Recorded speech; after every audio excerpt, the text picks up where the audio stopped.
Mr. Sobio, is this your wife? Yes, yes. I don't share it.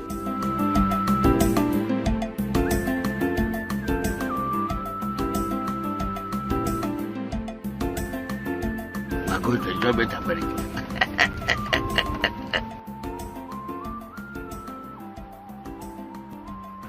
Chief, we arrived, my money. Okay. Which currency is this, Chief? These are honorable Nigerian notes, Naira notes. What am I supposed to do with Naira in the United States? Try to manage this money. I know how much your tobacco, this money will purchase me if I took it to enter market. I know how much. So you think I would just let you into his house because you're his uncle? I'm not letting you in. Hey, impossible. This have never happened in Africa. My own house. A small girl locked my door against me. Eh? The whole chief Oh no. Good morning, Miss Victor. Good morning, Mr. Falana. This one that you are looking lovely. Eh? Everything to match. I love this style. Talk to your husband and wife. Where are you guys up to? So, you know, we're about to just go out. I gotta drop off my wife. But you know you are my brother. I know. You know, something happened. I have to rush down here, you know? Okay. I hope it's not serious. But seriously, it's not serious at all. Yeah? Okay now. The problem is that my new wife is coming today. And I have to rush down here because I need to borrow your car to go and pick her up at the airport. Oh. Chief, this is Maria, my fiancée. You have finance? No, my wife to be. Huh? Who told you that one? Have you lose your temperament brain? It's abomination! Please calm down. I'm hearing you don't have to shout. I'm not shouting. I'm telling you what it is. No, hold on. Bring that. It's royal magnet. Please. Okay, tell me softly now. I'm softly you, that you should understand. I know what you mean. I'm just kidding. You are? I'm glad. Yeah, that's what I thought. But I'm seriously, I'm impressed. Well, you know, I used to see an African before. So what happened? He left you? Oh, I shot him. Uncle, is there a problem at home? They was gathered together to find you a wife. And was choose me to brought her for you. What? These are your wife. Her name are Ada. You can't be serious. What do you mean? Come on. That I'm joking. Uncle, you can't. How can I leave the whole continent of Africa to come to America to come to joking? You can't just bring somebody and throw at me and say it's my wife.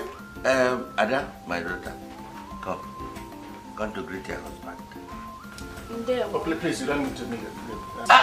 Ugobwe, Aqua. This is okay. Uncle, listen, you will get me in trouble, please. Which trouble? I've told you that white girl is fired. Okay, here we are. First order. There you go, sir. Enjoy that. Thank you. How's that? Looks good? Welcome to America, Chief. Very good. Welcome to America. Just treat our chief nice. Yes. Chief, are you okay? There was no cooking. They didn't cook it? I'm telling you. No, that's the way it is. Are you not cooking? When something becomes available, just let it go. I'll try and help out. Okay? No, wait. No, wait. No. Don't give me a lecture about responsibility. You're the one calling me asking for money. You got the gall to talk about responsibility to me? Oh, come on. Give me a break. Money doesn't grow on the trees here, man. Come on. Huh? Listen, all you do when you call is about money. When are you gonna send money? That's all you do, man. I'm sick and tired of hearing this. You understand that? Huh? Do you ever call to ask about how we're doing? Do you ever? Never. Can we talk about this another time? Right? Thank you.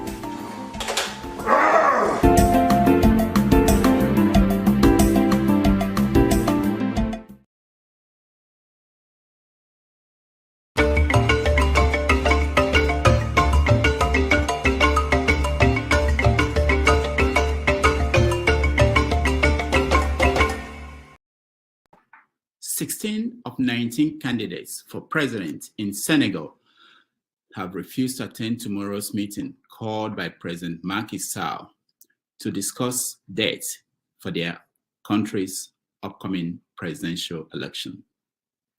The president is constitutionally mandated to leave office on April the 2nd. While President Sall has agreed to go after initially delaying the election, he has given no date. The political situation in Senegal was one of the subjects discussed at the extraordinary meeting of ECOWAS in Abuja over the weekend. Nigerians today remember last year's election that brought in President Bola Ahmed Tinubu. Some are praying while some are agonizing. Economic hardship has descended on Nigeria following President Tinubu's removal of oil subsidy and the floating of the currency, the naira. On Tuesday and Wednesday, the Nigerian Labour Congress plans to embark on a nationwide strike to press the government to change direction. It is 5:30 p.m. in Lagos, Nigeria, 11:30 a.m. in New York City, 4:30 p.m. in Abidjan, Ivory Coast, and 7:30 p.m. in Nairobi, Kenya. Wherever you're joining us, welcome to another episode of 90 Minutes Africa. My name is Rudolph Okonkwo. My co-host, Chido Onoma, is on assignment. Our guest today is a movie star, director, playwright, poet, novelist, publisher, and administrative law judge in New York City. He's the star of movies like Slave Warriors, This America, Return of the Spade, Spade, The Last Assignment, On the Run Again, and many others. His latest movie, Adopted, is coming out soon. Alongside Chief Zebrudaya Chika Okpala, he starred in the sitcom Cultures. He was the lead actor in an off-Broadway dance drama, Prisoners of the Kalakari and the Wedlock of the Gods. Oliver Mbamara has published numerous books of essays, poetry, including Why Are We Here?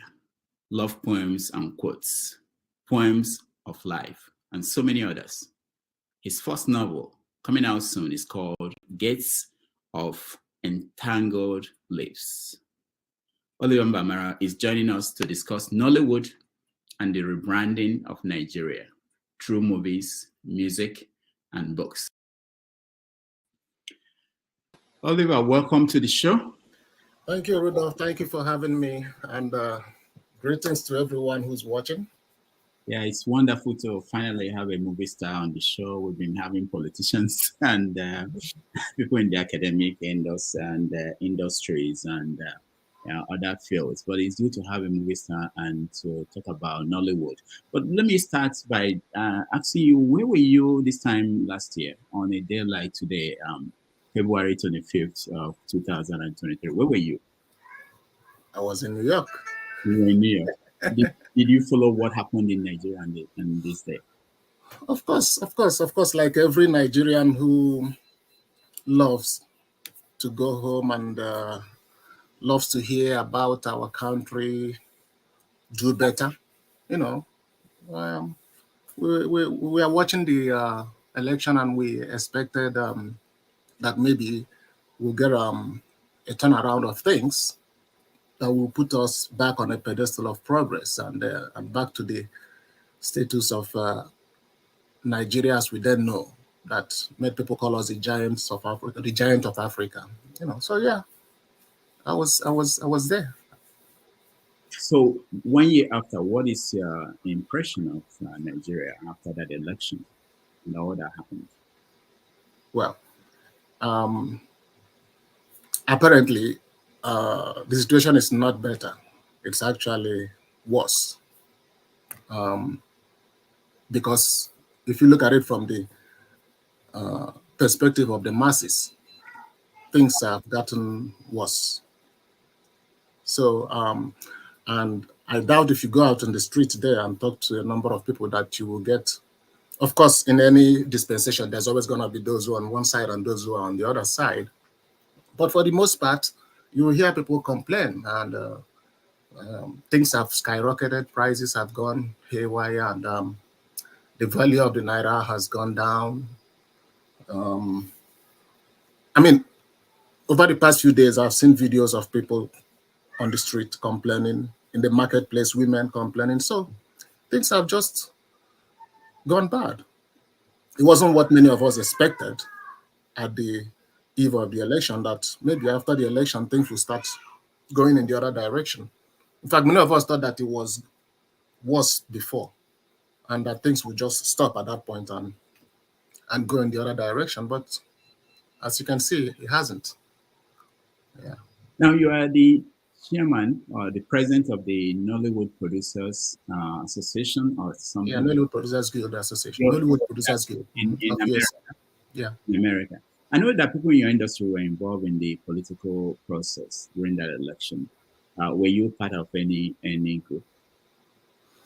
Well, no, I wasn't part of, well, you know, besides my artistic activity, I'm also involved as a civil servant here, you know, in the jurisprudence field. And that doesn't allow me to make any partisan public announcements, or, you know, because we are supposed to be non-partisan. You're not supposed to be taking sides. But yeah, of course, I know that a lot of Nollywood actors, not just Nollywood, many actors in Nigeria and Africa, all over the world, you know, who are interested in Nigeria, some took sides. And of course, they're entitled to their decision to take side. But the problem is with taking side is that if people look up to you, you know, from a perspective that is more broad, you have to be careful the kind of choices you make, because people expect more of objective analysis of situation from you. And once you take side, you begin to narrow your definition of things, your expression of things, and it could carry over to the movies. And movie, as we see, is a very powerful tool. And so I'm not against anybody taking sides, but if you ask me, I would say no.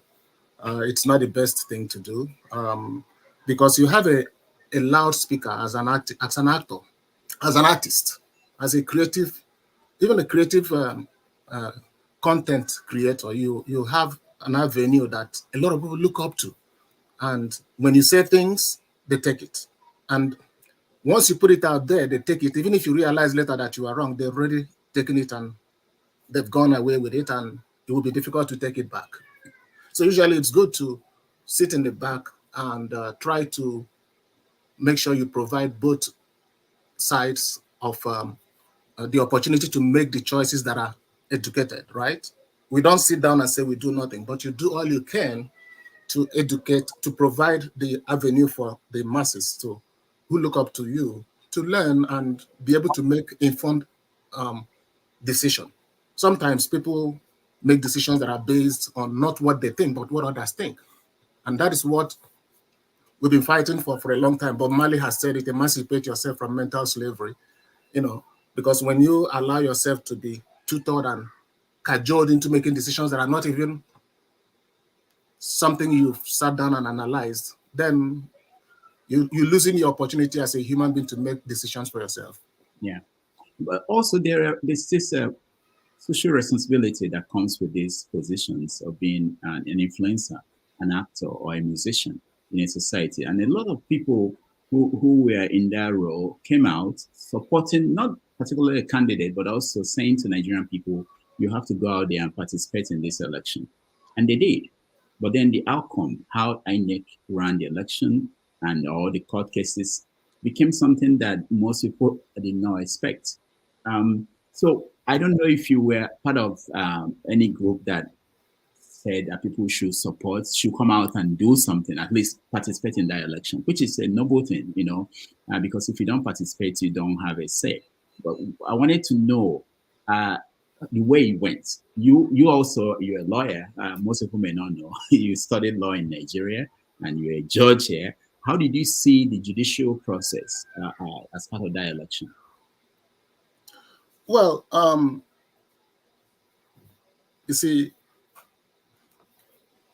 again, because of my position, as you just mentioned, as a judge, I can make certain statements that are partisan.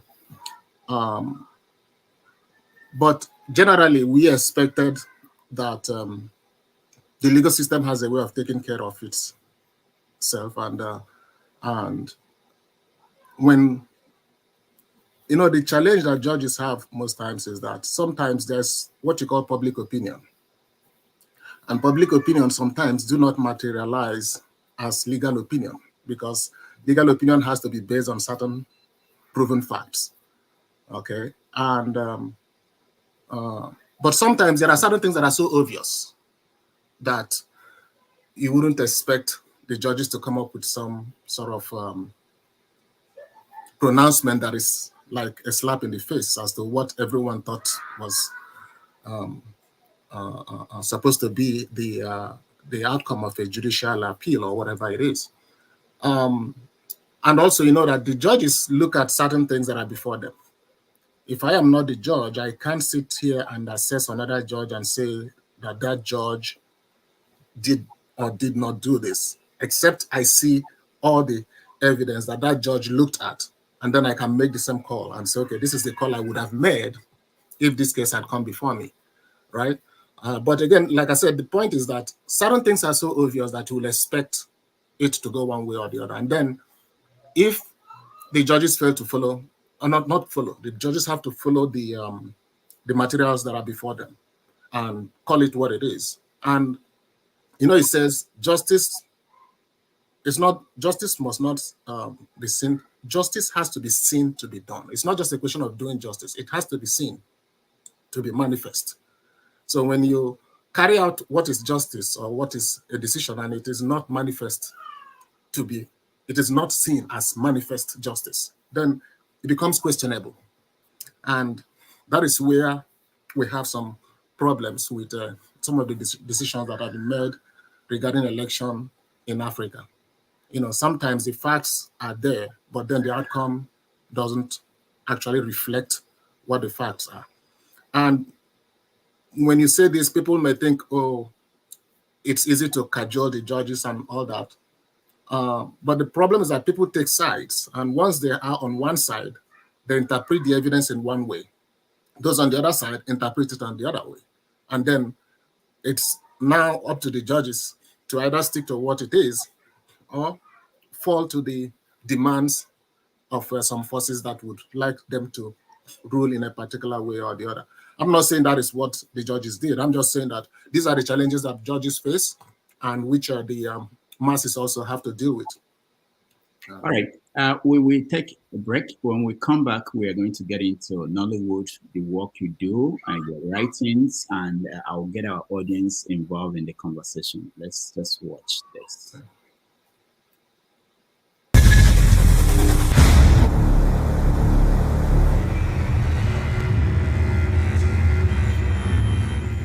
What is it, my friend?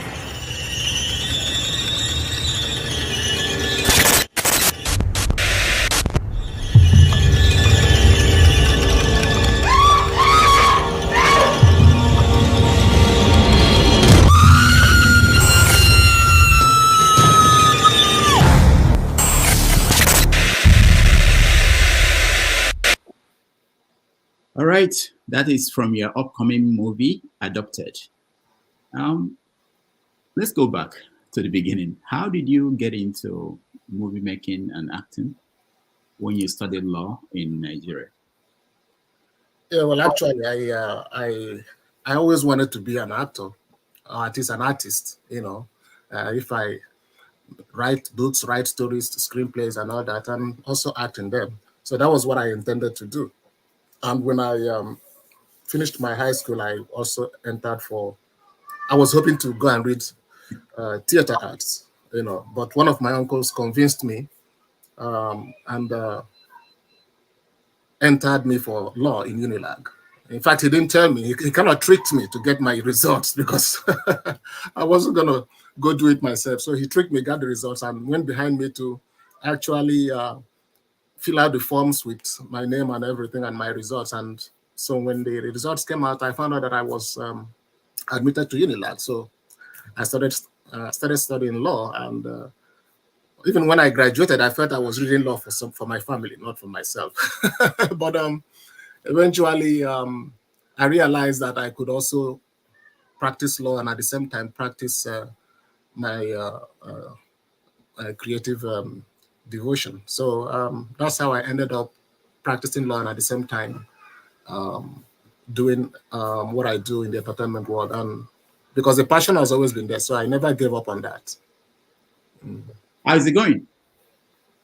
Well, it's good because it allows you to look life from a different perspective. It's always humbling. I mean, many times when I played some roles in the movie, for example, before I even came to the US, there was a play we used to do, and I used to be a houseboy, and people would find it difficult to believe that I was a lawyer then because they say, "How can you be a houseboy?" But there's something about it that is very, I don't know how to say it, but that it gives you a wider perspective of life, and it humbles you to appreciate life and not be stuck in a particular place and think that, okay, you're a lawyer, so you can't do this. Even here, there's a movie we did a few years ago, and the guy who casted it said he simply wanted to cast me. The casting director said they would cast me as a mechanic. And the reason he said was because he said he's trying to see how someone who is at one point adjudicating a case here and carrying out decisions on one side, and then you see him on the other side acting as a mechanic, but that's the dynamics that I love. I love having to play on both of them, and there's a balance in it, yeah. So are you looking forward to a time when you will fully become an actor, or are you planning to retire as a judge and then become a full-time actor or writer? Well, I mean, I've been a judge for 24 years now. So I think I'm about time. At this time, I can't say I'm going to just switch. But eventually, thank God if all things work out as one expects. The idea is to continue pushing with filmmaking, artistic work beyond the position of a judge. Because once, that I think you can do and do till, if you look at Hollywood and Bollywood and many areas of industries of actors, you see them that they act and they direct into old age. So I look forward to continuing in that aspect. So when I retire from the judges thing, that will allow me time to now fully devote into this and carry it on as long as God and life and strength allows. Yeah. I think I met you first when you were casting for This America. What year was that? That was 2000. We casted 2003 and then released the movie 2004. Okay. How many movies have you done since then? 8. 8 movies. Yeah. Mm-hmm. One of them is called On the Run. That is a sequel to This America. Mm-hmm. Let me play a little bit of that.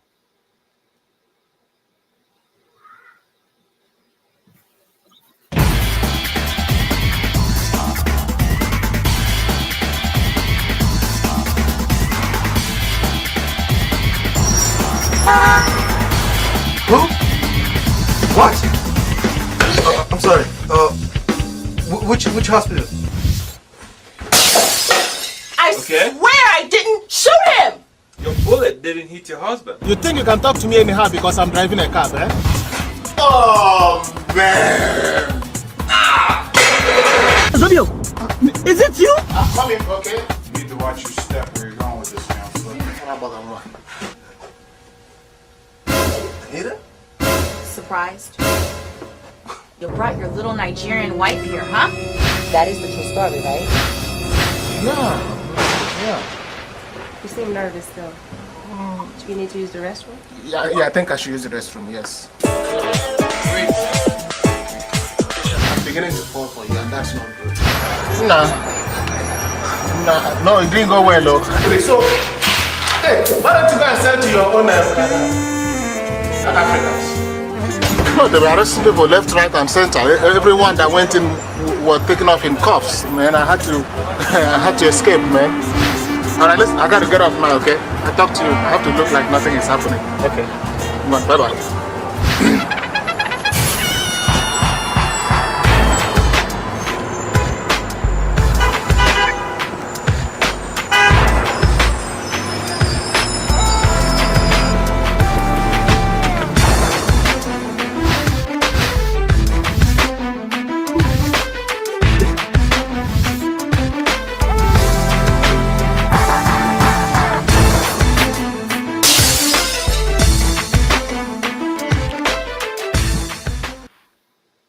All right. The industry has changed a lot since 2004. And so where are things? Well, things are progressing. You know, we could do better, but we should not take away the fact that we've come a long way from where we were years ago. Yeah, and also over the years, the music industry has also lifted to a level that is nobody actually, maybe some people did, but a few people didn't expect that it would be that dominating. You know, you hear Nigerian music being played on New York streets now, New York clubs, you know. So that, in fact, Nollywood went ahead of it, and then all of a sudden the music came and then took over, you know. So do you think that the movies will catch up with the music or become as dominant as the music industry, African music industry? Well, optimistic. If I want to answer as an optimist, yes. But I say that I say that with care, which is that we have to do the work. It's not just going to happen. But things are looking like if we do the right thing, yes, we can get there. Because we are a very creative set of people, you know. We have, Nigerians can take anything and turn it into a comedy. You know, we are very talented people. We have a lot of talented people in Nigeria. And I always pray that we will get a government that can actually recognize how potent that is, how important it is to tap into the potency of these creative abilities we have. Because you can tell any story, you can do a lot of things with creative work. There are certain things people will not listen to. You put it in a comedy, they will listen to it. You put it in make it a lyric, sing it like a song, people will sing along, you know. So we have a lot of potential, and I think we can get to a point where we can be dominating. But we need to do the work, and we need the help of the authorities to help. There's a limit to how much you can do. When Nollywood started in those days, if you remember the guys in Onisha selling VHS, and you know, they didn't have the governmental support, but they had to continue to do that and push the VHS and sell somewhere selling VHS, but then decide to put something in it, as we call it, home movies then. And then eventually it picked up and got to where it got to. And it still can do that. We still can do it, but we need help. We need support. Yeah, you're talking about help. The government of Goodluck Jonathan gave out a lot of money in billions as loan or grants to Nollywood. How was that used? Well, we were in the US when that, well, of course, I'm still in the US, but we had an organization here then when that money was released. We didn't actually know that it was released till it was like a week to the time the thing was supposed to close, because we were supposed to apply for it. And that's when we knew about it. And when many of us started running around trying to apply for it, the window was almost closed, because you had to do business plan, write a proposal, package a lot of things, provide all that is needed to qualify. So a lot of us who were here didn't know about it. And when we knew of it, it was like a week or two to go, and we couldn't do much. We did apply, but we just decided to say, let's take a chance. But we didn't actually sit down and do our homework to be able to get it. So we didn't get anything from it. I mean, maybe I'm talking from the group as an organization, members in the group, but maybe individuals outside the group may have applied privately and gotten it, maybe. So I can't speak much to it because I wasn't on the ground in Nigeria. But yeah, there was. And also at that time also, one other thing that came up was that a lot of people were misrepresenting what was actually given and where it was supposed to work. So from some people, you will hear that, yeah, there's money, these people took it. Some people say, no, there's no money. It has to go through this process. Some people say, so there was a lot of back and forth as to what actually happened that I can't really tell you exactly, be precise on it because the information was all over the place at that time. So currently we hear about movies released in Nigeria into this theater in Nigeria and some of them making billions. Have you tried to explore that? And how do people make money in the industry at this moment? Considering the streaming services are everywhere, people don't buy CDs. People see movies come out and they put them out on YouTube and different platforms. How do people make money? It's a $1 billion question because everybody wants to know how to make money so they can make money, right? So yeah, but the short answer to it is that there are many ways to make money. You know, there are many ways to make money in the industry, but also it's important to add that the fact that one person made it doesn't mean that every other person has to make it the same way. You know, you could make it one way, the other person can try another way and make it, you know, another way. After some time, there could be a trend that will emerge as to what people are doing. But the thing is, because we are a growing industry, there's a lot of evolution. Things are fluid. You know, by the time you come out and you think this is working, something else comes up, another system comes in. If you go back to the days of DVD, when we had Slave Warrior, This America, we went to Nigeria to try to market it, and we spoke to people who were in a position to do that. And it was even screened at the census board and everything was supposed to go well. But when we came back here, some other activities started happening in Nigeria and eventually we did not succeed in putting it out there. So yes, but now, of course, you see that with the advent of social media and streamings you have content creators now who just create content on their own and they put it out there and they get streamed and then they get the views and then they get the returns. Even that also, there's a lot of, would I say misinformation or incorrect information that goes around because people think you just do it, put it out, you make money, you know, but you know it doesn't work that way. There are modalities that these social medias use in paying out. But of course it does pay and there are a lot of things that go into it. And that again touches on the other topic of the fact that sometimes the drive for views actually affects the quality of the message in the work that we are putting out. And that is another area that we have to be careful about because sometimes we just put things out, whether they are right or wrong, because we want views. People just throw it out there, you know, and then just to get the views. But in the olden days, or maybe sometime before, people would think twice before putting up such things out in the public eye because some privacy is good. But now people just think you can just throw everything out and put it out there. And then when the consequence of that come, they forget that they are the ones that actually put themselves in the limelight and got the views when the views were there. The views comes with the consequences because people become a judge of you, what you are putting out. And you know, if you go to the comment section, you read those things that they say there, then you react to it, and because you are putting out yourself out there. But some people just go put out the content to make the money. So yes, there's a lot of ways to make money, but will everyone choose to make money the same way? No. You know, once I had there was a time I was trying to see if I could put out something on the online, and I asked someone to do some research on it, and the person came back and told me that it's not going to work with me on this. I said, why? He said, oh, he says pornography. I'm like, what? He says, yeah, because he put in Nollywood and search, and then the things that came out were photographs of, you know, private parts and bodies and exposures and women and, you know, a lot of things that the person saw and withdrew. This is a Caucasian guy, you know, an American guy. He said, no, it's not going to do that kind of work. I tried to explain to him that, you know, So people put these things on their thumbnails to sell, to get attraction. And he says, no, when I do a search, I say, Oliver, all the thing you're telling me, when I do a search, what is coming up is this, and I can't have this because I don't want my children to see this, you know. And so that is the thing.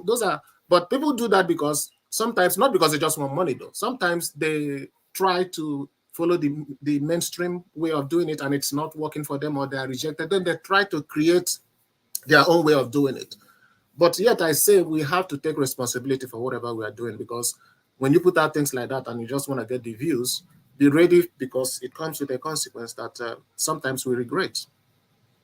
So how does skits, people who are making skits, how does that impact the movie industry? Because now most people watch 30 seconds to 1 minute skits instead of sitting down to watch 3-hour movie. Yeah. How does that work? Well, it does impact it, but in a way, it also encourages the industry. It does take away from in one way, and then it encourages it in another way. I give you an example, like in the days of DVDs, you used to have bootleg. I remember when we released one of our movies in the US, I think it was, I think maybe On the Run Again that you played. By then, we had a lot of people selling bootleg DVDs. And we had to go around town to talk to the sellers of the DVDs, and we tried to have a deal with them so that we can supply them directly, so that they don't have to buy the bootleg copies. But all the people we talk to, they would say, okay, all right. They would rather not have our DVD and follow the rules to prevent piracy, bootlegging and piracy, yes, rather than stick with us, because we're just one source of their content. And eventually we couldn't win the battle. So we realized that anyway, at some point, those who are going to bootleg it are going to bootleg it, but you will also get some part of it on your own. It makes it a bit difficult to get your returns when you have to deal with people who are bootlegging what you are putting out there.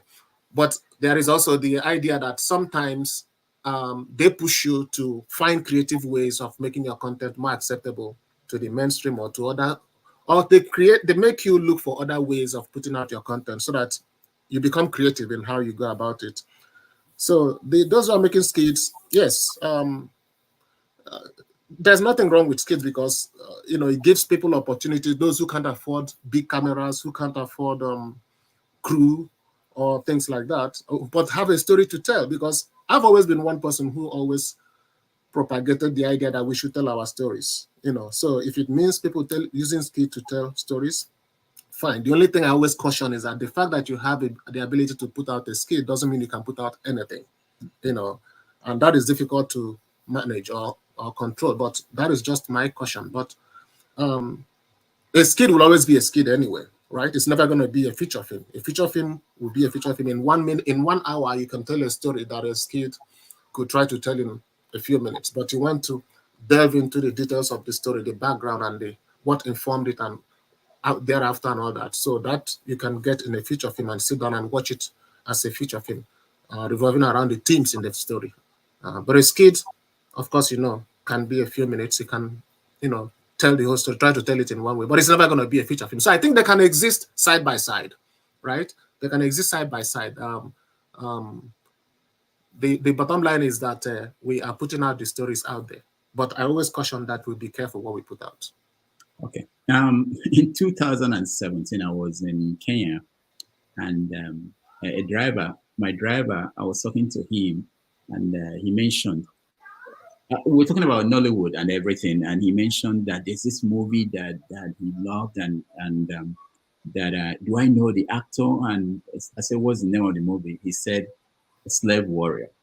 For those who did not know, who have not seen it, let me play a little bit of that movie.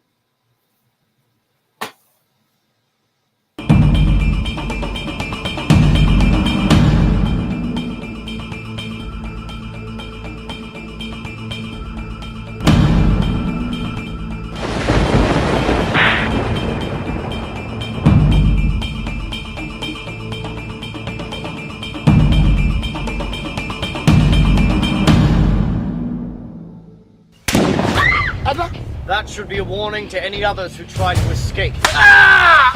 I feel like... That is if we get back alive. The indigenous get tacos anytime. agaghị anwa onye gwa na-aga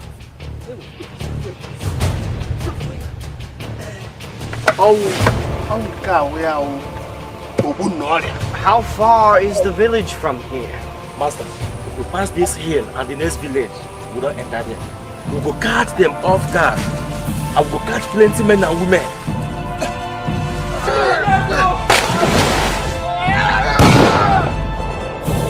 I don't know whether or not I be to run their life. Shoot him! Shoot him!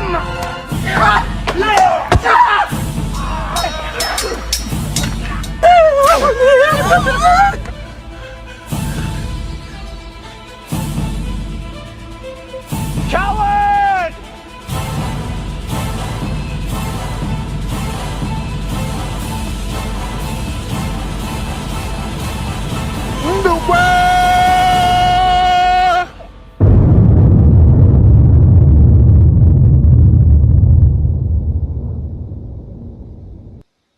All right, so this is Slave Warrior, your movie, and he was so shocked when I told him, yeah, I know the movie and I know the actor. He could not believe it. I called you from Kenya, and he spoke to you, and he said, "This is the greatest day of my life."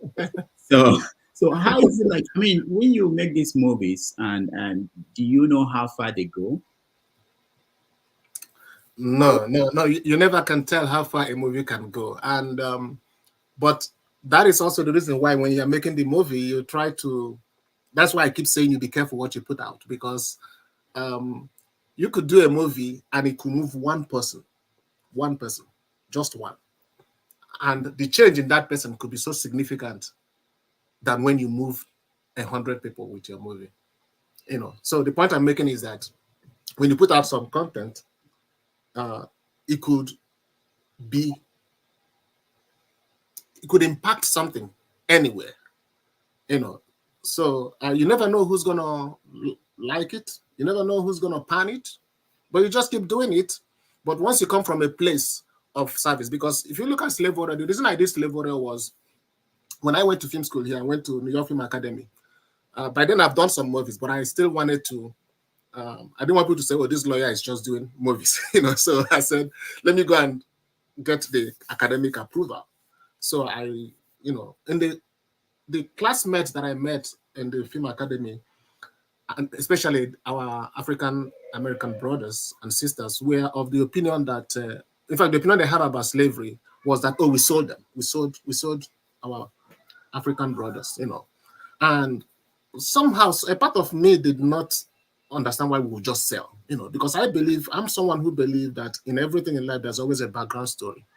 And if you understand the background story, you can understand you can be able to assess the situation better and make a better choice, because that's what life is about. You know, the choices you make, they come back and present themselves in life, either as a reward or as trouble. So I decided to say, let me go. I actually went back home. Thankfully, my dad was alive then, and my grandfather had lived to be 124 years that they could count, you know, in terms of how they count years, and they could count 124. My dad was in his 90s. So I said, let me go home. Because between my dad and my grandfather, there was that link that could take you into the 18th century when slavery was happening. So I said, let me go and ask some questions about slavery. Why did you guys just sit down and sell people if that's what's been said overseas, that you sold your brothers? And you know, and my father told me a lot of things that his father had told him, and explained how those things, the situation arose, and that led me to understand what was happening, which some people now used to say that we sold our brothers. And I decided to say, okay, the best way to do this is to tell. I had four instances, actually, yeah, four. And I said, let me put it into a story, Slave Warrior, and tell and share the circumstances that led to people allowing their brothers and sisters to be taken away as slaves, or as some would say, sell them as slaves. And because what I heard from my father was that it wasn't just like that. People just sell slaves. There were a lot of things that went into it. When the slave masters came, there were ways they presented themselves, and our forefathers accepted them the way they presented themselves. But they had some other thing under under their sleeves that some of these people didn't know. And some of the people that actually left or that were given out as experimental to go and come back, not to go and stay or to go and be treated like merchandise on the high sea and the Atlantic Ocean and all that. But many of them never came back to tell what was going on. So this continued. And eventually some people also had issuances of, and there was all the argument that we used to have slavery. And I asked that, and I was told how things happened. You know, we never had jails in our systems. We never had police. We didn't lock people up, you know. Even if you're a slave, it is done with, there's servitude. There's, you can hire somebody or you could owe somebody and then pay off by way of service and things like that. But to treat human beings as merchandise and in subhuman manner, that wasn't the way it happened. So I tried to present all that in different ways in Slavery. And I remember one lady here, she's passed now. She's from the Caribbean. And when she saw the movie, she came to me and she said that, she thanked me at the premiere. She said that she never knew that this perspective that I was sharing about how slavery occurred, that he just thought that Africans just sold Africans, you know. And he said I just changed her thinking about it, because some other African guy had been trying to convince her about it, but she said she never believed the guy until she saw the movie. So that's the power of movies, how you can use movies and tell the stories, and you can impact things beyond places you could imagine. Mm. Now, I know that most Nigerian movie makers, they are now, apart from going to theaters and making money from there, they're also selling their rights to streaming services like Netflix and others. How is that going? I'm also hearing that the money they are paid is nothing compared to what movie makers in America and other places get paid for the rights. Have you explored that? Have you looked into that? Yeah, there's truth in that, definitely, yes. But it's like many other things that happen in Africa, and also remnant of, will I call it, for lack of what should I say, remnant of colonialism, you know. I'm not trying to sound the victim. I'm not trying to say we are being exploited, but that's how the system is set up, right? We have Hollywood where the big money is made. And this is not just movie. This is in every other thing. The gold, the things that you're getting from Congo, from Burkina Faso, all these things that we get and we bring over here and we use it to make big money. We get it cheap there, then it's big money here, right? The same content you get in Africa and you pay people limited money based on sometimes the value of the exchange rate. And you come here, it becomes big market here. You get it to Netflix, it streams worldwide, it gets world recognition and everything. But still, we struggle to ask for equal pay, you know. But so that is true. But also, you also have to understand that the people that are coming to get these movies like Netflix, they also have to study the environment. They also have it's a business approach that they have. You know, they are not there to promote our industry, even if they say that. They are there to tap into the industry and make as much as they can. So their bargaining power, so that is reflected in the bargaining power. That is reflected in what they offer. You know, the good thing that can happen is if you start having competition, you know, Apple, Disney, and so everyone starts coming in, then you will see there will be an adjustment of what value is being given. The other side of it is that even what they are giving is sometimes actually, if you compare to what the producer may get elsewhere, is actually okay than what they will get elsewhere, right? So if you're getting 5 naira on a content and somebody's giving you 10 naira, you know, when he should be giving you 20 naira, you are juxtaposed between either saying, okay, you're giving me 10 naira, but I'm not going to take it because it's worth 20 naira. Or you can say, okay, I'm going to take this 10 naira, but look, next time it's got to be better than 10 naira. So that is what is constantly going on. And that is where competition is good, because if you have a lot of people bidding and providing and making the offers, it will keep on lifting the value that we give there. But the other part of it is that they're also helping to help us share our story worldwide, you know. All right, let's take another break. This time I want to play a sitcom that you did with Chika Okpala, Zebrudaya. And I want to know when we come back where that is now, where people can watch it, and whether it's a continuing series or once. Let's watch. Is this your wife? Yes, yes. I don't share it.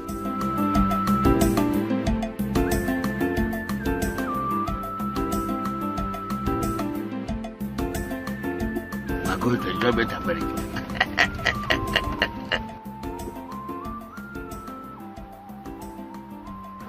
Chief, we arrived, my money. Okay. Which currency is this, Chief? These are honorable Nigerian notes, Naira notes. What am I supposed to do with Naira in United States? Try to manage this money. I know how much your tobacco, this money will purchase me if I took it to enter market. I know how much. So you think I would just let you into his house because you're his uncle? I'm not letting you in. Hey, impossible. This has never happened in Africa. My own house. A small girl locked my door against me. Eh? A whole chief Oh no. Good morning, Miss Victor. Good morning, Mr. Falana. This one that you are looking lovely, eh? Everything to match. I love this style. Talk to your husband and wife. Where are you guys up to? So, you know, we're about to just go out. I gotta drop off my wife. Right? You know you are my brother. I know. You know, something happened. I have to rush down here, you know? Okay. I hope it's not serious. But seriously, it's not serious at all. Yeah? Okay now. The problem is that my wife, my new wife is coming today. And I have to rush down here because I need to borrow your car to go and pick her up at the airport. Oh. Chief, this is Maria, my fiancée. You have finance? No, my wife to be. Huh? Who I told you that one? Have you lost your temperament brain? It's an abomination! Please calm down. I'm hearing you don't have to shout. I'm not shouting. I'm telling you what it is. No, hold on. Bring that. It's royal magnet. Please. Okay, tell me softly now. I'm softly you that you should understand. I know what you mean. I'm just kidding. You are? I'm glad. Yeah, that's what I thought. But I'm sure. All right. When did you shoot this? We shot it a few years ago before the pandemic.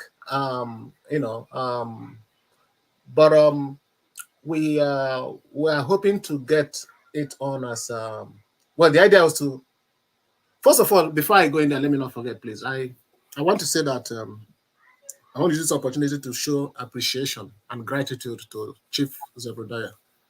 Chika Okpala, I'm sorry. Chief Chika Okpala, aka Zebrudaya alias 430. Because when I was a kid, and I told you that I wanted to study theater arts, I used to watch it. In those days, when we grew up, there wasn't a lot of TVs in houses, television. So we used to travel to go find one television in the whole neighborhood, and we crowd it and we watch every Tuesday. We go there, it makes us happy.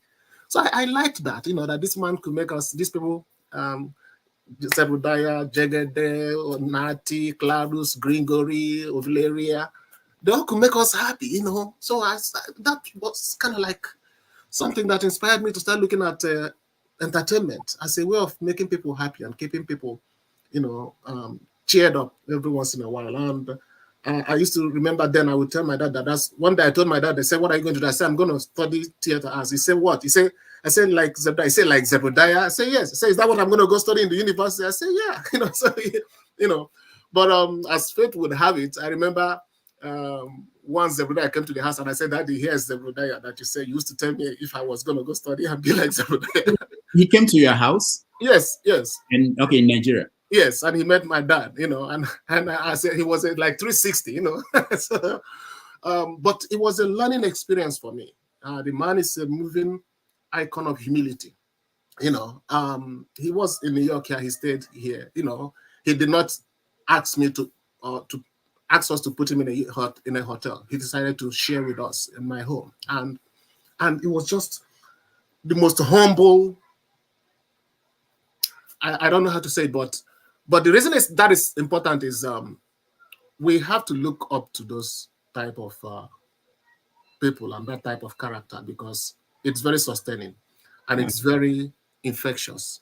And we want to transfer that going forward, because a lot of that is the dedication, the humility, the humanity. We are missing a little bit of it and chasing just the publicity, just the publicity, just the notoriety. But there are other things that go with it: the humility, the humanity, and the intention to serve and make people happy.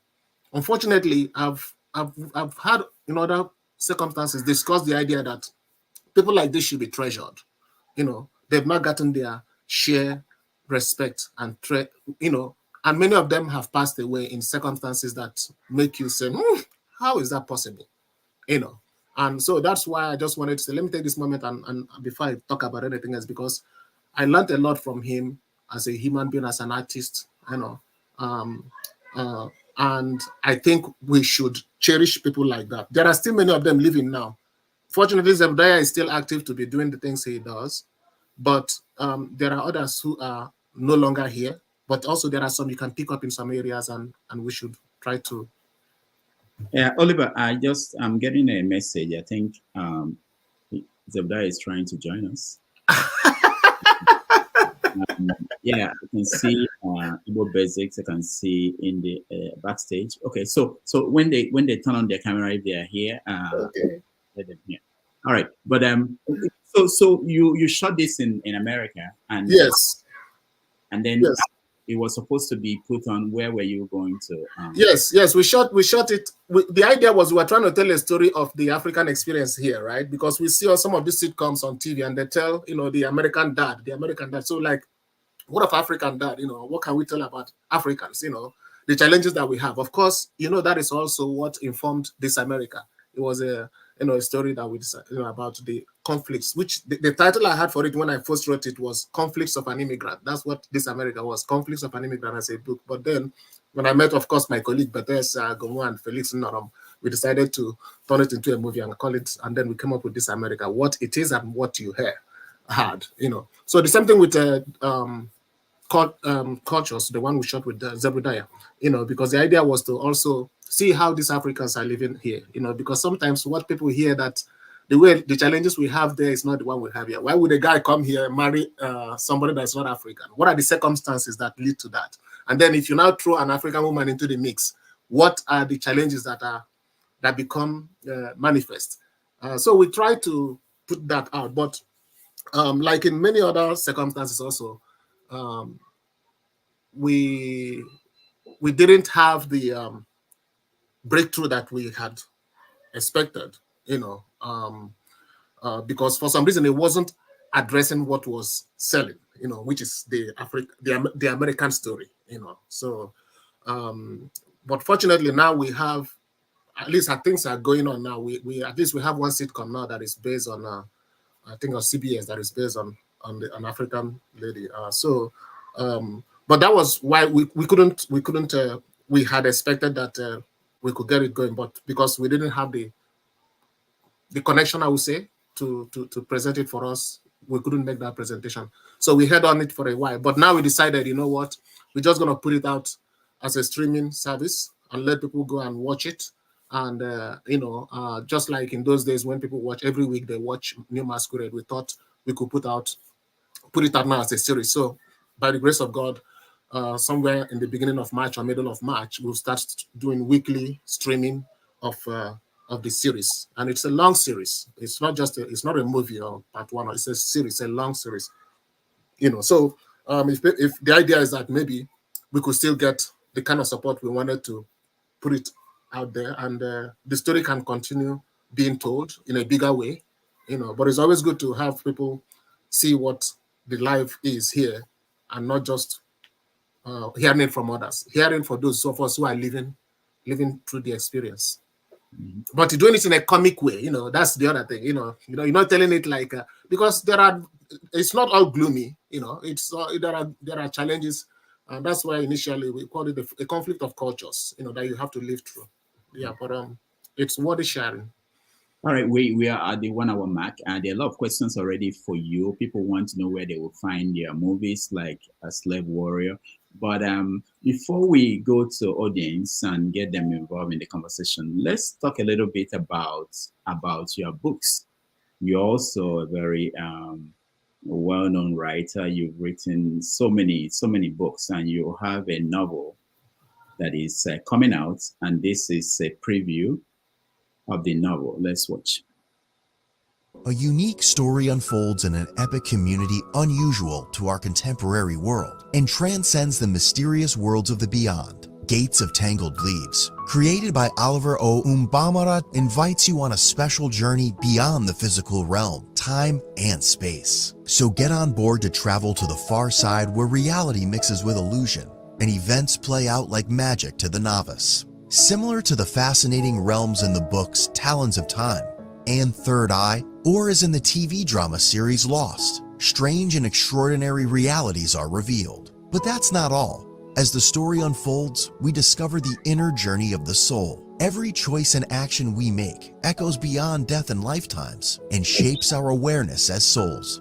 Mbamara tells this story masterfully, exploring the very essence of our existence, where the line between life and death blurs, and our spiritual accounts are debited or credited as consequences of our actions. Get ready for a collision of worlds, lords, and forces as Gates of Tangled Leaves takes you to a place where reality and illusion meet, regarded by many as the world of the unknown. Are you prepared to explore what awaits you in the hereafter? So, someone said that people with your kind of creative minds, that you are possessed by Agu. Your own is too much. You know, like you write, you act, you're a playwright, you're a poet, you do everything. How do you do this? And you're a judge. You practice as a lawyer. How do you do all this? Well, I guess I'm possessed by Agu, but it's the good Agu. it's a positive Agu. It's just, I mean, on a serious note, yeah, Agu can be interpreted as passion, right? It depends on how you look at it. I always look at those Igbo things as there's always a positive twist to it. So Agu is not just something that proves it's positive. So to me, it's the passion, it's the love for it. Like I said, I was a kid when I saw Zebrudaya, and I continued at it until I had the opportunity of being on set with him. You know, the same thing I'm doing with the stories. After my profession, it will be, some people may find it difficult to understand this, but for me, the law profession has always been in the background. I consider myself actually as an artist foremost, you know, and I intend to do that. And the law practice will go away and the entertainer will continue. You know, so that is because of the love I have for it. There's something about creating something and manifesting a concept, and especially when you can pass on a message through that medium. You know, the book Gates of Tangled Leaves is the story of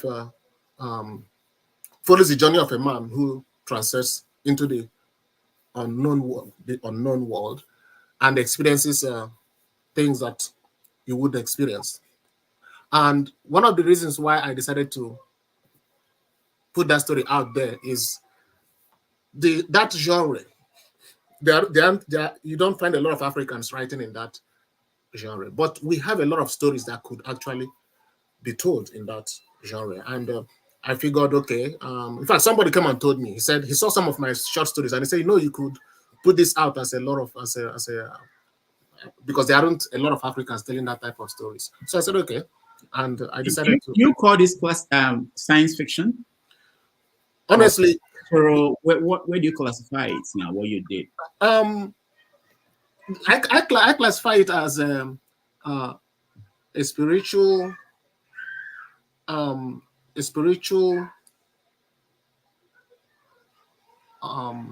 actually I just want to, if I can remember,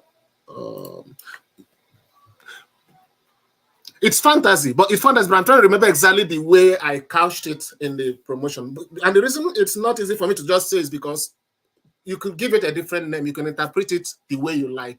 Because the thing with these things, I'm not trying to bottle it up and tell you this is exactly what you're getting. I'm trying to give you an opportunity to share that experience. And then if for you it becomes, it's a fantasy, fine. If it is a spiritual adventure, fine. Yes, spiritual adventure, fantasy fiction, whatever you see it as. I don't want to give it away by bottling it into a particular genre, then knock off those who may not like to enjoy that type of genre.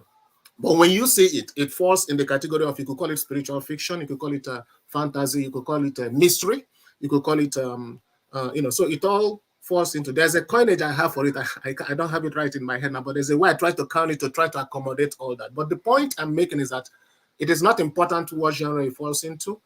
It is important what you think about it, what it reveals to you after you watch the movie or you read the book. What does it fill in for you? So I don't want to make that decision for you. That's why I try to give it a broad definition in terms of genre, so you can place it where you want to place it. All right. We are going to let people to join us and have opportunity to have a kind of conversation with you or questions for you. But before they come in, let me bring in Igbo Basics. Igbo Basics, who is working on a biography of Zebrudaya. Maybe he can add to this conversation. I can see Ambassador Chief Chika Okpala, who I think may be Zebrudaya. If he could turn on his camera, we'll bring him in. But Igbo Basic, welcome to the show. Thank you, Dr. Damages, and thank you, my great brother, Oliver Mbamara. Greetings, greetings. May peace be to all of us. Amen. I don't even know how to put it, but in this life, one thing leads to another. It's a labor of love in the first place. Very serious labor of love. And some people ask, would labor of love put food on the table? Yes, it will put food on the table. How? Because labor of love opens doors to places where you never dream or never think about that you can ever get to. I have known Dr. Damages, the ruler of Okonkwo, for many, many years. I never asked him where he came from. And I have almost a folder on Dr. Damages here in various places. Oliver, I have known for quite some time, especially meeting him when he was working on Chief Zebudaya's African series down here at Odabro Restaurant in Orange, New Jersey. With that said, Chief Zebrudaya, alias 430. When I talk about labor of love, I actually started trying to do a project on him in 1984. So that's been 40 years, 40 whole years. When I undertook that project, Mazioko was the director at NTA, and he was the one who put them together, James Reno and the rest of them. So it became a very serious process that when you talk about Chief Zebrudaya, it was the book, Mazioko, Journey from Medicine to Theater Arts, that led into reopening the book of Zebrudaya, which has been on the shelf for many, many years. And that book of Zebrudaya, which we finally put together, and we're hoping that by around June, that book will come out. It's called The Man and Legend of the New Masquerade. It was in the process that I came to meet Dr. Damages up close and personal when I introduced the subject to him. I had no clue that he was from Nobi, the same place where Chief Zebrudaya, alias 430, is from. So in putting this whole process together, I've listened to the things that our brother here, Oliver, have done. Marvelous things. It's long after we are gone that some people will say, oh, they were here, but we will leave our footsteps behind. Thanks to the digital generation that you can now, the Bible was written many, many years ago. We were not here when it was written, but it's a reference point, especially when it comes to the truth and nothing but the truth. So for the activities of today, today is Oliver's day. And for whatever we can do, I want to first of all appreciate the work that Oliver have done in bringing people like Chief Zebrudaya, Alliance 430, to the forefront. I also want to appreciate the fact that Zebrudaya, people will be thinking, is he still alive? Yes, the man is alive. He'll be 74 years old. Only this year, he'll be 74 years old. So because he looked older in the times when they were cast, people thought that he was so old. To make a long story short, when I learned of today's event, I decided to speak with Chief Zebrudaya and I thought that by the special grace of God, hopefully he will be able to join us. But you know, as we have free electricity here, they don't have the same thing. I was talking to him this morning when I came out of church, and he said, "Oh my God, hey, they've taken light again." So they took light. In as much as he was supposed to be in a meeting of his own people, which he hates, but he decided that he had charged his phone to be properly prepared so that just in case he is able to join us, people can be able to see that this man is alive and well. I spent 1 month in Nigeria this past December, and I came back with a load of information, which I'm still trying to get debriefed because there's so much raw material from out there. As a matter of fact, I spoke to Dr. Damages right from Nobi. When I got there, I said to him, finally, I'm in your town. And I'm grateful that I was able to pass through Amici and also to Ezinifite, where, by the way, our good brother Maz Ezoke made all efforts and came to meet me there. I'm thankful to God. So what are we saying is that on the icons that we have, like Chief Zebrudaya Alliance 430, there are 3 of them from the main cast that are still alive as we speak today.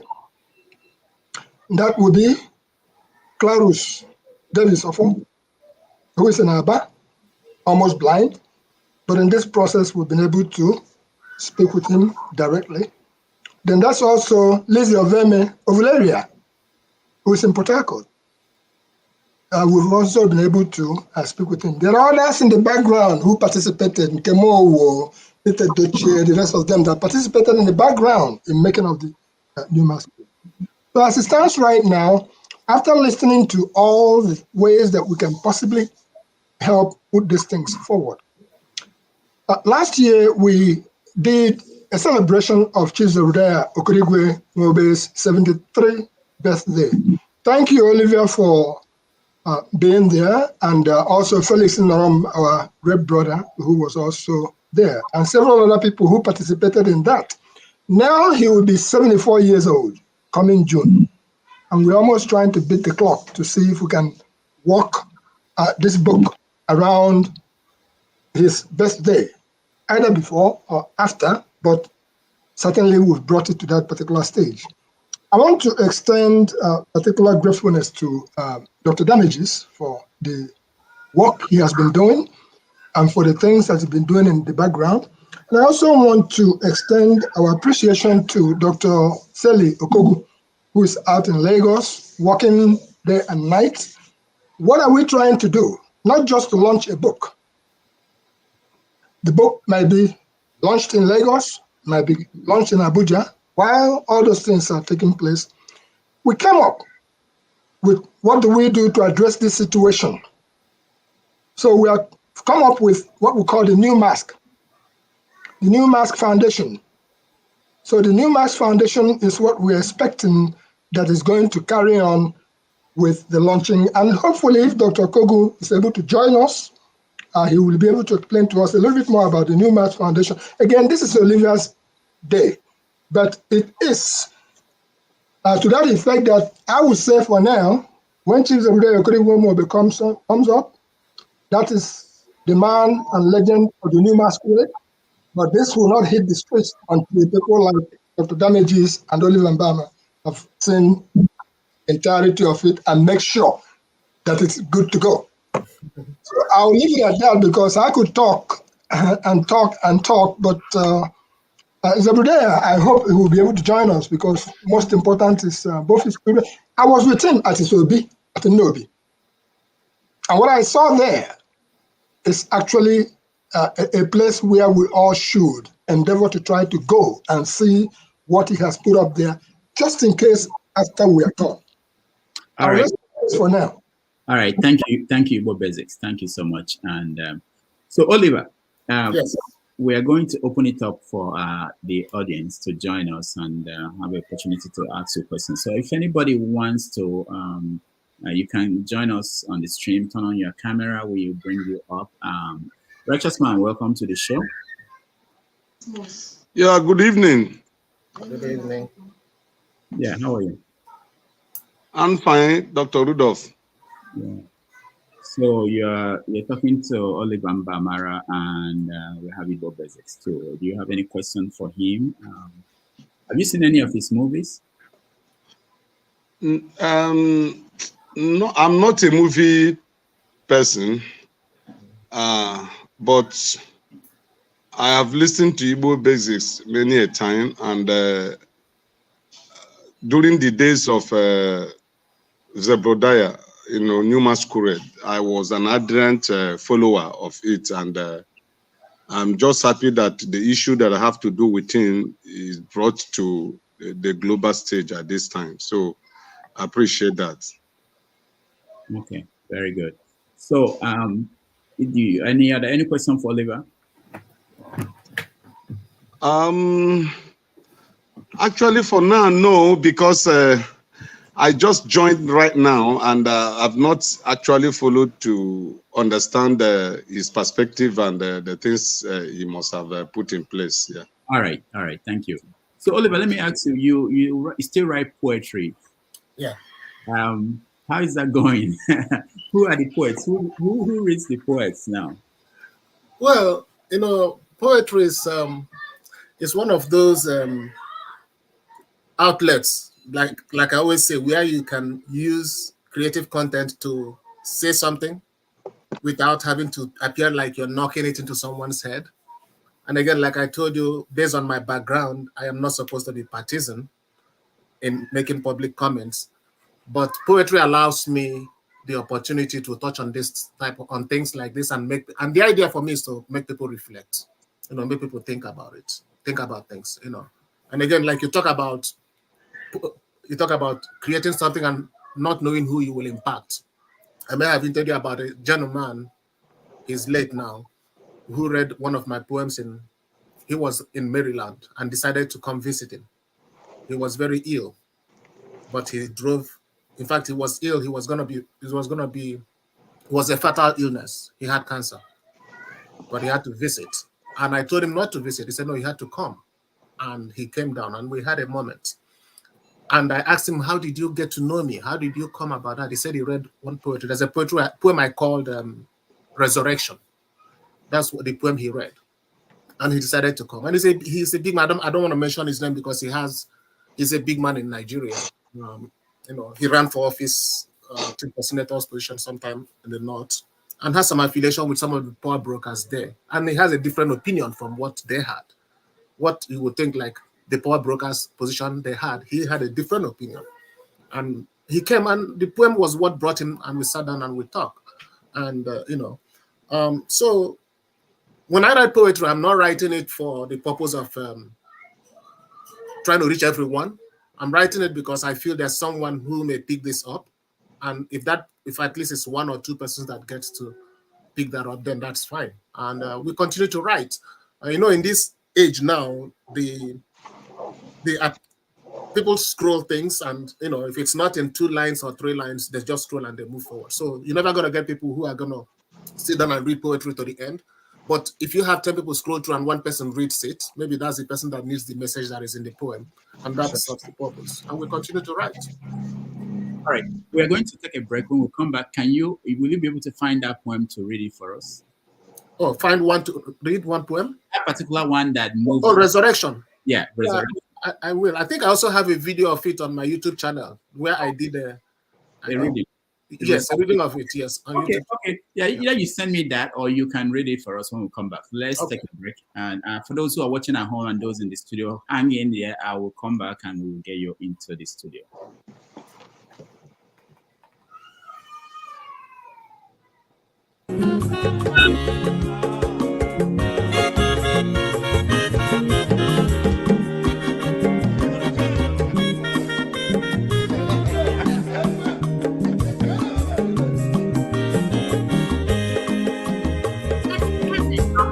When your mazolo bio, akwa zoro bio. Max, if you bunye go kwanu mo no fube nazo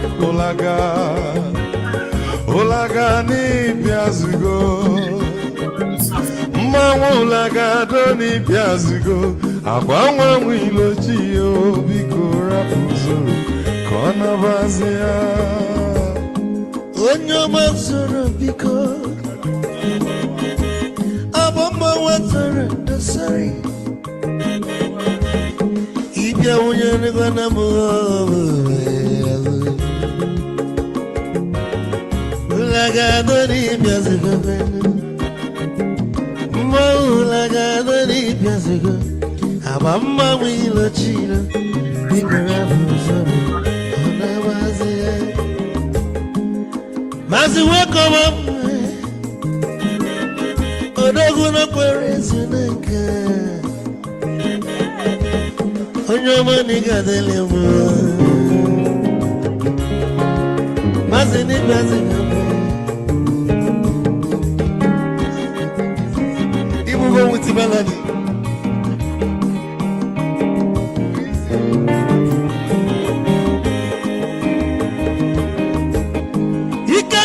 Where you're for Odogu Natala Noka is the one them nigga de lemo Olaga doni pesigo Olaga doni pesigo Amama wilo chilo Bigora muzoro Anabaze Say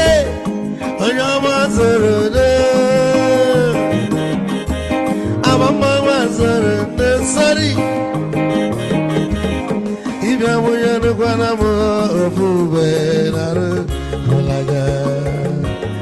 Molaga don't piazugo, Nazaboy. Molaga don't piazugo. Amama wilo chilo, Biko rapuzoro, Anabazi. Odogu kenero bikechofo. Ama kwa mnika gogodia. Waligwe kwelo Ikecho mabele bege. Hey, you want?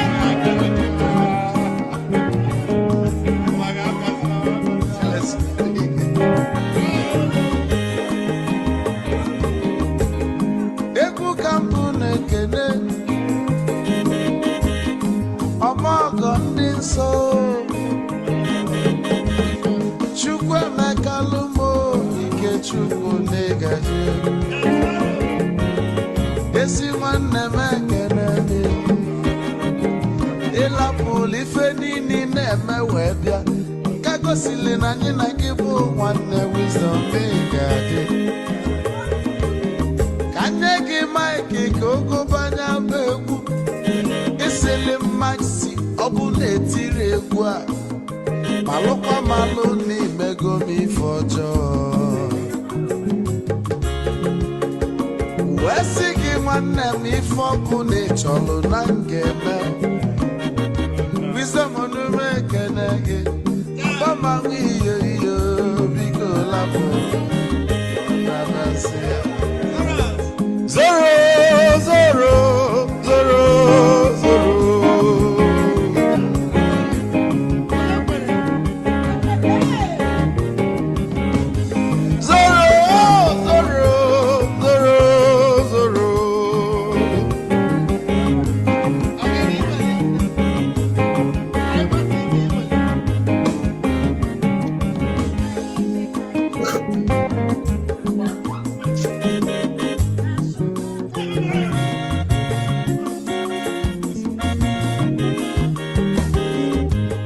Geduru joy na bugwa osa Sokoto jembe mwilo anụ solo nwe nwa n'ọfịa n'ara onye nwụrụ zuru ike.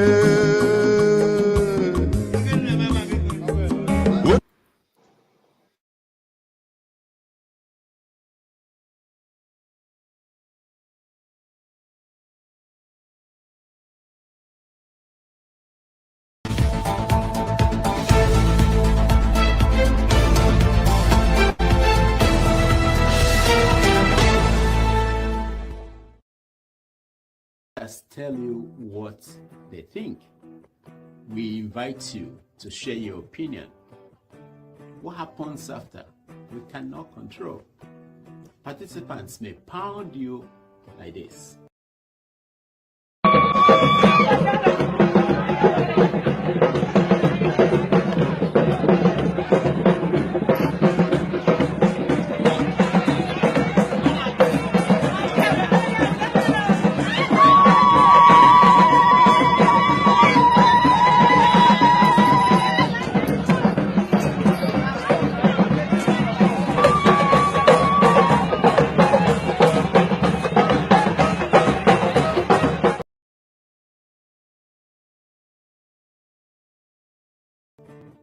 And then you will join Bumi in saying, this platform is not for the weak.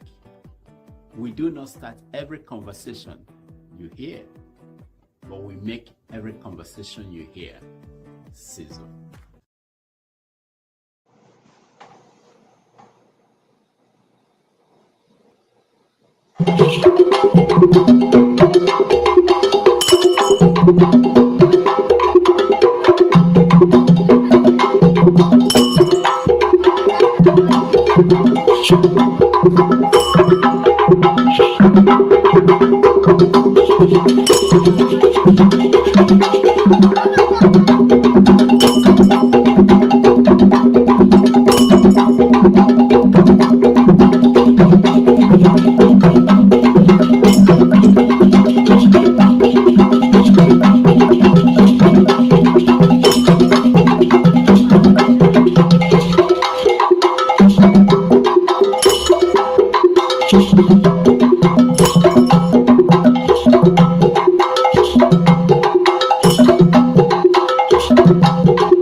All right, welcome back. We are having a conversation with Oliver Mbamara, who is a movie maker, an actor, director, writer, poet, Broadway star, and everything in between. Administrative G. And also joining us is Igbo Basics, and Righteous Man is in the studio. Oliver, before we went to break, I asked you to read a poem for us. You sent me a video of you reciting that poem. Let's watch and see if I have it. I thought I said, yeah, I have it. Okay, Oliver, let's watch.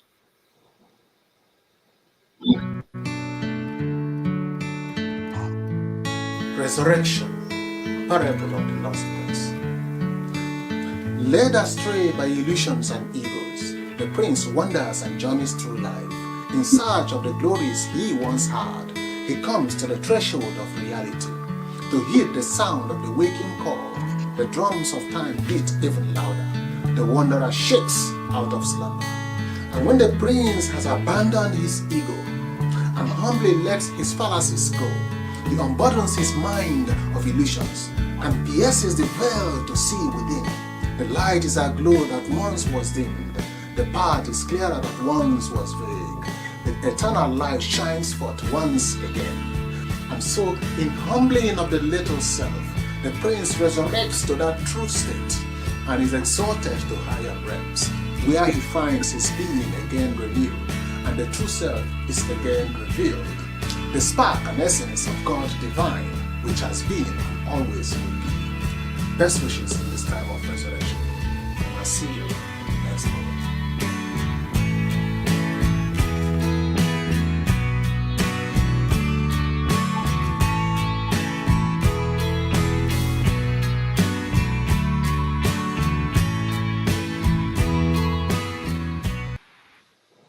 Wow, that was good.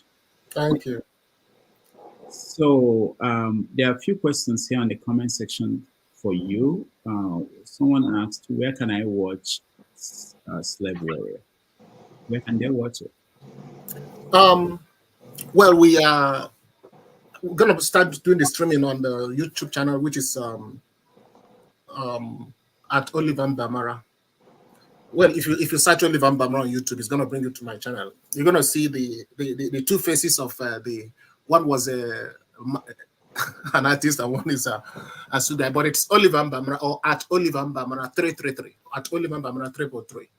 And but I'm gonna put the link. I'm gonna try and get you the link to you so you can put it up. So that's where we're gonna be streaming the series, and later we can also put up Slave Warrior there. But we didn't want to put it out until we get the channel going, because we want to make sure that you guys are subscribed and ready to watch it. Then we can put it out there. So you can encourage people to get subscribed, and once we push the channel up and have the subscription enough to put out content like that. And it's not just Slave Warrior, there are other things we can put out there, but we have to have the crowd there before we can put it out. Mm-hmm. All right. So Igbo basics. Any questions for Oliver? The question for Oliver is really the correlation to the Nollywood angle of this whole process. I listened to you earlier on, talked about the possible fundings and stuff like that, and when the funding was to come through. What can we do at this stage?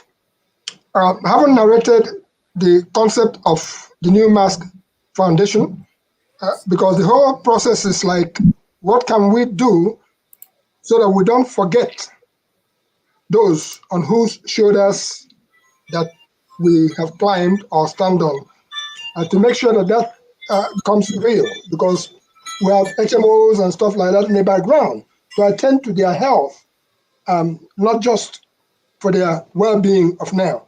What can we do to make that a reality as far as the Nollywood Coalition is concerned? Okay.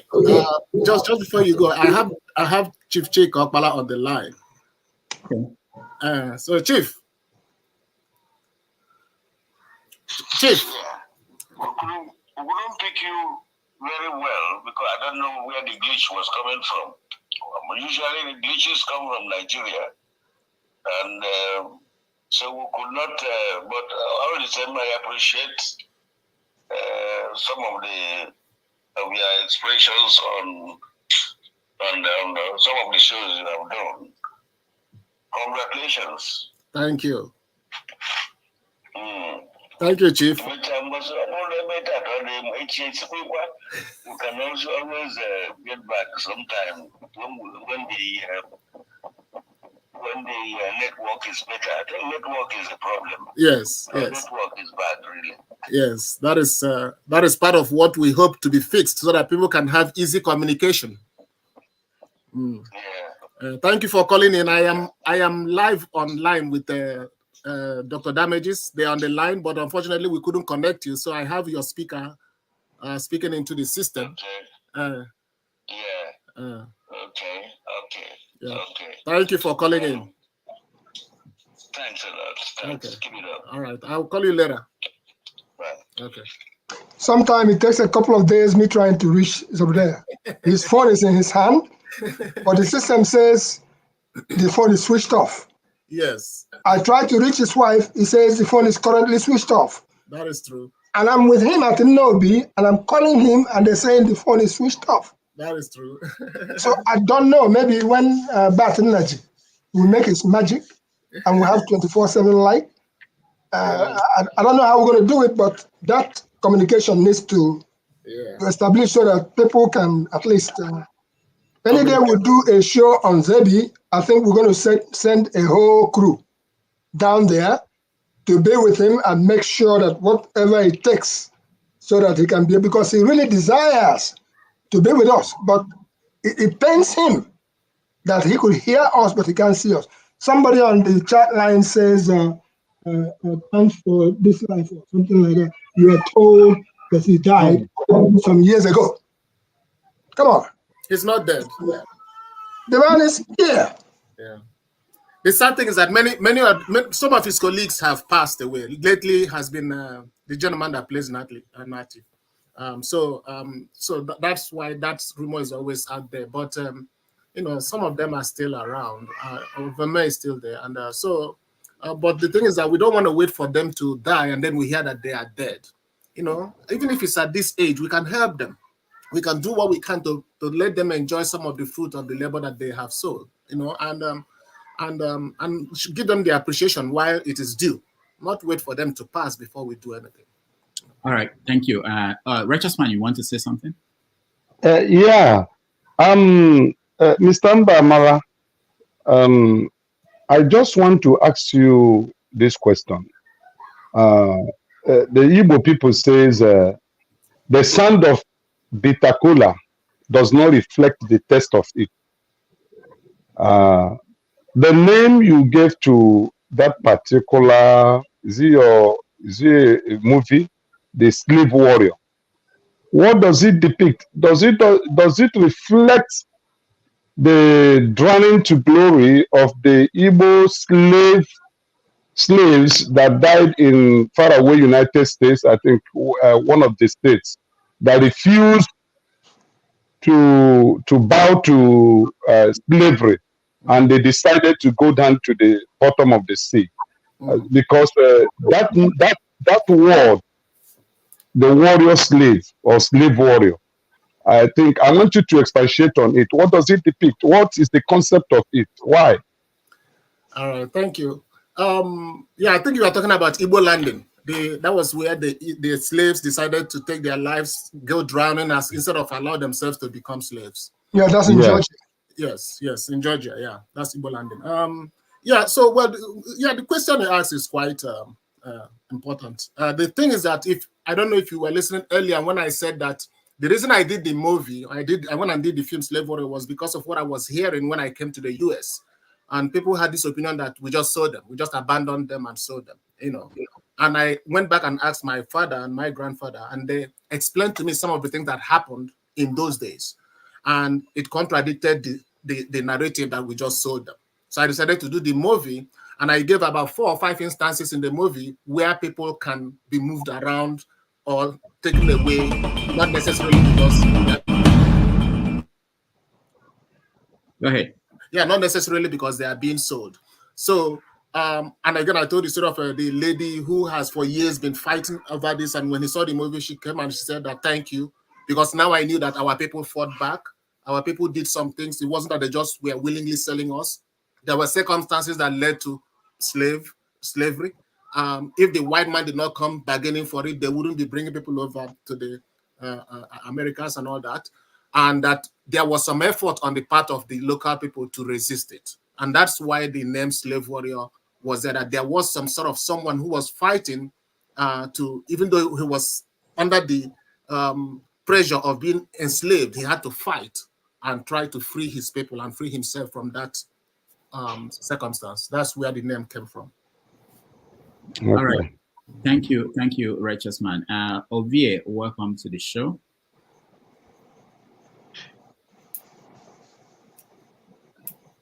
Ovie, we can hear you. Unmute yourself. Unmute. Ovie, unmute. Okay. I'm unmuted from here. All right, go ahead, Ovie. Can you hear me now? Yes. Can you hear now? Yeah, Obi, we can hear you. Go ahead. Hello? Oh, I don't know. Thank you for bringing somebody in a better position to answer my curiosity. Two things when I was listening to the questions you were asking our guest. You told a story about your encounter with a taxi driver in Kenya, which speak to the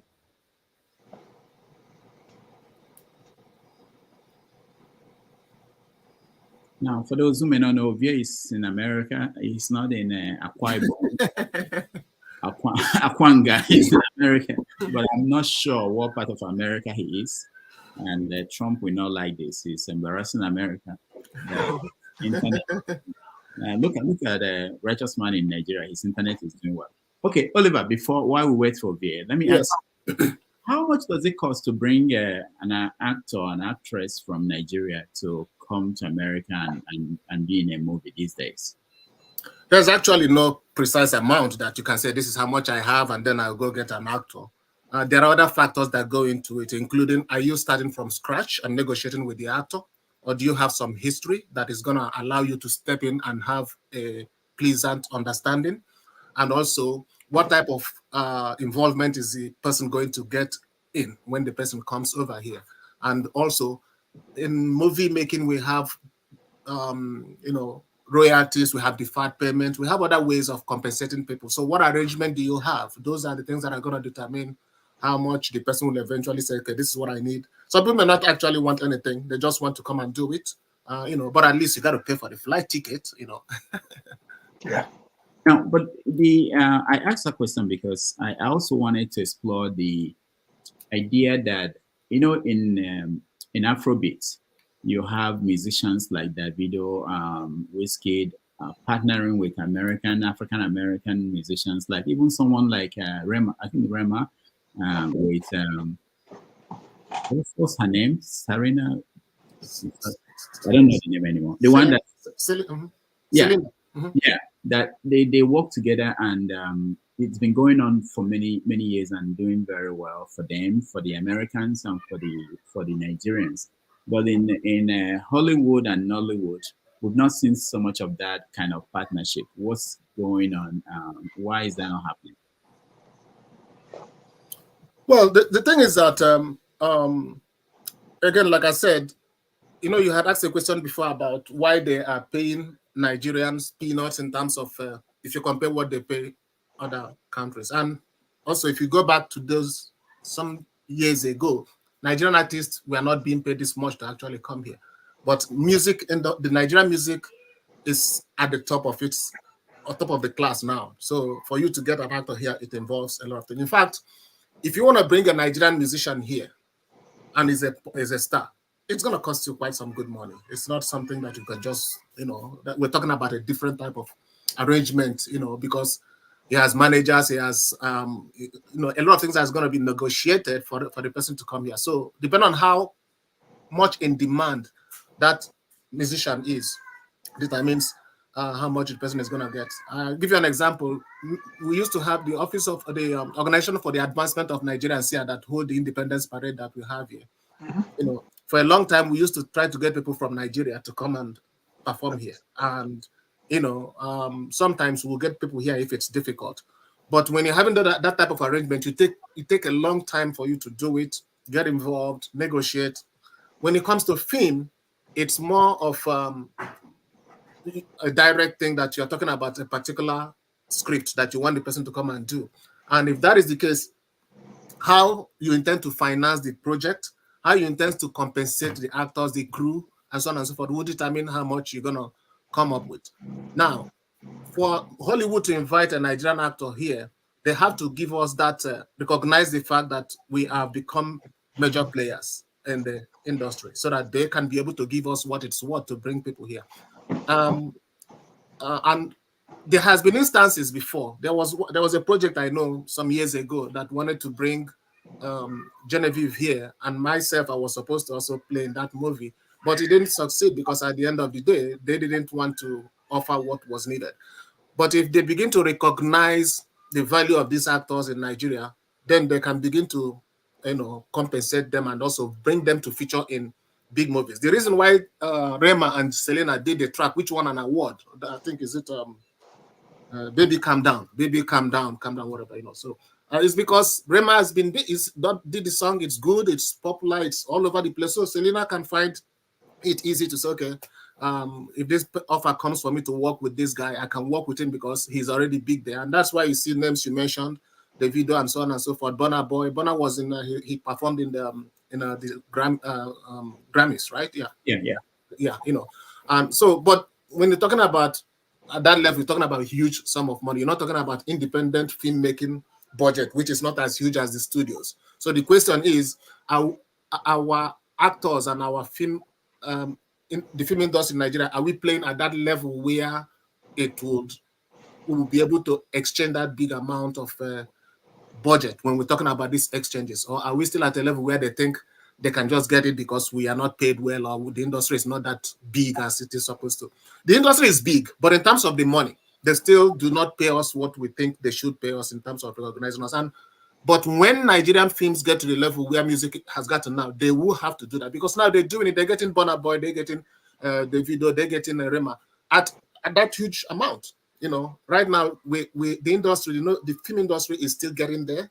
There has been talks of getting some of the actors there to come here and act, but it's not a priority yet. Maybe when we start having some stories, there are stories we will have that will become landmark stories that an actor out there can be made or invited to come and play a role here in the US.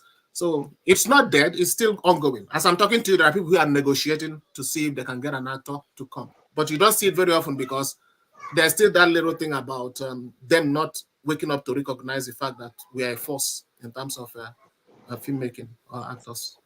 So along that line, I would say that Grammy Awards, we now have a special segment for Afrobeat, where you have a lot of Africans competing. And but Oscars, the Academy of Motion Pictures, happening on March 10th. Do we have African movies or Nigerian Nollywood movies in contention? Yeah, I think we submitted the black and white movie. I've forgotten the name now. That was the Nigerian representation for that this thing. But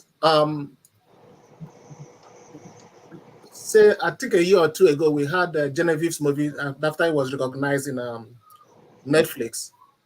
Genevieve had also got involved with was invited to be part of the committees and whatever that get involved in some of these things. So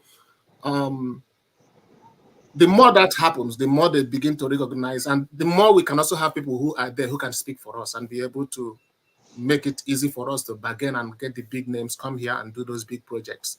It's an ongoing thing. But right now we are getting there. We are getting there. Is there any kind of disagreement between Nollywood at home and Nollywood here? What I mean by that is you guys who are making movies in America, because I had a guest here, you may know him, Raman, who is in Boston, making movies in Boston.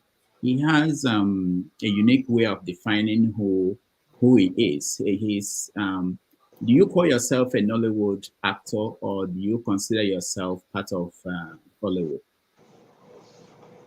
Well, the thing is that, if you know actors, no, not actors, if you know artists, that is creative content, creative artists, let me put it that way. You know that there are various ways they relate with each other.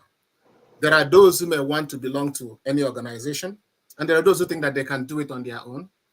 And then we also have this factor, and sadly I may say, of some people who don't want to associate with some other people because of certain maybe tribal elements or tribal feelings. So they don't want to associate with some other people. They choose, because somewhere at the back of their mind, they are thinking that it's a question of, let me get this to belong to my tribe. And because of that, they don't want to get involved with the figure that maybe they are not represented in the organization or whatever. Some people also feel that they are comfortable with whatever they have, so they don't need any group to succeed. So it won't be surprising if you see somebody come and say, no, I don't belong to Nollywood. In fact, there are people who say there is no Nollywood. In fact, if you bring Nollywood as a topic, there are people who are going to tell you, no, it started from here. This person say, no, it started from here. This person say, why are you calling it Nollywood? Because does it embrace everyone? What of these other people? And then if you say, if you want to be part of it, why don't you come and answer? No, they say, why are we going to call it Nollywood? Why don't we call it some other wood? Right?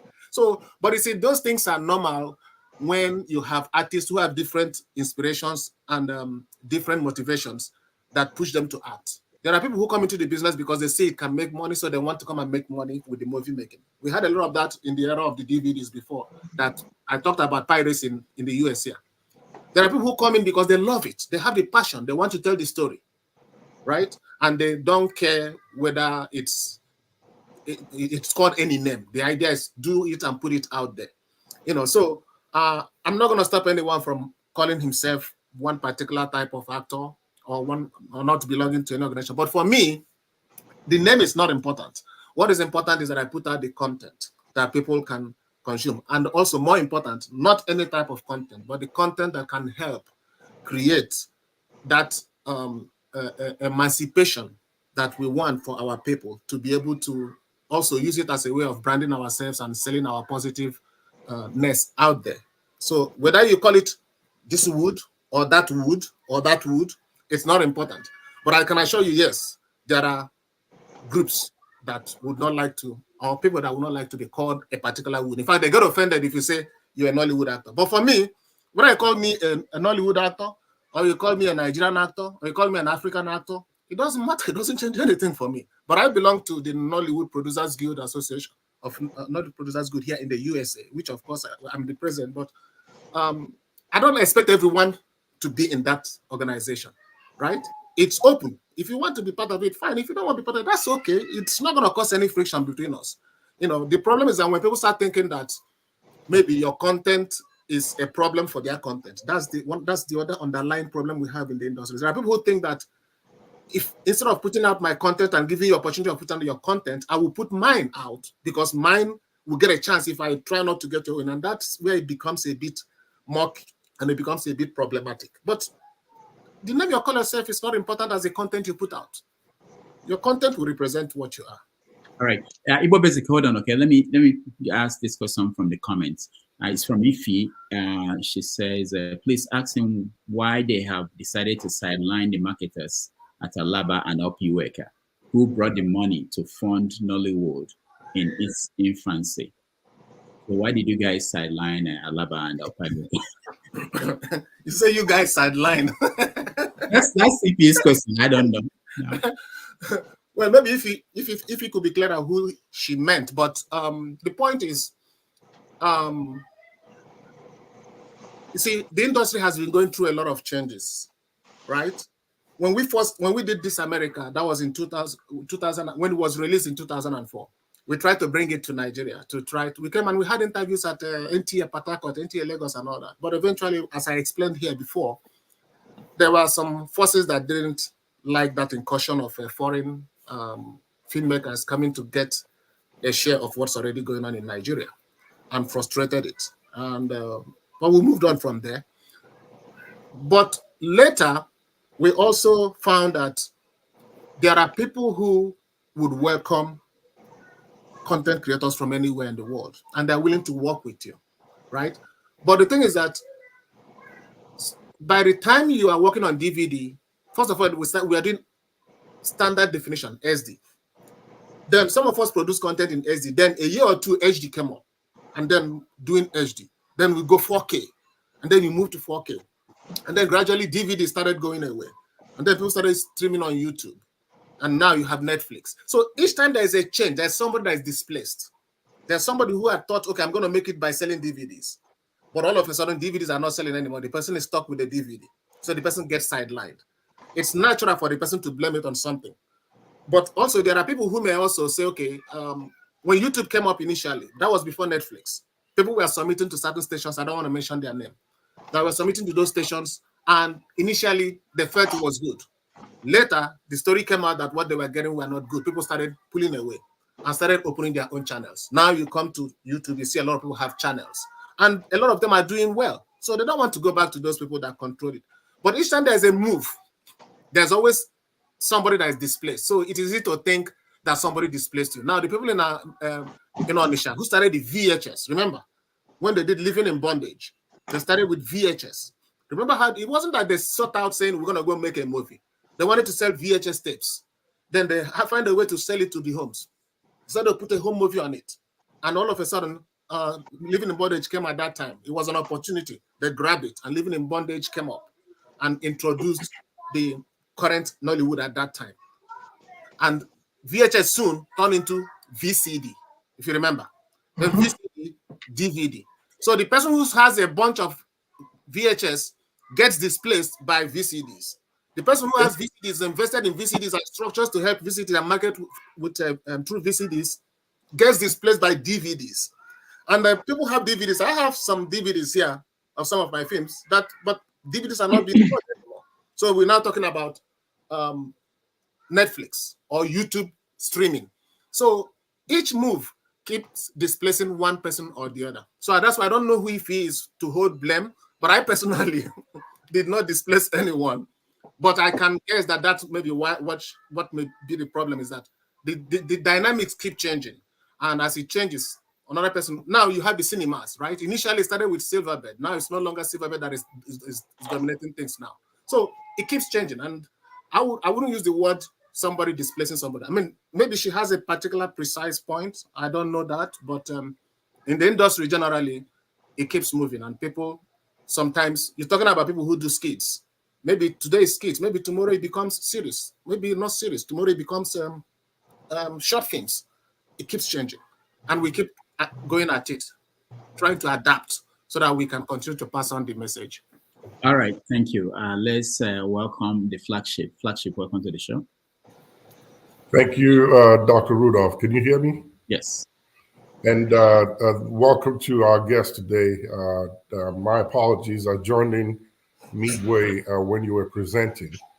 You're a man of so many hats, I could tell. You wear so many hats, and it's quite distinctive to see how you are able to function in these diverse areas that you are involved in. I think Rudolph mentioned that you are possessed with something. I can't remember the There's no English word for it, you know. Yeah, that's quite phenomenal. I really admire and appreciate men of your character and your ability. So thank you for that and for putting us and showcasing us out well in the Western world. My question is this: Nollywood, when it came, and I just heard you talk about Living in Bondage, which seemed to be, maybe not, but seemed to be the first time that Nigerian movie industry really hit the airwaves, and it made a big bang that from then on it cascaded into what we have today. It has taken the African continent by storm. Our movies are watched in so many African countries. They look forward to them. They are like hotcakes in their movie shops when they go get the videos or VHS, then CDs, and now online to watch. This is each time that Nollywood at least have some sort of collaboration in a more wider, bigger space with Hollywood. There is one of our great minds, Ayo Maku, popularly known as AY. He did it with one movie, I think 30 Days in Atlanta, and was able to get some great Hollywood stars to act with him here in Atlanta. And that was really phenomenal to see that collaboration happen. And I've been looking forward to seeing that go beyond that level and at least do what Bollywood did. What would it take to get Nollywood up to standard where they can easily be sought after within the movie industry like they do in the music industry? Davido, Burna Boy, Wizkid, and the rest of them are highly sought after by Western musicians to do collaborations with. What would it take to get Nollywood to that standard? Very good. Yeah. Well, thank you. The thing is, Nollywood was actually ahead of the music industry in terms of popularity some years ago, right? There was a time it was touted all over the place that Nollywood is the #1 filmmaking industry in the world. That was in terms of numbers of films that they roll out, and then we had Nollywood, Hollywood, and Bollywood. The three of them were at the top. But Nollywood was actually rated as turning out more movies, and that was penultimate to the time we're talking about the AY thing, which was around 2015, if I'm not mistaken, around that time. Yeah, he did 30 days in America, and in Atlanta. So every once in a while, you could situations like that occur, and a movie can transcend, beat the odds, and be able to stand out. Because we applauded it, we were happy for it, and like you, we expected more of it to happen, but it didn't happen that way. There are still collaborations here and there, but we expect it to be big, but it has not happened that way. And that's not to say that it's not going to happen, but it goes to tell you how the dynamics of the industry works. And one of the things we have as I don't want to use the word developing, as an industry that is competing with Hollywood, is that people easily make a comparison of the two. And I've always tried to make argument to people that you can't make a comparison of Nollywood with Hollywood. You can actually use it to refer and make references and say, for example, this happened, but you can't make a comparison.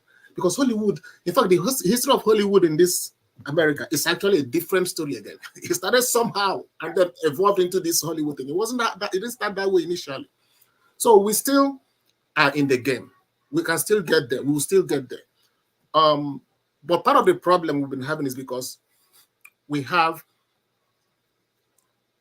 once in a while, you have an economy that moves forward, then that seems to move forward, then one step forward, then two steps backward. Because movie making, you got to understand, first of all, to many people, like I've said to Rodolph earlier, is that some people come into it because they want to make money. They don't care about your beautiful story, but they will take your beautiful story and make money off your beautiful story. And then there is also the people that want to tell the story. They want to share the story. They love it. They want to have it out there. People, they don't care about much of the money, so long as you're able to make it and share it. So you have a collision of these two. So it is a constant marksmanship going on. Who gets to lead the direction? Is it the person who loves the creative content, who wants to put it out there, or the person who wants to make money? And there are some filmmakers here, even Nigerian filmmakers, that have gone to Nigeria because at that time you were talking about Nollywood was like this. So I know a guy here who was already doing movies here, not big time, but he's been doing directed some Hollywood music and so on and so forth. So he wrote a story. He went to Nigeria, but he came back complaining because the treatment he got in Nigeria wasn't what he expected. It wasn't as professional as he expected. First of all, most of the other filmmakers in Nigeria wanted him to be calling them Oga, sir. And this is a filmmaker who has his own crew, who has his own history, who has done his own job here. But he goes to Nigeria and there's this play of, you're going to call this person Oga, you're going to subject yourself to this person, I'm in charge here. So he just couldn't fit in. And he stayed up to a year or so, did 1 or 2 movies, and then he came back and said, I can't. But he went with good intention to go and help there and try to bring the industry up. Because at that time, there was this complaint about some of our movies have sound problem, light problem, the boom comes in here, it cut off here, it goes black. There were a lot of complaints, but people who make no complaint are making that complaint because they compare it to Hollywood. So they want it to be as beautiful as the movie you watch in the theater. Yes, it can be, but you got to also understand where the Nigerian filmmaker is coming from. The budget is running with. I remember a film when I did Spade in Nigeria, I had for 2 days we didn't have light. So we wanted to shoot a night scene.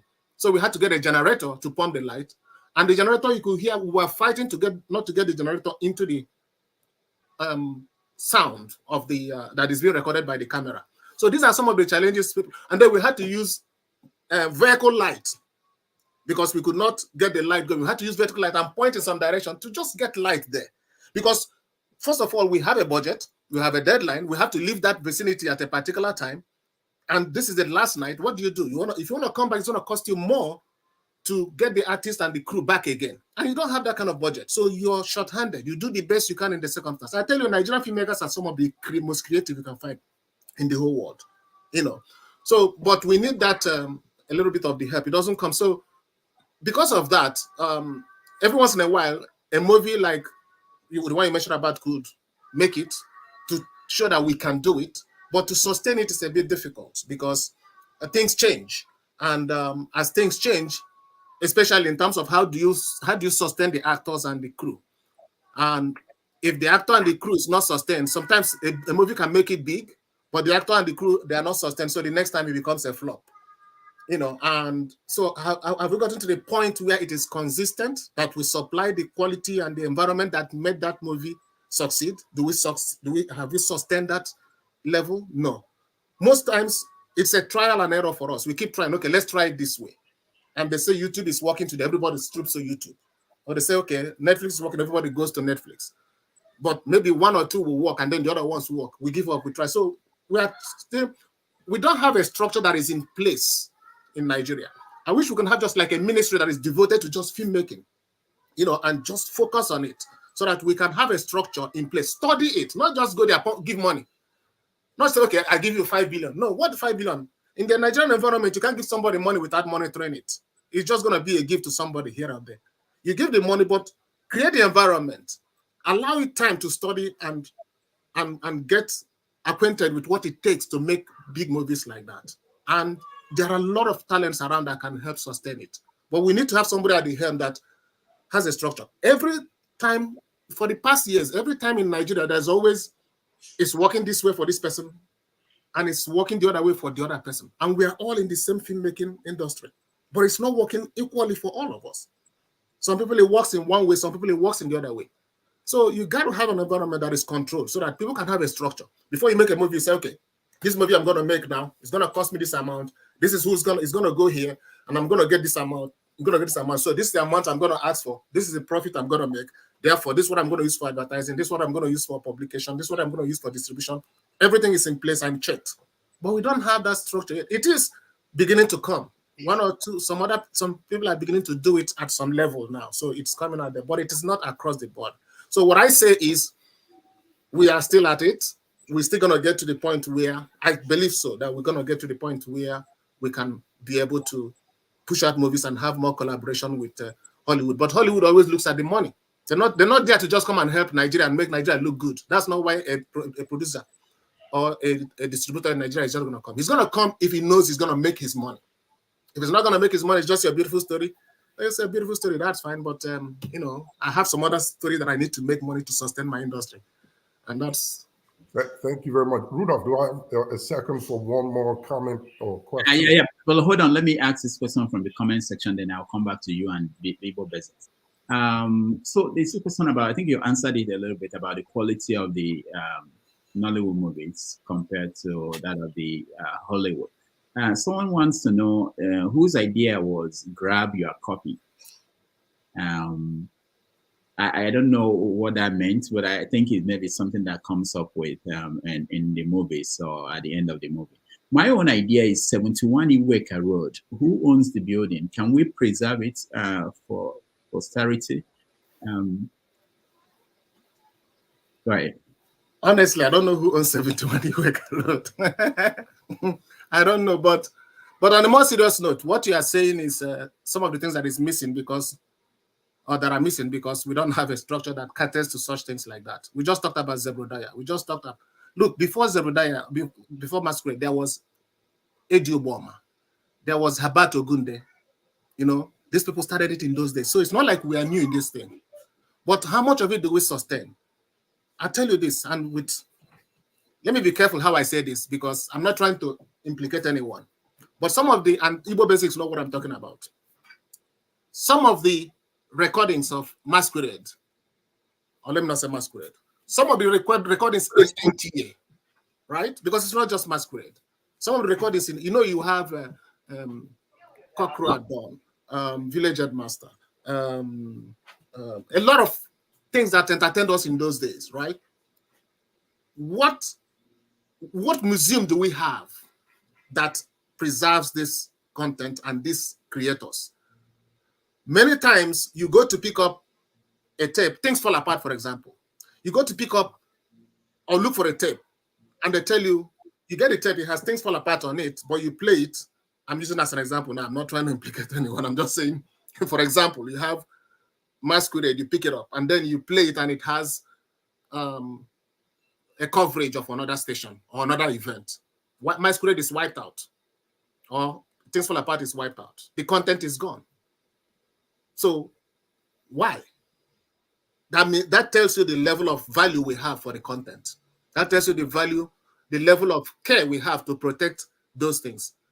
Why can't I just go into library now and see an upgraded level of Herbert Ogunde's movie?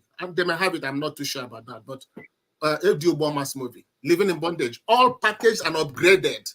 Now we have upgrading of these movies and still release them over and over again. You know, I think those ones could be possible anyway because there are private companies that made it. But this problem is more with the authorities, with the government authorities, the NTAs and the television stations that do not safeguard this content. They dub over them, or they put them aside and they get wasted. And you look for them, you don't find them. I don't know how anyone can find any of those shows we watched in the 80s about some of these beautiful artists we have all over the country that you can still find intact now. So that is also the problem. We have to have a system and a consciousness that preserves what we have and have value for it. All right, thank you. Flagship, go. Oh no, Igbo Basics first, and then.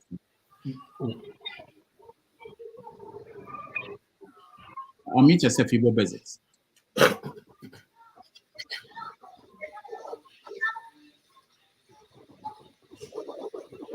All right, let's go for right, so, yeah, thank you. While you were answering my question, you touched on something that I was going to follow up on briefly. You made mention that the monetary aspect is the biggest part for the movie industry. Yes, every investor wants to get their money back plus more.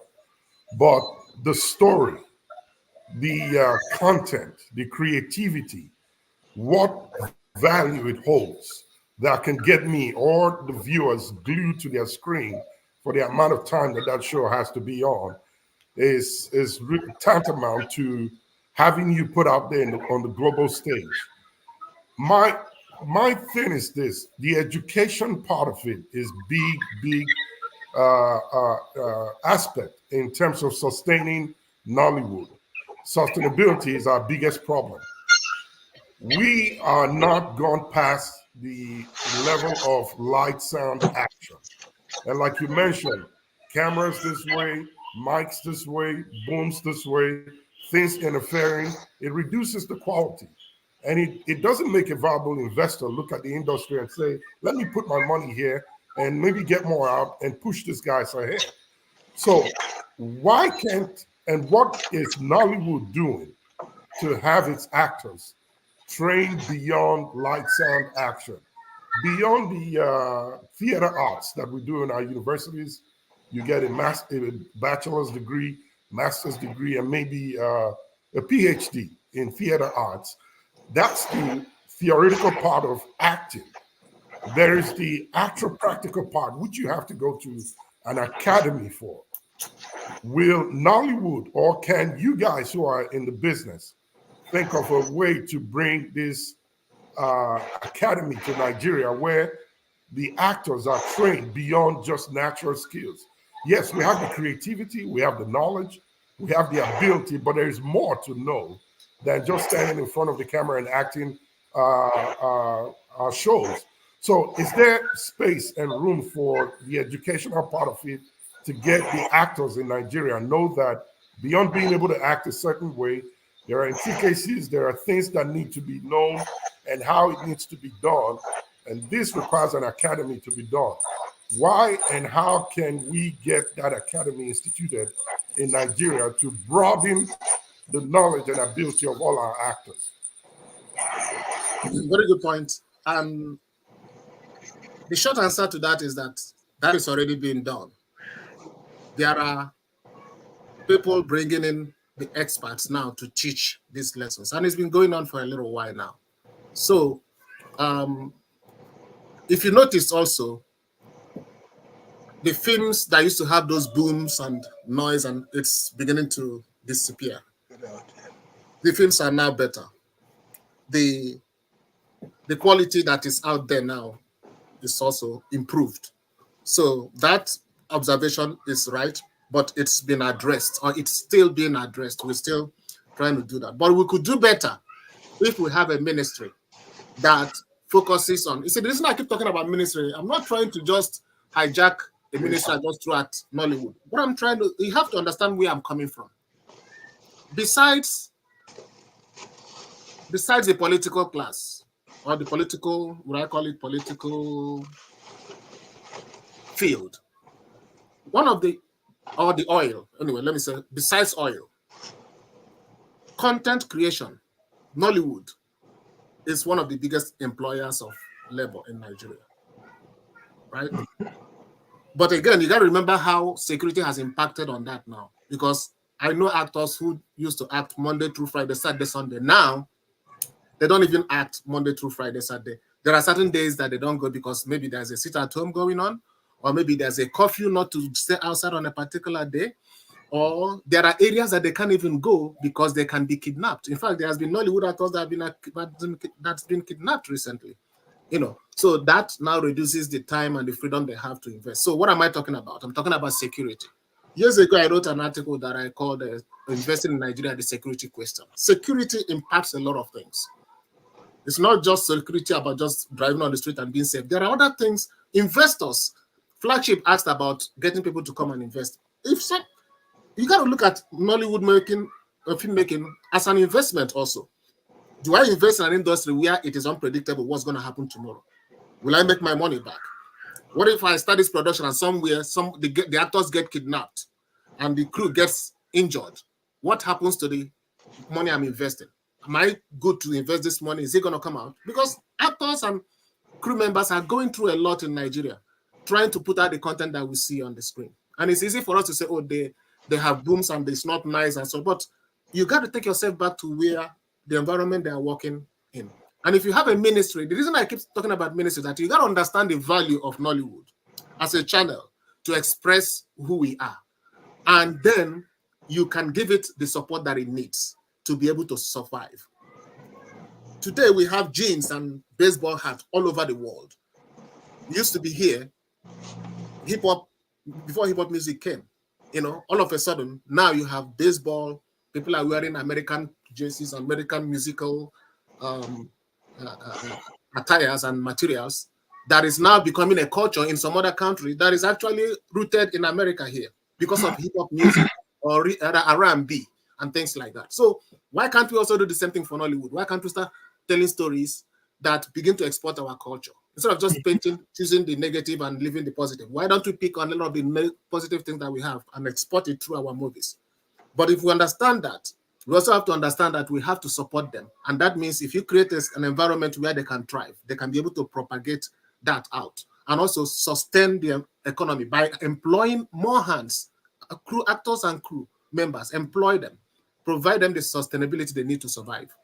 You know, so just to summarize Flagship is that the industry is working on that. In fact, there's a member of our group, a member of Nollywood Producers Guild, who went to Nigeria and established a place there now that actors and actresses can come and act. You can also bring your film and shoot in there. Stanford Films is the name of the guy. You know, so you can go there now, get location, and the actors will be they train there, and then they graduate, and he puts them into the film industry by giving them roles to play. So what you are saying is happening. Yes, people are doing it, but we need to do it more and encourage those who are doing it already by having something that caters towards sustaining and protecting them. Thank you very much. In 30 seconds, please. You talk about ministry, and that's the government. In my opinion, waiting for them to enact this and get it running would be fruitless. A little over 2 weeks ago, it was reported, and I heard it on the news in Nigeria, that where the government is asking all skit makers to go and register their names with the CAC, Corporate Affairs Commission in Nigeria. And the reason being that the revenue they make from YouTube Instagram, Facebook, and the rest of them. They want a piece of it. Do you think this is encouraging? If we're dependent on the ministry, isn't this a move to try to silence the industry pretty much in the direction that is going with social media and technology that's been added? Yeah, I think that is part of the problem we have in some other things that happen in our country. You see, if these people are not making the money they are making, maybe we won't think of the fact that they need to be reporting these returns. Or if they're not influencing people the way they are, we may have looked the other way. But now they're making money and they're also influencing people. So we want to have a control over them. I'm not against monitoring what content creators are doing, but you have to do it as a package. Don't selectively do it. Don't do it selectively. Like, okay, let me just go after the money they're making and control them. Create an environment whereby they can work with you and agree with you and say, okay, yes, I'm going to register here. Just like here, we have Writers Guild of America. We have Actors Guild. I know we have Actors Guild in Nigeria, but here it is not just about having the guilds, and the government doesn't come and take over control. They negotiate with them. Over the past months, you had the negotiation with about the actors. They took about 100 and something days. They are negotiating because they were trying to protect their rights from being taken over by the emerging AI environment. It's not just AI, but AI was one of the main reasons why they had to go and say, look, we have to call a spade and say, this point, you can't take this, you can't do this with us. This is what we're gonna do. Because if we don't do it, AI will start writing, start acting, start editing, and before you know it, our job is gone. So they had that negotiation with them and they came up with that. Now, do you have an opportunity? Do you have that type of environment whereby the actors can come and sit down and negotiate with the government without the government saying, oh, that you should do it this way? You see, that's the problem. We don't have to. These people are trying to survive, right? And you come all of a sudden, you just grab what they are doing and you want to control it. But did you sit down and look at the environment and say, okay, fine, this is what you are doing. This is how we can make you better. And this is what we can do to also, because monitoring is good.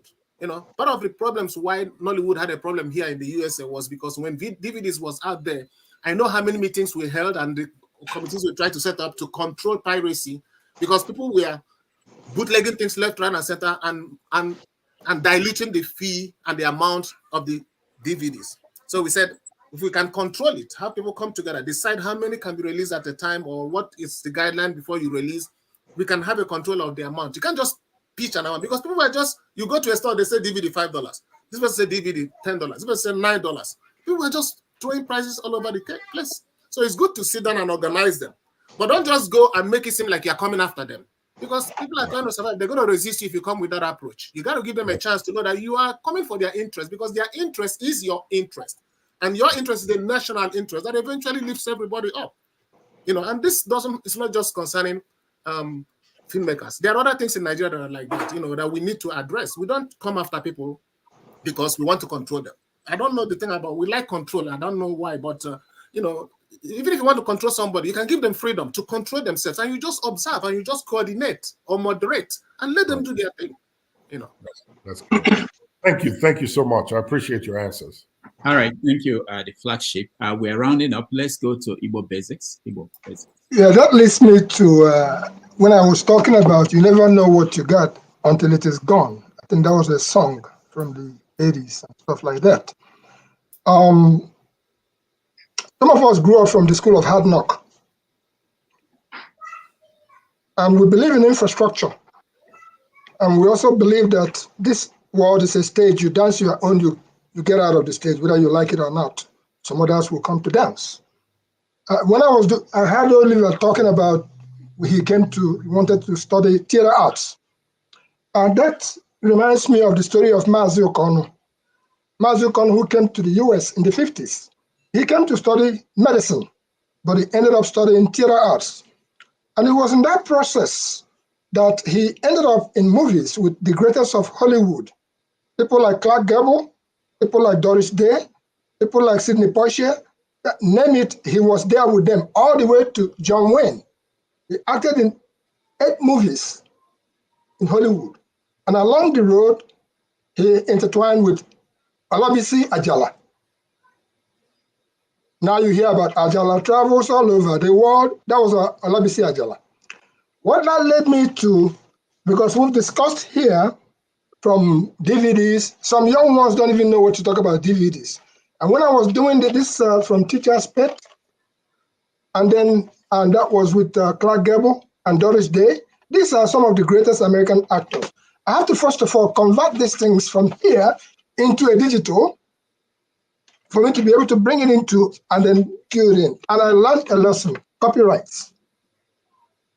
Our people are just doing the grab, do stuff, skits, whatever. You don't care about whatever anybody went through to put together the material you're using. You don't even recognize the source of your material. When I was doing this, 20th Century Fox, they gave me permission to use 4 minutes, in some cases 2 minutes, and they have to go through the estates of the dead Robert Mitchum in order for them to sign off, in order for me to be able to use their material for Mazi Okono's project, which was launched at Ibere in 2010. I'm from Ibere. So I went through all that, recognizing what it is in an organized society. One of the questions I have on the table here is that even our government, there's no problem you going after money. So it's an appeal that I'm also making to the Nigerian government. Let me be specific, Nigeria. Not talking about Africa yet. You reap where you sow. So it's an appeal to the government to help set up on the infrastructure and don't destroy the things that we already have on the ground. Why am I saying that? I have a question here that goes to Dr. Damages, that goes to Oliver. Do we have a database of our people from the past who were here before us? Just like I've mentioned people like Mazi Okono, and I mentioned people like Olabisi Ajala, and so on and so forth. I saw some people participating in movies in the 50s and the 60s, and they were great actors. Do we have a library that has the names, at least, of all these our heroes past before we even come to the people like Chief Zebrudaya, Okeriwe Mobe, alias Forta Day? Do we have that? I do know that our story is scattered here and there, just like Oliver mentioned here. How you pick up a DVD and you try to play something in it and it's recording something else. I have first-hand knowledge of what has happened in things like the New Masquerade. So what can we do? Starting with a database, can Nollywood, of which Oliver, you are the head person here, can Nollywood address that issue? How do we go about it? All right. Yeah, definitely. That's what we are always trying to do. But again, it goes back to what I was saying before, which is that we don't have a structure that is set and tested to now provide these things. And it's not going to happen if we are coming at it from various angles. You know, if I go, I say it, and you say it, this person say it. But if we have an outlet, or rather an institution that is devoted to protecting and promoting content and content creation, we will have a structure that will allow people to now have a place where you can at least submit those things for them to be protected for posterity.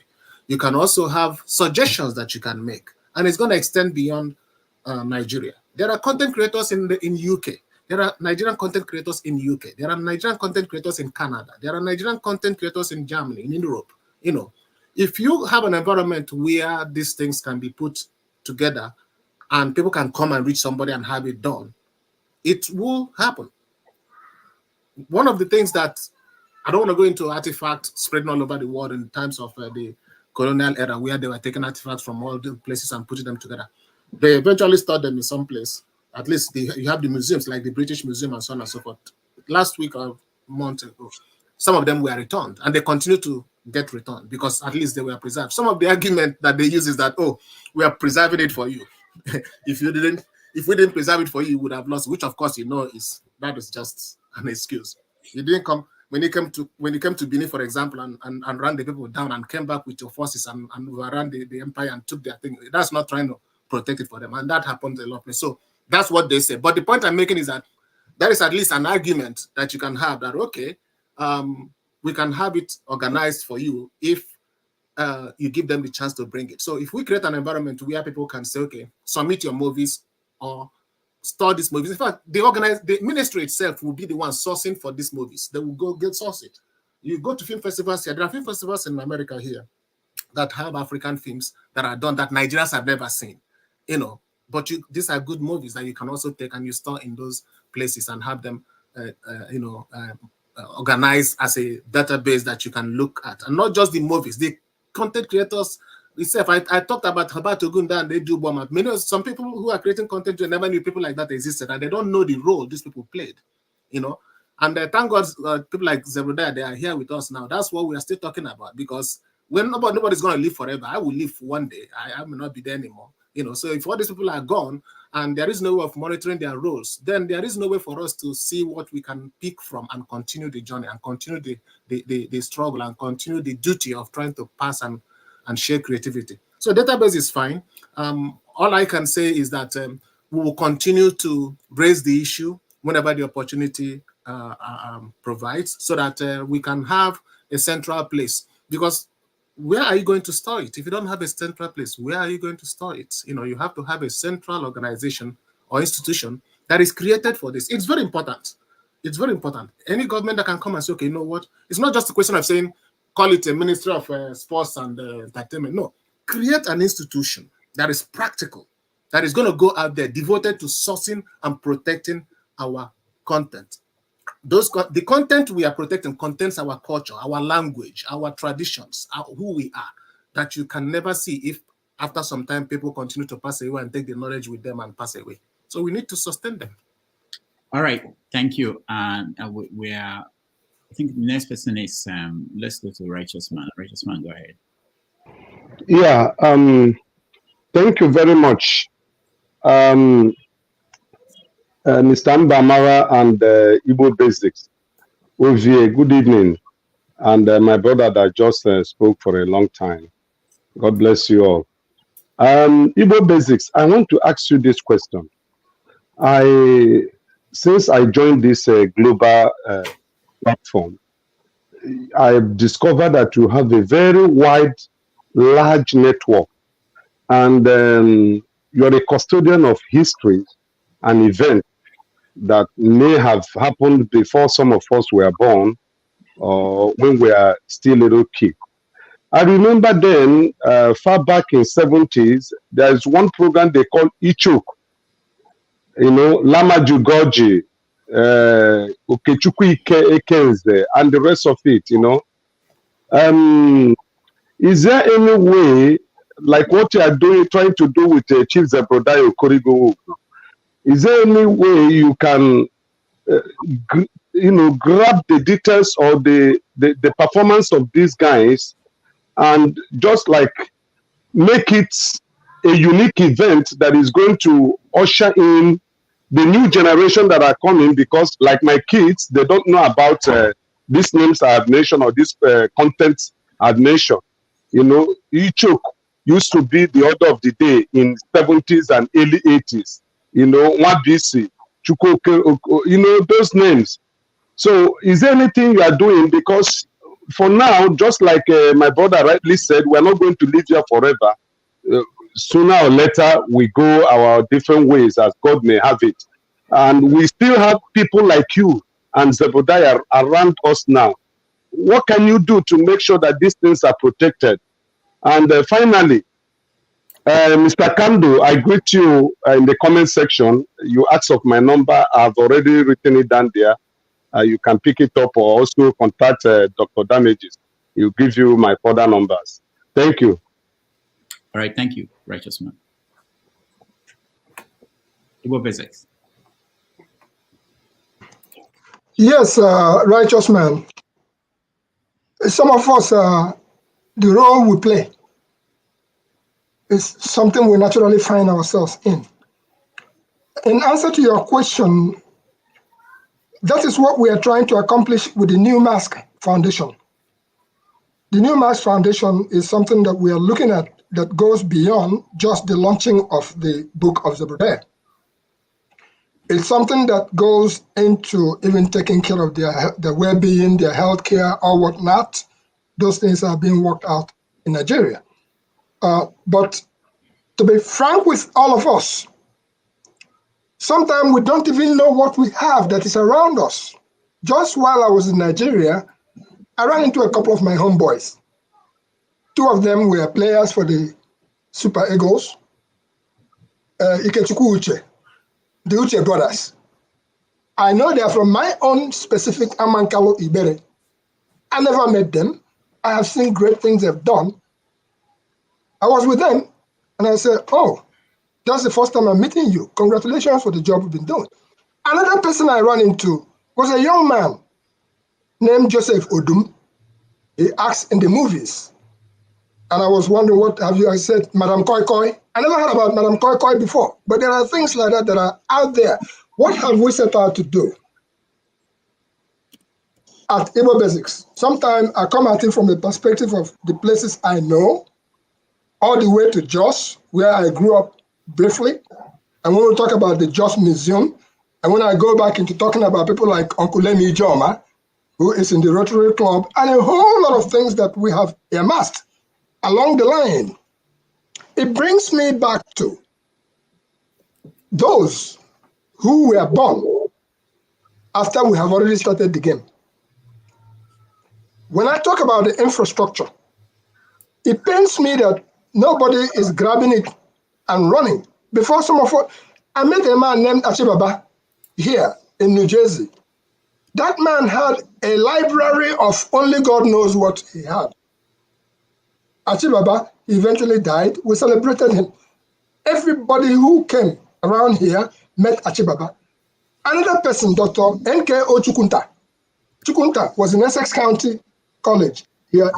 He had a library in his home that encompassed things before some of us were born. People like Max Banite have come and gone. What am I trying to say is that it is an opportunity, and it's also a privilege to have come to know people like Rudolph Okonkwo, whom I have known for quite some time. Our people are playing various roles in various places. So our appeal, again, is very simple. At this stage, in other words, our people say the goat, the public goat, dies of starvation. But if these forums that we have can actually help us, I have put it out there in this open space and say, come, because some of us, when we started taking pictures, there were no cell phones.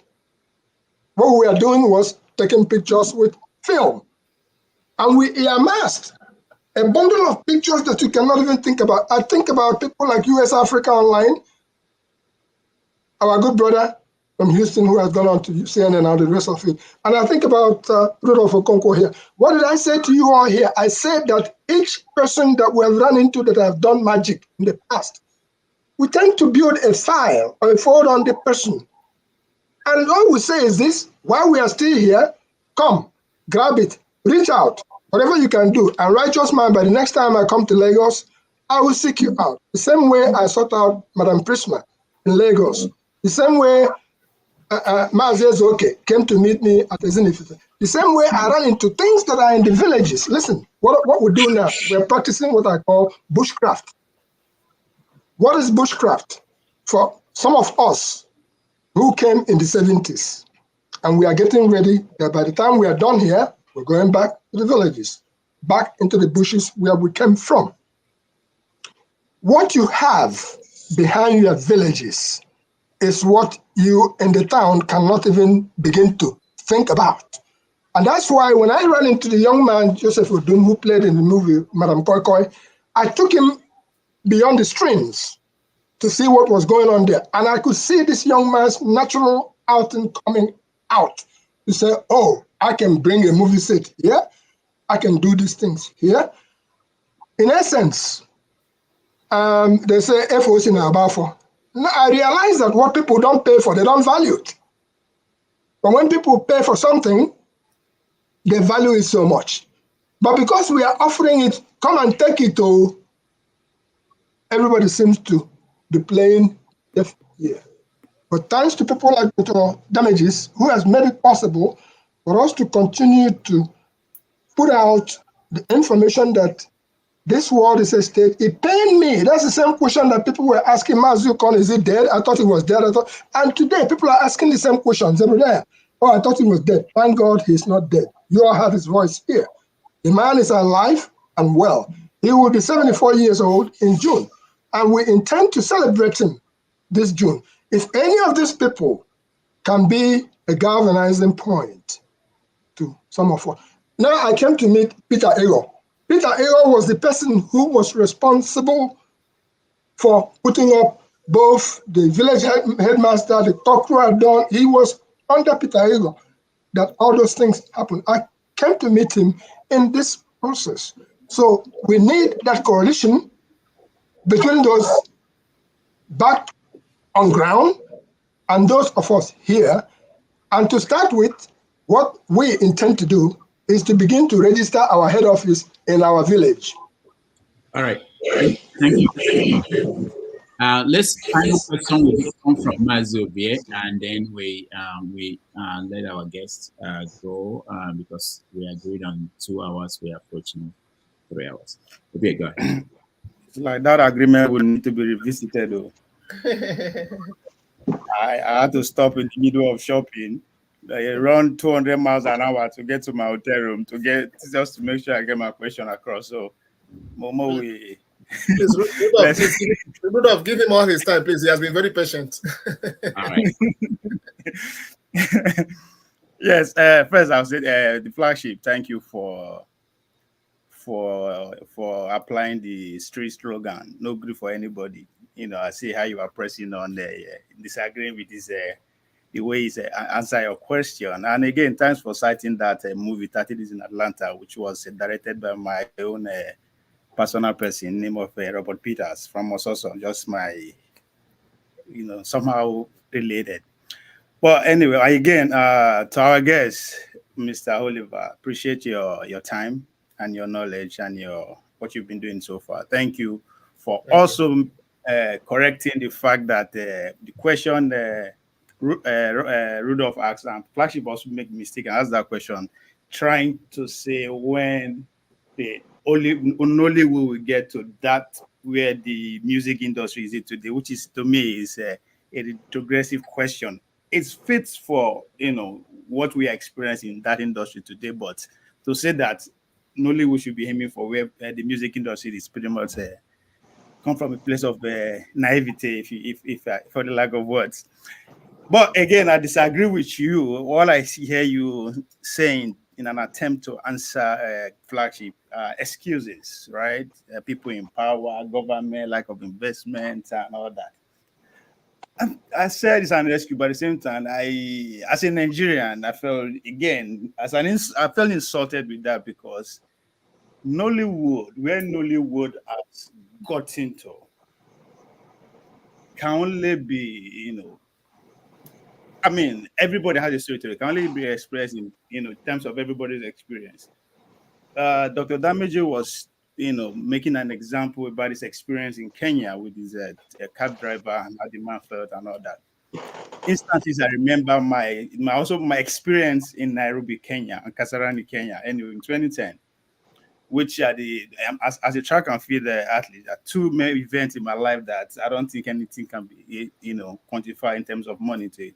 My experience in Kenya and my experience in slaving in Bulgaria when white kids are running after me because they've never seen a black person before. It would take me back to my days in the village. I did the same thing the first time I come in contact with white people.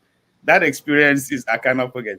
In Kenya, as a track and field, we around the relay as a team, and I was able to call the Nigerian team Nigeria. Nairobi, Kenya is known for, of course, the track and field, long distance, and that world record, those as Olympic champions and others. So can you imagine the stadium, how filled to the team the stadium is. And as soon as us, the team Nigeria, walk into that stadium, the chant, the noise that erupted from that stadium. I just can't. It's something that I never believe I've experienced in my life. And all they were shouting is Baba, Oga, all the names of the Nollywood stars. They were just shouting. And again, I said, among all the team Nigeria, the only superstar we have in our team was Blessing Okagbari.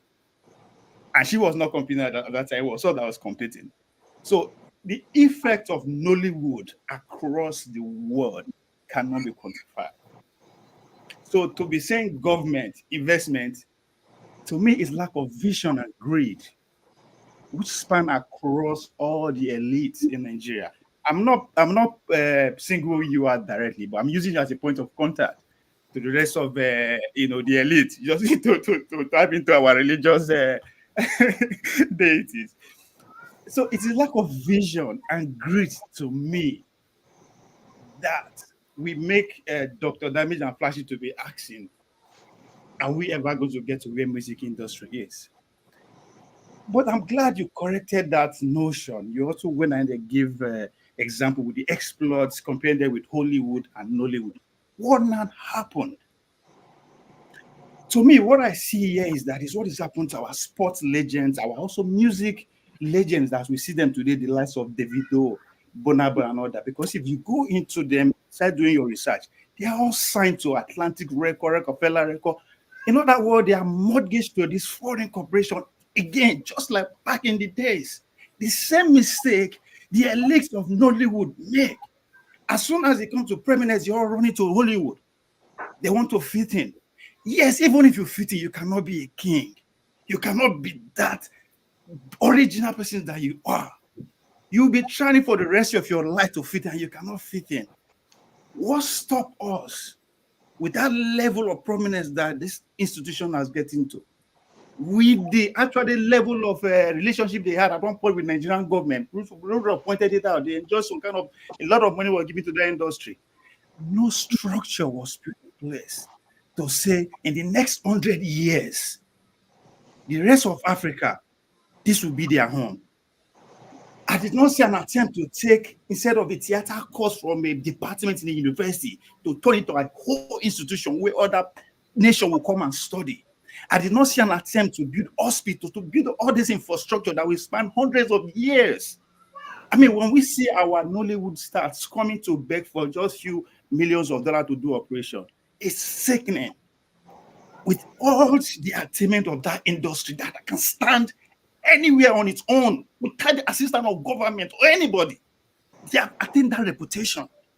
Rudolph also pointed out about the way Karu to Niger. These are iconic places that are just, nobody is actually utilizing it for what it's going to look like in the next 100 years. America's pretty much run from NBC and Disney World. These are Nollywoods and all that.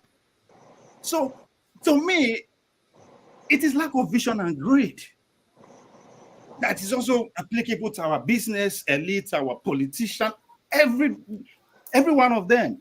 No one is thinking about by the year 2070, by the year 2100, what is this thing going to be like? For me to not be able to remember what things fall apart look like in a movie, it's just a testament of how that industry has failed our generation. If the government has failed to educate our people, the only hope Nigeria have is Nollywood, but we are running to fit into Hollywood. It's set out to say, you know what, by the year 2050, I want Hollywood to be coming to us. And we be the determinant of the contract, not the other way around. For me, lack of consistency, inferiority complex, and money, it is lack of vision. I don't know what you take, but I'm sorry if I go all out of time for that. But I'm just at this point, all that I live in Nigeria, I agree, really ambitionless. They enjoy so much patronage and so much royalty across the world. Even when I was in school in North Dakota, when I say North Dakota, even Dr. Damage has been here for thousands of years. I don't even know where that place be. But guess what? When I meet Caribbean athletes alike on campus, they don't care, even though I'm a superstar on campus. They'll be calling me Babao. You know, the phrases that was in Nollywood, the Cameroonians are adopting our name just because of Nollywood. That's how powerful it is. I go enter our old Oyibo office. I will be seeing fella digs. I will be seeing this for la past movie and all that. The places I never imagined I could I would ever seen all this thing. That is how far and wide that industry had gone. So to say we need government, we need investors, it's just lack of vision. I won't say you people are not smart or intelligent, but just for the fact that people are greedy, are thinking about yourself alone without thinking about the unborn generation, even though they are not going to be your grandkids. So, but as I said, my apology if this is not personal, but this is just my observation. Okay, thank you. Okay. Yeah. Oliver. Yeah, it's not personal, my brother. I love the passion. I love it because that is how you feel about it. I feel you completely. It is nothing personal at all. There is nothing you said that is wrong, right? So it's nothing personal. But I think actually we don't actually disagree. I don't know where you disagree with it because it seems you're just saying the same thing I'm saying, the same way I'm seeing it. So we don't disagree. It's not personal. I don't see anything wrong with what you said. What you expressed is what we like, what we love to see happen. And the reason I say that we don't disagree is that maybe what you said actually will help me clarify something in case people may have misunderstood it. When I said we need ministry, I wasn't saying that we need government. That's not what I was trying to say. I wasn't trying to say that we should just wait for government to do all that for us. If you remembered, I told story. I don't know if you were online when I told the story of even how Nollywood started. Were people who are selling VHS, right? They didn't have to wait for the government to buy VHS for them. They didn't have to wait for them to do living in bondage and things like that. They didn't have to wait for government to do it for them.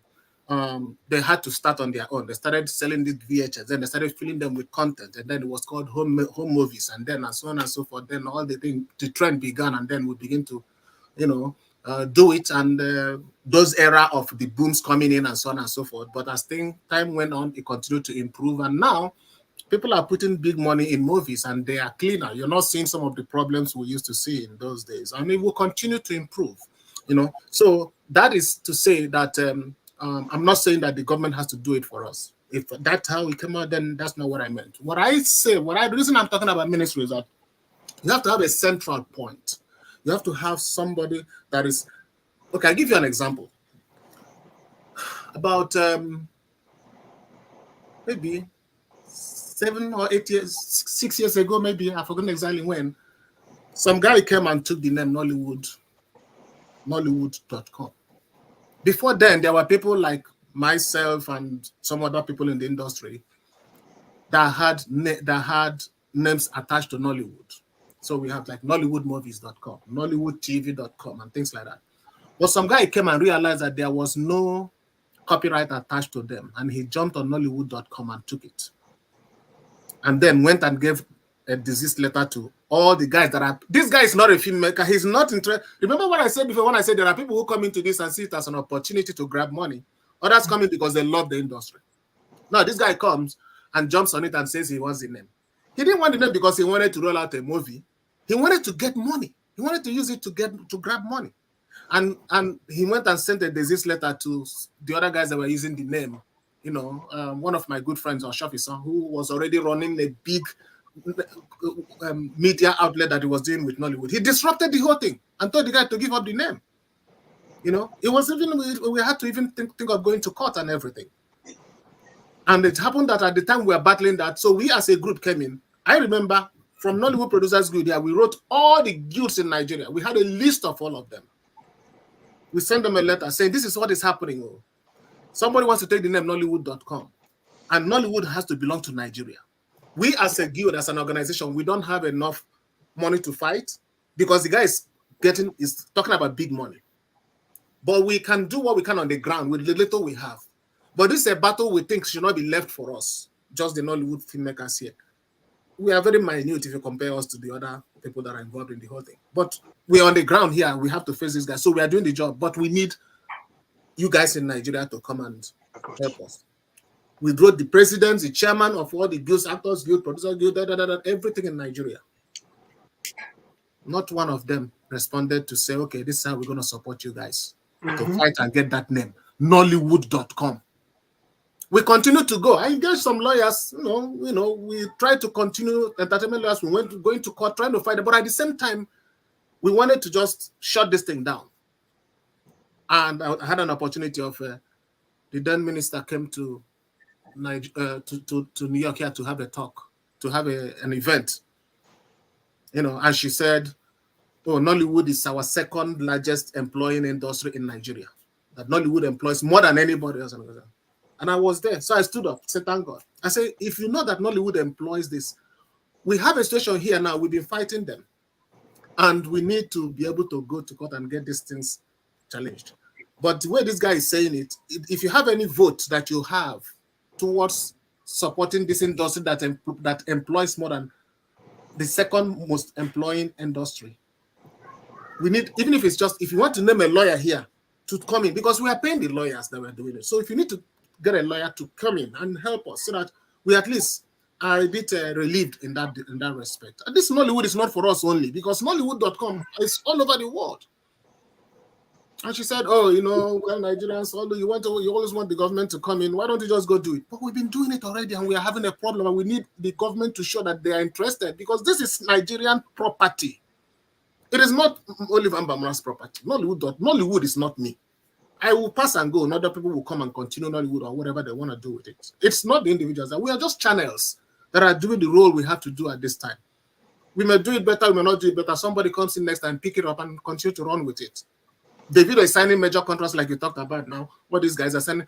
There were people like Majek in those days, they were great and so on and so forth. They didn't have the opportunities that these people had, not because they were not good or because they were not as devoted, because every time has its time. Every time has a time when certain things are in trend and certain things happen. So you grab the opportunity. So this person did not, the minister did not say anything about it.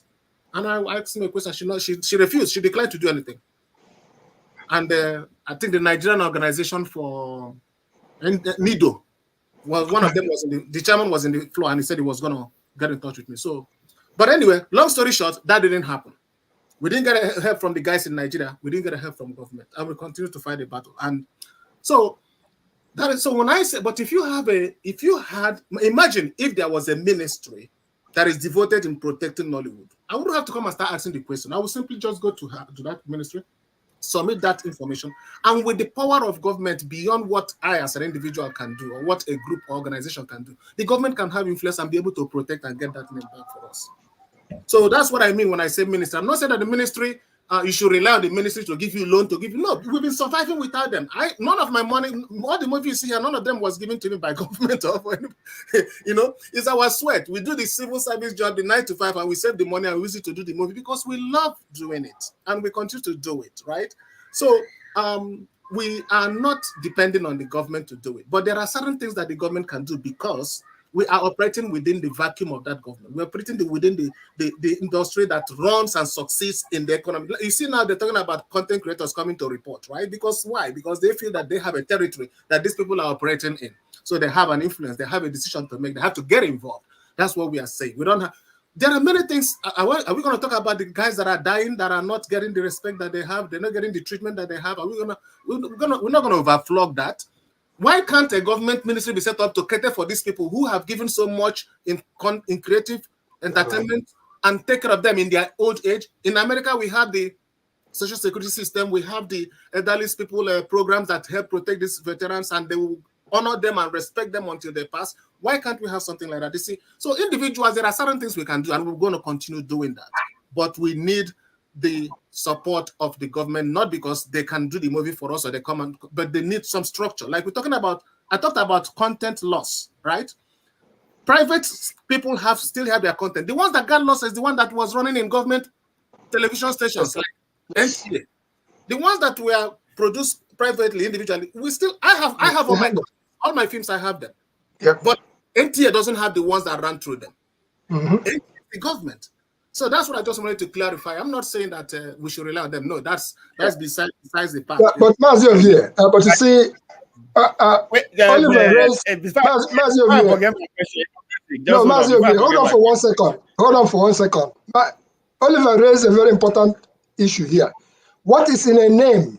Let's not take it for granted, because when I came out of college again, second time around, 2007, I realized.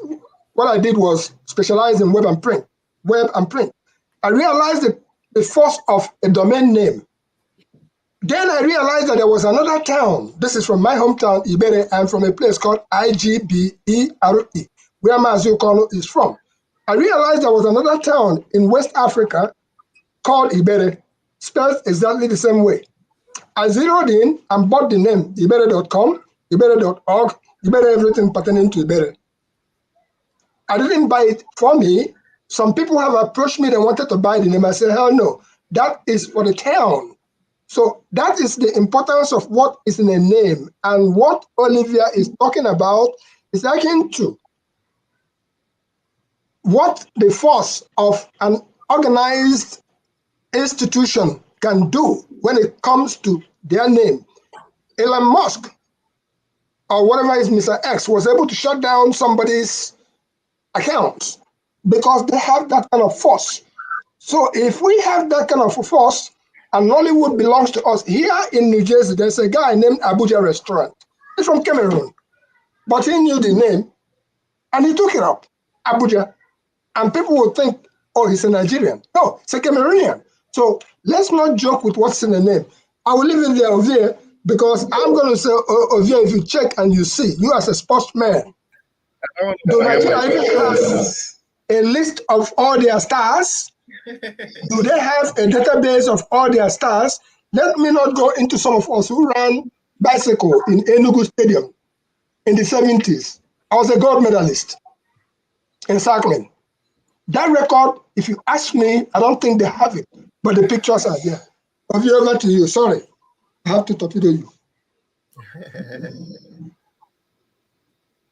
I don't want to forget my thought. Again, to our guests, all I see is you highlighting the problems that everybody knows.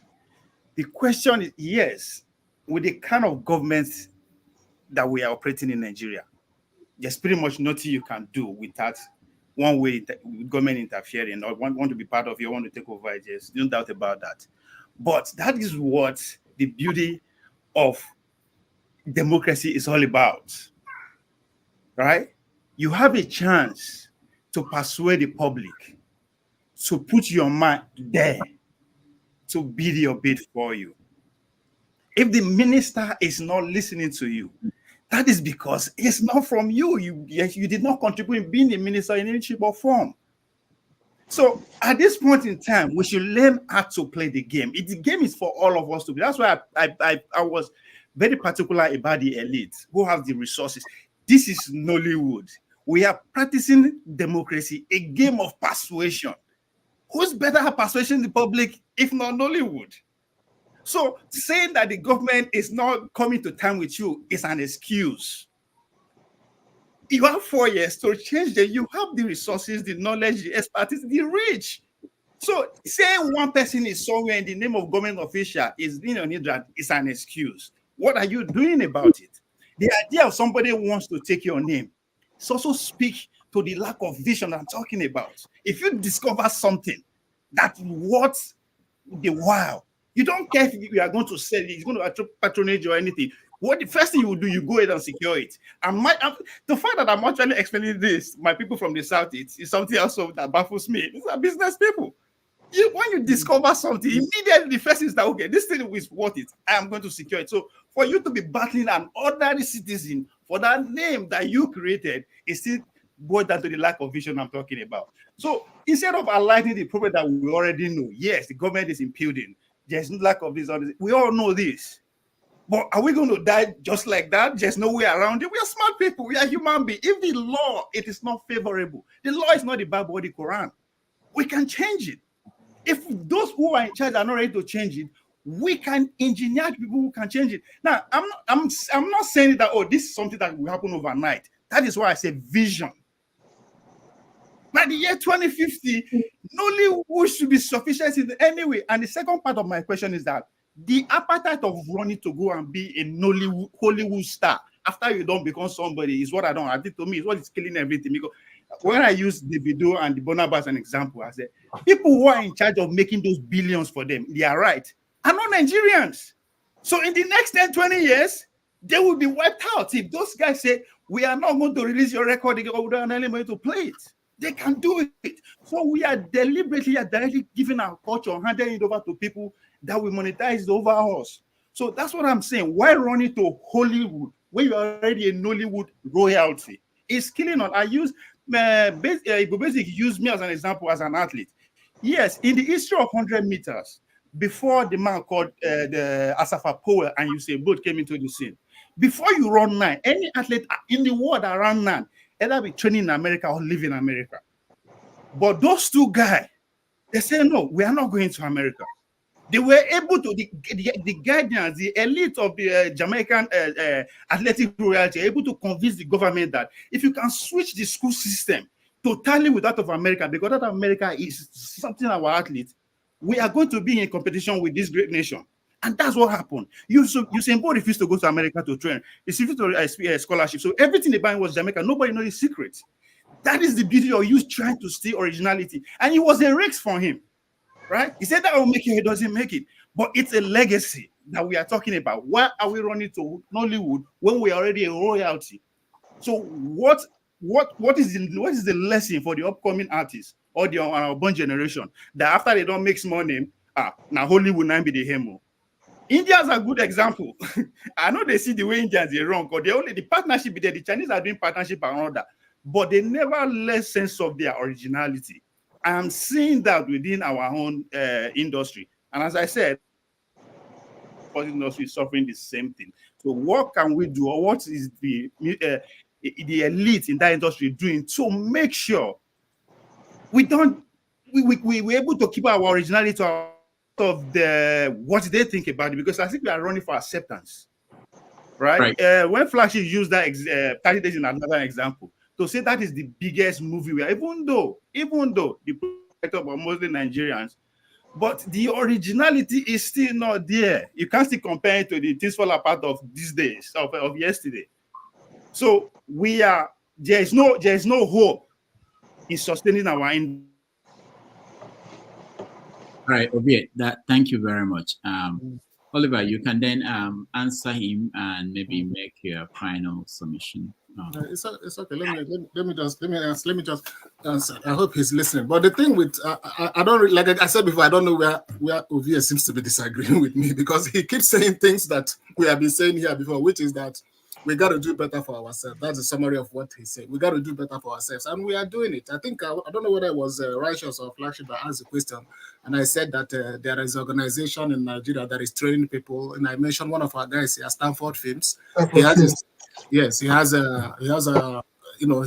went and he built something in Nigeria, and you can go there now to shoot a film, and he's training people. And Stephanie Okereke sometime merged with the New York Film Academy to bring them to Nigeria to come and train, and people are doing things. So I don't know where Ovie is coming from, saying that we are waiting for the government. Now that you are good or independent doesn't mean you isolate yourself, right? Mm-hmm. Don't isolate yourself. You don't say because you are working and trying to survive in Nollywood, then you isolate yourself from any kind of possible help that you will get. You got to understand that even here, right, in Hollywood, as good as they are, there are certain areas that when you come to shoot a film in New Jersey, for example, there are laws that the government pass here in New Jersey, for example, in New York, for example, in every state. They are fighting for who? Fighting to get who's going to come shoot in their state so that they can make money from the crew and the production that is happening there. These are laws that the government passed. Okay, we're going to give you 5%. We're going to give you 2%. This is not individual. So the thing I think Ovie is missing is that there are things you can do for yourself, and there are things that have to be done to encourage you. Not that without those things you can't survive. But in Nigeria now, for example, do we have any provision that says that taxpayers filmmakers in Nigeria should get this type of incentive if they shoot in Lagos? Or Ibadan say, do you have this type of incentive if you shoot a Yoruba cultural film without English? Do you have incentive that says we have a government cultural center that is going to support your movie if it is purely Igbo? When I shot Slave Warrior, I had that situation where I asked one of the professors, because when I was writing, I was in film school. So I asked the professor, I said, I have this story I'm telling. It's an African story. It's an epic story about what happened in this slave trade era. And I'm wondering if I should do it in English or in Igbo language. And he said, no, don't do it in Igbo. Do it in English, because people will not everybody likes to watch subtitle. That was his professional advice from America, right? He's a professional, he's an American professor That's what he told me. But I sat and I thought about it. I said, if I take away the language of the people who were living at the time, this is the only opportunity I have to, one, sustain that language, two, bring reality to the story I'm telling, and four, be able to at least pass on something to posterity. If I now take English and put it in there just because I want to make money and have the movie said, because he said if you do it in Igbo, you're gonna have problem marketing it. But if you do it in English, and then if you like, you can do any subtitle that you can sell it easily, as opposed to doing it in Igbo. I thought about it, but I looked at it. I had to choose: do I just go with the commercial advantage or with the cultural advantage, which is what drove me to do the movie in the first place? Not that I don't want the money. If you give me the money, I'll take. But at this point, I felt that I had to make that decision to tell the story in Igbo and subtitle it in English if necessary, so that I can have that reality of the language applied to that environment. That is what I can do, right? It's what I can do. What about the government now setting up an institution where you can take this movie, translate it to Portuguese language, translate it to you can and so on and so forth. Because you can't expect me. I'm a civil servant. I'm a civil servant who loves to make film. I can't afford to do everything. So there is nothing wrong in somebody's government saying, okay, this guy is doing well with this story, we can help in this regard. Or these filmmakers are doing this, we can protect them. Today, people are being kidnapped. What is in America here, when we were shooting this America, we had the cop scene. On one scene, we were shooting in front of a project. Some guy came and wanted to attack the guy that was shooting the cop thing because they had a disagreement and they were trying to attack the guy. The cop guy that we had, because we had to pay a cop guy to be a real cop to guide the acting cops, the fake cops. He came to our rescue. The same thing with the scene where you see me running and the DVD guy was shot. When we were shooting that scene, immediately the guy got off his CD and started running, and the fake cop, I mean the fake cop, that's the cop in the movie, started chasing the guy. Another real cop pulled up, jumped out of their car and started joined to start chasing the guy. And they were chasing with real gun. But luckily we had our protector, who is a police guy, because when they assign you these materials for the film, whether it's a police car or uniform, it comes with a police, real policeman to help protect you and explain that you are doing movies and not mix it up with the reality. So the guy was the one that was able to stop them, said, please, it's a movie, don't shoot, don't go after the guy, right? Now, I say this to say these are the protections that are provided by government. It is not just Nollywood that sat down and just go and create the police, and no, these are things that the society can provide and help, like in everything else. Do you have protection for a Nollywood actor who is shooting in Asaba and is kidnapped? Do you have protection for the Hollywood guy that is shooting in Lagos and maybe some people come and push them and say, hey, you're going to give us this money before you continue to shoot? What kind of protection do you have for them? What are you doing about piracy? Is it me, Oliver, that is going to execute piracy laws in Lagos? Is it not the government? So the point is that you got to understand that there are things I can do. The same thing I talked about with the Nollywood name. We knew how important it was. That's why we took it up. Because one guy came to us, we took it up. But then we contacted people in Nigeria, they didn't hear back from us. I didn't get the support we needed. Do we give up? No, we tried as much as we could, but at the same time, it would be easier if you had that kind of backing. So let's not mix it up and think that by wanting the ministry to be there to do what they can do, that we are trying to say that we are depending on them. No, but there are certain things that you can just do. And up to this, you see this thing we are streaming here now, there is a lot guiding this streaming that we are doing here. There's something here now that will shut you down. It is not Rudolph that has that power. It's not me. It's the system that set it up so that it can run well. So Rudolph will do his thing and make sure he falls within the guideline to do a better job and reach out to as many people as he could. It applies in everything in life. I'm not trying to make excuses. Don't see it as I'm making excuses. I'm just trying to tell you that we are doing what we can and we're going to continue doing it. But at the same time, if I were to be in a position there that I could set up a ministry, I know what a ministry could do to make it easier for these Nollywood actors to excel at the highest peak. Yeah. All right. Yes, thank you very much. I appreciate it. I'm not disagreeing with you. I'm just saying that you are pretty much. Okay. Thank you. Let's. We've done 3 hours, and we'll have to let our guests go. Oliver, thank you so much for joining us, and we appreciate you. And hopefully, we'll bring you back soon with your other projects, like Adopted, when it comes out. With your team, because we want to talk more about the industry and how you are doing, how you're faring in the industry. Thank you again for joining us. Thank you. Thank you for having me, and God bless, and keep up the good work. You are reaching out to many people, and it's important to inform people because information is power. Yes. And we have to package it for ourselves. We can't wait for people to package it for us. Thank you. All right. Thank you, Olivia, and let us hope to celebrate Chief Zebrudaya Alliance 430 in June. Sure. We'll take a break, and when we come back, we do an analysis of the show. Making his network television debut. This is his most recent album right here. It's called Spirit of Love. We're very pleased to welcome Majek Feshek.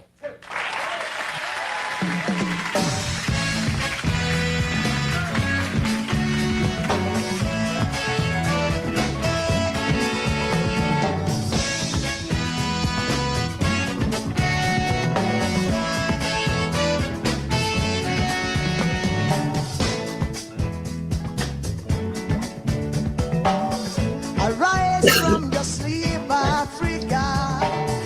Rise from your sleep, America. There's work to be done, Africa. There's work to be done, America.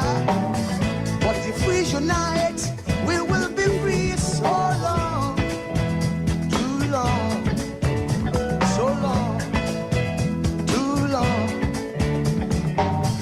We've been sitting down for so long. We've been fooling around for too long.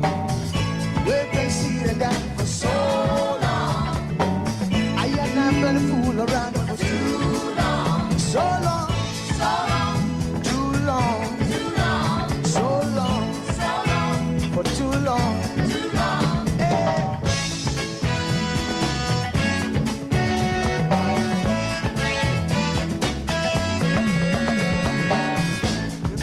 Remember, long time ago, when we used to live like prince and princess. Remember, the pyramid of Egypt, when we used to live like prince and princess. Remember, Marcus Garvey, who are the dream for New America. Oh, remember, Martin Luther King, the dream for New America. They say you are black, they say you are brown, they say you are black, they say you are brown. Only the angels of Jah is white now. Only the angels of God is white. So long, too long, so long, too long. We've been sitting down so long. We've been a fool around for too long.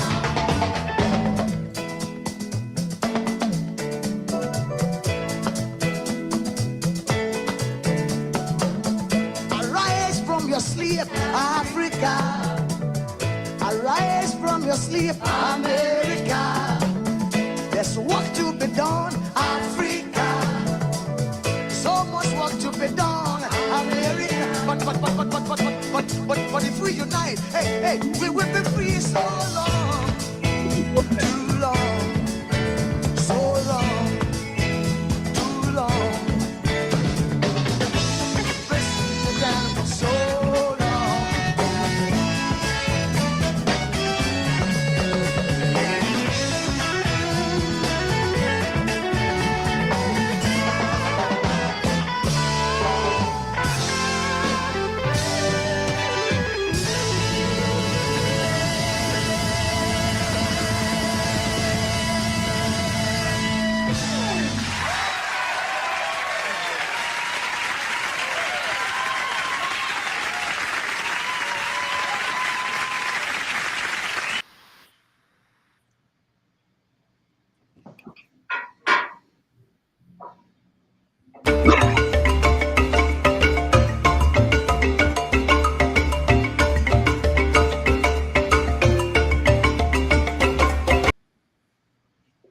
All right.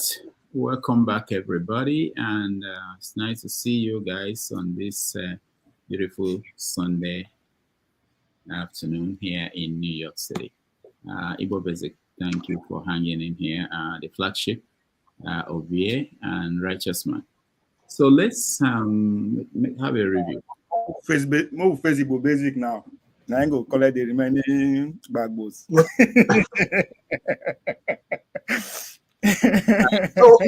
Hala. Let me start with Igbo basic. Actually, Oliver has done great work. And one of the things I observe is that if we are talking politics, or if we are talking a different kind of party, so many people will be on.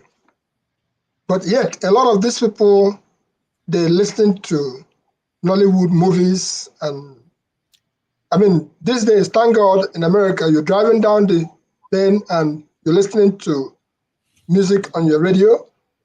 They're playing a lot of Nigerian music. And this goes all the way to Jamaica, to everywhere around. But this one that we are seeing, again, I said we take a lot of things for granted because it's right there. Just like we see Rudolph doing the best he can, bringing in all the knowledge.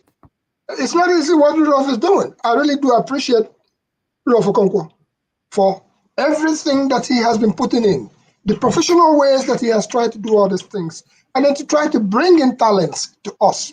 Again, we take it for granted in a lot of times.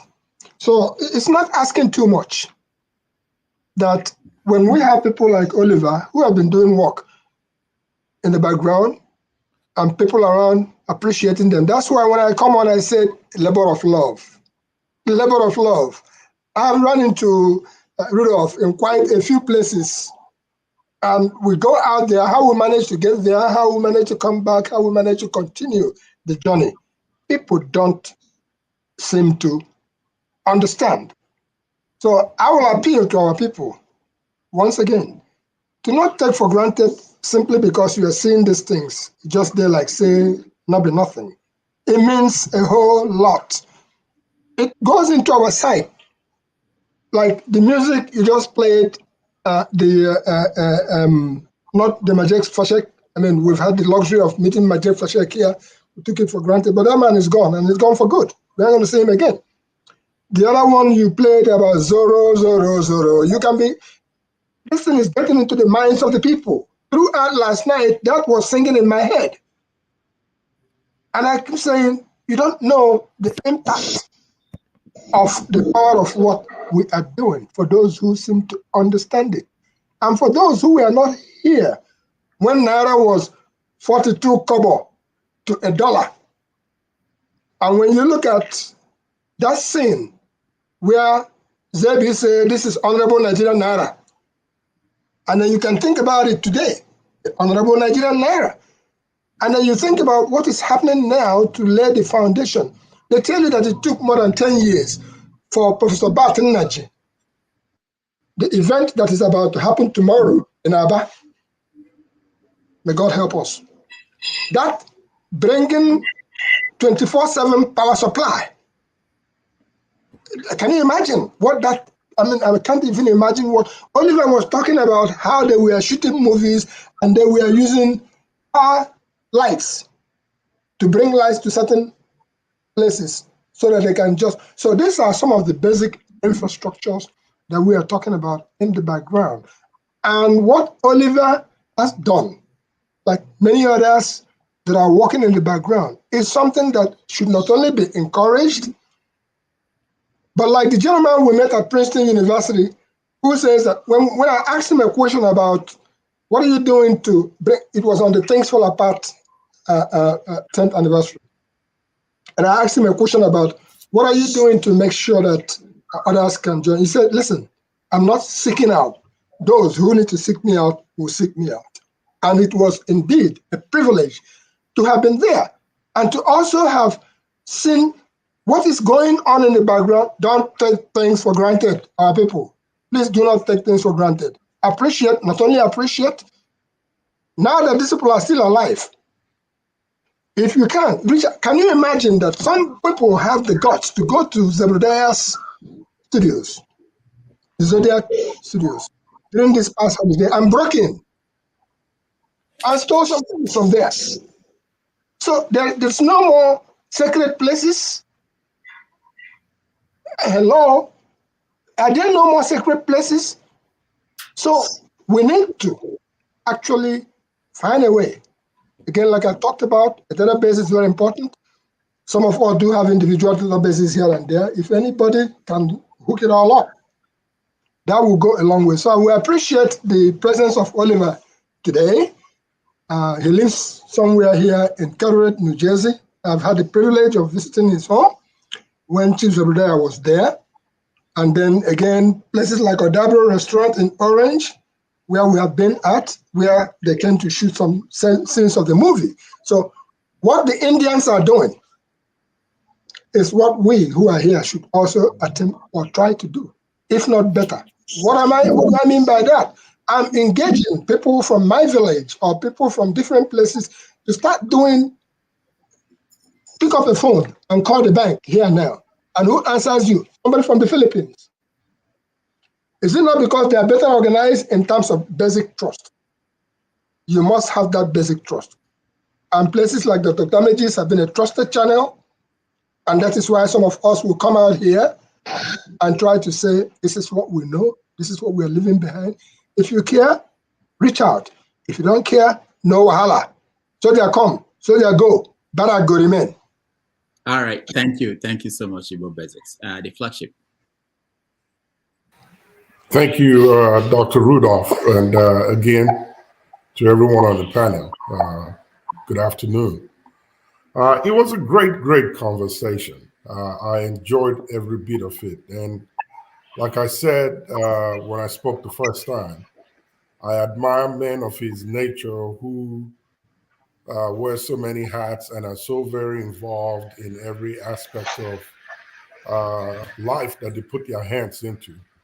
And I appreciate the fact that he's here in the West and not just forget about home, the culture, the stories, the history of our land and the country where we come from. And the most appreciating part was when he talked about his story, where he met his professor at school, who gave him professional, I guess, an academic advice when he talked about putting his story in a movie, and was advised to take out the language so as to get a bigger audience. But I'm glad he made the right decision. The thing that really stood out to me is the fact that he is still in our modern day history when everybody's going for the modern day of acting, portraying the modern day of life, the infiltration of the Western culture and the African culture, so to say, and how we are transiting, so to say, and leaving back a whole bunch of knowledge and traditions, good ones, which our forefathers passed to us in exchange for the white man's way of life, which is not bad, but I think it's important that we know those, and in our time should be able to pass it on to our children who are growing up and coming behind. The fact that he put that in a movie, and I'm going to take time to go see that movie once it's ready, and see the part of history that he's trying to depict. When I mentioned Hollywood and Nollywood, my focus is not in the notoriety, you call it, financial aspect or acceptance aspect of it.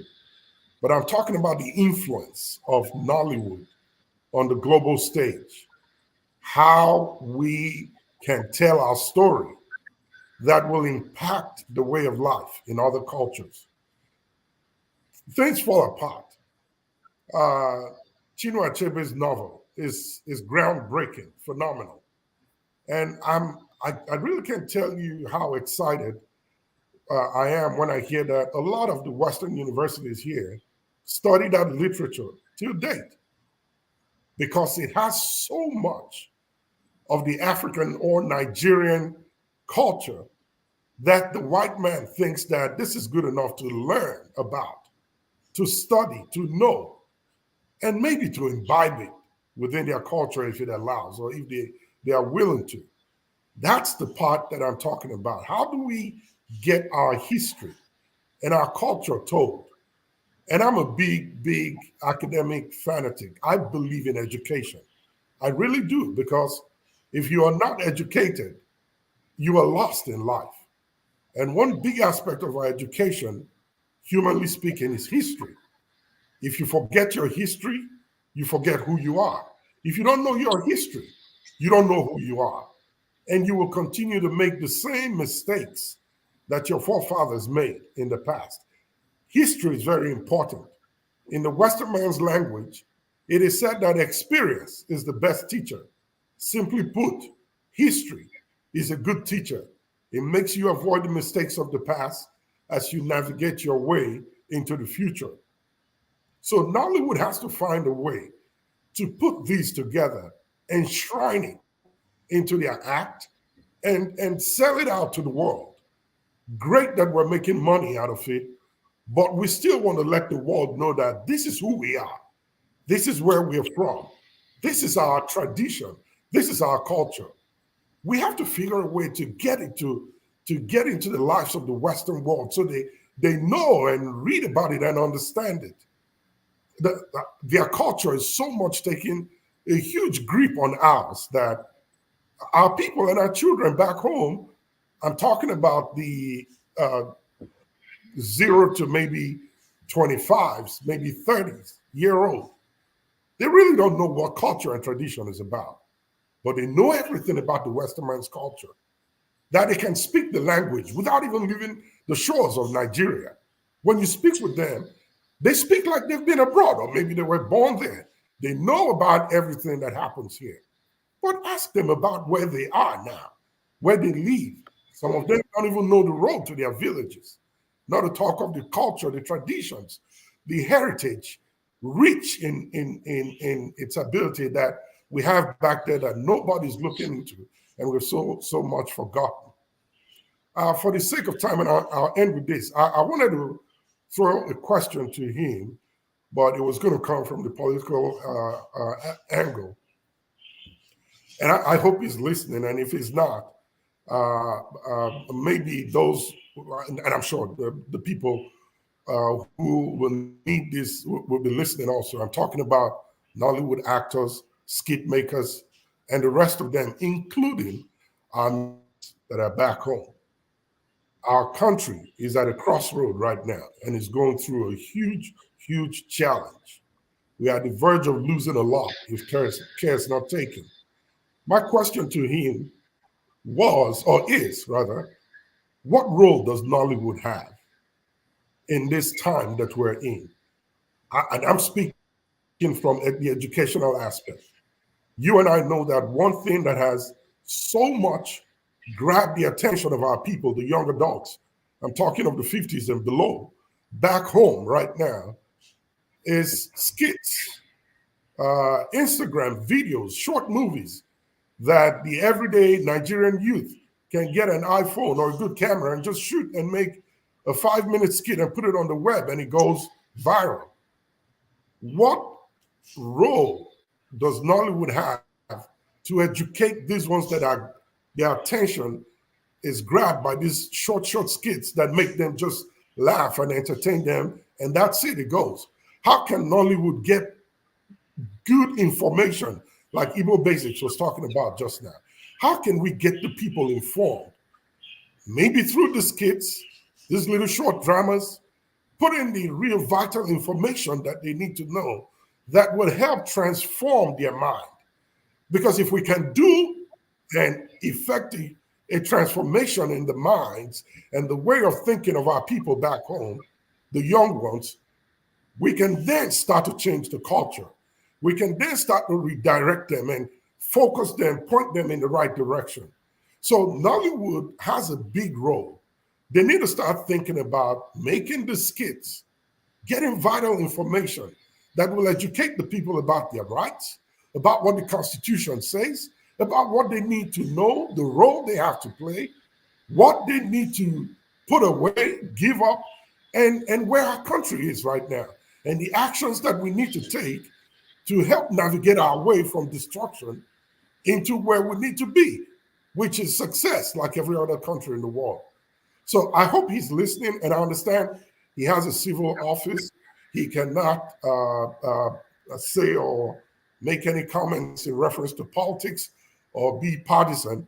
But I'm sure there are ways that this information could be passed around, and from someone like him who has a big voice, to reach out to the other actors, the Actors Guild that are here and those in Nigeria, PMAN and the rest of them, and get this message across to them in a non-partisan way, to start to think of ways to get this vital information that we need at this crossroad to get us out of destruction, which is kind of the pathway we are heading now if care is not taken. Thank you. Thank you so much. The flagship. Let's go to Righteous Man. Righteous Man, you're next. Yeah. Once again, good evening and happy Sunday to every panelist. It's been a very wonderful and interesting Sunday, and interesting show. But because we're not talking politics and we're not criticizing people, you could see the number of panelists that appeared today.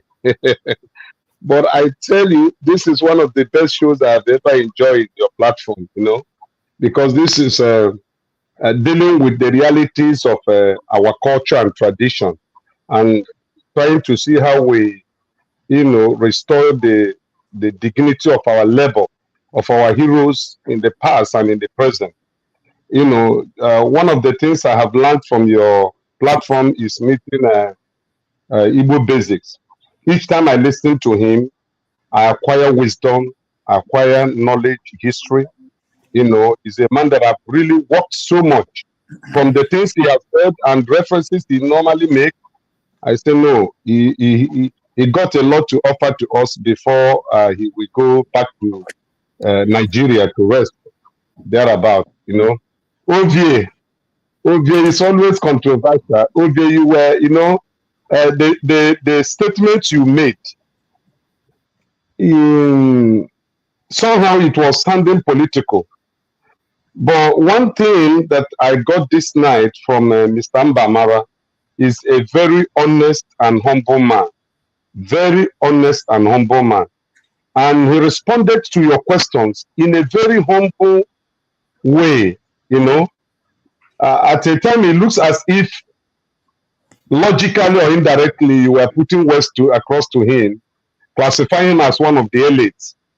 And some other people may, result in responding in a way that, it will not look as if he's antagonizing you. But he was so mature, so diplomatic, so humble, that he gave a very good response to your questions, Right here in Nigeria, where I am now, I live in Lagos. I spent virtually major part of my life on earth as of today, living in Lagos, outside the little one I spent abroad, before I came back to Nigeria. The Nollywood industry and the music industry in Nigeria has kicked out foreign influence. If there is anything today working in Nigeria 100%, it is our Nollywood industry and our music industry. It is very rare for you to go to the house of any Nigerian today and see them playing Chinese film or American movies or the foreign music. They don't sell here again, and the government did not play any part in that. But government can come in and enhance it not to die. Because when they put up policies that will make and encourage these individuals and attract foreign investors, the Nigerians that are in diaspora that wants to come back home to invest, if the policies are friendly and they have human face, you will see these people dishing out their millions and billions, and the industry will grow and meet up whatever that you classify there as a Hollywood, grade, even as low as our pictorial images are in our local movies here, we still enjoy it because it picks and tells stories of who we are the things that happens within our environment. That is what our local movies are doing, and we enjoy it. The pictorial aspect of it might not be that fantastic, but I tell you, hey, we are not interested in Chinese and India film. Those things ran in the 60s, 70s, and 80s, and early 90s. But right now, we are happy with Nigerian movies. The Afrobeat is the best in the world. The other day I was on Wheel. Then I was talking with my wife, and we were just discussing about Burna Boy and the rest of them. He said, have you found out that even the globe, the whole world now, have embraced Nigerian musicians? They are the stars of the world today, you know. So what Mr. Mbamara was saying, if I did understand him very well, they are not asking the government to give them money, but they are asking the government to play a role in terms of providing the environment, a conducive environment for them to enhance their production and their creativity so that it can be internationally accepted, you know, so that it can compete with other knowledge in the world. That's what Mbamara was saying. And like Igbo Basis, he is doing a great work. In fact, since Zebrudaya, because I listened to the last interview that Zebrudaya granted, I think, to one journalist, where he spoke how he came into the acting, you know, how he was taken to River State to do, you know, is it an apprenticeship or whatever? He was riding a bicycle. And so I listened, I spent good time, burn my data to listen to him, because I was imagining how he came about with that new masquerade, you know, because that was a program that really educated Nigerians. It brought families together. It unified homes. I remember 8 o'clock every Saturday, you will see everybody in my family. Then I was living with my elder sister. Everybody will come to the parlor to listen to masquerade, new masquerade. The husband, my sister, every other person, the neighborhood that doesn't have TV, then they will come to our parlor. We'll be watching new masquerade, you know. Then those memories, there is nowhere our children can retrieve them again, because there is no institution that is trying to guide these prestigious actions and events that people created with their mind, you know, to create a healthy environment and society. So please, I just want to use this opportunity to thank once again Rudolph. I'm thanking you. I'm not praising you. I'm thanking you for the good work you are doing. Continue to do it, because you are bringing people that we really need to talk to us, and we talk to them so that they will know how we feel about them and then where they need to improve. You know, I thank God for Igbo Basis. I thank God for my brother there. My screen is not too bright. I couldn't pick up your name, but you have spoken eloquently very well. And those of you that are in diaspora, do as much as you can to also help what is happening right here in Nigeria, because we need you guys that are over there now. We need your presence. We need your contributions. We need it in action. We need it in words. We need it in kind, because back home here, those people that have played for Nigeria in one level or the other, they are dying. Some of them have no houses. You know, when this man that won the Golden Eaglets, the first under 17 World Cup, when he died, I learned he had no house. He had no house. Look at when Sam Oparaji died. The way he was treated, the way he was buried. Just look at the recent one, Stephen Keshin. His burial was like a child's play. So we need Nigerians in diaspora to come and support these honorable heroes and heroines that have given this name, this country name, Nigeria, lifted it up in the global stage. They have given us a voice. Today, Burna Boy is reigning. Wizkid is reigning. You know, all of them. They have lifted up the identity of the black world, you know, to the global stage. We need to encourage them. We need to promote them. We need to make them feel that, yes, they are coming from a place, and we honor them and we respect them. Thank you. That's the little I have to contribute. All right. Dr. Damages, To piggyback on what Flagship was addressing here, that's the issue of losing our culture. Let me put it this way. I don't have a blue jeans. I don't have a blue jeans, period. Not that blue jeans is a bad thing. Last time I wore blue jeans was when I was in college in the 80s. But you go to my village now, the young ones, what are they wearing? The blue jeans that I haven't even thought about. The sneakers that I have not even thought about. So therein lies the challenge of what we need to start dealing with now before it goes too far. Nothing wrong with wearing a suit. Our forefathers wore better suit than we are wearing today. But there is something about our culture that we need to own up to it. That I'm going to share a photograph with us. See this picture? See that outfit? Akwete and stuff like that. When we wear it proudly and come out somewhere, somebody will be looking at us and wondering, and they will be wishing that they could wear that. And why is it so that we need to educate our younger ones? There is nothing wrong in wearing t-shirts. I remember Moshood, I feel like in New York. What did he sell off of? It was a nose. If you remember, Rudolph, you're in New York. I don't know. Moshood, his signature was a big nose. And that's all he was marketing in everything that he did.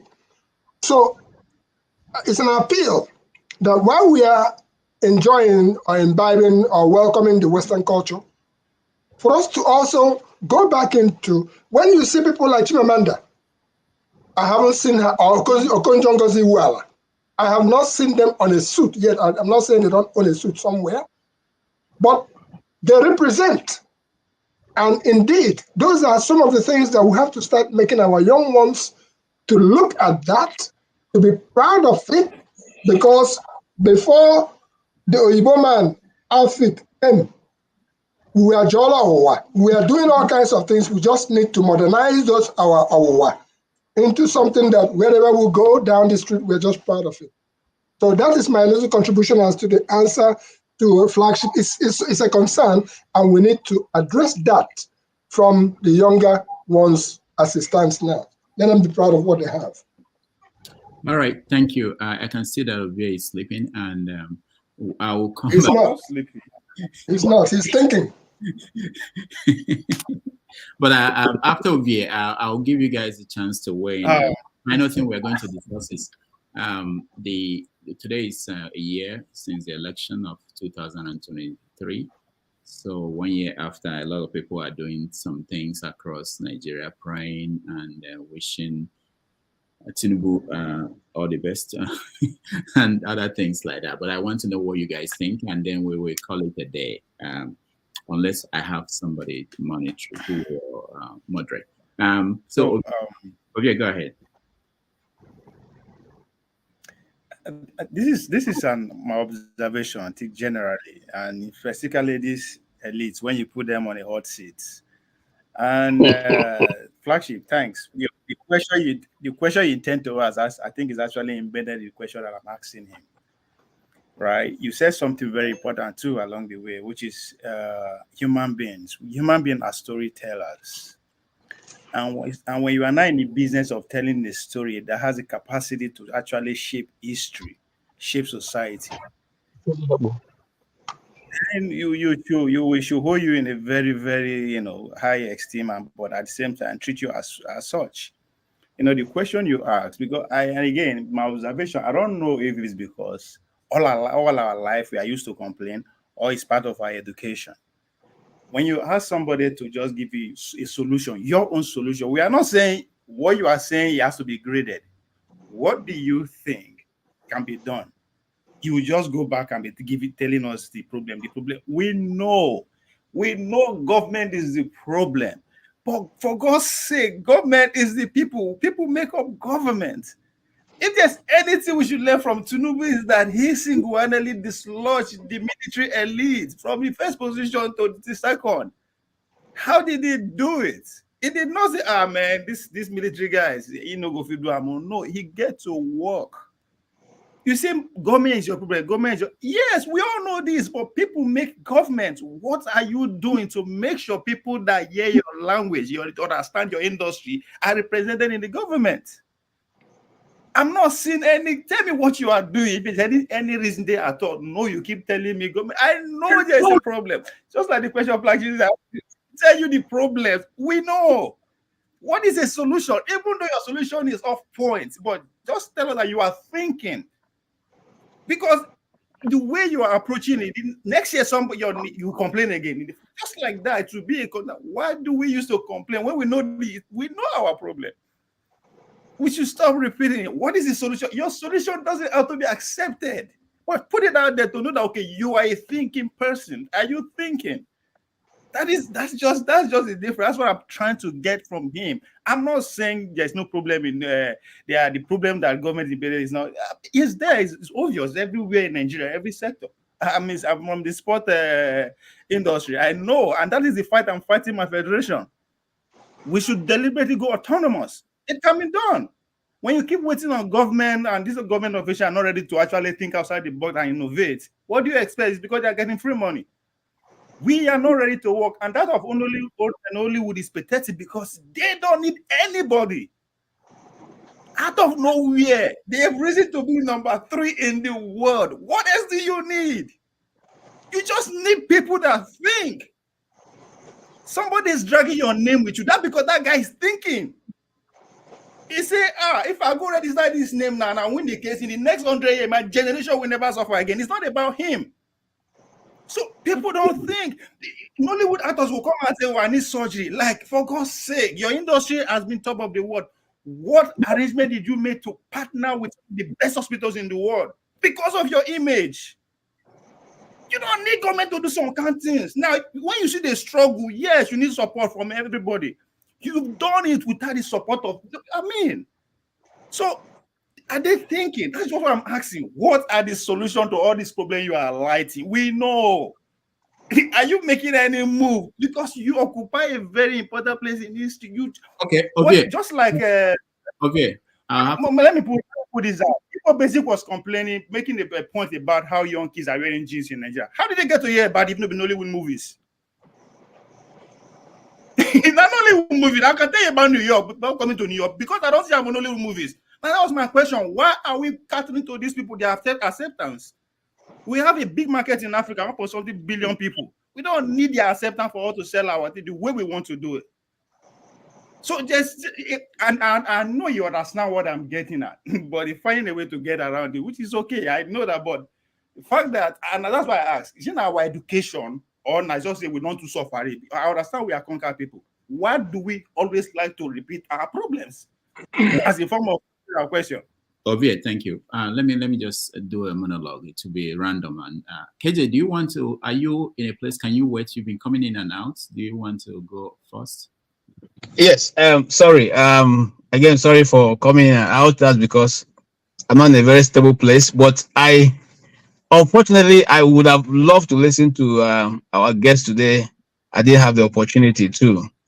Because if you're talking about the Nollywood industry, I actually, I have to put it on record here. I was one of those who first shot the first movie, if not for in Nigeria, in the North. And it's called The Crooked Generation. The Crooked Generation. It was, the executive producer was a guy called Eze, Chief Eze from Onitsha. He was a trader. That movie didn't get to make it to the market because I and my friend who was then producing, he's now a Professor Dandara, Emmanuel Dandara. We felt that the artist was going, he had told us in confidence that he wasn't going to pay the artist. Okay? And so because he wasn't going to pay the artist, we felt that no, that's no need. I mean, we called him and said, Oga, pay he said, no.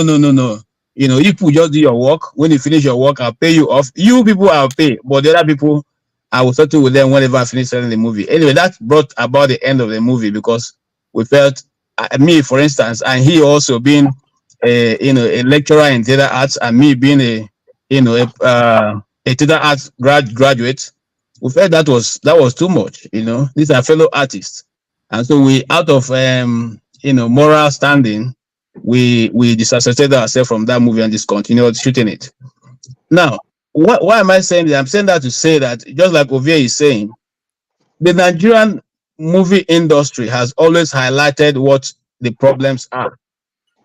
It is the government, just like, even, if we can, if I can digress a little, in the same way the journalists will tell the truth, but left for the people who are in government to adapt to what they are saying.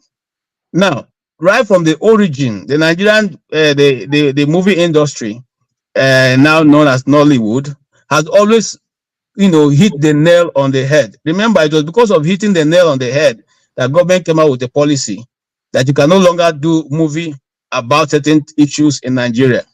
That was why the movie industry went into all this Africanism practice and all that, because the government banned the way and what topics that can be discussed, that can be, you can produce about. And so it limited the people. It limited them to, all kinds of nonsense movies that didn't make any sense anymore. So what am I trying to say? I'm trying to say that government has also intervened. At least during the time of Jonathan, he gave a lot of money to the movie industry that brought a lot of issues. Okay, that I don't want to go into. But like I said, I think if so, I don't repeat myself. What I think is that what normally any literary work would do is to bring the fault lines to the national stage, and it's left for those who are the major players, who are changers of the discourse. We go ahead and take those things and implement. Once you have done that, you have done your job. It's just like, those of us who have read a lot of Wole Soyinka's writing. One of the quarrel we used to have about Wole Soyinka, that he brings you the information, he plays up the narrative, and it gets to a point and leaves you to take your decision on whether which way to go. Now, for Nigerian movie industry, especially like if we wind back a little bit, the days of Chief Zebrudaya, they always bring forth what the issues are. Even the corruption we're dealing with now, it didn't start today. Those guys have always played it to the fore, even though it is in a comic way. The village headmaster have always dealt with things, wickedness, insubordination, and bribery and corruption, and all that to the fore. The question now be, have our government ever made use of all that? If you go back to the days of Cockroach at Dawn, which we all gather to watch, they also play up all the fault line in the Nigerian society. But did the Nigerian society ever built on that? No. If you go back to the days of, even to the modern days of Checkmate and the rest of them, you find out that those issues are still being, in the Nigerian space. None of them has ever gotten, a national issue discussed and all that. And what's an agenda? Once you bring up the narrative, the government should be able to set up an agenda and such issues discussed. Not when you're looking for how to help you win a political election, you go and then meet leaders of the national Hollywood, bring the ones who have built, made themselves superstars by their own effort, and begin to use them to now launder your image, which is what we have generally done, have reduced culture into caricature of dancing under the sun for you to come and perform a civic function of cutting tape for the nonsense gutter you built, of reducing culture to just mere entertainment. Okay, where are we going to drink our champagne? We're going to drink our champagne in Dr. Rudolph's house. Okay, go and get this young boys. Let him go and line up in his courtyard so that they can dance for us, and then we'll drink our champagne and go. That's what they reduce it to. Nobody's thinking about how to even move it to the next. Since the days we were in primary school till today, that is what culture has been reduced to in Nigeria. Nobody thinks about it as an industry. Nobody thinks about it as a way of creating jobs. Nobody thinks as a way of civil education of the society itself in which it exists. So, if somebody comes up and say the European culture has taken over, why won't it take over? Why shouldn't we wear suits? That's what we are taught. That's what we saw our ogas wearing, our fathers and our mothers. If you go back to the days of the days of the Second Republic, all the people who look good look like Rudolph here. They wear tie and they look good, and we respect such people. That we don't look at those people who wear too much agbada and the rest. They don't look modern to us. That's because, again, we as a people fail to tell our people. Having to ask yourself, no matter how long an Indian lives in the US, he still dresses in their cultural clothes. So something is wrong with our own education. We all know what the problem is. We have refused to accept the problem. We have refused to, in fact, we even went ahead to say, you know what, we even show some people's culture and say it's a national cloth. So if you wear Agbada to the office, you say this is a national cloth. But the Igbo man's cloth is not a national cloth. The Yoruba man's own is not a national. So we reduce everything to, the smallest decimal, okay, of tribe. All right. It is time. It is time for the Nigerian government, the state governments, to go down and pick these things and pick some of these stories that make sense and deal with it and remove the Nollywood industry from doing only voodoo and fetish movies, because that is what the government reduced them to be doing. Allow us to get into every area of governance in Nigeria. If we feel like criticizing the president, we should do a movie criticizing him. Okay? If we feel like criticizing the commander, the army chief, we should do a movie criticizing him. It's a society that refuses, constructive criticism. How do they move forward? We end up where we have ended up. Everybody is a sycophant. Okay, looking for how to make the next Gary. But if you allow the society if you allow the society to flow with ideas, you like it, you don't like it, you don't necessarily have to like Rudolph to take his idea and work with it. If his idea is good, just like I keep saying, I said this yesterday, if Obi's idea is good, what stops you from calling, hey bro, come. I know you contested against me. You didn't win, I won. Now I'm in power. I need your help. Who has ever asked for help and didn't get it? I need your help. Okay? This is what I'm struggling with right now. I need a way forward. I hear that you have statistics in your hand. I want it. Have you ever heard where somebody did this appeal? Even if it's your enemy, you will not give the person assistance. So okay, put this aside, let us deal with these issues. So this is the cost of the nation we have built for ourselves. Okay, where people who don't even know, the non-entities in government, we still refuse to listen to those who have the idea. And then they find one term and call you names and write all kinds of nonsense in the media. Anyway, sir, that's my little take. I really regret not following up, because I have a lot of things to ask him. But however, I cannot leave church now. I have to go to church and praise God. Thank you, sir. All right, thank you so much. I was speak for 2 minutes, you cut me short, but you will allow everybody to talk for 3 hours. Why? Yeah, I wanted to cut you short because I wanted to. How about OVA? Anyway, it's a question. It's a question. Yeah. You answer it well, I reach out to my lawyer. Ovia, before you reach out to your lawyer, let me say something to you. No matter how smart or intelligent we are, there are certain things you don't dream about until it even has happened. Like the question you continue to pose. Why didn't they? Vision, foresight. How do you know that somebody was going to take your name the day before? The person saw it, grabbed it, and that's it. All right, hold on. Why would the person know the importance of your name more than you? Okay, that's hold the on. question. Okay, hold on. So Dr. Rudolph, why are you wearing tie? Oh Lord, let me say a few things, and we can go on and after that. The first thing is this. So I went to Kenya, and for a different thing, and I was meeting people on the street, and people were talking to me. They were asking me about people like Apostle Prophet TB Joshua, Apostle Suleiman, Adeboye, and people like that.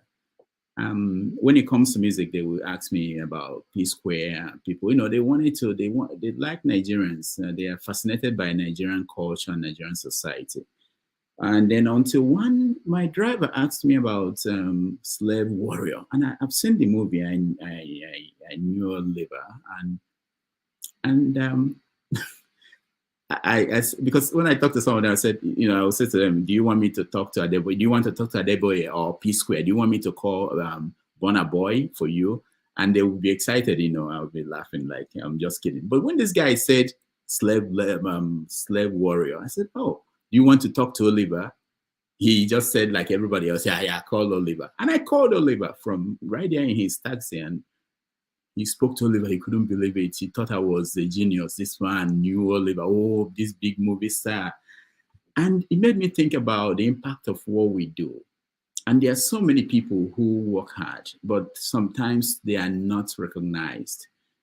They are not known. There are so many writers, Nigerian writers, African writers, that most people will not name. People don't know them. They struggle. It's not easy to write a book. It's not easy to make a movie. And these people work very hard. And in this kind of industry that we're in, few people succeed and become successful, and the rest, it doesn't mean that they are not contributing.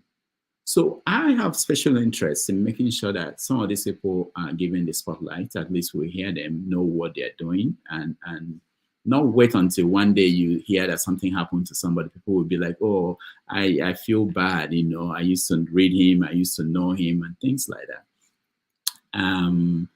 So that was my mission, but I wanted to address a few things, especially what Ovia was trying to get to. It's always good to engage people and challenge people. Can I ask a short question? Go ahead. Yes, okay. Short question. Yeah. Who you said that there are a lot of people, great writers, great people who are not known in the industry. Whose fault is it for them not being known? Is it the fault of me and you, the government, or the industry? Okay, that's another long conversation and book, but I'll get to that. Let me not leave my line of thinking. I'll get to that. So, these people work very hard, and because of the nature of the industry, I can tell you, especially something like writing, in the field of writing, the people who control the gatekeepers, so to say, we pick 2 or 3 people from Africa. There are periods when we had Achebe and Shoyinka. They were not the only people writing, but they were the people that the West will embrace. In our age today, this time, we have primarily, it's always controversial to mention lists and names, but then everybody can agree that Chimamanda is a leading writer in Africa today. I've had people call me and say, oh, how can I get her number? Maybe because they saw, I took a picture with her somewhere, or that I was in an event where she was, they think I know her, I can always call her. So you get these calls, and then they fail to get Chimamanda because it's difficult to get her, whether you can afford her and other things. And then we now, he said there are other people, but they don't want other people because they want the ones that the West already said, this is the best guy. Is it something in the movie industry? There are so many movies. Sometimes it's about who is the producer of this movie. That will determine how far the movie will go out there in the world. If you want to use another example that most people are familiar with, think about soccer, football. The people who play football, the people today that play football, they may not be the best in Nigeria.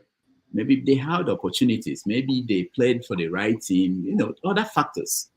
So I say this to point out to the fact that it's easy to always say who is responsible, whose fault is it. And when Ovia is talking about what are they doing, I used to be like that. I used to think that way. But if you go pay attention to PMAN, that is the Performing Musicians Association in Nigeria, and you also pay attention to Actors Guild in Nigeria, they have now fund for their old and retiring actors. They may not have enough money to take care of someone like Ibu who needs to go to India for surgery. If you take one actor to America for medical treatment, that money is gone. And people think they have a lot of money. No, they don't. Especially today. They don't have a lot of money. Not to talk about the ones they can keep. The fact that we find women actresses buying houses and living big doesn't mean that they're making that money from acting. If you have $2,000, $10,000, you can probably get any actor you want to play any role in a movie. That's not enough money if that's what you are going to make for 6 months. And for the kind of lifestyle they live and what people expect of them. So it's easy to blame them that they are not thinking, they are not visionary. There's nothing. I've attended conferences. Okay, I'll give you one last thing. At Harvard University, they had a conference on Nollywood. Nollywood stars came there. I was there. I don't remember the year, a few years ago. And you find all these big professors and people speaking big grammar, and they talked about what is the issue. And this is an international conference. Americans were there, everybody. I remember one actress, I don't know her, I don't follow them very well, but one actress spoke, and after she finished, a Nigerian, not an actor, from the northern part of the country, asked a question that shocked everybody. He said, why are you people at the end of your movies, you guys will say, glory be to God? Are you people trying to convert everybody to Christianity? We were shocked. But the biggest shock was the answer that the actress, that we thought was just one of those pretty faces that had nothing in the head, the answer she gave. So she said that she laughed first, and then she said to the guy, look, that when they shoot movies, like Oliver just said, I didn't even know that Oliver would say that they carry generator at the back of a motorcycle. She analyzed all they go through, that at the end, when they say this is all done, the only thing you will say is glory be to God. That because they didn't know they would finish it. That there is nothing to do with converting anybody to Christianity or anything. They just felt like we were able to do this despite all these challenges. So for VA, before you keep saying that they don't have visions and they are not making efforts, you should attend some of these conferences where these things are discussed. They tell you the efforts they've made, the problems they have. Now, let me say one more thing before I leave. I hope forefathers will join us. Let me say one more thing. I just checked on Rock and Roll Hall of Fame. It was established in 1983. I was surprised, considering how long the music has been playing in America, how much resources are in America. It took a record executive to say, we have to establish something to preserve these things. We have to, and he got some people, lawyers, some other people together and made it happen. So in most cases, it doesn't have to be people in the industry that which do these things that we're expecting them to do, okay? And not that they've not been trying, but Ovie can decide today, you know what, I'm going to preserve, I'm going to buy a 71 Iweka Road, Onisha, because it's the history of where these movies, whatever they do there. I said one time that when I go home, I go to Onisha, I'll go to that building. I want to see what's there. I want to see what's left. But someone can decide to preserve these things. There was a story I read, I don't know whether it's true, but I think it's true, about Fela's people. In the newspaper, they said that they were cleaning out Fela's shrine. And they brought out some broken, what do you call it, saxophones and equipment, musical equipment that Fela used, and threw it in the trash. And I'm thinking, this is an opportunity for somebody to preserve these things. I'm not saying they have museums, they have places they preserve some Fela's stuff. But if there's anything from Fela that is out there, you don't have, you as someone who think, if you think that this is of value, you can be the one that will do that.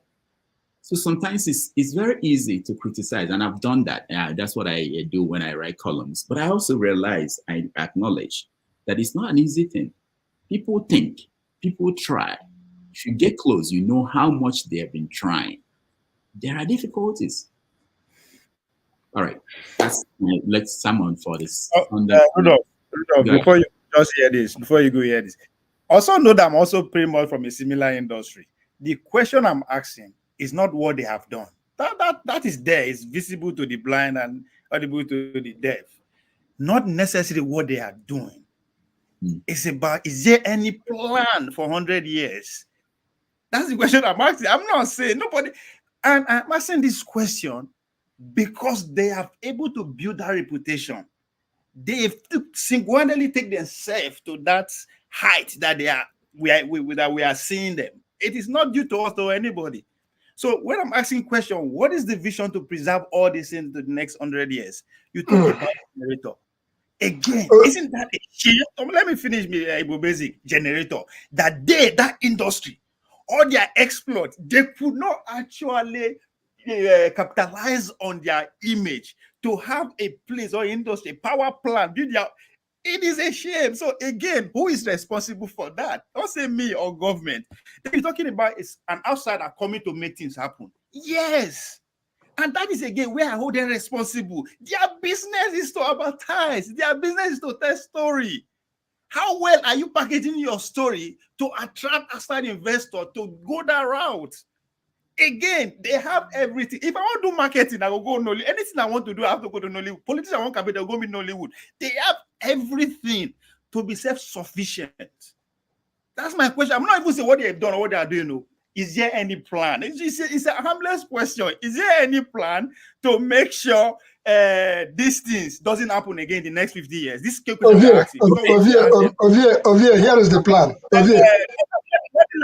Let me land this point. As an athlete, I was reading about Innocent Egbenuke. They never even bought me when they complain. When they compete, he was complaining about the same problem I was complaining about when I was in Kenya, almost 40 years apart.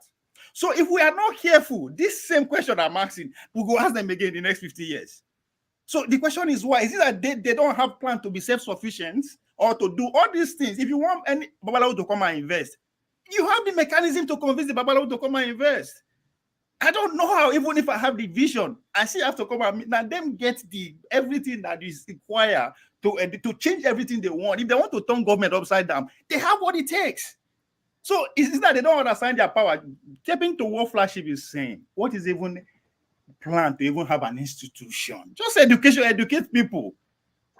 What is it? We're not even talking about the content they are giving us, they are feeding us with. When you talk about in God we trust, they are using an excuse. If we know that we know we'll get like that's like, come on now. Really? That's an excuse? I should buy that? Get generator after I don't exist for almost 20 years at the top of your game. Let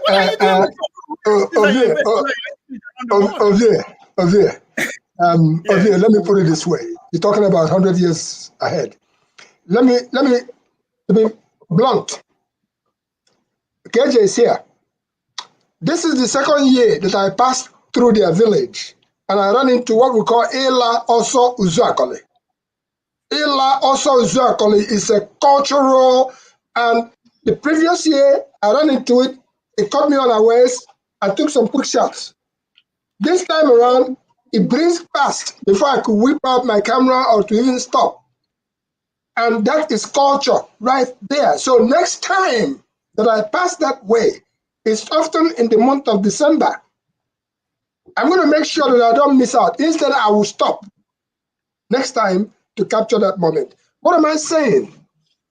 Is that as we are rolling along, let us understand I stay in my lane. When it comes to culture, I could tell you the much I know about the bush and the things that I'm doing to preserve. I could share with you any day, anytime. But in the United States, I shared on this forum with us an experience I had traveling to North Carolina. And I looked on the roadside. And what did I see there? It was a statue of two men. One was sitting down, a conductor, and the other one was playing music. I drove past. 5 miles down the lane, I said, no, something stuck out. And when I made a U-turn, I came back to go and record that moment. It was a monumental museum, a preservation. I stopped, I have the records, and I appreciated it. And thinking about somebody in my village, Uncle Lenny Joma, who is about 80-something years old now. One of the greatest photographers you can find. He read statistics. He was a student government leader at the University of Nigeria, Nsukka. He's a Rotarian. He's been around the world. He is somebody who is in demand to come and teach people photography and things like that around the globe. That thing that I saw on my way to North Carolina reminded me of what can we do to preserve these people. So we are at the moment of now. You can only play your part. We have come to meet because Dr. Damages has given us a platform to meet. And I don't swear, but I promise myself any day I come near wherever Ovie is, I will hunt him down and make sure I see him face to face, the same way I saw Mazi Ezoke at Ezinifite. Or any day I come near where forefathers is, I will make sure I let him know that I'm somewhere around here. And if he doesn't find me, I will find him, because we only have these opportunities once in a blue while. So let us look at it that way. The culture of my people, of which I went home for, is what we called Ibotomma, the traditional age grade retirement. And the period I spent there, to God, when I begin to put out maybe 5 minutes or 2 minutes, which is the attention span of the people now, of what sorry, I'm not cutting you, sir. I'm not cutting you. Ovie, I don't think you're appreciating what a producer goes through in Nigeria. And just like he has said, now Music Messiah, which is Lemi Joma, okay, I knew when I was in primary school. Right. I don't hear the problems. I know the problems. I'm coming, sir. I'm coming, sir. Hold on.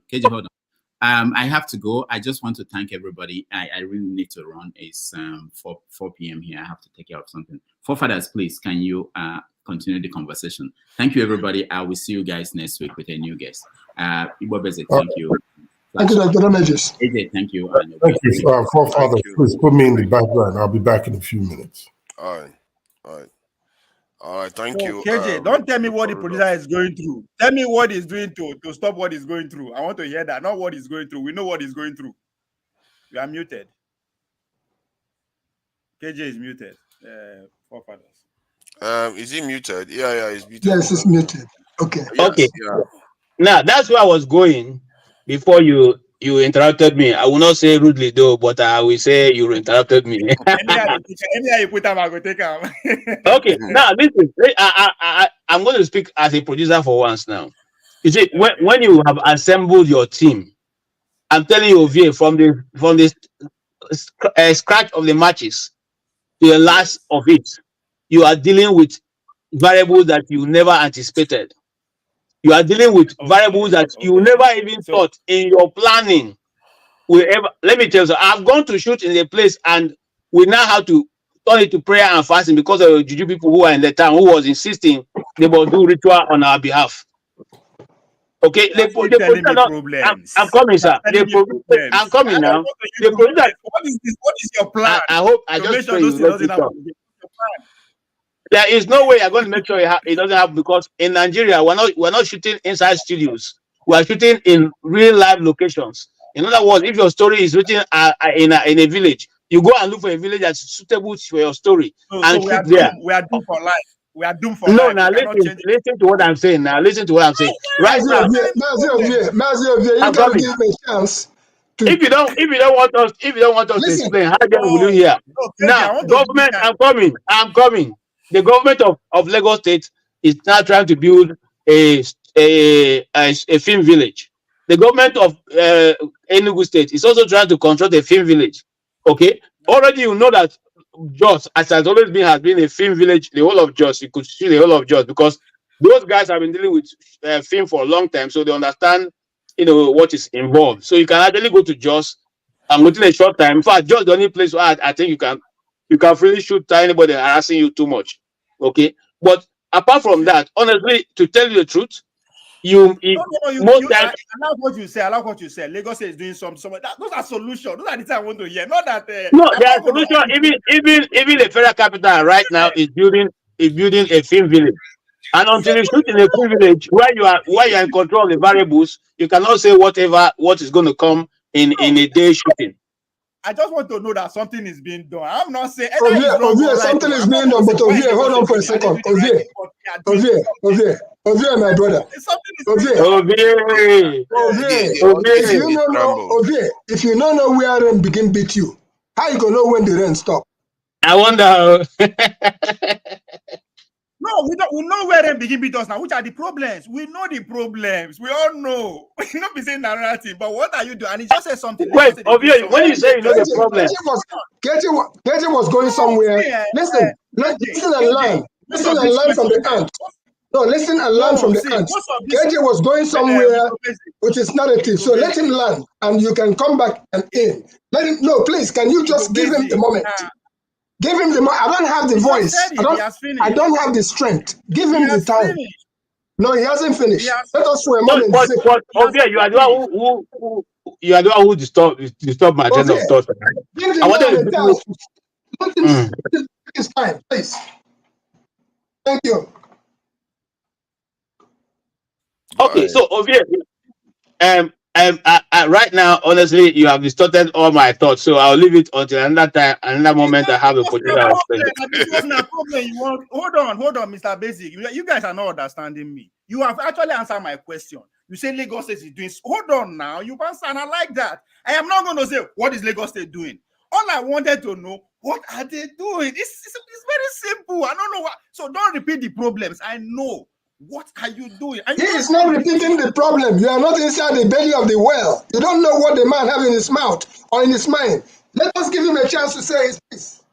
Hey, there are many giant producers in Nigeria that are even doing their own personal projects that are also running, like people like Zimiraj. They are also having, in fact, they have their own laid out. In fact, as you're sitting here now, you can call them up and say, I want to shoot tomorrow, and they'll provide for you everything that you need. So there are producers and companies that have been in the business who have been able to establish their little own. But you see, that is not a national policy. That's not what we're talking about. Is a national policy where you now tell people, you know what?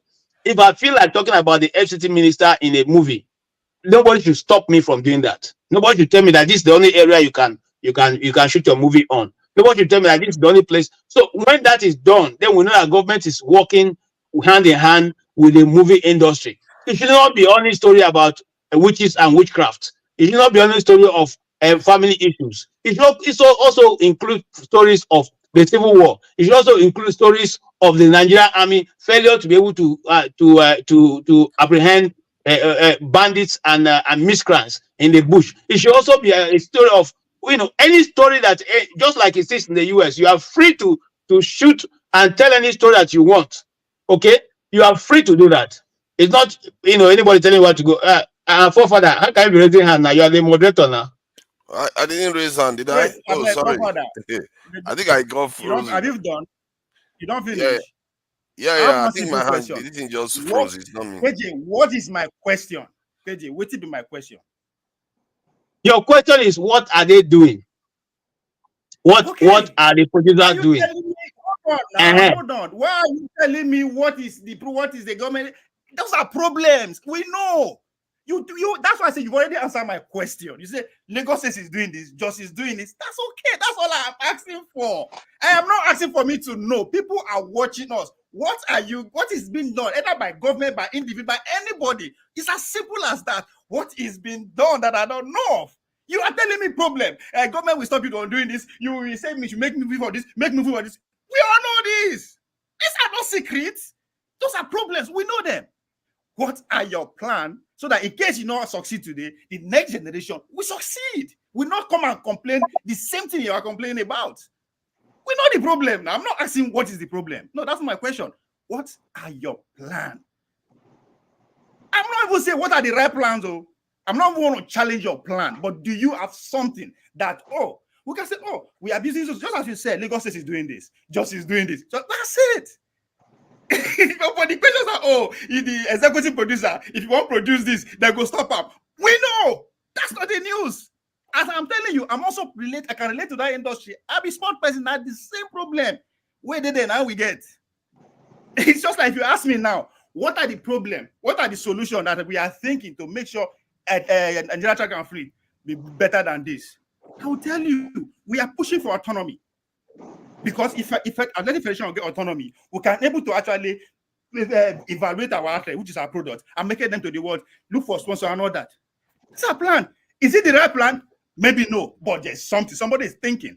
I'm not going to say, if you ask me what are the plan for athletic to get better, I will not say, government no they give money, Federation, Athletic Federation, they do this, athlete they feed drugs. Those are problems, we know. Solution. What is the solution? So that's why I'm asking, what is wrong with us? Why is it that when we trying to find answer, we end up complaining, repeating the complaining. Is it because of our educational background? Or is it because we are just so used to complaining that even when we are complaining, we don't even know that we are complaining? You understand? You said that you are the first person to actually produce movie either in the Northern, and you went ahead and enumerated the problem you encounter. Now the question is that, what are you thinking of to make sure in the next 20 years somebody will not go through that problem? Because if you are not putting anything in place, somebody will come and replace the same problem and will begin to complain. Say, because now the same government will give you that hardship. Now you see there. But because we are not planning to say, okay, government are people, if that is a problem, can we change them? There is no the power of persuasion, which is pretty much only with the autonomy of that. They can change anything they want to. But guess what? You are complaining about if there's a movie about a juju, they go say now Christ. What is responsible for that? You say that because of money. Where is the money coming from? Of course, somebody who is sponsoring your movie can dictate to you how we should go. So now, what are your plans to make sure in the next 50 years, somebody from your village wants to make movie in the name of your village, who doesn't have to have a problem of finance that has to run out to the outside world for the outside to dictate to him? What are those simple I don't know. plans? I will get you correct. Are you asking us to become now take over the government as an institution or what? I don't understand this your question. So, because you asked me like, what's my plan to make sure that my village gets water in the next 50 years? How does that? What is wrong with taking over the government? What is wrong with that's not right. The government has a function. I have my own function. I can't take over the government position. Can I finish? That's a good question. Military took over government. Yeah, you can say that by force. Bola Tinubu is the president. You can say he took over government legally. He worked for it. Yes, Nollywood can take over government. How? They have the power of persuasion. That's it. It's in their hand. Only they know how to manipulate everything. Yes, you can take over government if that is what you need to make sure you have freedom in the next 50 years. Start aiming for that. It's not a crime. Now, yes, now gang they come up, move and take over government and run it the way they want. That's how it works. So again, excuse, you will find them out. Everybody know what is wrong in Nigeria in every sector. We all know. But what is the way out? Is it that we are doomed? There's no way out. We complain no thing. This generation is out. My grandfather complained. My papa complained. I am complaining. My daughter will come and complain. Let's stop complaining and see if the next generation will not even know that yes, their grandfather once complained. Okay, on this faithful note, can you allow forefather to make an input? Because maybe he has a better understanding of what you are saying. I don't understand it. For forefather to be quiet because he's agreeing with me. I know forefather.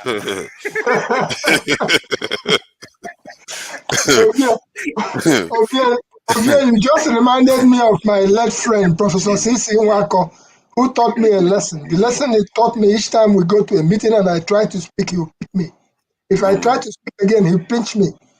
One day I asked him, why are you doing that? He said, Alex, when we go to these meetings, let those people place their case on the table. They would judge the matter. Don't say a word. They would examine the whole thing. They will contradict themselves. They will pass judgment on themselves. They are still expecting you to say something. So silence is golden. And forefathers, please help us out here. Because KJ was actually going somewhere. He was going somewhere. We should learn to, in some cases, listen, because I don't have the energy. I just came from church. Okay. I may have to come to your place. So me and you can have a one-on-one talk. And when we finish talking, I would listen to you. You can talk for 2 hours. No problem. And at the end, you can bring your ogogoro. We go drink. If na brukutu where you get, you bring. If na pito, no wahala. Listen, there's whether Igbo, nothing on earth where you eat that has not been eaten before. Okay, so let's just take it easy. Forefathers, give us a helping hand so that, because KJ was actually going somewhere when I talked about an 80-year-old master, Lenny Ijoma, but we cut him off. We didn't allow him to teach us what he learned from that. So let's give some people a chance to. I'm sorry. I'm sorry if I sound as if I'm arguing. It's well. So, hold on. If I sound I'm arguing with you, I'm not arguing. No, it's not argument. It's a calm down for a moment. Yeah, let me finish. You because I'm about to go and do something else, and we don't want to shut down the show. Yeah. Please. I think this thing. Please, let me just make the point. Igbo basic as a concept is actually an answer to my question, right? Because you are deliberately making sure you keep custodians of history. That is an answer to my question. It's very simple. I don't want to. That's what I'm saying. That's what I'm trying to argue. I'm trying to make sure it doesn't go out of my question. It's very simple. As I said, Igbo basic concept is actually an answer to my question, right? Dr. Damage bringing these people to come and document all this thing is actually an answer to my question. That's something that is being done, but because we are so in love with our problem, we turn a simple answer. Even when it's in front of us, we push and go aside, we begin to mention the problems. So it's not that I'm arguing. I'm just trying to make it note because it's narrating the problem, which we already know. So Igbo basic, I'm sorry if I come as if I'm agitating. As I said, your concept, Igbo basic concept, is actually answer to my question. That's something that is being done, that in the next 50 years, great-grandchildren, people from every walk of life will come and read about what Igbo basic as a concept has already been documented. That is 50 years already as planned. That's simple. But I may come across as if I'm very complicated. No, that is because we love problems. It's as simple as that. So I'm sorry if I come very that's not what I think some of the things you are highlighting maybe something to do with something I heard about a few days ago. There was this black guy, Frank Fanon.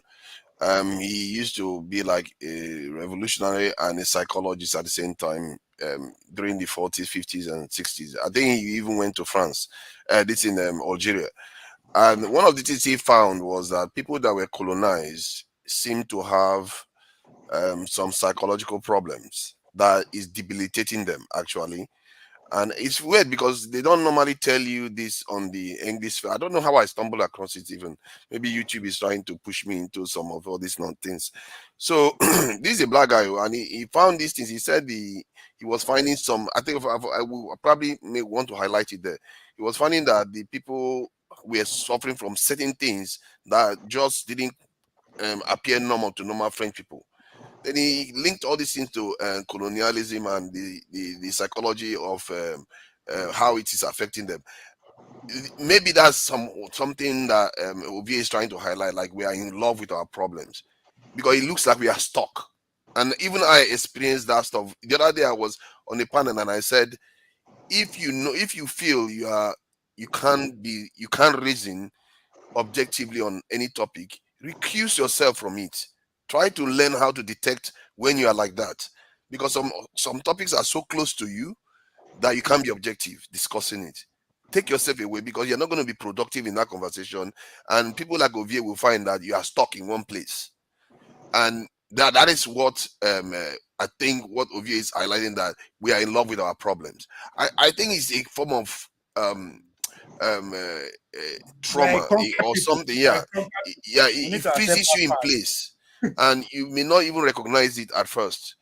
And what I find is that sometimes you have conversation with people. You have conversation with people today, and you talk about the issues. The next week again, they will show up and they will revert back to type. And you begin to wonder what just happened. Why are we not moving on? And it's very interesting you use the term that we are in love with it, but it's a form of the psychosis aspect of what Frank Fanon was talking about.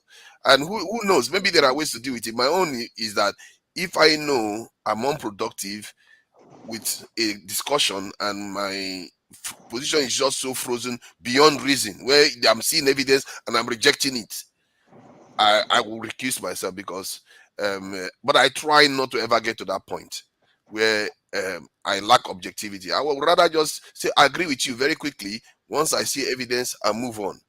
But when you see people that see evidence and refuse to move on, they are too close to the matter. They are not, allowing their evidence or knowledge to change their opinion. It's trauma. It's a form of trauma. You are too close to it. You can't reason anymore. So I agree with you on that front. See, I know that like you said, I know you agree with me. That's when why you know I agree with something, I don't tend to interject much. I just forefathers, what I think I'm going to start doing, I'm going to start bombarding Ovia privately. No, seriously. And I will be bombarding him with information to the extent that he will sit down sometime and wonder, what happened here? Why am I saying that? In this last journey that I undertook, I actually took a time out. I took a videographer deep into the thick forest, documenting things and documenting leaves and all whatnot. I came across something I haven't seen in a long time, the ants. The ants as they were traveling. I don't know if you ever had that chance. Yeah. These ants, the colony, as they are moving. So I stopped for a moment. I recorded it. I wish I had spent more time recording the ants and understanding how they build their tunnels. I recorded that clip. I took from another clip, another angle. It was butterflies by the riverside. And these butterflies were just a colony of butterflies. They were just something amazing. I like that. On the same journey, I ran into what I call the sounds of the forest. And it was things that out of this world on this same journey. So amongst everything else that I did, I tried to put a short clip to accommodate those who cannot wait for 1 hour or 2 hours. Because if I sent you one of these journeys, of here you will sit down, maybe you'll be glued onto it because there are so many things that you learn that is beyond the village that you will actually appreciate. I call this one short clip. I'll send that to you. Ants, butterflies, and sounds of the forest. Very short clip. It's like 5 minutes. When you look through it, you will actually appreciate what was going on behind there in nature.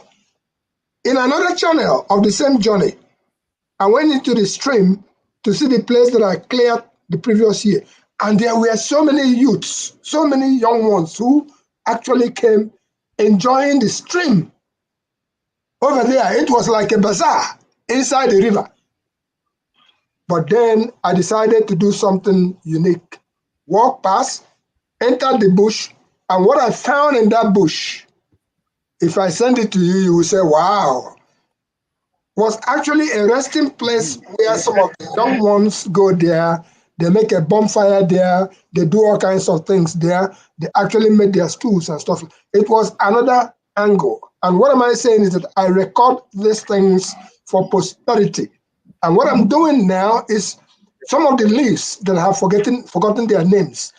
Some of the things that these leaves do, I record them and I say, this is what they do.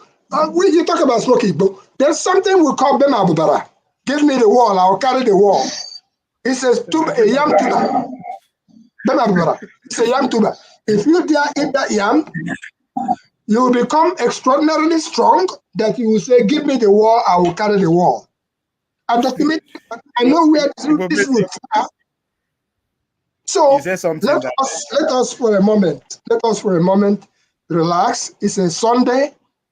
To be here and for forefathers, in fact, I want to appreciate forefathers for the long hours, even though from where you are, you still come out and you help us out to keep the program going. So let us just enjoy ourselves for a moment. Olivia, I'm coming for you. Let me say something. All right, let me say something about what you said about the ants and all that, right? You see, there's a book called Jam. It's called this book called Jam. It's called Gone, Jam, and Still. That's the name of the book, right? By Gerald Diamond. It tells the history pretty much of how civilization started, pretty much from Africa. How did they come to write this book? It was historians, bird historians. His job is to study birds. So he came to one country in Africa and lived there and studied birds and started learning about the people. And here you are, pretty much saying the same thing, that you went to your village, focus on how the ants movement and all that. There's a lesson for me to learn from that. Now that is new.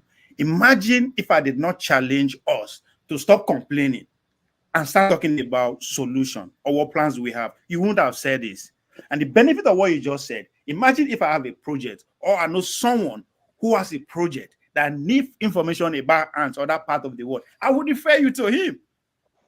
Either you educate that person or you make money from him. That is where solution. That's what's important. We should talk about solution or the ideas that we are, even though that doesn't make sense. Somebody will pick on it. Rather than coming, if you could have come here and said, I went to my village to go and do that, but the fear of Boko Haram, the fear of people killing you could have just tell your story from that angle. But you refuse, and that would also be legit. You are from the south, it's just all unrest, but you refuse to listen to all those complaints and went there yourself and carry out a very important research, right? And you are telling us to, because importance of telling the future. What are we thinking? What is our solution? As I say, even though it doesn't make sense to me, to forefather, or anybody that's listening, it doesn't matter. At least you are thinking. That's where we are. And because we are not thinking, we are forced to talk about our problem. You didn't talk about how the South security could have impeded you from doing that. No. So again, you put it out here. There's a lot of people that might reach out to you. Come, if you actually have this, how the ants are moving, there's something for me to learn. Yes. But again, this is coming from you because solution-oriented conversation. I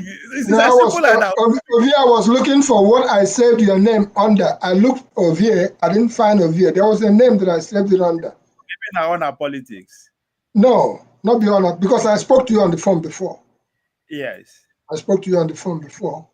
Can put that number again on the private chat so that I can and let's give KJ a chance to really tell us what he was trying to tell us. Yes, I am driving. As far as I get to where I'm going, I will speak. No, you see, I will speak when I get to where I'm going. KJ is driving.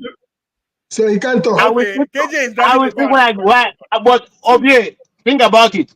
We producers are not we're not solution finders. If that be the case, Hollywood, since they produce more marriage, we don't have the highest level of divorce in the world because they are always producing all the love movies. They know how to love more than any other person, and yet amongst them there is what? There's a high level of divorce. When I get to where I'm going, I will come back, sir. All right, KJ, but you just say your number, please, because I need to bombard you with some information. Ovie. Igbo basic. You see, put that number. You see the problem. You see another problem again from KJ that they are producer, they are not solution finder. Put that number there, Ovie. Put the number there again. Yes, I will. I'm putting it now. Can you imagine that? You are a Nigerian. You are a producer. You are not a solution founder. You see, everybody should be a solution finder. You live in that society, even if look at him now. In the drive, producing is not a form of solution. You said? Like producing is not a form of solution. Like if you are executing. Well, according to him, that's not. According to KJ, that's not their job. That's for him, right? Now he's driving to where you are too quick. You know the let person land. Allow him to land. Because if you are producing, is in a way executing a solution, isn't it?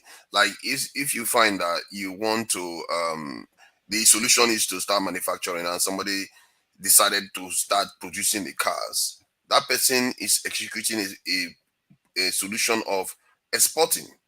You see what I mean? So maybe you are saying similar stuff as KJ is saying, but he is talking about it from the action point of view where he is actually producing something that somebody has seen as a solution. Let's say he was doing something that was irrelevant, like digging a hole and covering it. That is not executing a solution. But if he was doing something that was part of a solution, producing is not a bad thing, is it? You see what I mean? If you come out and say we have to export more rice, and somebody starts producing rice, that's part of this. Is executing the solution. It may be a downstream part of the solution, which is not the originator of the solution, but he's executing it. And some people have to execute it. Other people have to create. They are creators of solutions, and those people that are good in ideas, they are the ones that create solutions, while other people are executors of those solutions. You see what I mean? So it's a kind of everybody working together, specializing in different areas, isn't it? But he is even more important because he's in business of story. He's in the business of storytelling. It's even more important than most people in the society. You are telling story. That means you have the power of persuasion, power to shape people's minds, people's thinking, people's way of life. That's what you have at your part as a knowledge. You are saying that you're not a solution a provider. See, that's the point. So are you saying that because he tells stories, he should come up with solutions? Or I'm not exactly sure. No, it should tell story that will shape our society to the way we want it. The story can even change the government. I think there's some truth there. Is KJ agree with that one? Yes. Okay. And I will thank you for I heard all you said, and which is correct also. But I'm just going to add a little bit. You see, when you are producing, or when you're a storyteller, or when you are generally the work of literature, is to tell the story of the people as it is. You could tell, you see, there are many genres in storytelling. And sometimes you tell a story, you don't provide a solution. You let the society decide which way they want to go. You just play up everything to the fore. And when you have played it up, you allow them to point which way they want. That was what I was trying to point out before with some of the writings that were read of some of the great writers in Nigeria.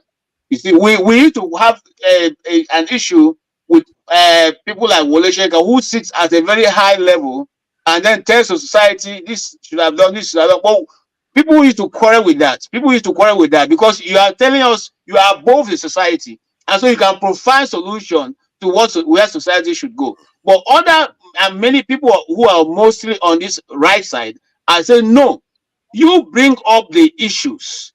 Let society see which way is best to go. Okay, it's not for you to say, okay, now all of us are eating beans. Everyone must eat beans today from now going forth. No, we say beans is good. If you like beans, these are the advantage of eating beans. These are some of the disadvantages. But we play more on the advantage of eating beans because we are trying to point society toward that side which you think is the right way. Now, when you are producing, you are not necessarily producing because you are going to find solution, because you yourself may not have the solution. Sometimes sometimes when you set out to write a script, you don't even end up with what your original idea is, because along the way, many more things will have played into the script that you begin to tinker with your final idea of how you should be. Most Nollywood movies that. Can you talk without telling us problems? Sorry? Can you talk without telling us? Can you talk without telling us the issues? Well, I'm not telling you problem. I'm not telling you solutions. I'm telling that when a producer sets out, in most cases, depending on the genre that you have chosen, you don't set out to go and provide solution. You set out to bring the narrative to the fore and let people discuss and find their solution. You don't necessarily point the people the direction, but you play out every noble idea that you think a society should have, and allow the society to decide whether it is right for you to go and convert your neighbor's wife or not. It's not for you to, you just bring it up and allow people, those who are practicing that, to know that what they are doing is not good. It's simple and short. You see, you are not, because you're not a God. You're not trying to provide a solution that God has not given you. When you set out to write, or when you set out to produce, you're not doing that because you are more intelligent than your neighbor. You're not doing that because God has given you a talent to be able to tell a story in such a way that it can appeal to the ordinary man, and so he may decide based on what he has seen to change his worldview, or to change his approach to certain issues. Not because you have all the solutions. If not, Hollywood would have been the best place of solution finding, but they don't have all. They don't have. I think the way Ovie is looking at it, he's saying that there has to be a kind of a genre or authors or storytellers that tell more stories of that will enrich our psyche in terms of if I'm not mistaken, Ovie, please correct me, that would be more like empowering our people to think more independently and feel more empowered in this world. Like me now, I believe, like my own perspective on that is, I believe that we should be telling more of that kind of story, because the kind of story we tell is of the past sometimes, and we remind ourselves of the greatness of the past. But then again, we're going to tell that greatness of the past, how we were colonized and all those things, but never really tell us anything about our future and what we should be aspiring to. Our future is tied to the we West. should be aspiring to. Our future is tied to the West. I think maybe if that they succeed, we succeed. They perish, we perish along. That greatness part is the part that maybe Ovie feels like it's not being told a bit more. And I too can say I subscribe to that, because most of the time when we talk about the future, it's either we talk about how we want to separate from each other. That's the kind of projection we tend to want to have. Have you ever seen Nigerian movies talking about the greatest of Nigerians ever traveling to the moon or anything? Nothing like that. It's like there is no sci-fi in Nigeria. There is no future in it, and that is because that is where the for want of a better well springs. Every Nollywood actor wants to be featured in Hollywood. That's the goal. That's the goal of every Nollywood actor, to feature in Hollywood. So that's the goal. That's the goal of most artists in Nigeria. They tend to want to feature in Oscar awards and that. That's the achievement, which is what we have always said. Those people who have been in the academic and those who have been in those periphery, I've always said that look, we can set these things up ourselves. We don't need to feature in Oscar before we know that we have arrived. Sonny Okosu didn't feature in the Oscar before we are still able to reference him. Fela didn't feature on those before we were able to reference him. All the great Oliver the Coca, Bongo Sikwe. These are people who told stories that help to push. I said that Maria Jos, Alimo. Yes, that Maria Jos. That Maria Jos. What is this other guy's name? The one in Zaria. I'm trying to remember his name. Okay. Somebody might. What's his name? These are great storytellers. Alimo Kaho. His name is. He used to smoke a lot. I forgot his name, but you see, these guys didn't do anything extraordinary except tell a story of what was going on in the society and how you need to change. I remember one of Dan Mariah's just song,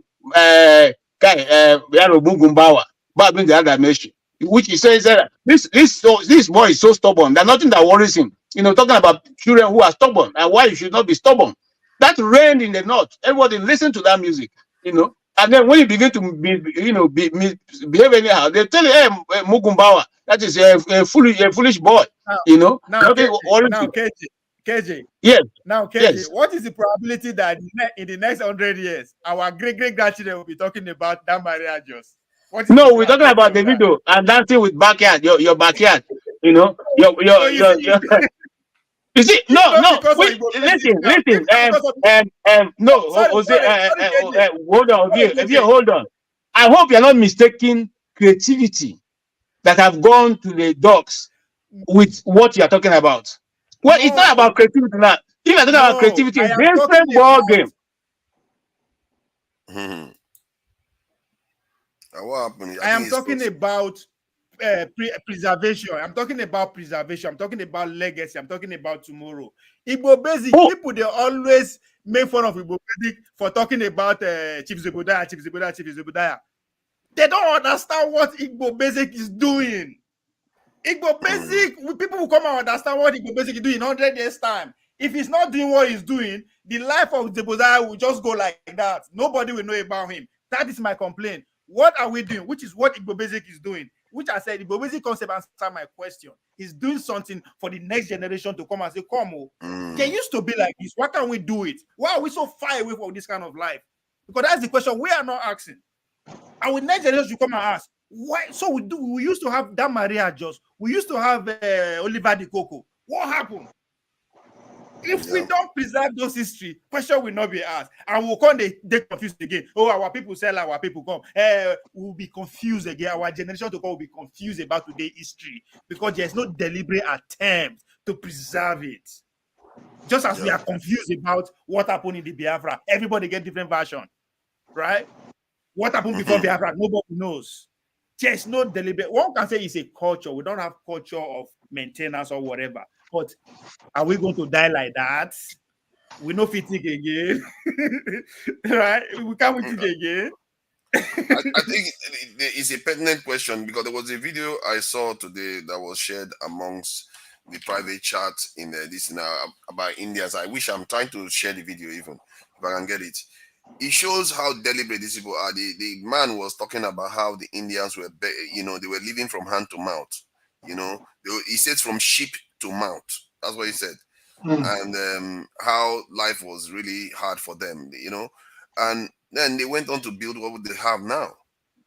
And we as a people, that is something we seriously have to start considering, because for some reason our suffering has not inspired us to do those type of things. We are happy. If you look, exactly, and this is why Fela is singing about suffering and smiling. Our suffering should have, made us feel like, oh my God, look at how humiliated and fallen we are. Let's push ourselves to succeed for the future. We didn't do that. And if you look at Africa today, you see so many African leaders still making the same mistakes. It's like, what is going on here? Why do we just remain stuck in one place? While other people, they have the same problem and they move. They act on it. So it's an interesting listen, and I think it calls for the kind of question that Ovie is asking, that what is it we are telling ourselves? What stories are we telling ourselves? Are we telling ourselves of stories of greatness in the future, or just telling ourselves of a past and then reminding us again about how we were undermined? Because whenever we talk about the story of the past, they show all those videos where you see our parents of maybe 50, 60 years ago, they will be wearing, or 70 years ago, they will be wearing short knicker. Like they will be working, they are intermediaries between the British and the people. Those are the kind of stories we watch. We watch ourselves being second-class citizens to foreigners. I grew up watching those sort of programs. Never programs of our greatness, really. And if they want to go back in the past, they will talk about the ones where over and where fought the British and lost. Not once. Sorry to interject, Naija. I'm about to step out. I will come back. Naija man don't dey now. Knows he get energy to continue for where I stop. We'll give her. So I'll be back within the next hour. I'm going somewhere. Naija man, my phone. Ovie, before you go, take a look at this picture. You see that picture? Okonu. Okay, that's Okonu. You see that outfit he's wearing, right? Yeah. Okay. You know the man named Bob Hope, right? Yeah. Okay. Bob Hope being one of the greatest of the Americans around. Mazi Okonu was hanging around with Bob Hope in the 60s. And I was just looking at something, and it was, in fact, I was just looking at something that says something about visa. I'm just trying for us to understand who. You see this picture? Mazi Okonu and Bob Hope, right? And I was reading underneath it, and something occurred to me. It says, Okonu met many celebrities during his student days at UCLA. Pictured here is comedian Bob Hope and Okonu beating the Afro-Californian drum at the 1960 annual meeting of Rotary Club, visiting international student activity, in bracket visa. Visiting international student activity. Is visa not what we are using today? Yeah. I don't know when that name visa came into being. Maybe I could Google it and find out when it started. But I just realized that on this book now. So what am I saying is that let us continue to be proud of who we are. Just like somebody was saying yesterday that maybe if Dr. Damages was doing something about church, if he was preaching church, maybe there'll be more people answering. And I said, any day Dr. Damages starts becoming, any of these preachers, then he will lose who Dr. Damages is. You cannot run away from your shadow. You are who you are. There's a character underneath it, and that is what we'll go forward with. Yeah. Thank you. I'll be back. Naija man, my number they private chats. Allow me more talk. If I I sent you a couple of information. Yes, I sent you, and that should keep you busy. Before I give you another one and another one, I will continue to bombard you. You know they put on. You don't see. You don't. No, I wouldn't say it was script today. Okay, let me. I see. Now because they just coming, that's why I put them before you come in. Okay. I put them now. But I'll come back. But in case I come back, okay. Time don't go for you. You don't see Amabi? And the first person why I see where God bless Nigeria. I'll be back. Okay. Igbo Basic, thanks very much. In case I don't meet you again, I'm learning a lot from you. Is that what's up now? That guy now. Is that what's up now? Yes. I'll have it for WhatsApp. Yes. Ovie, did you see one? Yeah, I need to go to the bad guy. Ovie, did you see one Nigeria yesterday when he came in? Yeah. Yeah, man, my goodness. Yes, yesterday. No, I don't go that time. Yeah, it was crazy. Now this morning, not yesterday. Oh yeah, man, it was completely crazy, man. He completely unleashed on Abure. He completely unleashed on Abure. He was, it was a therapy session, man. Now which platform is that? It's on this platform yesterday. It was at the last hour, like 17th hour. Last hour. Yeah, the last hour, man. Father, you don't watch Arise TV this evening. What I said this morning, this guy repeat everything today. He repeated it, Wow. Repeated it today now. I'm assuming you watch it this evening with Tabati. This evening. So what do you think about him now? Is he somebody that you should give the benefit of the doubt, or is what do you think? Has he even stepped aside? Oh yeah, do you ever see criminal in Nigeria step aside? Criminal they step aside for Nigeria politics. No money, no money that they are making there. Do you ever see anybody retire in Nigeria politics? They never retire. Money is there. They don't want to leave that money. They can never step down. No matter what you say, they will never step down. That is why they will tell you that it's an opposition. Oh, is the opposition, is this one, they will only give life. See, government, they say excuse they give. Everything, they will be blaming Jonathan, they will blame PDP. When you are coming, you said you can fix it. I've never seen a government, it's only in Nigeria, you see government, and we make an excuse for them. The economy is bad, inherited bad economy. But you told us you are going to fix it. Fix it. That is what we want. We know it's bad. That's a fair point, because they always come in with bad economy. And then when they go there, it's bad economy. And they will never tell you bad economy. I will not receive salary. I will not buy a new car. I will not do this one. They will keep on buying everything, but with giving you an excuse. Yeah, that's true, actually. Only what will benefit the citizen excuse will come in Nigeria. Okay, economy is bad. You are renovating the Don Barrack with 15 billion. You are renovating your buying car for first lady. You are renovating a vice president office. Economy is bad. Only what will benefit the citizen is bad. But what will benefit them is good. And we too will start making excuses. It's all over the world. America, UK, there is inflation, there is economic crisis. Is there people crying in the street that we are hungry? Nigeria will never go that way. We will turn it. It's everywhere. In UK,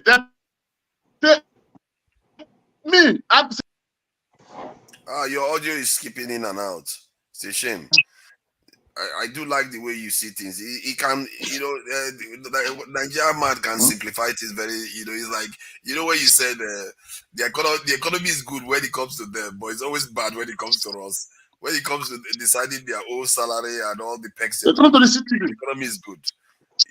It's really strange on that. We don't hear any governor.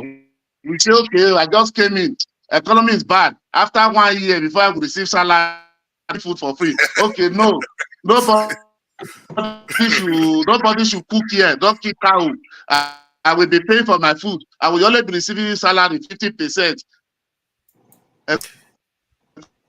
Man, seriously. It's good for them to buy 160 million car. Okay, just give citizens common light and so much like here in abroad. Government have to do like UK now. In fact, their government had to pay for even Brits. They pay for most everything for them. But Nigeria will tell you, UK, now you see in the street crying. Maybe we are hungry, we are hungry. But Nigeria man, your audio is shaking badly. Your audio is not very economy is bad. Security is there. Is it when we bring? Yeah, your audio is shaking. The economy is bad. Let me go let me go out and come back. Yeah, go out and come back. Man, I do like how there's a way Nigeria man sees things that I actually do like. He has a way of distilling, nonsense when people are trying to confuse the discussion or issues. He distills it very simply. He doesn't like confusing. He doesn't like confusing stuff at all. If he gets confused, he just simplifies it and goes after one side. So I do like that way of looking at things. Pardon? Like you now. Do I? I don't simplify things. I try to get very convoluted. You confuse things. Exactly. Exactly. No. I think you are right there. You are right there. I like the way he simplifies things. Basics. Long time. Blackstone, thank you very much for your support. Thank you, sir. God bless you, sir. You are back to UX, yeah? Yes, I am. Thank God. Yes, I am. I was in communication with Blackstone and KJ during the time. It was something else. Yeah. That's a session of its own. I'm trying to narrow it down in a way that somebody can understand it within 5 minutes of little patches. But it was a great experience. Really. That's good. At least it is something good that at least all of us should have an experience of our country. It is when we go home, we see how things really are, not what you hear on the news. The reality. Yes, we know the reality. I would like to share that video that I saw. I have one good news for you. Okay. So next time, if you are going to Nigeria, you will be flying British Airways. You'll be flying Air Peace. That's nice. Is it cheaper too? From on the 30th of March, Air Peace will be flying to London, to Gatwick Airport in London. Daily flight. That is good, that's really good, because at least now we have a Nigerian airline flying there, and I just hope it's a little bit more competitive price wise. But it doesn't matter for the student. So it's to be cheap for the student, but I don't know for other ones. No, you have one. As long as it's competitive, it doesn't have to be that cheap. It just has to be similar price as others, and one can take it, isn't it? That's a good news, of course. Yeah. So from the 30th of March, they start flying. That's really good. Daily flight from Nigeria, from Lagos to London. And I hope he really takes it seriously and does a good job. In a couple of years, most Nigerians will be on it, and most Nigerians will not take anything else. They will just prefer to use it to travel back, because some of the nonsense you get from all these airlines. I remember the other day when you want to ship stuff to Nigeria, they will tell you, "Oh, Turkish airline." They will separate your package and then send some first and send the other ones the next week. And it's been very, very frustrating because we don't have any international airlines in Nigeria. There are so many ways you get humiliated when you are not producing for your people. You get humiliated in so many ways that we don't even recognize yet. So that is just one of them. Yeah, that's very good news. Let's see. There was this video I wanted to play about that stuff that was shared. This Indian man was telling the Gen Z generation of India some of the things they've been through in the past and how they've overcome it. And during all this period when they were overcoming all these things. Forefather, you're echoing. Am I echoing? Yes, very bad. The Blackstone, are you hearing any echo? No, you're not echoing. No. You see this. Check your. Did you Mr. Odi? The enemy of progress, Mr. Odi. Check your. Are you on WhatsApp and also in StreamYard? So are you on YouTube and StreamYard at the same time? No. I think maybe there's just a little bit of. You might have two audio actually. Maybe that's what is causing it. I will check my listening if I left my echo cancellation on, but I doubt it. I hardly. No, you're not echoing actually. Okay, great. I think Nigerian man is coming back. Okay, so let's just play this so we hear some of the things, because I found it quite remarkable, some of the things he was telling the young generation. Sir, Mr. President, do you know what hunger is? Do you know what hunger is? You don't. Sir, do you know what hunger is? I'll tell you. 1965, we fought a war with Pakistan.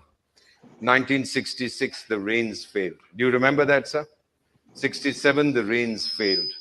We had to import 9 and 11 million tons of food from the United States. We were living on what is called ship to mouth. The ship would bring us the food, the wheat to eat. And Mondays, we were not supposed to eat. Ma'am, you might remember that. We were not supposed to have a meal, not have dinner. Ask me. Not that my father couldn't afford it, but he was a loyal Indian and he said no. And a 15-year-old kid sleeping hungry, let me assure you it wasn't easy. And this country that begged for food, and Mrs. Gandhi turned around and told her assistant, India will never beg for food again. This country that spread its hands and said, feed us, is in 2018 the second largest producer of food in the world, your country. This is the mega trend we are seeing. This is the change we are seeing. India's consumer story, according to Goldman Sachs, will be shaped by people like you. We call you the Gen Z, born after 2000. People like you and I. Those fellows in the front row are all oldies. They don't know. But we have to shape the future of this country. And Goldman Sachs says this will be the world's most compelling story for the next 20 years. We can do it because we are Indians. 2015, Prime Minister said we will have 20 gigawatts. 1 gigawatt is 1 billion watts. We'll have 20 gigawatts of solar energy. We will have it by 2022. Announcement made in 2015. People said, you can't do it. We said, oh yeah, we'll show you. 4 years ahead of schedule, on 31st January 2018, we produced 21 gigawatts of solar energy. You are watching a country within 3 years generate more power than the entire Nigeria has been generating for 60 years or 70 years. In 3 years, and they didn't just do it with the other power source, so solar power alone. That's what they did with solar power alone. And I just thought I should share that. It's just quite remarkable how, oh my God, let me just finish it anyway. This is India's strength. People come to our hospitals. They see we gave over 2 million medical visas last year. People coming for treatment. One of the presidents of Africa I'm privileged to serve came. When we treated him, repaired him, he said, can I see the bill? I said, no, sir. You're a guest of my government. Atiti Deva Bhava. Said, no, I want to see the bill. We said, all right, see the bill. He saw it. He said, there's 1 zero missing. It can't be that cheap. I said, sir, we are Indians. We don't cheat our friends. We might cheat each other, but we don't cheat our guests from overseas. And he rubbed his eyes in disbelief and he said to me again, he said, Ambassador Deepak, that's why you are destined to be the best country in the universe. And I said, there's no doubt about that, Your Excellency. So what should you do as an Indian? Have faith and confidence in yourselves. Do not allow cynicism to affect you. And do you know, if you have to be scared, be afraid of fear. As we say in Hindi, darna hai to dar se daro. The great dictator Genghis Khan, my hero, said, if you are afraid, don't do it. But if you do it, then don't be afraid. That is India's philosophy. When we set our minds on something, and clap if you want to, my dear young lady, don't be afraid. And we are known as headquarters for fear. I think what he said there is almost, he said everything. He even referenced an African leader that came there. And if that African leader actually said that, even if he was a diplomat, said you are destined to be the greatest country in the world, he shows you our mumu. These people, you go there for treatment that you should be getting in your country. Hey, we are a cliche. You will never see a British person there. You will never see a European there. No European you will see in their country. That's diplomat, high up diplomat, getting that kind of treatment. It's always ours that you see there going to get treatment overseas and saying, "Oh, I can." There's one extra zero is missing. because these people go and waste their own natural resources on other people. We are the ones that do it to ourselves. And you see how simple what they did for themselves. They said, oh, we are hungry. Okay, we'll make sure we don't humiliate ourselves like this again. And they went on to do it. And the one that is actually probably even more remarkable is solar power. They generate in 3 years. This is what I've been telling you, that our country, these our leaders are standing us down. In 3 years, they were able to generate more power than the entire Nigeria has been generating for decades. In 3 years, they did that. With solar power, not Kanji Dam, not any of, just solar power alone. Forefathers, ask yourself why we're able to. Our leaders are wicked. They are really wicked people. Not only the leaders people are going there. They get into power and they don't want to do anything for their people. They are cowards. Not only the leaders. Not only the leaders. One thing, I work with Indian people. I work with 2 Indian companies actually. One thing I see with them is love for their country. You understand me? Let me tell you one story. I was not some story. What I experienced, I was there, I was talking with a guy, you understand me? He was working in the US, right? He and his family was in the US, right? Working for an Indian company in the US. So they have their first child in India before they move to the US. So when they want to have their second child, so they're having that child in the US, the guy now decided to relocate, to reapply, that the company should bring it back to India. Then I asked him why. He said because they have their first child in India. So if they have their second child in the US, they will be asking why am I a different citizen? And why my brother is a different citizen? For that reason, the guy decided to go back to India to have that child, right? Maybe after the child have grown, they now go back to the US. What I'm trying to say that is loyalty to your country. You understand me? He said it now when they were starving, that his father had the money, said they are not going to eat. That's what you don't have in Nigeria. Rations. Has Nigeria ever got to the point where they are living on rations, the entire country? So that's what you don't have. That's what you don't have in our DNA. Nigerians want to have everything from abroad, from foreign countries. You understand me? Right from 80s, when they knew that if you give birth in the UK, your child will be a British citizen. Women who has money, families who has money, that to born, they fly their wife. Yeah, that's what they did. Yeah. So this is the problem. That's that lack of law, lack of loyalty to your country. No loyalty to their own people. Even we don't have. Let me finish, sir. Let me finish. Just look at every country that today have developed. Ask the citizens. They will tell you their country is first before another country. But our own, other countries is first before our country. So how we go? That's why we cannot sacrifice for our own nation. We don't want to sacrifice. That's what I was saying the other day. Now that our leaders and our people, we've eaten our system like termites. It's destroy wood. Termites are great builders. They build for themselves, but when they go after wood, they destroy it. Like that's how we treat our country. We treat our country like if it's not our home. Termites will build their home like they are the greatest builders in terms of insects. But in terms of destroying other things, they will destroy. But we, instead of building our home, we are the opposite of termites. We destroy the home and go and build other people's countries. This is our expertise, working for other people. You know, I'm telling you today, if I go into any office, I see a Nigerian in that office in the UK right now, I'll be worried. Because that Nigerian will be so hostile to me than he will be hostile to Igbo. Yes. Yeah, that is true. That's what they do. do.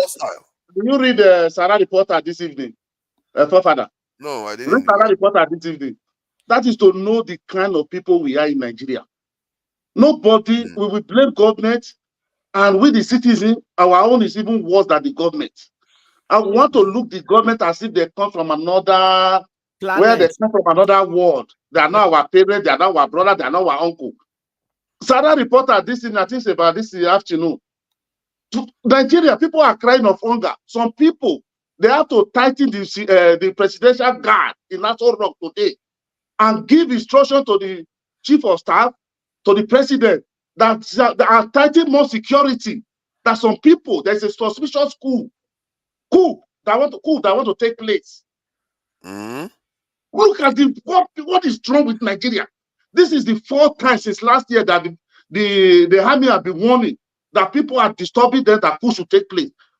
People just believe that they should take us back because of their selfish interest to another 50 years of backward. How many years is Nigeria in democracy? How many years that we want it to be like? Even UK that is 500 and something years, they still have flaws. Even America that is 200 and something, they still have flaws. People should sacrifice for country. Look at what this man is saying. Nobody, because it's not me, I didn't get what I want, the country must burn down. How can people with this all what we face from military? I think Niger man, this comes from what you said earlier on, that when the economy is always good for the elites and bad for the ordinary people. If you heard what the Indian guy said, it was affecting the entire country. He said his own dad even had the money, but he says he put the country first.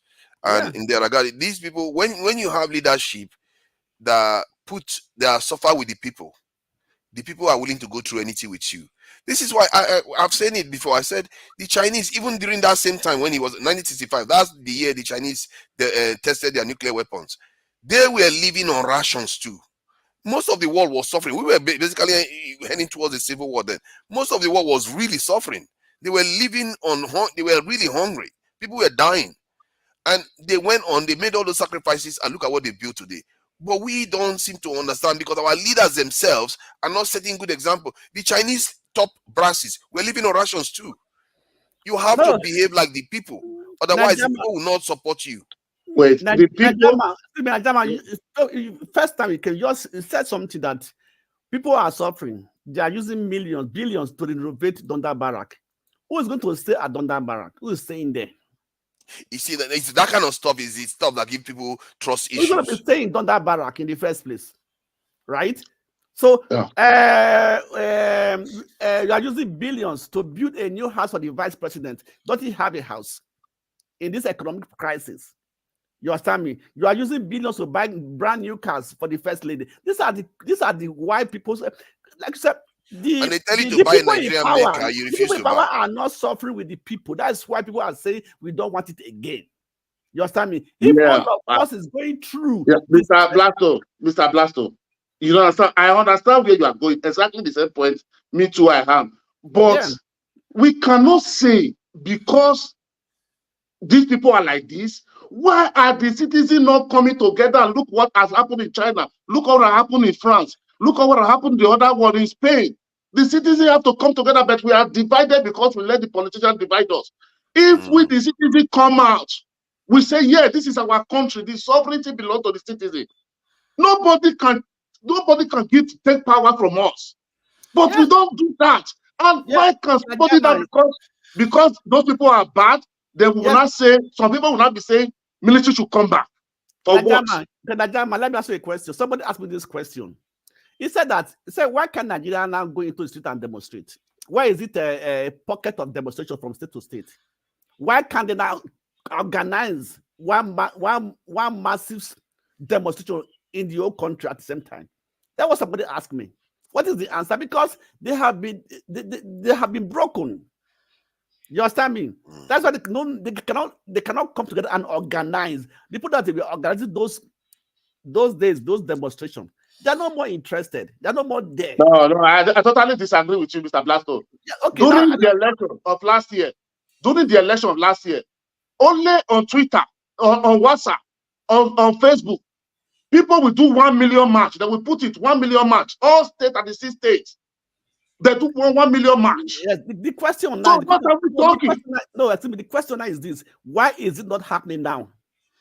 Because everybody is not divided.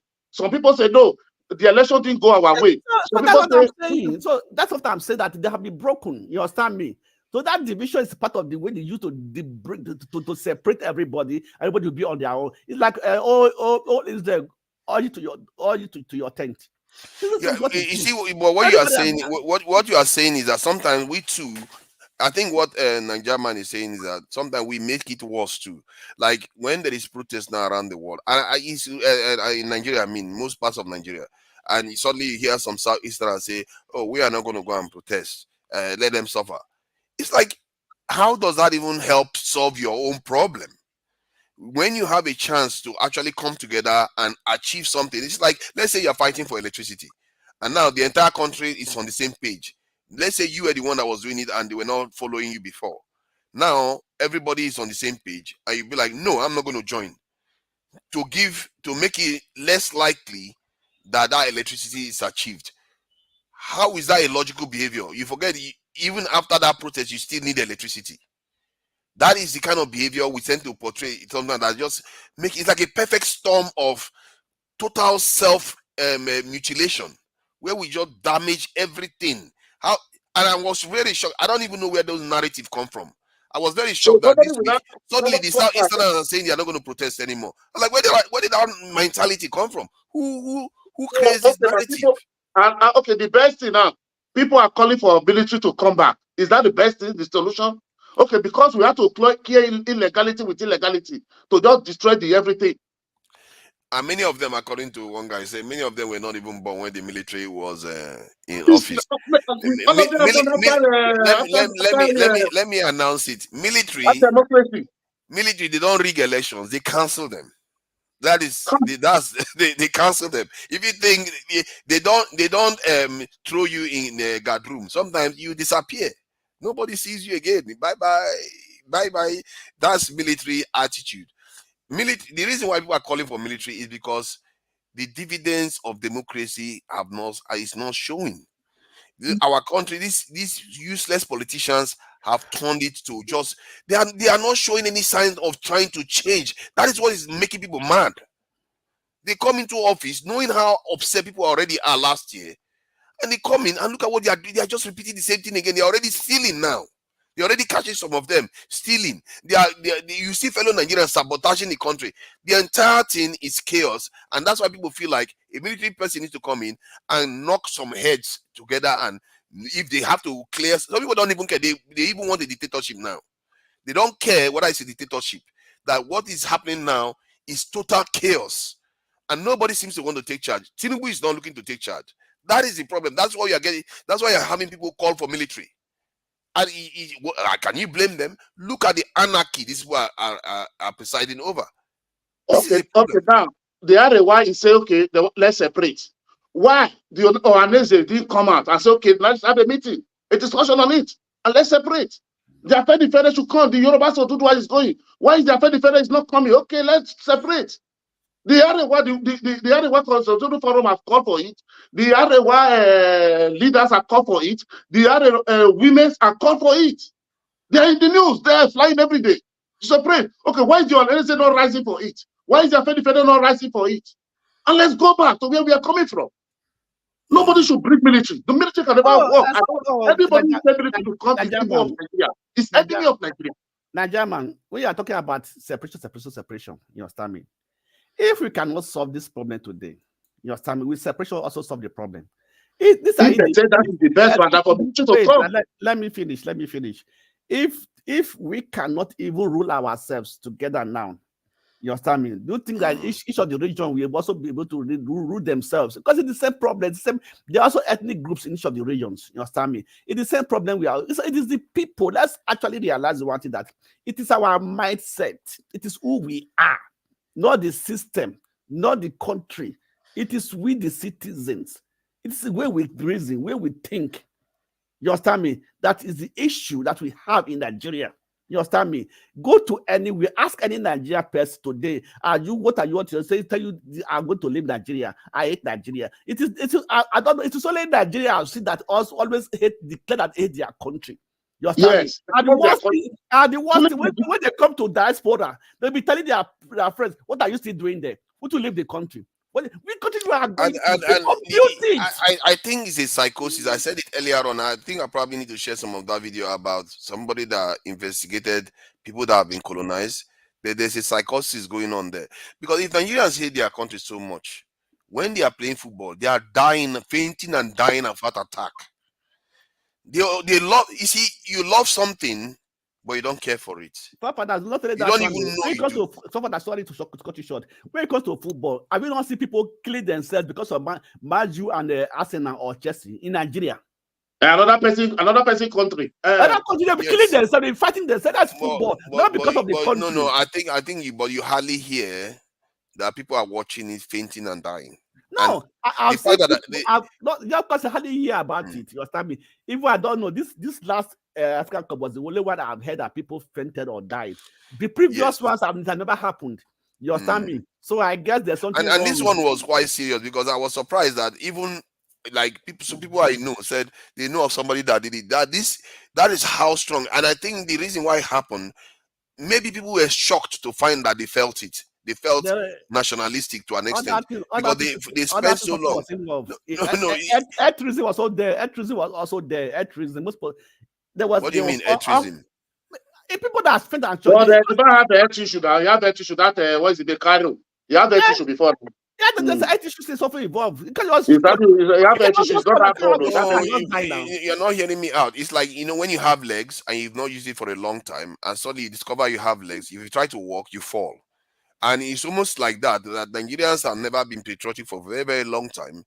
Maybe it shocked them because I remember watching the penalties. I didn't watch the main match, and I felt my heart palpitating. I was like, okay, I didn't expect that. So, you see what I mean? So you can be shocked to find out, okay, suddenly you still have heart for your country, and you are not ready for the shock that it brings. And that accounts for what you saw. But that's not for your country; it's for the football. That's what I think, because they also have it in other matches. Yeah, but why did you associate yourself to that football team that is your country so strongly that you die? That man is a politician. Papa,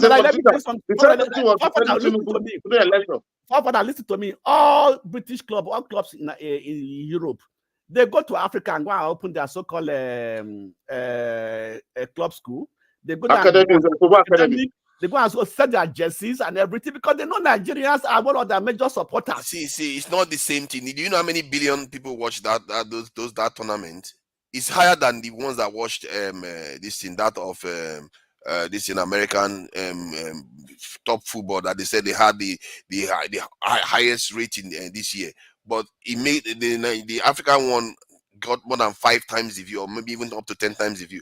That tells you the participation is not the level of Barcelona football. We are talking about on a different level here. If you don't recognize it, I experienced it myself, so I know. I don't like football. My point is I don't watch football much. Why did I watch it? I don't watch football much, but yet I watched it. The people that love football will always love football. You understand me? Oh my God, you're not listening. It goes beyond that because even I watch it. I don't follow football every day. Since Arsenal started messing about with the Wenger, I didn't care about football again. That's a long time, more than a decade ago. I don't follow football, yet I saw it. So if I saw it, other people that didn't follow football also saw it. Maybe those are the ones that are collapsing and dying. People that are used to watching football will not be having a heart attack when they are watching it. And those were a lot of people. That's what you are missing that number. We're talking about a significant population that came in to watch football. There are many other side factors that contributed to it, not only because of the football. Not that football, Papa. Not be football. It's not football that caused it. It's the fact that they are supporting their country. Yes, I'm saying. Has it been happening before? Have we ever heard it before? Is it the first time Nigeria is going to play football play the African Cup of Nations or go to the Olympics or go to World Cup? It's not the first time now. I think we never got to the semi-finals or semi-finals. We are going to be shocked. We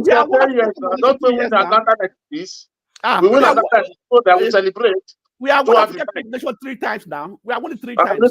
Unless you stay here, we have never qualified. We have never bring anything from the CAF. Africa, maybe it's after COVID-19 and period, but the point is that there was something that happened that shocked Nigerians, yes, and it's just a fact. Something shocked Nigerians. The only one that actually said the one that collapsed in the stadium. That's what the other ones I can say. Maybe they were. I don't know. Maybe not people. It happened everywhere. I know it's true because I experienced it myself. I was concerned for myself because I didn't expect it. I think it's the unexpectedness of it. Because I wasn't watching it, I just woke up. I just saw the penalties. I said, "Oh, let me just watch." And I was surprised how my heart was palpitating. I didn't like that. Some Okpala that died in the field. What caused it? Because of the love of the Nigeria. See, Nigeria man. It's the truth. I know. We say that. That's not the point I'm making. Because of the love. Some Okpala that died. No, that one was physical exertion himself. I'm talking about the general public watching match, and it became an epidemic that people were collapsing and dying.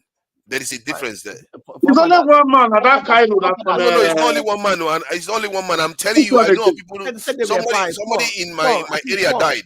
I think it's more than 4 people. Forefathers. How do we know it was actually the match? How do we know? We heard that people they said that during the match, people died.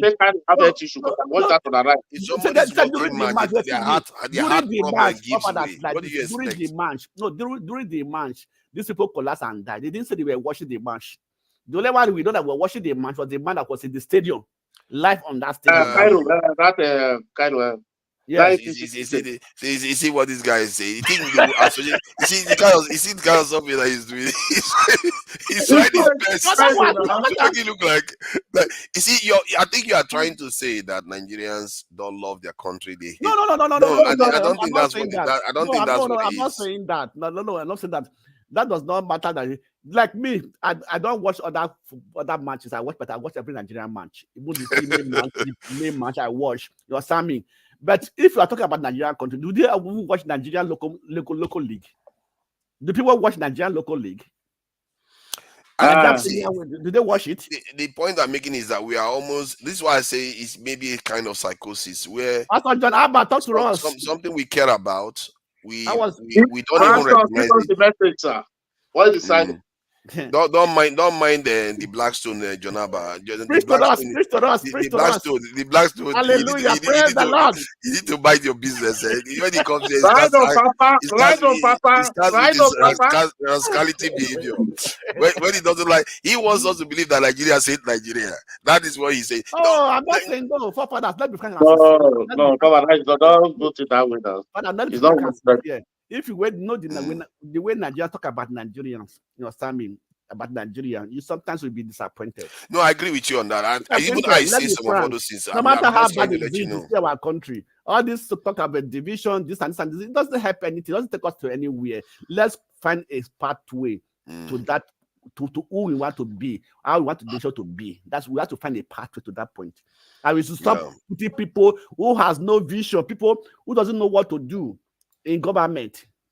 How can somebody be saying Nigeria can never be redeemable? Nigeria is irredeemable. Nigeria can never be better. Gaza, Israel, Palestine, they are still fighting. They are still praying for the country. That's true. Somalia, nobody should ever. I think that's the one I totally disagree with. You cannot say that. That's a cause on yourself. When you start saying things like that. What you wear, you're when it does like you are a surgeon in your room there, you understand me? Please try. Dr. Damages have damaged Nigerian brains. Please try and reconstruct it. Dr. Damage that. Please, Jalaba, come in. This the Blackstone before he leaves somewhere. I don't understand at all. You try. I reconstruct it.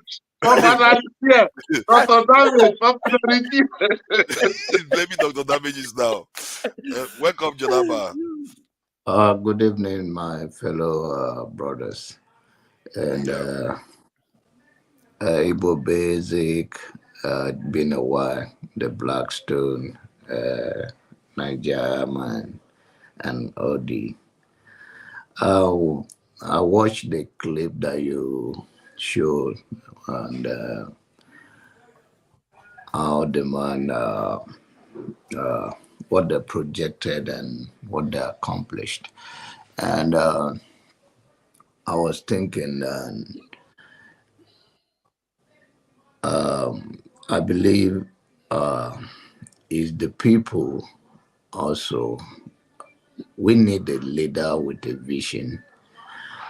I personally do not care, to be honest, whether it's a detector, whether it's whatever, but have a clear vision where we take Nigerian to. But if it is for selfish reason, or if it is not me, destroy it, I am not for that. But then I know that there are many Nigerians home and abroad that mean well for their community, for their fellow Nigerian, that the people have destroyed that vision. Let's say you're going home now to do some certain things. You will be robbed by your immediate family. They will not do the right thing. So the corruption they talk about, they say that charity begins at home. It's one of us that become a president. And there's always said that we are a product of our environment. So this is not one man issue. It's all of us. And oftentimes I've said that the mentality of Nigerians, anyone coming to take us, have to be very ready and set the goal and make it plain and clear to the people. These 4 years, these 8 years, this is our agenda. This is the roadmap to where we are going. We're going to pay price. There will be a reconstruction that will affect human life, property. But let us take heart and do it for the next generation and for the name of our own country.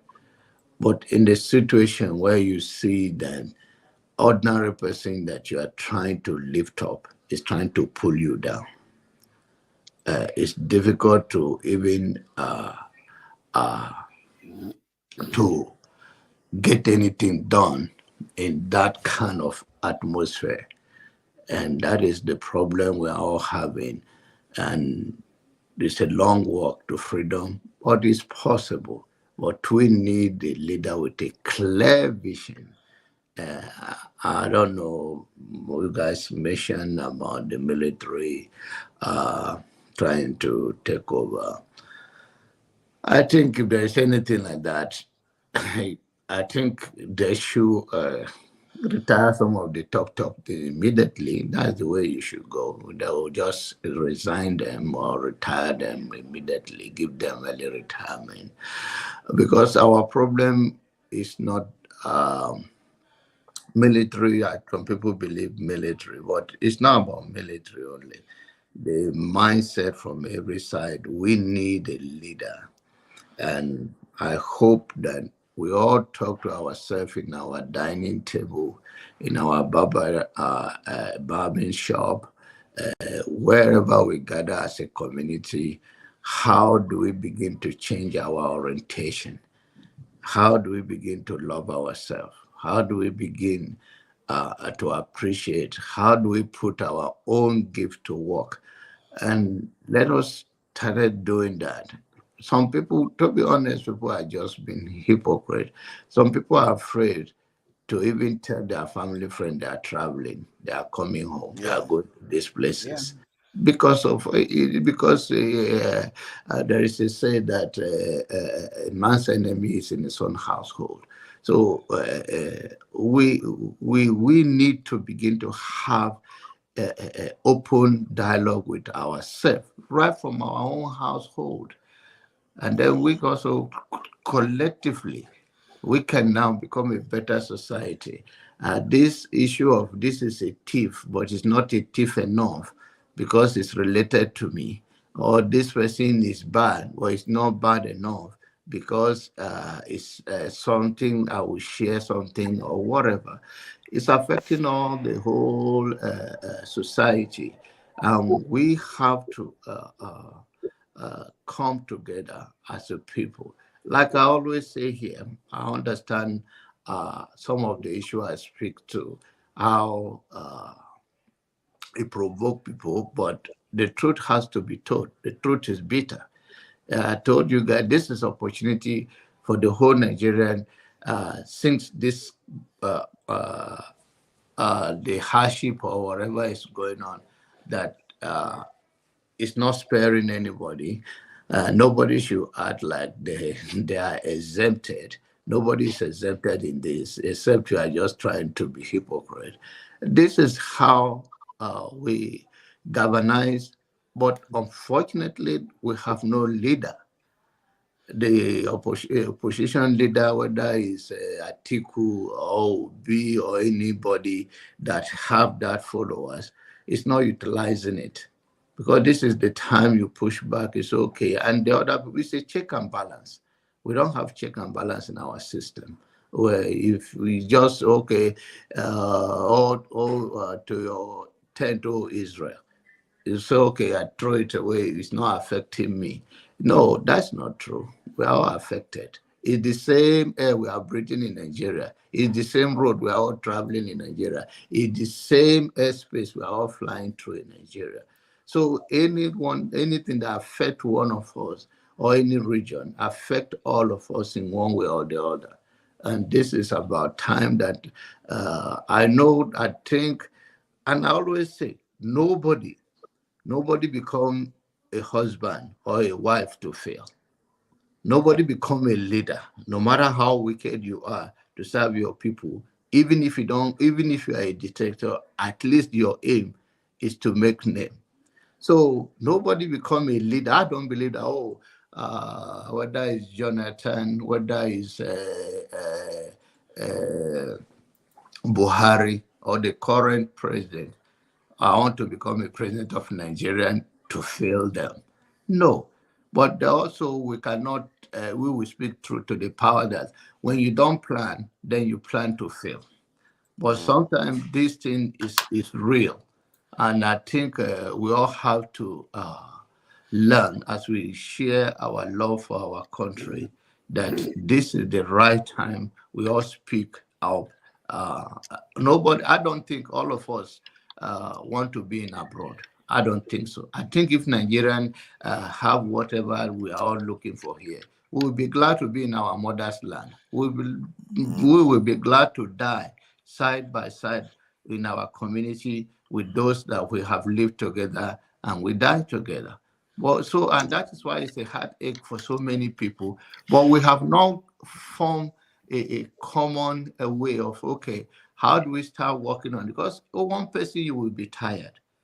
You'll be overwhelmed by anything you are doing. They say a tree cannot make a forest. In your own family right now, you cannot be only one person that have money and you are safe or you enjoy it. Because the other people will be demanding from you. And I think it's not a blessing like you may think. But if everybody is doing well, it takes the burden off of one person or few. So that is the way we should go and use this opportunity and galvanize the base. And hopefully a leader will emerge that will say, okay, hear his voice. He's speaking for the people. But the corruption of him or the mentality of even ordinary Nigeria is desperately evil. If you go everywhere you go, you see it, whether any part of Nigeria you go, you witness that. And we're supposed to be speaking. When I was growing up as a little kid in my village, I used to see the town hall, how when anything happen, how they rally to solve the immediate problem and keep the community safe.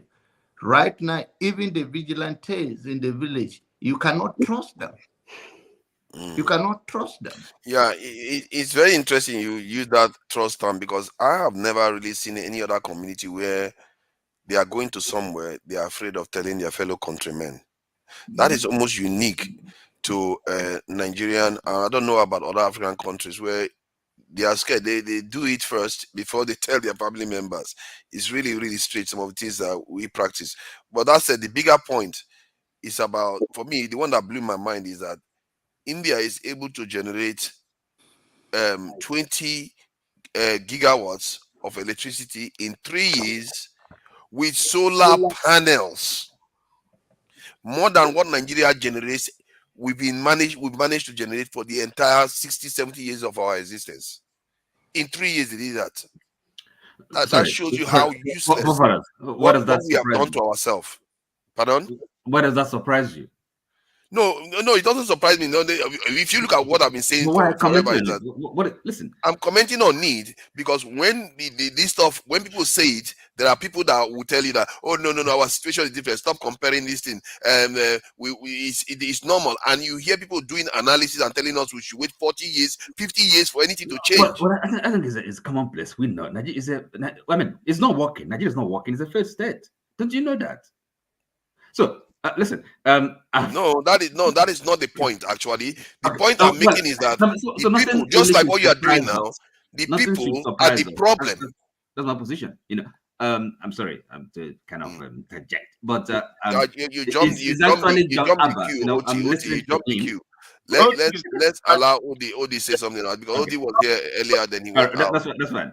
I just wanted to respond to John Abbas. You see, if you don't mind, you have not finished there. Go ahead, please. Hello, fellow panelists. I was here before the great John Abba, but he's your friend, so that's why Nigeria is not good. That is not fair. Yeah, but anyway, it's good to meet with everybody. So look, the most important thing is that we're having a conversation. There is always dysfunction in different settings, groups. America, you meet an average Republican now that Biden is in government. This economy has never been any better, I think, in the history of the United States. This is the lowest amount of, jobless people you've ever had. This country is richer than ever it has been. More military hardware, much more respect. Meet a Republican in Texas. He'll tell you that this country has never been as bad as it has been. Look, people can criticize their country, and rightly so. And once, let's say Trump wins, watch Democrats. Look, America is divided among the tribes in the United States. It's no longer like the skin color per se. It's not the political parties. Look, in the next 1 year, I hope not, but Trump may be the president.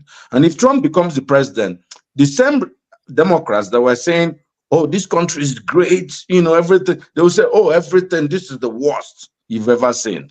America, even a leading American journalist went to Russia to interview Vladimir Putin. He said every disgusting thing about the United States. People can criticize their country. And that's what the Constitution provides for and protects us from saying. It's not, the question is, are people patriotic? Look, I think that's where I've always summarized my I can say that Nigeria is a useless country, but I can still support Nigeria if they are playing sports or if things are working out in Nigeria. Niger man was saying something about if you didn't want, look, if the process is not clean, and if I feel cheated in the process, look, I'm going to keep screaming about it. And no one should take away my right to scream about this process.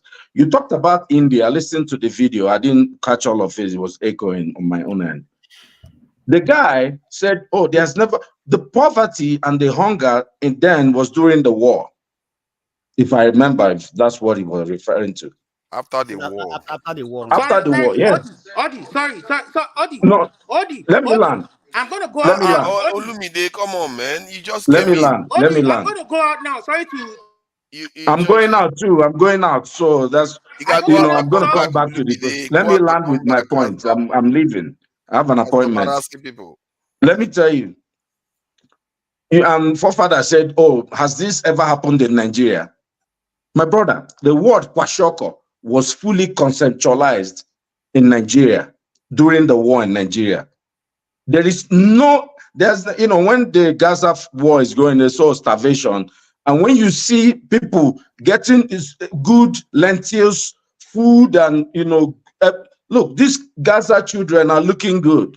Go and look at what happened between 67 and 70 in the Southeast Nigeria. But So it's yes. a different context. No, it's not. It's post-war India In the that he's talking Southeasterners about. He's talking about. Hold on, let me finish they were now. being starved out. No, let me finish. It's post-war India, post-war Nigeria. Go YouTube. People were given whether it's £10 or £20. Everybody. There was a deliberate policy to make sure that that region never came up again. A few years after the war, Nigeria sold its assets. Go and check it. Sold all the assets of Nigeria. Indigenization decree. That's what it's called. Between the people who could afford it. Of course, the people that came from a big region of part of Nigeria could not get involved in the process. They did not. So what I'm saying is this. What India has done now is that most Indians are patriotic about India. It wasn't always like this. Because they got a leader and someone saying, oh, like, let all the citizens come and support. Look, countries get well based on good leadership. There is go and people can go and riot and do whatever. Audi, I'm going to leave now. Let me finish. Let me finish. Let me finish. Let me finish. Don't do this. Let me finish. Let me finish. Let me finish. We have many examples. Look, quite good, but he's containing himself. You act like you take sides with. I have to finish. I have to finish. I like your idea. Look, if you look at the history, there are more people here. They need to be able to talk. KJ hasn't said anything. OT hasn't said let me just finish. That's fine. History is littered with leaders, strong leaders who have managed to rescue their countries. Hey, you're not going to shut me up. Let me finish what I'm saying. I know we have similar views, but let me finish. If you look at history, starting from Julius Caesar, from Augustus Caesar, coming to Singapore, coming to India, coming to United States, and their first president, you had strong leaders who moved people out of poverty in droves by decisions that they have made. This government, why people are calling it out, is because they have refused to make simple decisions that could move people out of poverty. The government came without, many people didn't, the majority did not support this government, even by INEC values. Now, the government, first day, the president says subsidy is gone. Now, that's already set panic. This is what you call an own goal in football. Immediately, they followed the policies of trying to share money to citizens. And when people criticize them, so I'm telling the basic thing is that the government did not come with any plan. This is failure of leadership. Everybody's waiting for the decisions that this government will make. They started giving money, sending prayers to the senators' accounts. They bought billions of naira worth of cars that not Nigeria made. They are making promises about things that will happen, and immediately they floated the naira without any plan. That's why we are here.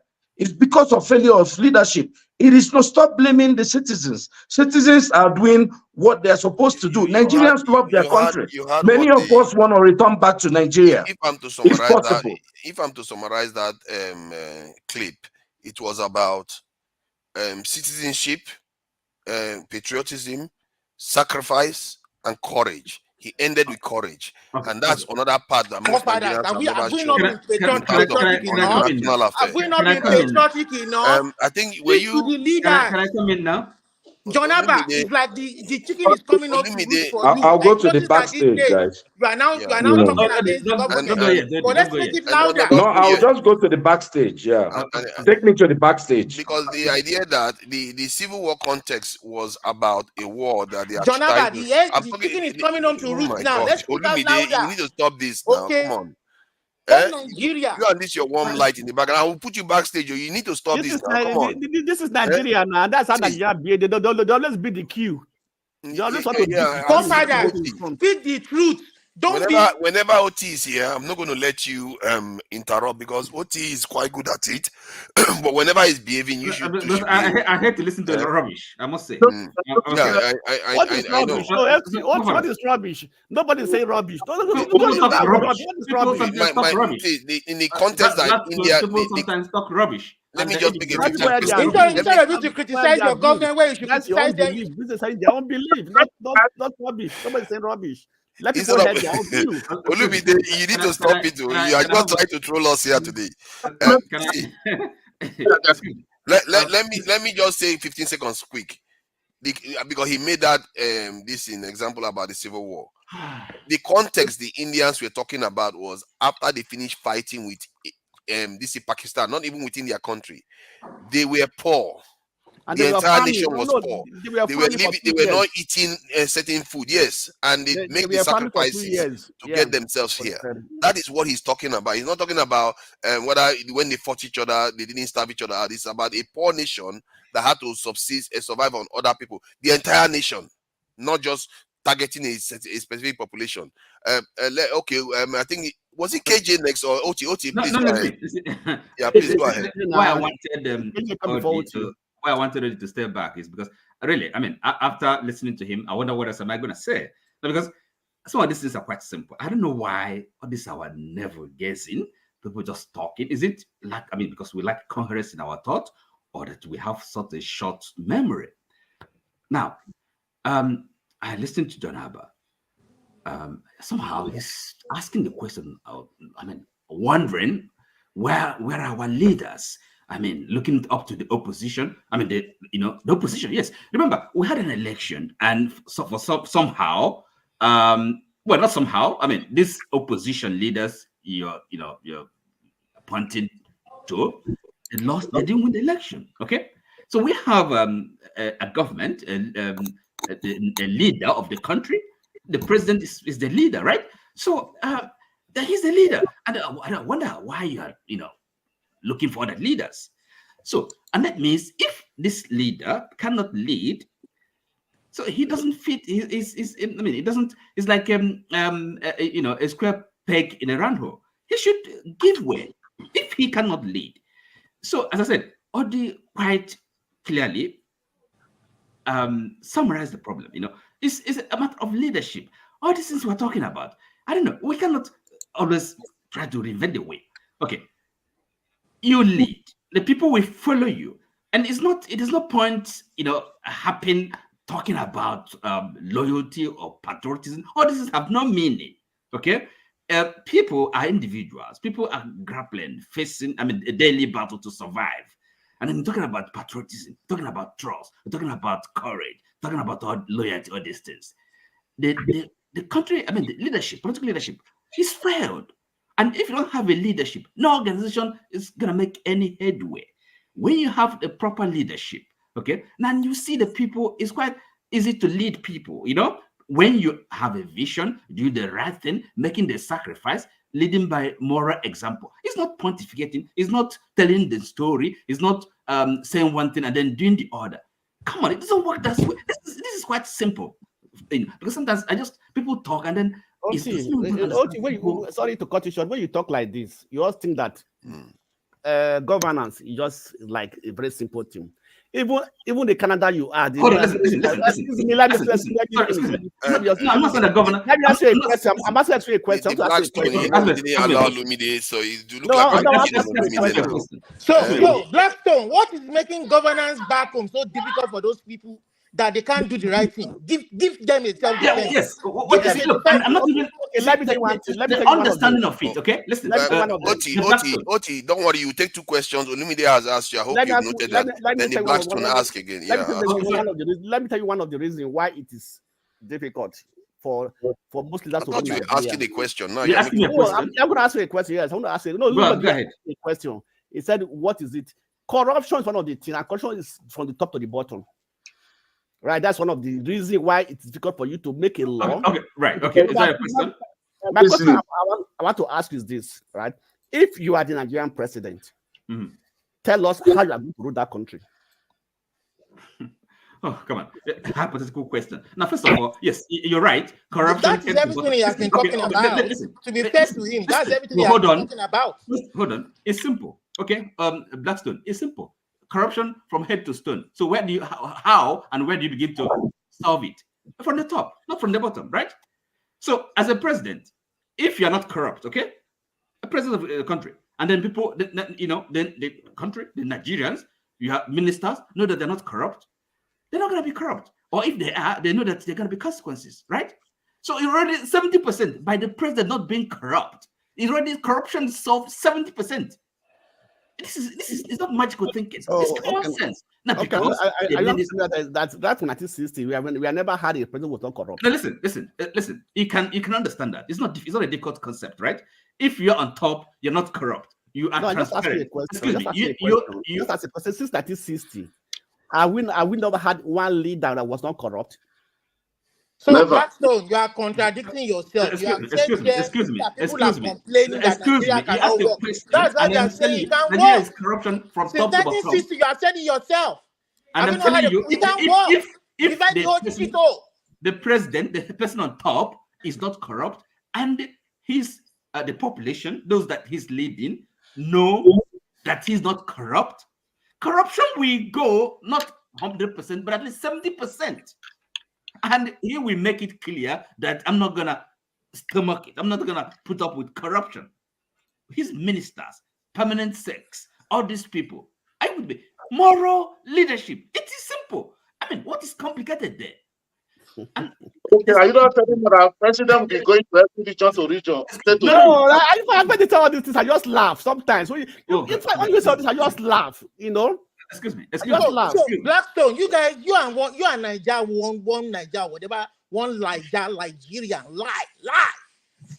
So you are contradicting yourself. So are you saying you are saying that people ask for the country to break up? You pretend that the country is workable, and for 60 years you have never had a good leader, and the guy is providing solution, and you are telling him it's just grandstanding. Understand? No. So what is your own solution? What is your own hypocritical what solution? What solution? You see, that's for Germany. They post. Can we allow him talk? Why are people just jamming him everywhere? Where are you? No. Where are you? Where are you? Canada. I'm in Canada. It's just shit. I'm telling you the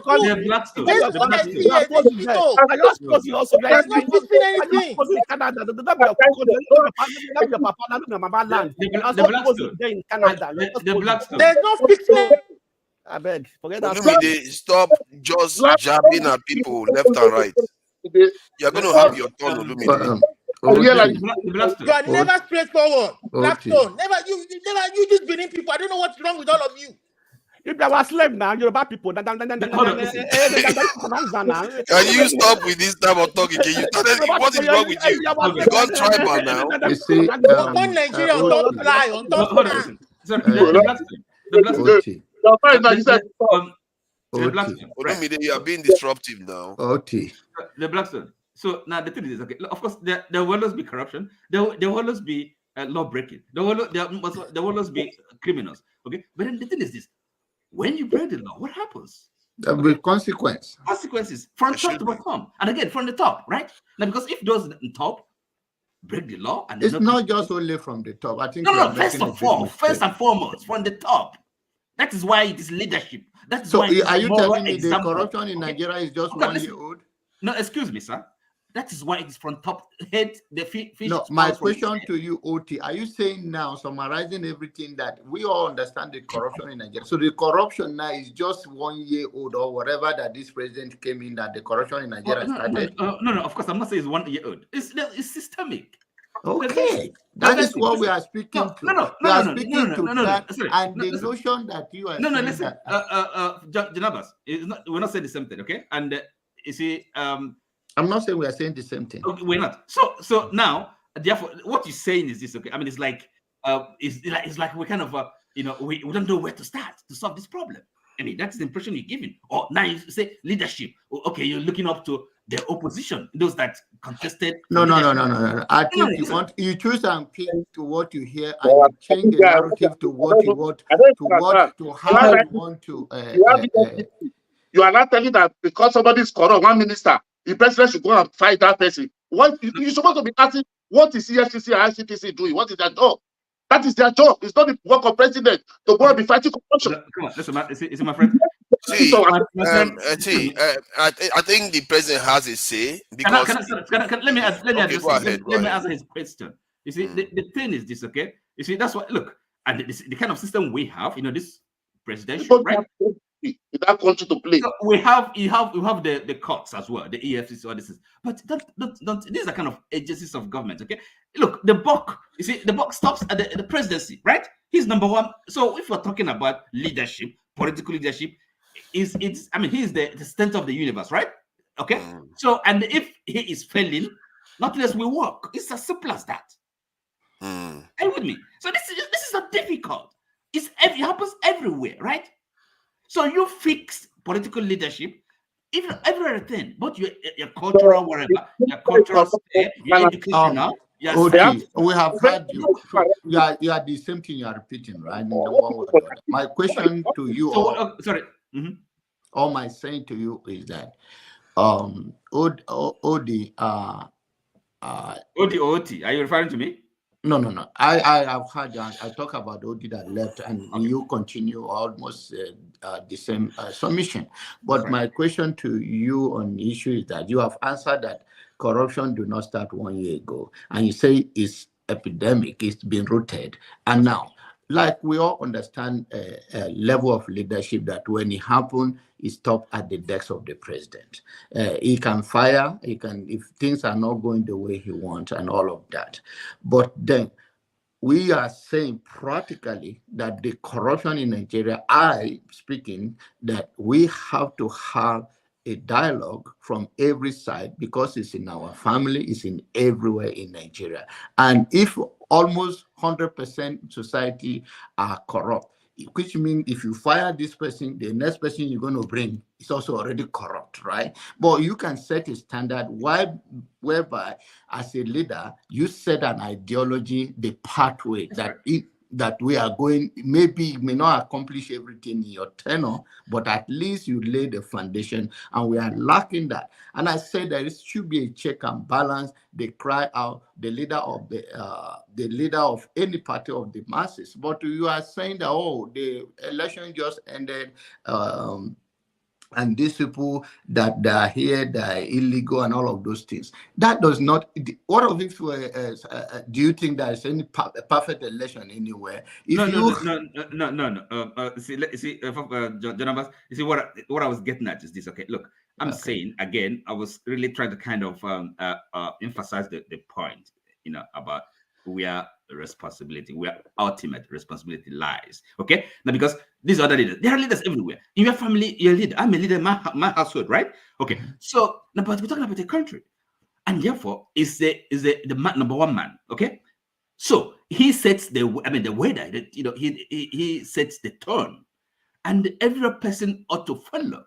It's authority. That's what authority is. Okay, so. And there's nothing more authoritative than an example, moral example. But it's not when you are corrupt, when you So you mean he cannot enforce the law now, and the reason why things are getting worse is because he's a corrupt person? Yes, not only that. Okay, yes. You see, now because it's not only a matter of enforcing the law, because this law thing is also, we'll talk about the mindset, the mentality. Okay, this can change overnight. It doesn't have to take years. A mindset, people's consciousness. Okay. So for what you have been, a visionary leader can inspire. A visionary, able leader can inspire a change of mind by his personal example. Believe me.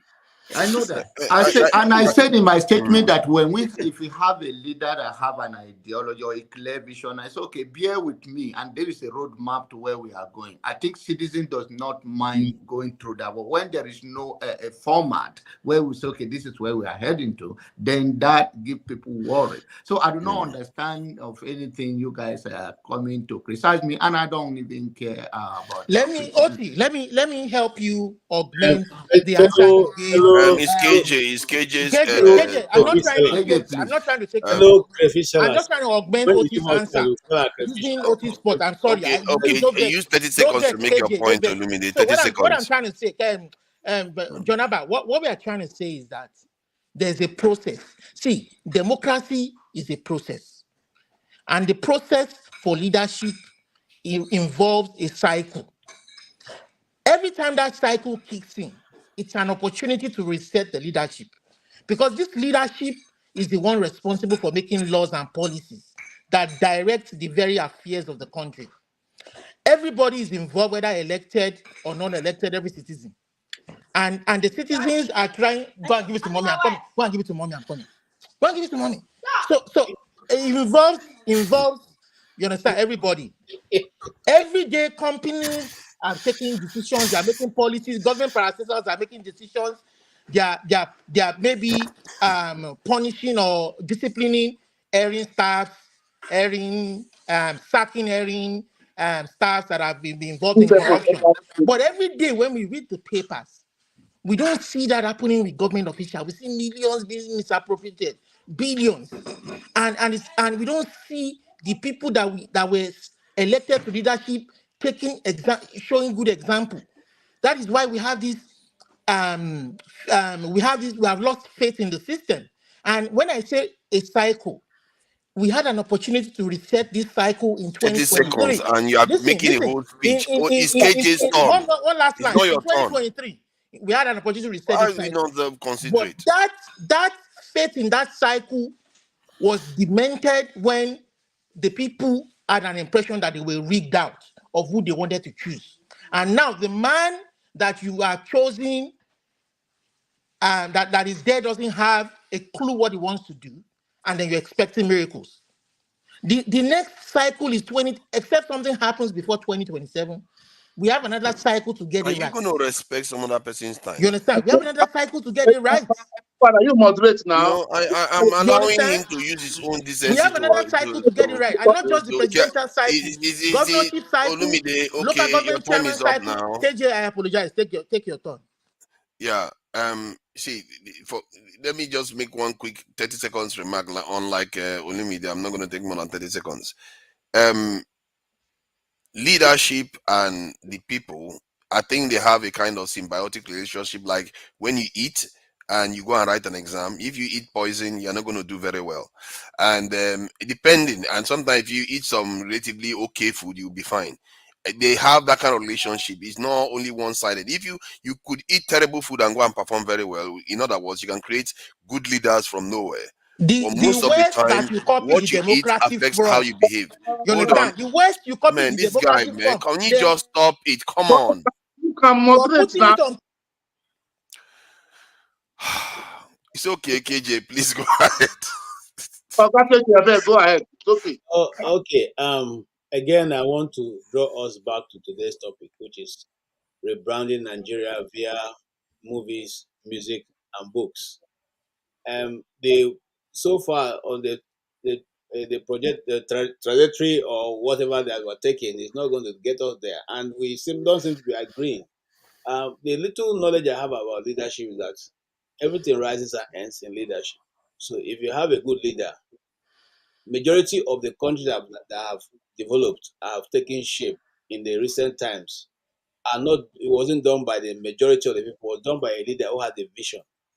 Every vision that you have, you cast it, and you point to the people. This is the direction we are going. Just like we were discussing earlier, that some writers, some literature books, the writers or the people who have formulated the story that we are reading, or the drama that we are watching, or the music that we are even listening to, do not necessarily say they are champions of ideas. Do not necessarily say they have it all. They say to you or to us, these are the flaws we have found in our society. This may be a way to deal with it. What do you think? At that basis, you now decide by yourself which direction you want to go as a society. And if a clever leader is following the trajectory of events, you quickly take on that idea that has been thrown to the public. and you deal with it. You don't necessarily have to be a member of the party to be able to deal with idea or that have been brought forth from various dialoguing. You don't necessarily have to be a supporter of the government to bring, for the government to take your idea and run with it. But we have reduced our own governance to who is supporting us, who are the town criers crying for us. Once they are not crying for us, once that media house not working for us, we try to ostracize them from being able to get access to information or even report. So if you ask me, I will say that leadership, is not only you can't achieve much when you're not in a position to make a change. If you're in a position to make a change, unless I'm coming. KJ, did you see that video, the video that I played of that Indian No, gentleman? I'm coming to that story. Now, you don't necessarily have to. Okay, you have now destroyed what I'm going to. I can't remember what I'm going to talk about. It's okay. Yeah. Well, you can talk about the Indian one too, because I was curious whether you heard it, because you were talking, you went back to the original topic. Yeah, that is because I'm trying for us not to divert. Now, what the Indian man was talking about is not exactly what we are talking about in this context. But I don't know. I didn't hear all of what you're saying because One of the things he said, in short, let me distill it down. He started with sacrifice, hardship that they went through. Then he talked about their triumphs, what they've accomplished because of those sacrifices. Then he went on to talk about courage. It's very interesting because he didn't have to. He went on to talk about courage. He used Genghis Khan as his sacrifices by who? By who? Now that is where by the people. That's where I totally refuse. I disagree with him. The Nigerian society, north, south, east, or west, have over-sacrificed. We've over-sacrificed. We've been sacrificing since the independence was declared over Nigeria, and we're still sacrificing. Well, how much more do you want us to sacrifice? You want me to sacrifice when I see that my legislator is collecting 160 million naira to buy a car? And when you are an exile, self-imposed exile from your country, okay, you want me to sacrifice when I see that just 2 days ago the man was living in a face me, I face you. Now he's living in the legislative quarters in a duplex. And you want me to sacrifice? Okay, I think that's a fair question. I think what the situation is a very, very interesting question actually. If let's say, I think the idea is that I agree with you. That's a fair question to ask. If your leaders are not setting an example, why should you follow? Because those leaders probably set good examples. Yeah. But but you have to be open to it first. Because if you're not open to having leaders that are willing to make the sacrifice and you just abandon hope, you're not going to create that at all. No, but you're not asking him for. It's not about abandoning hope, but sacrificing. Now, when Peter Obi took over, and I'm using him because that's the example I can only get right now. When Peter Obi took over Anambra State, it wasn't that the governor before was sacrificing. One of the things were set in place. But he came in and set the pace he wanted to work with. And every other person who didn't want to work with that either simply resigned or was relegated to the backdrop or couldn't steal until he left. And that's what I'm saying. So you cannot tell us to sacrifice. And I turn around, your Minister of Humanitarian, how many billions missing there? Nobody has gone to jail. And I turn around, the man who was the former Minister of Aviation just went away with $18 billion and he's still walking around. And I turn around, I see that the former Accountant General has gone away with 180 billion I agree with you on that. I think everybody will agree with you on that. Our leaders are not making the sacrifice that they are asking of the people. Sacrifice? What are we sacrificing for? Because you still have an over-bloated government. You still have ministers using more than 8 official vehicles in a row. You yourself, you are still driving the least you have taken is 50 cars in a convoy. And you want me to sacrifice? Come on, guys, wake up. But I agree with you on that. I don't think anybody. And do you know that an average salary of hold on, Nigerian wants to say something quickly, and then it will be your turn. The Northerner. Let me say something. You see, the Northerner are complaining of nepotism during Tinubu. I went to make a research. Let me tell you something. During the time of Buhari, that we say the appointment was in nepotism. The total appointee of Buhari, 54.2 was from the south, 45.8 was from the north. Let me break it by region. It's only Igbo that have a good fight in that nepotism. The southwest was having 33.7% in Buhari tenure. The northwest was having 19.5%. The northeast was having 15.3%. The south was having 12.6%. The north central was having 11.1%. The southeast was having 7.9%. But the people that have the most, 33.7% is the southwest in Buhari, but they were crying nepotism. But now the north is crying of nepotism. They are saying they didn't talk the time of Buhari. Buhari slash his salary with 50%. All the old ministers during Buhari only appointed 2 aides to them. Tinubu appointed 8 aides to each one. And he had the largest of ministers. And he's still appointing more people, parastators and people tomorrow. You understand? What's the point you're making? Huh? What's the point you're making? I think he's making a point that the South is in that record is the most kind of marginalized group. But overall, with overall point you want to make in connection with the topic we're discussing about leadership and about failure of leadership. Look at this budget now for this 2024. Look at what the big cabinet, government is Tinubu is forming. Those budgets will just go for them. And these same people, you are telling citizens that it's a childbirth. If the pain comes from beginning, the end will become sweet. And so, you want I thought you're a support of government. I thought you're a support of a government, really. I thought you're supporting the government. No, he's not in support. He's not. You have to be open-minded. Anytime you are the platform, that's the more problem you are having.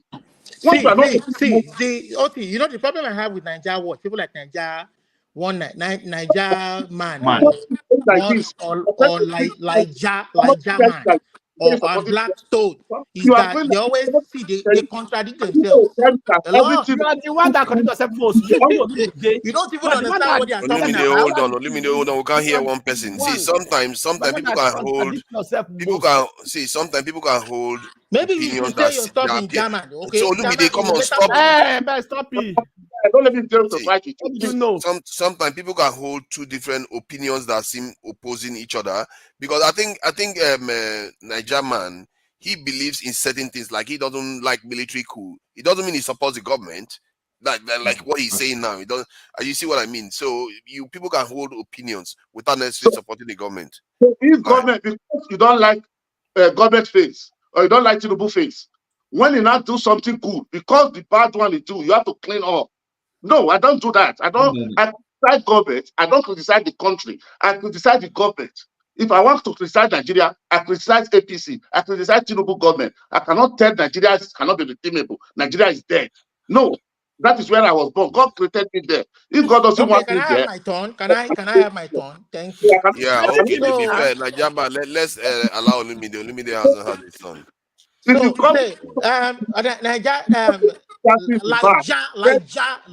Nigeria man, your audio is bad right now. You can rest your microphone for a bit. Can you stop with that now? Nigeria man, just hold on. Let me educate you a little bit about not contradicting yourself. Can I educate you a little bit?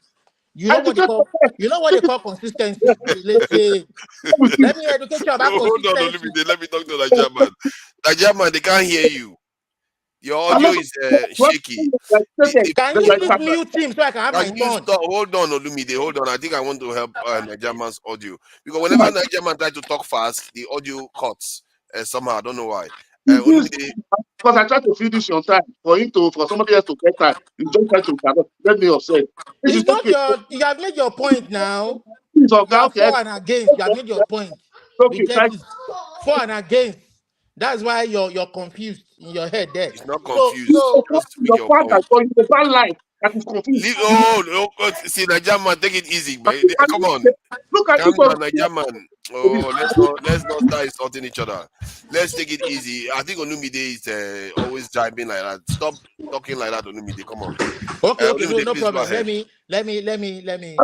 So let me speak with decorum. Let me speak with decorum. So let me just explain a few things. Let me finish. Let me talk now. It's not your turn. Let me finish. No, actually, it's Olumide's turn, Nigerian man. It's Olumide's turn. I'm a saying go. It's Olumide's turn. Let allow Olumide to speak. Nigerian man is going to come back to you soon. Let Olumide just speak. And listen, Olumide, you shouldn't have said that he's confused. It's not nice. Okay. I apologize for saying you got a bit of dementia in your head. I'm sorry. You know what, Olumide, you've lost time now. You see, Olumide, you are being rude now. You see what Olumide is doing. He's not making point. It's not nice, Olumide. Don't be doing that. Olumide, you need to retract that now. Okay, I retract it. In Jesus' name, I retract it. Don't you understand that people have family? What is wrong with Olumide?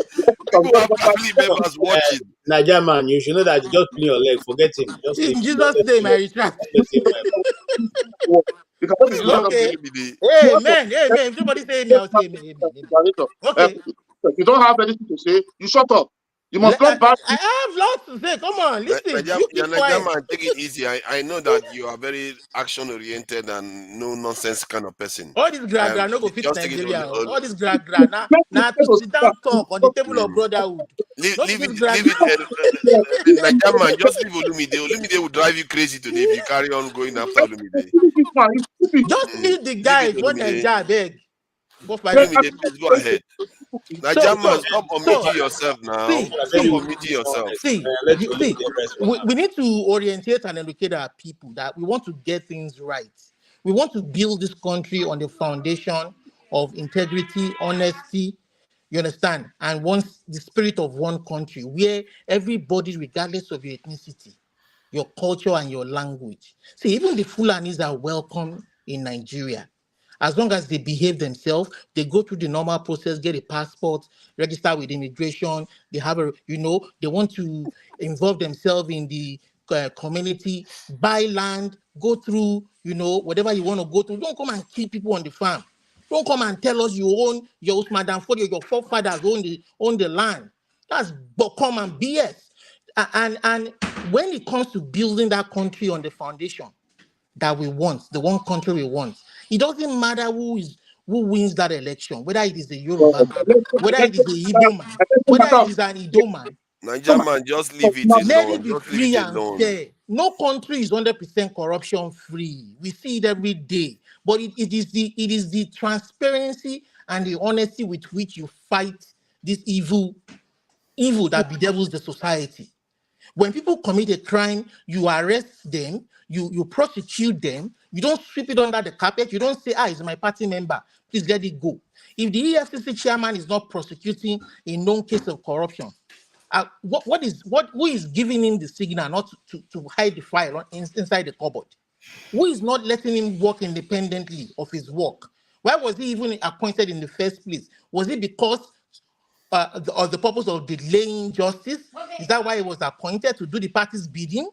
You understand? And democracy is supposed to engender transparency and honesty, whereby no matter what party you subscribe to, that is the purpose of democracy. When people do election and elect different people from different parties get into office, it is supposed to, when you know that this other man that is from another party is watching you, it is difficult for you to involve yourself in corrupt acts or practices, because it's going to expose it. You understand? But because these resources that is there, listen now. Election. What you are saying here? So what I'm saying, hold on, Olumide for a second. Hold on for Olumide for a second. It doesn't matter to me what Olumide, just hold on for a second. I need to tell Niger man, your audio, when you talk fast, it loses. People can't hear everything you are saying anymore. It's like your mic is losing details. We can't hear you fully, so that you know. Because sometimes when you say something, you'll be surprised. Olumide will go and start talking about something else. It's not because he's ignoring you, because he's not hearing what you are saying. So okay, please, Olumide, go ahead. So in essence, what I'm saying is that, see, I don't believe that I don't expect the president to come and do right for the people. I don't expect it, because in the first instance, the election that brought him in was flawed. So if he's not working what the people expect him to work, why are you surprised? That is what we're saying. So whether he does anything good or he does anything bad, that is your business, Niger man. You understand? So you can give him kudos all you want. You can. The fact that he came in and rigged and flawed and corrupted our process up until the Supreme Court, to me, as far as I'm concerned, is not a good man. When our constitution says that the man must have a certificate that is genuine and provable, we don't have that in his record. He had a criminal case. Our law says you can't have a criminal corrupt. You shouldn't have been convicted or committed any criminal conduct. He did it outside Nigeria, and here he was able to pass all the legal barriers to be president because of the way the country is right now. That is why we will never get it right. But the point you just made just now is clear that convicts in foreign countries are able to become leaders. We haven't taken it out of our own constitution. Our rule is our rule. You understand? Why do you think that we are allowing another country to determine our leadership? No, we are not allowing. We are saying that the people who sat down and wrote that constitution without our knowledge. Is it clear? Yes, it's a lot clearer now. For us. All this here kind of, I don't know. This is a pedantic argument. Listen, legality is different from legitimacy, right? So I don't know. I mean, it's not about foreign countries, okay? So that is the core thing, really. Is this? That is this position of legitimacy. It's already his position is already suspect. The position. The way he came to the office is suspect, and it's not something you cannot. I don't know how you can get. I know. What? The same thing is true in America, in many countries. No, because it's happening everywhere. The same events. The party despite that. They hold on now. When somebody is talking, try not to just always interrupt them. Excuse me. So if it's something wrong, it's happening somewhere else, and so we have to borrow it, we have to practice it. Is that what you say? No, the way I look at it is that you want to look at how you can get your own system to function well, not necessarily always following what other people tell you should follow. No.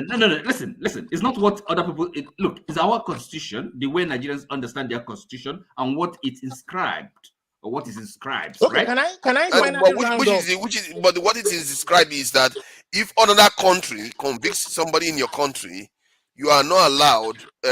You cannot have them as president. When they will not subject themselves to that. I'm the one. This is my time now. You are occupying my time and wasting my time. So fathers, our law says you cannot. A convict cannot hold elective post. Simple. That's our country. Forget what. That's in America. They can elect a criminal. That's our country. Yes, our country says no. So we have to follow our law. But in rounding up, somebody said in the comment section that I read, Marco Kusonya said, Olumide, okay, fine. We know that corruption is at the top, but what is the way out? So right now, even up until to the Supreme Court, the Supreme Court, the justices, judiciary that we rely upon has affirmed the illegality. So what if Tinubu, the only way Tinubu can be good in my book, you understand, is to allow, come 2027, choose a new umpire, allow the people choose a president of their choosing. It may be you, since the Supreme Court says you can contest, it may be you, it may be somebody else. Let the people choose free and fair. Even if there is corruption, you can never rule out people wanting to overvote or rig, or let the system deal with that. Don't shroud it in secrecy.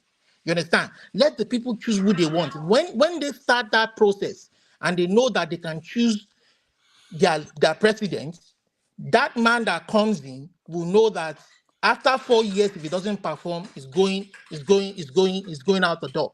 And it should happen at all levels of government.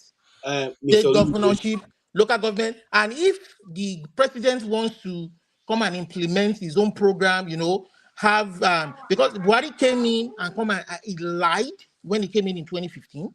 He lied to the people. He said he was going to hold a conference. He said he was going to restructure the country. It was going to be making more independent, more federal in nature. With the moment he got there, he said, restructure my foot.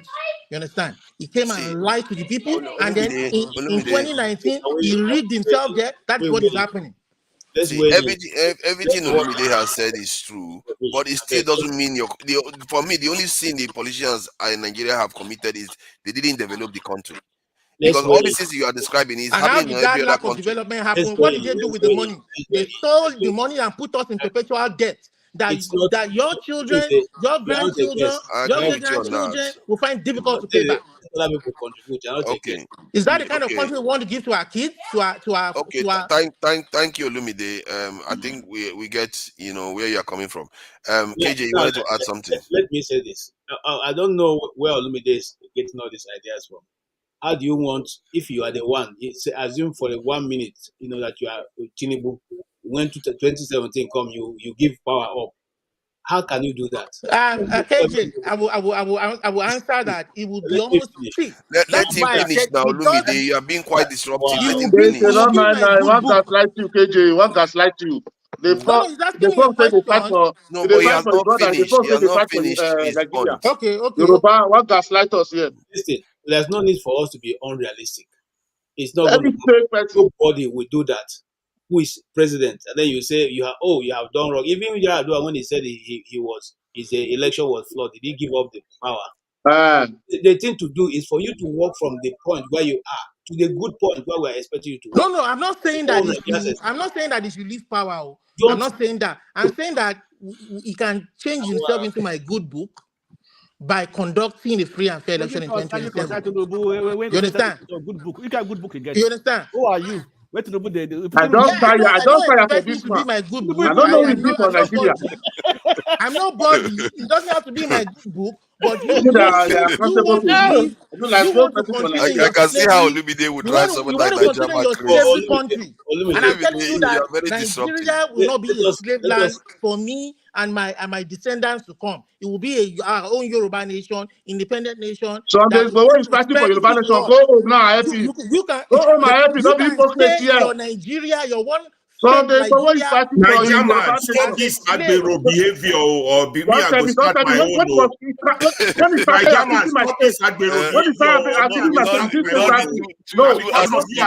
I come this place, make I can't tell you what my Yegun said. Nuisance lele.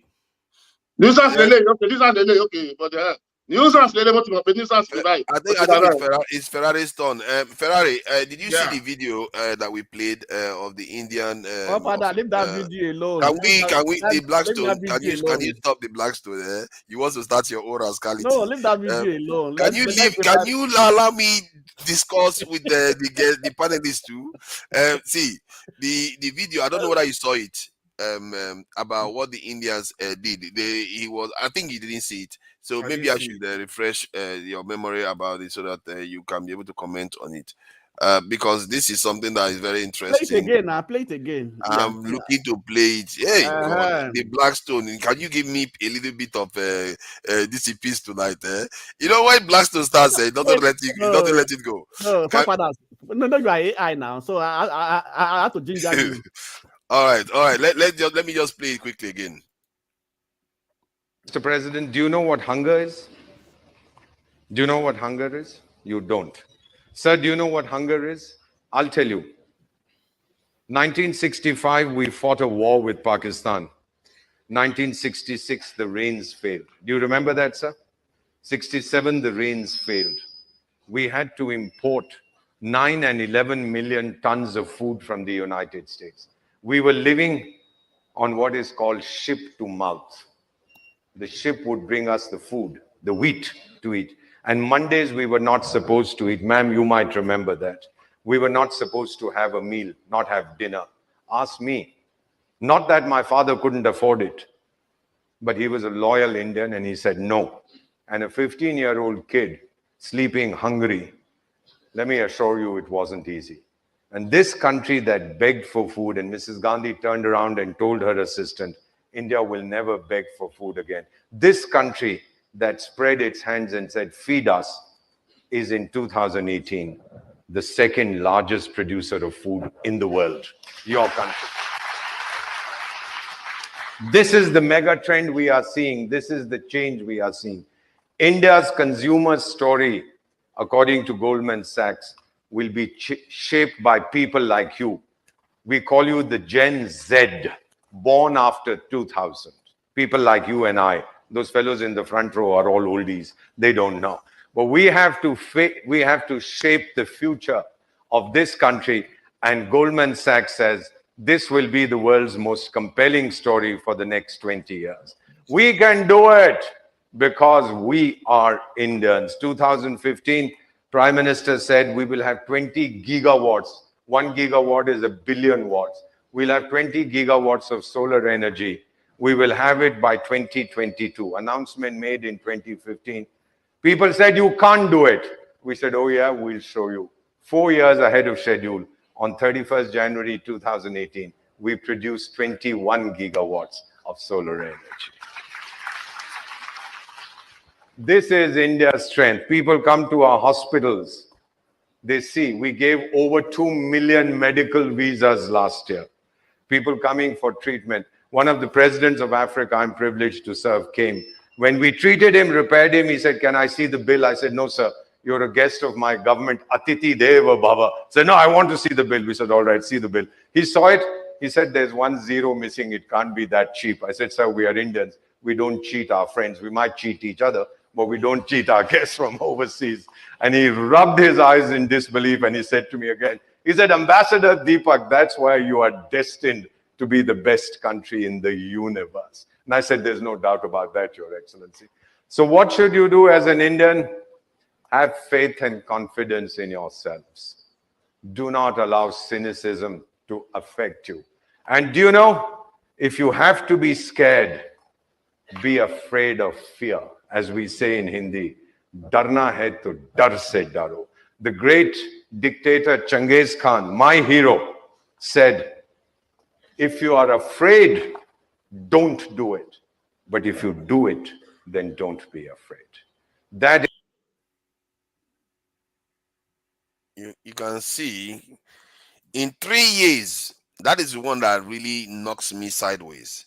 And I've been saying this, in 3 years, they were able to use solar power to generate more electricity than Nigeria has managed to generate throughout their existence. But you should take that In video 3 years. to Tinubu and his cabinet, not...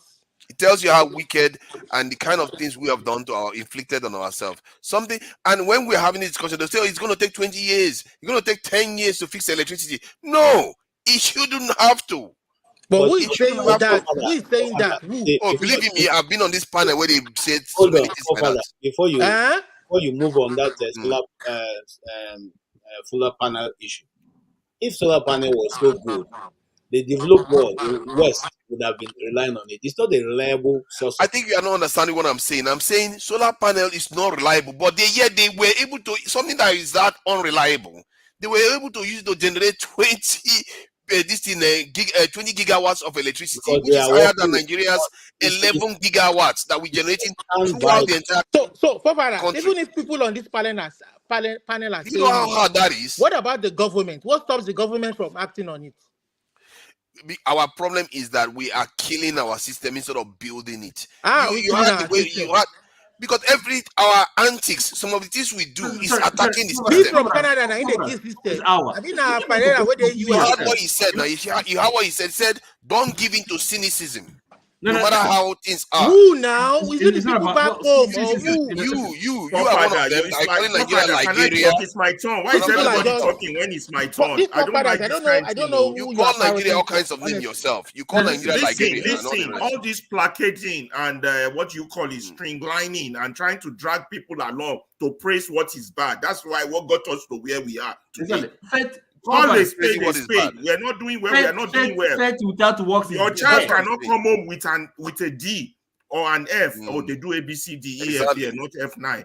Now, with a D, and then you'll be praising him that he's getting an A because you want his ego. That's why all these new generations are spoiled anyway, because every event they go through, they give them a trophy. Everybody is a winner. No, everybody is not a winner. Your boy is not doing well. You tell him straight to his face. No, all this nonsense of placating, streamlining. I think, Father, you are in that role. How is criticism destroying? Without criticism, no organization, no group, no society, no profession, no anything you put your hand. I didn't say criticism. I didn't say yeah, exactly. I didn't say criticism. I never said criticism was the problem. Criticism is criticism. You're not doing well. Do it well. It's still criticism. Your statement is completely misplaced. Constructive I never criticism said is that. called sugarcoating. That's the white man's invention. When they will see you in the elevator and smile at you, that's the word sugarcoating. There's nothing like constructive criticism. Stop deceiving yourself. Criticism actually, there is actually. Sorry, where did you get that from? Criticism. You're just making stuff You up. cannot just because your child have F9. You just say competent. Some criticism. What do you mean by destructive? Okay, let me explain. I tell you, you're not doing your job well. That's suddenly going to make you not do it well. Oti, I'm coming to you next. No. Hold on. I just want to explain something to. Look. See, constructive criticism is criticism in a way that doesn't kind of insult the person you are trying to criticize. No, sorry, if you say you have to be ready to take the insult. Excuse me. Look, all this semantics fancy. Listen, forefathers. I don't know what you mean by cynicism. Okay, look, you can. Not me. He said it too. I said you are disagreeing with him. No. Oh, look. Well, why should I agree with him? Because they have results to show for it. They have results for sure.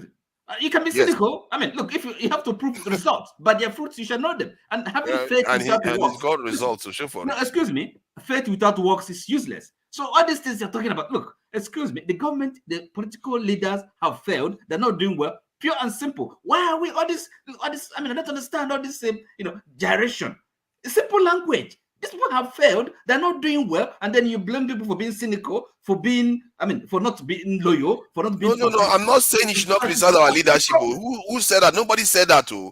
Even the Nigerian man is criticizing the government. So why are you playing the video? You want to show us? I'm playing the video to show you that there are certain things we should be expecting and demanding of our leadership. Oh God. That is to show you what is possible. If your leadership come and tell you it's going to take 20 years to solve a problem, or 10 years to solve a problem, don't believe them. They are lying to you. Confusion. It's confusion. Ask a question. I'm giving you a straight answer to it. You said, why am I raising it? I'm telling you that so that you know what to expect from your leadership. Because in Nigeria, I've had conversations where they will tell you, oh, it's going to take 10 years to solve this. Why should it take that long? Okay, now, you see, criticism, okay, we have to criticize our government because we want them to do better, right? And then, look, why should you be bothered whether it is constructive or destructive? Okay, you're not doing, if you failed, accept it. Simple, right? If I'm not doing well, tell me, plain language. Quite frankly, I can tell you, I'm speaking for myself. I prefer rather know the truth. Tell me the truth, okay? Look, all this. Are you sure that? I mean, someone just saw $18 billion. Tell me the truth. I defend the truth. I don't have to be patriotic. I don't have to be friendly. I don't have to be loyal. I want the truth. Auntie, from what I know from you, nobody can criticize. No, you have to take the truth because you seem to do everything. You are always right. You are always right. Wait. From what I know from you platform, from what I know from your platform, you try to know everything. I don't know everything. Professor Noho now. Yes, that's what you prove to be because you always know everything. Everybody saw that. Every other person is strong. Blackstone. I've never seen OT act like someone who knows more than what he talks about. Please, let me show you what I'm talking about. So OT understands what I'm talking about. Hold on. Let me see. See, the Nigerian government, they started this project for electricity in Nigeria, and they started it, and suddenly something that was supposed to come on stream in 2025, they moved it to 2030 again. This is the thing they do to us. They will tell you, this stuff is going to take 5 years to be done, and next thing they will tell you, it's going to take 10 years, 15 years, And while our lives are being listed, to the right I don't like the way you keep interrupting when I'm saying something that I feel very strongly about. This is the point I'm making, that what that Indian is revealing is that if you mean to do the right thing, you can accomplish great things in 3 years. But in Nigeria, they just keep postponing everything and keep allowing them to get away with it. But forefathers, is that like a great discovery? I mean, this thing you're saying. The problem is, it's a great discovery. Is it based on the kind of yes, actually. Forefathers, let me break the ice. Based on the conversation we have in Nigeria here, based on the conversation I've had on this panel, gross and dekung. It's not. I mean, it's actually it's great. You can do it because look, forefathers. Hold on. If you ask a question, you should wait for the answer. It's a great revelation to many Nigerians, because when they see that, they'll say, oh, 2030 is not so far, we can do it. Then they wait again. They keep waiting and waiting, and nothing happens. This is why I keep telling you that these are our leaders. They are standing us down. They are not allowing our nation to develop. They are going to Igbo people. The Igbo people will give them instruction, and they come and decimate our country for us. They will not allow it to develop. And that is something that the people need to start understanding, because some of them will go on to become leaders, and when they enter that office with the Igbo man, they will go and sell us out again if they don't prepare for it. And there is a reason why the man at the end talked about courage. There was no reason to talk about courage when you're talking about building power plants and all the rest. The problem we have is not leader, is the citizen. Look at Abure, still money. People are still defending That's what Abure. I'm saying. That's what I'm saying. That the man, the reason why, hold on now. The problem is the citizen. Yes, look at Abure. Look at, no, Mr. Ferrari, wait. Look at Abure, still money. Citizens are still protesting for him that it's a lie. You're confused. For them to ask him to go and bring accounts, they are telling you it's a lie. Citizen. Look at Better Edu. They are doing protests. They should bring Better Edu back. President has still money. Is that not Benjamin, let me tell you about Abure. You see that Abure is a confused man. The people who can really remove Abure, you know, all this type of when you want to talk, you don't have if sense. they are not complicit, this radio stop listening to it. There's no hype up here. Don't do that. Two white man talking like a toddler. You see, Nigeria man, take it easy.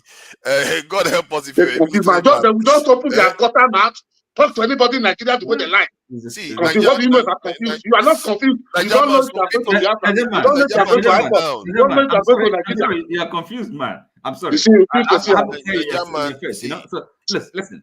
To be fair, Nigerian man's instincts, generally, his judgments are actually quite sound. I've listened to him. Actually agree with him on his I can make the head and tail of what he's talking about. So really, where he stands, and then somehow is Mrs. Edu, is she not a leader, being a minister of of a government? Is she not? And then I think some of the things you are demonstrating. Oti. It's my turn to talk. I talk. Niger man, I just want to explain some things to you. You're right. The people are a problem, but the leadership carries more burden. You know why? To whom much is given, much is expected. The citizen, yes, they are ignorant. Yes, they are bigots. Yes, they are tribalists. Yes, they are tribalists. Yes, they are illiterate. Yes, they are poor people. They want to be rich. But look at what they see. They see the rich, educated people. They are trying to be like them. They saw how they got there. That either, they saw it. They were there, were alive. So they are their role model. So the light that shines back to them comes from these people. That is us, the educated people. Now. So it's a vicious cycle. I understand your point that the people are cheering, but that is the level of their knowledge. That is what Martin Luther King called the conscientious ignorance. I mean, what was it? Conscientious stupidity are the educated ones. I can't remember, something about ignorance are the people. So it's arrow radiye kind of relationship. But the real burden is those that whom much is given, much is expected. If you look at the population of the world, I don't know the exact numbers, out of everybody in the world, I can say maybe about only 40% or 60%, I might be wrong, Godfather can correct me, or anybody who has numbers, are lucky enough to have education, depending on the region of the world you come from. So being educated or being high class or being middle class is a privilege. It means in this life, you have been given something some other people don't have. Yes, excuse me, Mr. Ferrari. Mr. Ferrari, please, if you are saying about those in Nigeria, okay, let me ask you, what about those in abroad? Do you see Tinubu when he come to France? Well, those people that were shouting, those people in abroad, are they ignorant? I know. Oh my God. Because they want to be like we elect these people, we don't hold them accountable. There's no, okay, if you put me in head of something, you don't hold me accountable as the electorate. I will do whatever I want. That's the problem we have now. Yeah, if you put me in charge of something and you don't hold me accountable, I will do whatever I want. You're right. That's the nature of human being. That is the state of our country. So for us to get to a stage where we can hold people accountable, we need more army. We need more soldiers. I'm not talking literal soldiers. So I'm talking me and you being on the same page. Me and John Obla be on the same page. Me and Oti that you're just cussing out be on the same page. So the more numbers of us we have, then we can now face those people that are doing anyhow and say, you can't do this now and get it. Well, yeah, you've been doing it before, but on Oga Ferrari, as you are saying now, you are saying now, when we say constructive criticism, as you are talking now, how do people with knowledge do? If I don't agree with you, you finish, I will tell you, no, this way I didn't agree, this way I don't agree. Okay, I will just come. The first thing I will come and tell you, I say, Mr. Professor, no, I will say you are stupid, you are confused. But I did the same to you. You're not mad at me. I stylishly cuss you out. I said I would come like Mayegu and just call you nuisance, Lele. But you were busy fighting OT. I stop. I do that, but that's what you should always avoid. You think I'm gonna get mad because I'm talking rubbish? You abuse me. I know. I'm not gonna get mad. They abuse you. They vex. You have a very no. That's what we all should avoid. That you abuse me, I abuse you. Don't say that. Yeah, you abuse me now. You go first to my tribe. The conversation was not to my tribe. You go first to my tribe. Then I wait for you to come back the second round. Then I give it to you. Anything where you and you call start me, to think you have big mouth. Oti, you cannot say because you say confused. Oti, to know that Oti doesn't have sense, nothing. Because Olubi they say confused. He now finishes, so Nigeria is confused. This is the third time. The problem with you is that you know Olumide has not taken his medication. Oti has not taken off his glasses. When people have this problem, listen,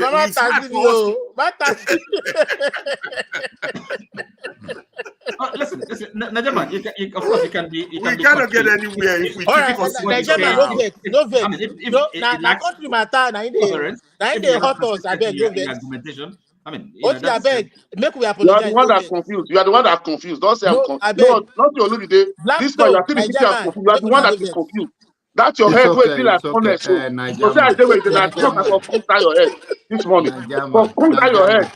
That radio Biafra way the year is going to correct. I'm supposed to dial you someone this morning. Look at this guy. No. Najama is okay. Don't go to. Look at this. I mean, it shows how you know. Okay. I mean, really how your level. Let's also have it. It's your level because you this type of this is the way you want to act. You want to believe you know how to bully people. It's not people like me. And look at I will bully you out of this place.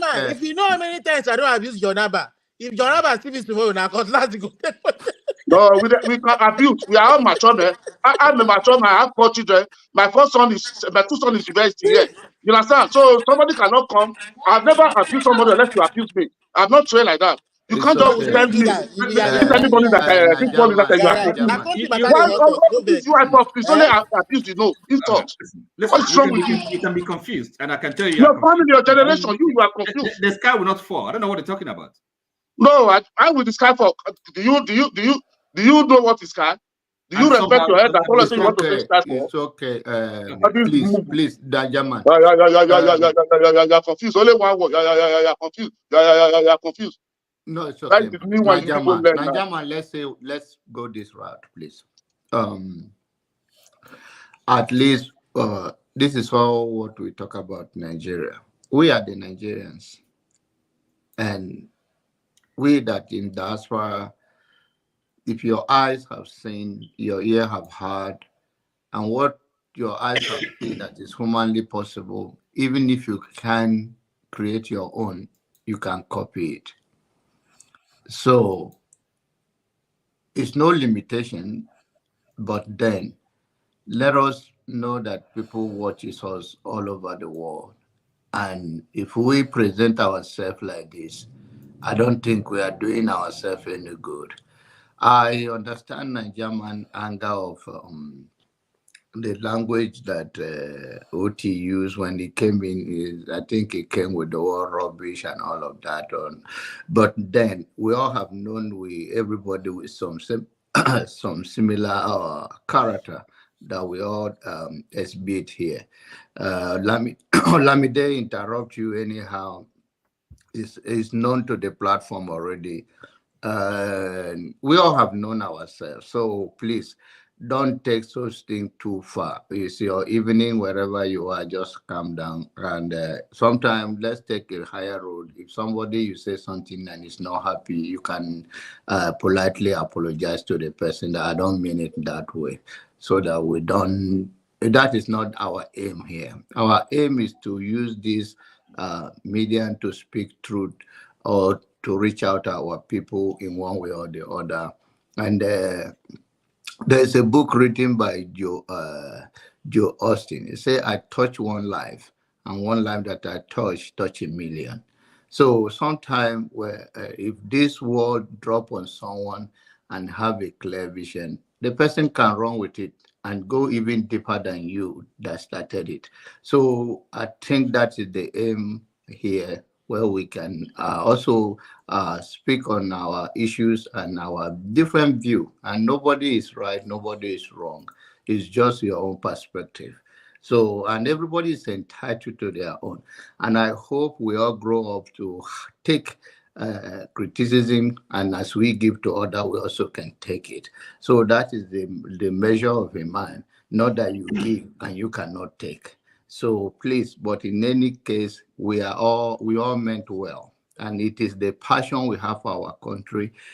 Some of us have crossed the sea, but we want our brothers and sisters not to cross even the sea, but to be a better people wherever they are.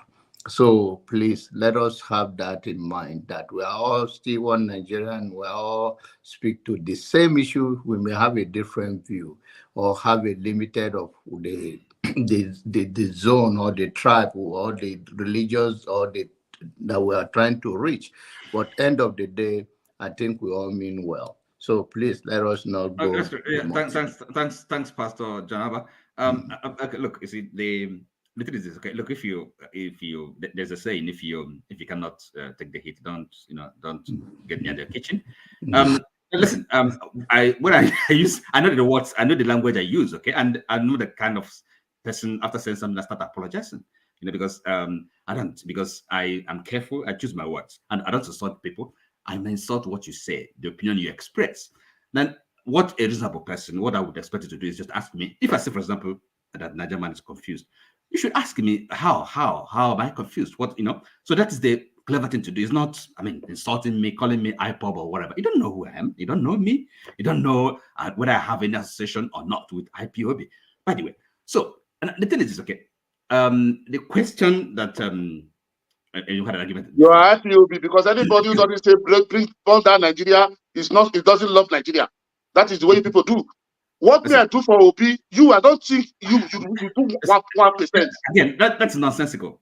Okay, you are nonsensical. Because you people only want to preach the division. What you're saying is nonsensical. You want to preach the division when you come to here. You want to turn this place to hip-hop. I want to address one point. Okay, this idea of forefathers. I wanted to listen.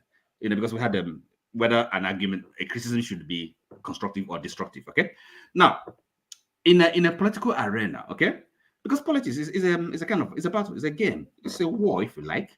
So if your political opponent is criticizing you, I don't think you have the privilege. You have to say, okay, to expect or to demand a constructive criticism. Come on, he wants to destroy you. He wants to defeat you. So really, we have to be realistic. This is not student union politics. So if an opposition or for example, we are here. I see myself as an opposition because I don't support this government for so many reasons. Okay, so if I'm criticizing them, I don't know why. I don't. On what basis should you expect me or demand? We are not doing party affiliation yet. Keep quiet. Keep quiet. You keep quiet. You keep that your rubbish man quiet. That your stinky man. So we are not doing party affiliation yet. My friend, you can't get me annoyed. You're making a fool of yourself. Please, I don't insult people, but if you want to, you can go ahead. You keep saying they talk to your brother for free for I'm keep quiet. Keep quiet. Who are you to tell me keep quiet? Who are you? Are you my father? Are you feeding me? Let's take it easy. Let's not insult each other. Let's not insult each other. Folks, excuse me, if you don't mind. Okay. Folks, if you don't mind, at this stage, this is some of the things that make some of us stay back. It's very painful at this stage. No matter what our situations are, let's try to be a little bit more courteous to one another. And we are not in Nigeria where you go hook person for tie. We have to take it easy for our own dear sake. It's an appeal I'm making to us. I mean, we can speak to ourselves. Let me give you a little example. I had a job, and this man, he was the manager in the job. Every Saturday we'll come to a meeting. The man will come, what the F, he kept on doing that. One day I had enough. And I said to him, excuse me, with all due respect, look at me very well. This is it. You can't do that when I'm here. You are the manager, yes. If we go out there and say, what the F to the customers, do you think they're going to come back to buy from us? It is your prerogative. You manage accordingly. So what I'm just asking to us is that let's just take it easy. Yeah, thank you. It's going to be just okay. And that's one of the things that will make us to continue to. I'm smiling, not because I know you're halal. I appreciate it. Thank you. Thank you, sir. Thank you, sir. It's okay, sir. Brother James came here, and as a result of the way we talked, at some point, James said, enough is enough. So, Nigeria man. Thank you very much, sir. Thank you, sir. Sometimes what we need to do, if we are blowing hot, you could pick up a phone, call people like me. By the time I'm done talking with you, I think you will say, okay, everything you don't see, and you still can. Okay, great. Sure. What the point I was making? Thank you, sir, Mr. Igbo Basis. Oti, please, I'm sorry. It's okay. Thank you. I'm sorry. It's okay. I don't insult people. I don't mean to insult anybody, but I can sometimes, and I don't mind people using strong language. It's kind of really. It's not an insult. It's you express an opinion, and then I tell you what I think. And if you're not making a lot of sense, I would say so. Quite. I get it. I try. No, Oti, you see, when we watch CNN and we watch all this other mainstream media, we see how they conduct themselves. Yes. I can give us an excuse as, say, Nigerians, for instance, who have very strong voice. It's our part. It's our portion in life. When we are talking, it seems as if we are quarreling. Yeah. We are not quarreling.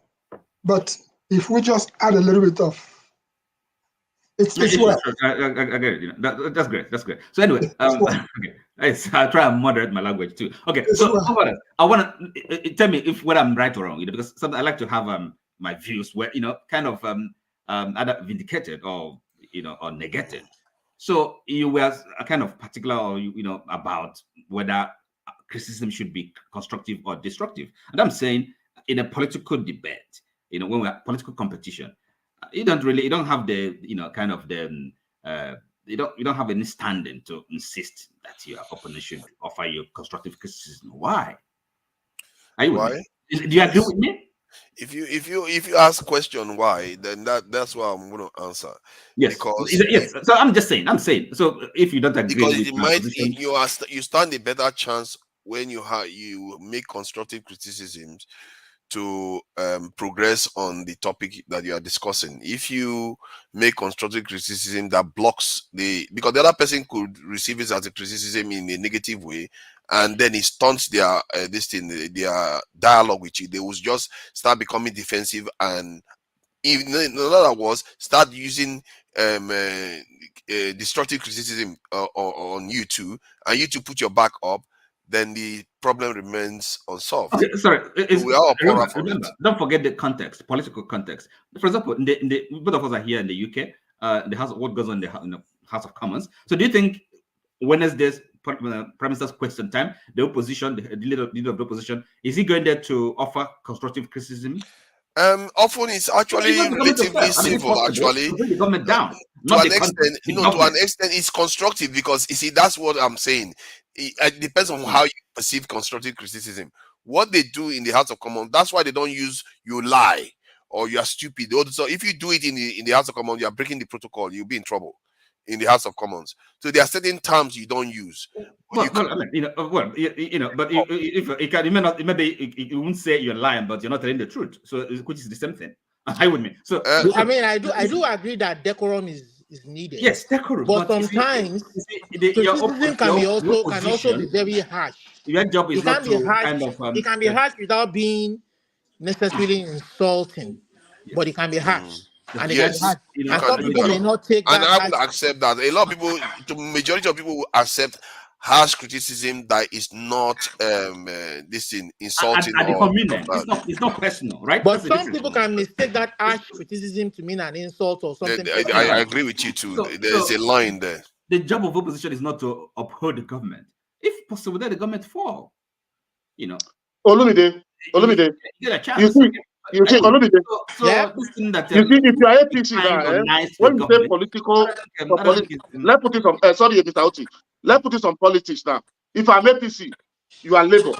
If you are criticized, you can come hard, destructive to each other, because this one want to destroy this one want to destroy this one. But me and you here, to God and man, none of us here is affiliated to any political party. Even we that say we are obedient, we are not a Labour Party. I'm not a card carrier of Labour Party. We are just only obey alone. You understand? Most people where you are for APC, we can be in the they are not card carrier. They just want Tinubu alone. So how can we not be politics into our place? That's why we only have the and still disagree on some other issues. We can subscribe to the same ideology and still disagree on some other issues. That is normal. Normal. But if you are here, if you are you now, okay, you say 80% of Buhari administration was a nepotism. Okay, you said no, it was not 80. Okay, me, I have my facts now. I do my. I said okay, see. You come, you said no. Najama, it's not like that. It was Southwest that was 20%. It was Northeast that was 40%. We are giving facts to each other. That we cannot be saying, shut up, you are stupid, you are confused, you are mad. What kind of argument is that? I mean, you were trying to make your point. Yeah, that's right.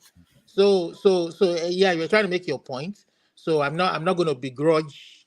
I'm not going to begrudge. I think let me just play this other video about when I talked about this black guy that we don't know about. He's known as a revolutionary now, but he started off as a psychologist. Before you play a video, before I sign off, I just wanted to leave us a couple of words. I'm an Aba boy. And for Aba, if you grow up for Aba, there is a difference between Aba people and Enugu people. Enugu people are cold city people. They are quiet, gentle. Aba people, get and blow, which side? That's Aba. But in between, it's a worry. I'm just talking about on the east. So we've gone through people like K.O. Mbadiwedem, the man of timber and caliber. We've gone through people like J.S. Takadem. I mean, all these things that we talk about, it is still within us. So it is my prayer that as we come out to this moonlight marketplace, village square, whatever you may call it, let us take away something that at the end, if I see forefathers tomorrow, this is my brother. If I see any of you tomorrow, this my brother. It's because of how we relate. But if we come out as if we are boxing, fighting, then they chop. Would they hear the talk? We are fashioning our solutions. So let me ask you one question though, because I noticed that almost every time you speak, you reference like in this case now you talked about Aba and up to Enugu. Don't you know of any other part of Nigeria that you've been that you can talk about? Because you appear to be like somebody that documents some of all these things. It would be beneficial if you expanded some of these things you talk about. That I'm curious. Do you ignore the other parts of Nigeria? No, I don't. Focus only on the southeast. No, I don't. Let me put it this way: why I don't?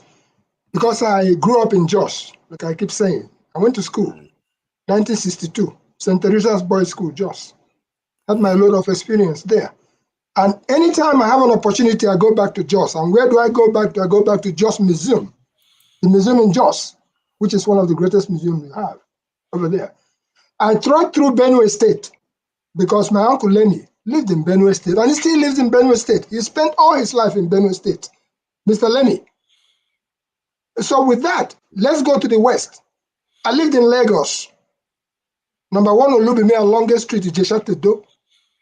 There was a time, that's after coming to America and going back, there was a time I spent all my, before you look at all those roads up there when you're going to Chudi, on the left-hand side, it used to be forest, let me say, palm wine. Now there where they go with palm wine tapas. If I showed you the pictures of those places during the past period of time, you will be shocked when you compare it to what they are now. The reason why I speak from the perspective of the Eastern Zone, not just because I grew up, I was born in the East, but because that's my forte. I could speak authoritatively from any angle. As far as, a matter of fact, as far as Nigeria is concerned, I can speak authoritatively from any angle you wanted, politics or otherwise. But I try to stay in my lane. When we started publishing Igbo Basics, listen to this very carefully. Our first book was Igbo Basics for Beginners in America. That book was interpreted into Yoruba Basics by one Princess Ayo. It was also interpreted into Hausa Basics by Abdullahi Gwari. Those ones have not been published yet, Hausa Basics and Yoruba Basics. So we tend to cut across, we try to reduce friction by trying to stay in our lane. If my Western brothers, some of my friends are from the West, some of our sisters were married to the West. Some were also married to the North as a result of all those coexisting. So in answer to your question, forefathers, not that I cannot speak from any of those areas. If I begin to tell you the stories or my stories in Lagos, I would face that angle. You want to talk about spiritually? You want to talk about church? You want to talk about Wayo? Name it. What subject do you want to bring on the table? And we will speak to you from experience. Is it not the same Nigeria that we're talking about? If we're talking about in the West, the same Nigeria where some people are held by the police in the past. And then John Nebulisa, I name names, would, with some strong boys, go to the mosque in central Lagos. And by the time they enter there, the people who are in Panti are released. So I beg, make una just leave them like that. Make a day for my lane. For this kind of because I think I understand where you are coming from. I was just curious because I know you must have, you know something about River State, Port Harcourt. You didn't stop only at Aba, and you know about Edo State, Delta. I was just in River State. Yeah. I went to Obakili Yoso, a town that I have never been to in my life. I was taken there by my good friend, Palmer's Hospital. We went there, and I was told the story of how that town was torn apart, how they burnt down the whole of that area themselves because they were quarreling among themselves. And I saw for myself, and we came visiting one of the leaders of one of the arts and science school there. We came there, and I saw a whole lot of things in that area. What am I trying to say? Port Harcourt is usually my base. I have been around the block, so I could tell you a little bit about the things that happen in Port Harcourt also, because I spent a lot of time in Port Harcourt in transit. I can tell you more about what happens in Owerri. So let's just leave it at that to say that the way some of us have operated, if anything is happening in the West, I normally will send, say, some hunters, or I'll send the war dancers. That's the way we function. If I have a friend of mine in the West and their dad or mom died, you know what I do? I call the war dancers. It's a phone call. I've been doing this for years. I will send them. They will go there and they will represent me, and they will bring a culture from my area to go and present. And in some cases, the people of that area may have not seen anything like the war dancers. All they see them is on TV. I came back, my friend from Edo State came with me to go into the bushes of Iberi to go and break ground in the things that we just set up. And maybe I'll send you some of the videos for further. If I have your information, I'll send you a little bit of information from every angle you want it. You want it from Middle Belt, you want it from the North. We participate in the background as far as this whole political who is concerned. We go quite deep. But we have been around. When you know both sides of the coins, by both sides of the coins, I mean some of us who have flown Nigerian Airways, Pan American Airlines, I'm talking about from the deep past, and some of us who, when we came to this place where some of us are, be it London or wherever, it was a time when you say you're a Nigerian, somebody would open arm welcome you, because Nigeria was not only rich, money was selling at 42 kobo to a dollar. That's what I bought money for. So what am I saying there is this: according to the strength of our government, which all of us, we are still in Nigeria for now, until anything happens otherwise. According to the strength of our government, that's how we are looked upon wherever we go. We are all ambassadors of that country. Whether we like it or not, we are still carrying the green passport, which, by the way, is now no longer the federal passport, the passport of Malamilia that I used to share with us here. It is now ECOWAS passport. If you look at it, that's what we carry until further notice. So, my brothers, it is well with us.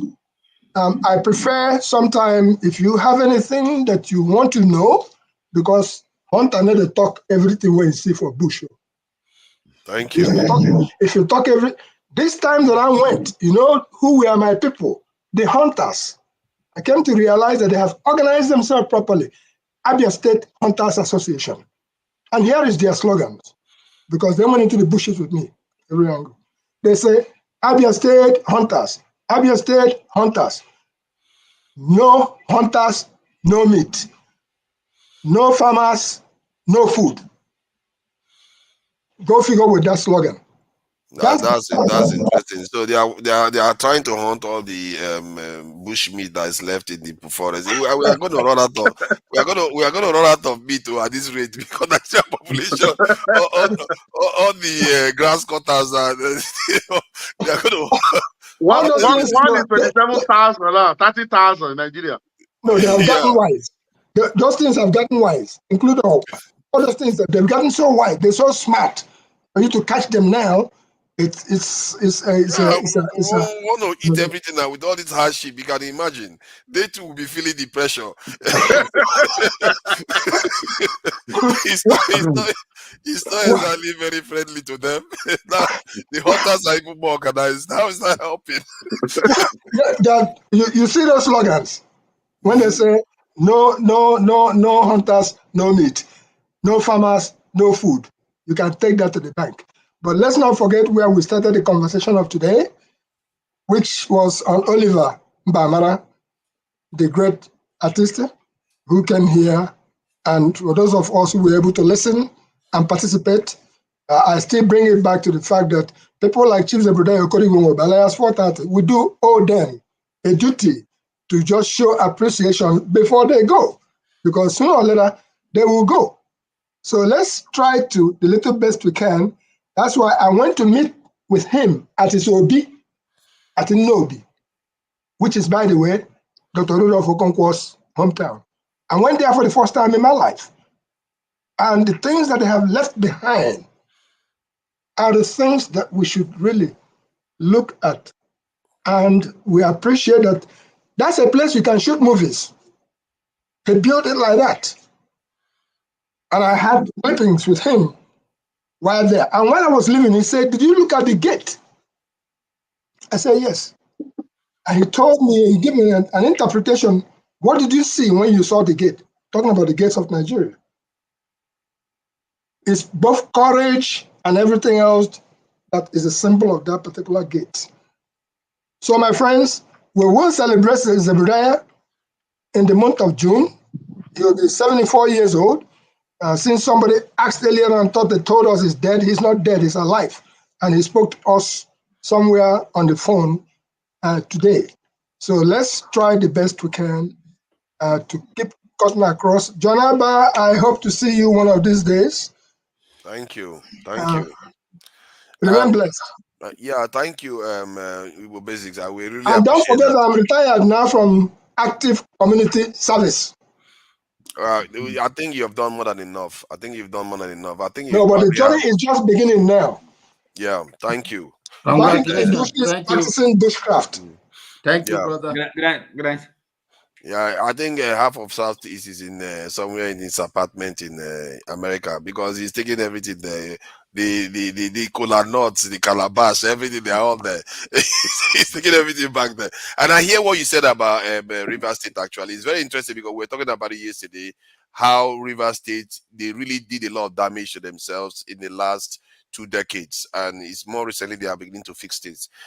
So it's funny you actually said that when you went there, they were talking about something that they destroyed themselves, and it's actually true. When I went there, that's what I saw too. Patrick Okafor, I don't think I've seen you here before, but I think I've recognized that name somewhere before. Thank you for joining us, Patrick Okafor. I don't know what you had. So what do you think about what you've had so far? Welcome. Can you hear me? Loud and clear. Can you hear me? Okay, Yes. sorry, this is my first time here. Oliver actually told me about this forum yesterday. So I appreciate that. That's one. I'm a newbie, so I don't really know what's going on. So I hope to, keep on coming here until maybe one of you put me through. My name is Patrick Okafor. I live in New York. I'm a CPA licensed in New York, so I practice here. So CPA, what is that? Certified Public Accountant. Okay, nice one. You'll be able to check our our accounts then. Okay. Please go ahead. What do you want to comment on? You are free to say whatever you want to say. I cannot comment on something I don't really have any good knowledge about.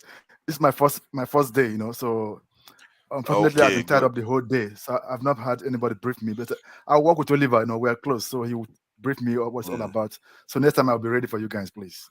No problem. I guess one of the things we were talking about was a video we saw of the Indians talking about some of the things they've done for their country, how they went through a lot of difficulties in the 1960s, and they were living on rations basically, and that they showed a level of patriotism whereby a parent could buy food, but because everybody else was starving, he made his own son go hungry.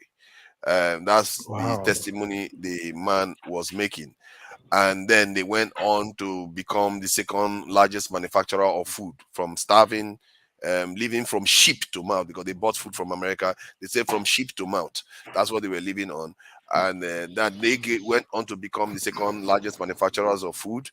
And then they went on also to develop a 20 gigawatts power generation with solar panels in 3 years, when they actually set themselves 7 years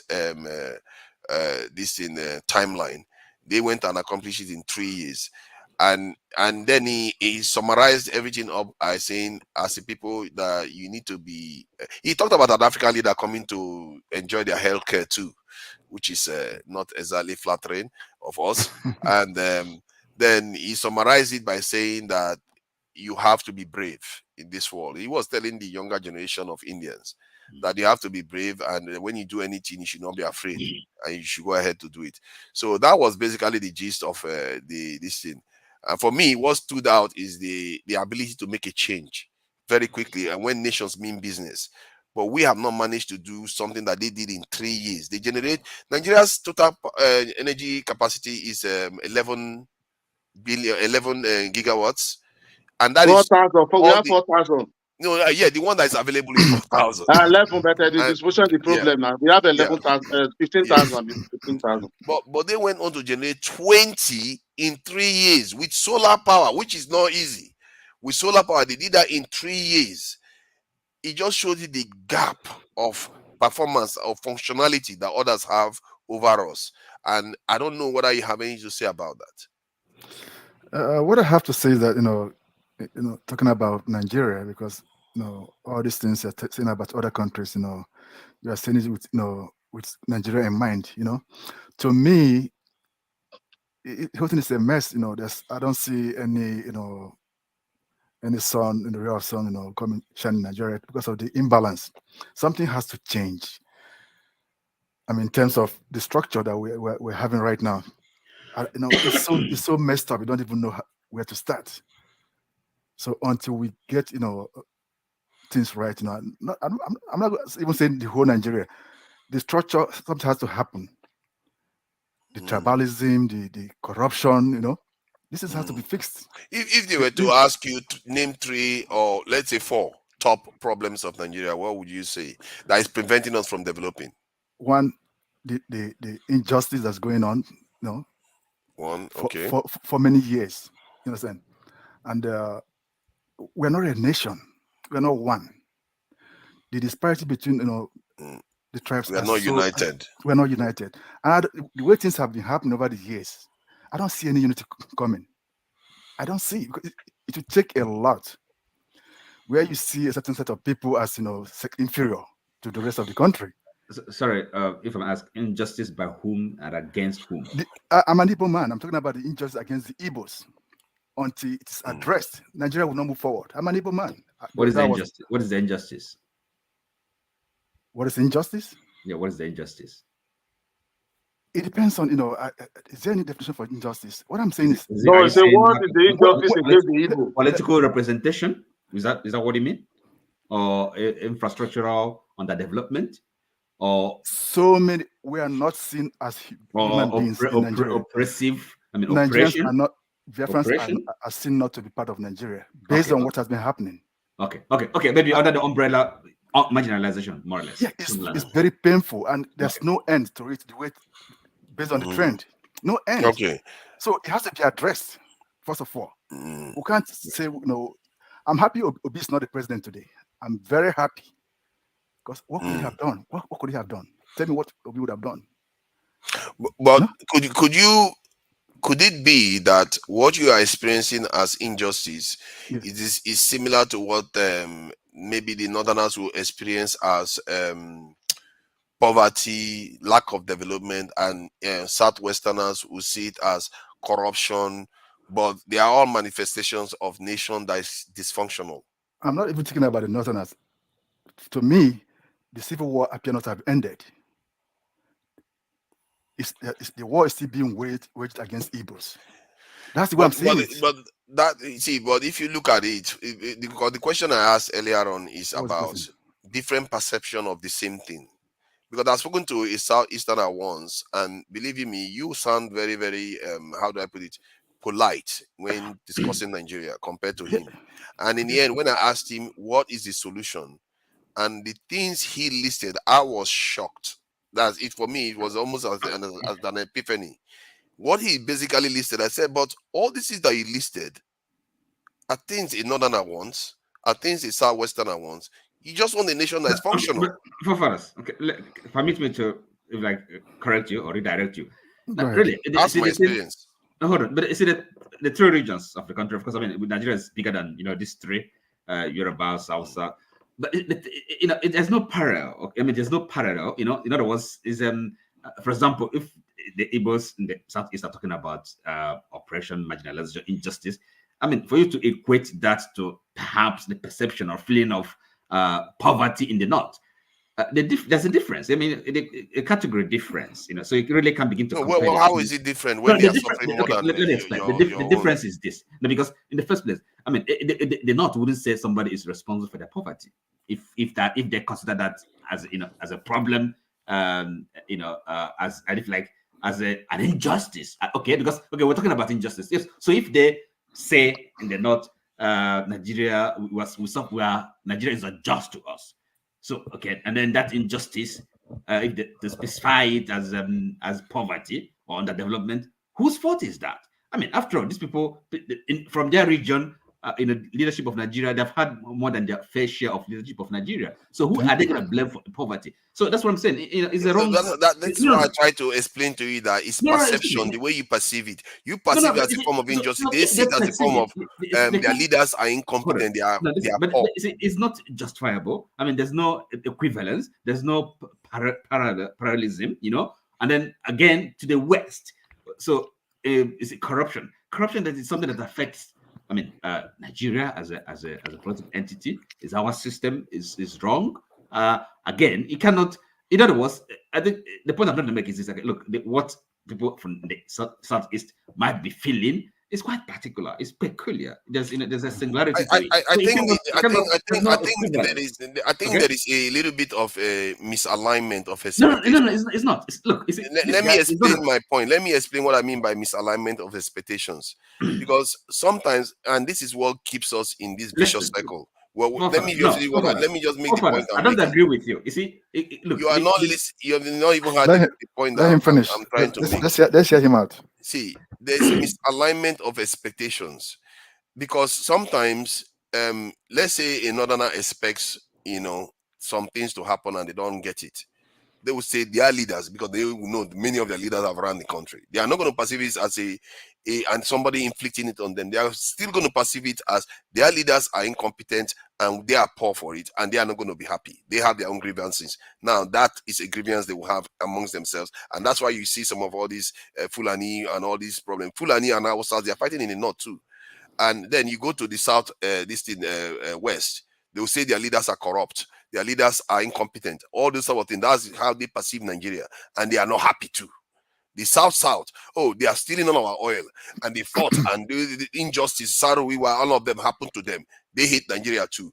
They are frustrated and they too have their own grievances. The Southeast, civil war happened. They feel marginalized because they are politically, they don't have a lot of participation compared to other regions of the country. They too feel marginalized. The only people that don't say too much about marginalization in Nigeria is only two states that I know about: Akwa Ibom and Cross River. Yeah, I'm sure they must have something they grieve about in Nigeria, but you don't hear a lot about them for some weird reason.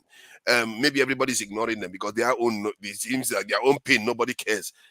The point is that the entire Nigeria is having problems. Listen, for us.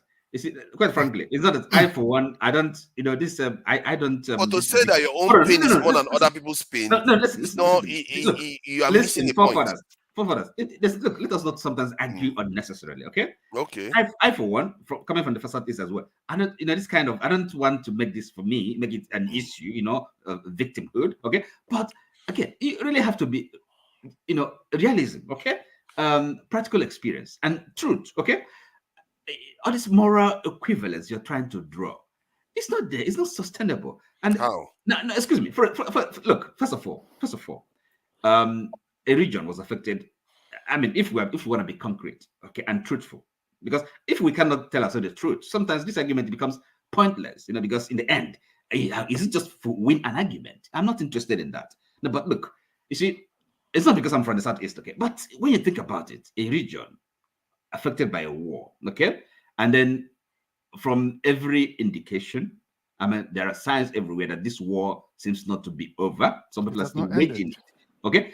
And you can't understand the particularity of that. You can't see that something here is grievously wrong with the system, with the imbalance, that how Nigeria, from the start, how it was founded and the vision and hopes of our founding fathers somehow, I mean, got kind of derailed.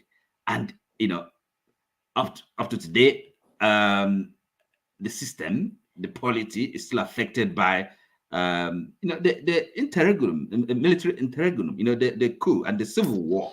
You know, which is the civil war, okay? And then you want to compare the experience, the cries of this, you know, part of Nigeria to what is happening in other regions. You know, people are poor. It happened when you were barely alive. That's one. And let me add to it. It happened when you were barely alive. And secondly, there are people right now in the South. Their whole environment is destroyed. You don't see it. And they had grievances before you had your own grievances. And the person that put that one down was a Southeasterner that went and put that rebellion down. So sometimes when people, it doesn't mean you don't have pain. Nobody's saying your pain is not there. To say that you allow pain to stop you from because that's nobody's saying that. Nobody's where the problem is. The pain has not. I mean, has not stopped anybody. You know, but you see, but it is preventing us. Is you know so. Look again. It's preventing us from being functional. Let me give you another practical instance or a concrete fact. Now, the three major regions. This is not to belittle, you know, any nation, because a nation is a nation. You know, the these are all nations. Okay, each one of them is entitled as any other nation to, if like, self-determination. Okay, respect and recognition. So now, but at least the three. Remember, we had the West, the East, and the North. That was how Nigeria was set up from the beginning. Now, when you think about from independence and up to today, in terms of, I mean, the headship, leadership of that country, okay, perhaps it wouldn't consider that an injustice or a deprivation, or, I mean, where you consider how people, the zones or the regions that have had the good fortune or misfortune, you know, depending on how you want to say it, to rule Nigeria. Okay, so you don't consider that is not something that is important to you, but it is. It's important. Okay? If we are talking about, it shouldn't be the preoccupation. Why not? I'm not saying it should be preoccupation. The reason why is because many nations have the same complexion. Is a fact. Let's just allow Nigerian to add briefly. It doesn't. Okay. Let me come this way. You know, when we say marginalization or marginalization, only the thing I can say about the East, maybe they already cry. We can already say they have 100% that people are supposed to cry with them. It's only maybe they say political power to become a president, because I don't see any other thing finish. That is only the thing they ask. I can hear maybe they say marginalization. Maybe they are not the president in the Fourth Republic. That is only the thing. President. Can I give you another example, concrete example? Because if you look at this Fourth Republic, I'm coming. No, I'm still coming. I will give you about 3 something, please. Just look at this Fourth Republic. The South, this Fourth Republic is 24 years. The South I have it for 24 years. The North I only have it for 10 years. In this 24 years of democracy, political leadership. Political leadership. Political leadership. Okay. No, that's fine. The South I have it for 24 years, for 14 years, but the North I have it for only 10 years. Which marginalizing who? Okay, now let's see. If we now say number 2, say, okay, the East, they want to say something. One thing, if you want to say something, they will say the aid did not, they fight the war. No, bros, let's be realistic, unless somebody wants to be lied to ourselves. The war was fight against Nigeria soldier. Gowon was a Nigeria soldier. If my father fight for the war, he was a Nigerian soldier. If the Yoruba fight the war, it was a Nigerian soldier. I don't see why that would be a tribe, be a hatred to one side of the nation. I think they may perceive it like that because Let me give you another serious example. Okay, do you know? No, wait. Yeah, wait. Another example, serious example. Okay, that. You know what? Again, is as an offshoot, okay, of the war, okay, to show you how destructive it was, and it continues to be up to today. Now, have you been to the East? I've been only Anambra. Right. So, but it was more than 12 years. The presence of the military, okay, checkpoint, police on the southeastern roads. Do you find it anywhere else in Nigeria? No. This man never go Niger data. If let's say you never go Niger Delta. I don't know, man. Niger Delta? When ROMD want to do, when ROMD want to do ROMD, when you want to do his father burial, Niger Delta is like this. The one they breed during them when I was in Port Harcourt, I saw a lot of they are roadblocks. building the click. It's like this, 1 point to 1 point. Because there was hold on, because of there was a short period when there was a crisis, okay? But I'm saying since after the war. Since then. Don't go there, man. It wasn't like that. We traveled by that road all the time. It wasn't always like which road? This thing Onitsha Road and to Port Harcourt and all the way to the East started doing this airport something now. It was not like that before now, guys. So when I went to Nigeria, I saw it myself. Like you will see one roadblock here. See the next roadblock. Let me give you another instance, another example. Okay. Can you think of any federal infrastructure in the southeast? Which one? You have the never this thing there in the southeast. Which one do you want? Never what? The one in Imo. That never for Navy now. You have Navy this thing Navy camp there now in Imo. You have military. Which one do you? Even never. There's not even supposed to be a never base in east because there's no water. Even in the north doesn't even have, because they have only this military academy. This what is the name? This the academy. What is the name? Military academy there. The one in Kaduna. Where's this never base about? Where's this never base? Anyway. So look, sorry, Patrick. NDA. I think Nigeria Defense Academy. From your mouth. So maybe you can go ahead and round off your submission. I'm sorry I did interrupt you. Yeah, I'm going to look into that. I think the point Patrick Okafor was making, that was 2 points of things that are holding Nigeria back. The point is that it's a clear case of people perceiving things differently, but the country is dysfunctional. That at the core of it, if the country was functional, nobody cares about all this, so they will move on. It's because the country is dysfunctional. Because I'm in the UK here, where most of the leadership attended one university, and most of them come from the south. The other nations that are part of the United Kingdom, they barely produce prime ministers at all. So it's something that because Nigeria is not working, and that is why. Yeah, they don't care exactly. Most people don't care about those things here in the UK because the country is functional. We need to get functional. The Azikiwe was a leader in the southwest during that time. This a Northerner was a mayor in Enugu now. A Northerner was a mayor in Enugu. You know, so because the country is not working again. That was 1956. A Northerner was a mayor in Enugu. Because the country is not working. Nobody cared those times. Because the country is not working. That's why this I must be a president. This one is not a president. But one thing I believe, let me be realistic. I only have, if the Igbo said, if only where me I know that the Igbo, they don't want to be realistic to themselves. The Igbo, when they say they are politically marginalized, that's why when Obi started this campaign, that is one thing people, because that's what they were complaining. Majority of people were on the other side. They will say, yes, true. The Igbo have been marginalized. They have not been president since this Fourth Republic. You understand? So, but later, they diverge from there. Some was in Finland, said they want Biafra. Some was there. They want who diverged from there? Sorry, who? This man, Samuel Pata, said there must not be election. It's opinion. Who is Samuel? It's the opinion, but was threatening. Whom does he speak for? Bros, maybe you are not a part of them. They push social media. No, come on, social media. So government makes policy on, come on, that can be serious, quite frankly. Look, the thing is this, is as I said, this is not my kind of, it's not a kind of argument. No, but the rating, Mr. Oti, let's be realistic here. The rating, people are marginalized politically in the power. There's something, baby, you want to say there is no federal. I don't know what else you want to be there. It's not just, economically.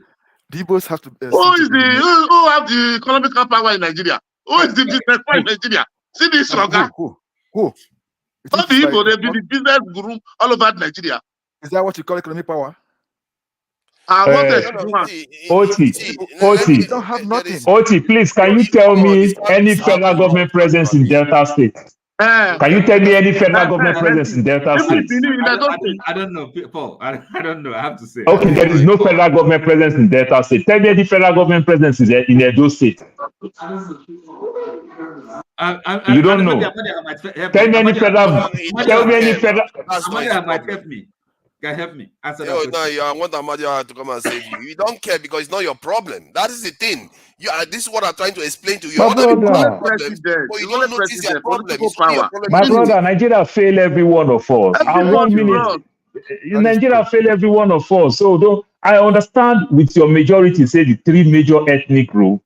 I understand if both parts have taken. For example, one of the ways we can put it, this is the time that I would say the Igbo is supposed to rule, because the Yoruba have taken their own 8 years of president. They've even taken another 4 years of vice president. They've taken 8 years of speaker of the house. They've taken, you understand? So they've taken everything. So this is the time of the Igbo. If you said that, I will understand. But if you're talking about infrastructure, Nigeria failed every one of us, including that north. Everything we have in terms of infrastructure today is what the military put donkey years ago. Nothing else in any other state. So it's not personal. It's not personal. Let's not be too myopic. And I'm so young, and I can say all these things. So let's tell ourselves the truth. So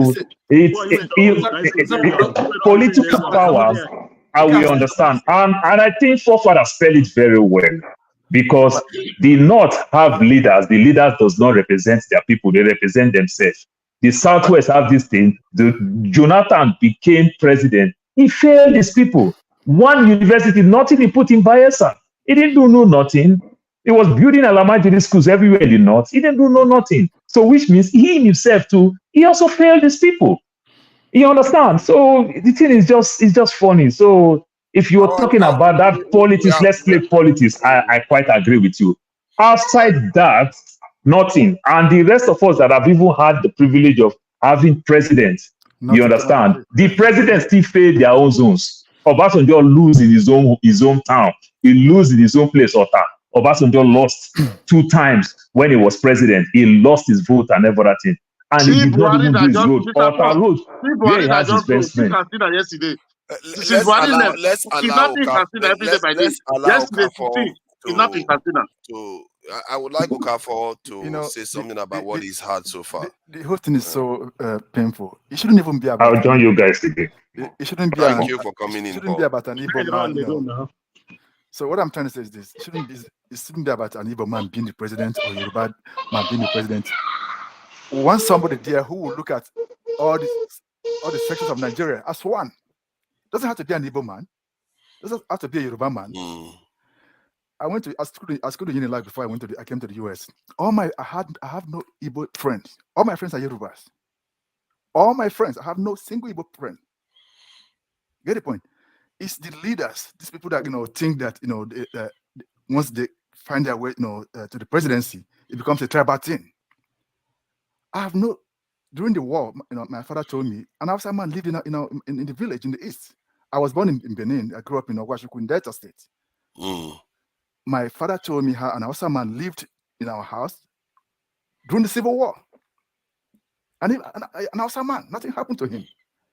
It's only when you want to say it's an Igbo turn, it's an Hausa turn, it's a Yoruba turn. That's because you believe that when he gets there, and what happens that when he gets there, he thinks about his own people. Look at what Tinubu is doing right now. The same thing Buhari did is what he's doing now. Yeah, but that's the problem, though. But that's not the problem. The whole thing is a con, because none of them are actually delivering actual development for the people. Nothing. The entire thing is a con. Now the sad thing about it all is that other countries, they have all these problems we do have. They do, but they manage to develop while having them. Why are we paralyzed by our own? And this is where I think we have to get to the core of the matter here, because some of the things we do ourselves, we need to start asking ourselves, what have we done that has put our nation in this place? Amadio cannot come on. It's deeper than that. Let me tell you what we have done. Amadio cannot come on. Let me tell you what we have done. We're not telling ourselves the truth. Just like you and the Nigerian man are saying right here now. And that is just here talking. Listen, you see Paul. Paul came in here and he gave his point. He said, even of us is like Paul. That's called a speed. And what it is.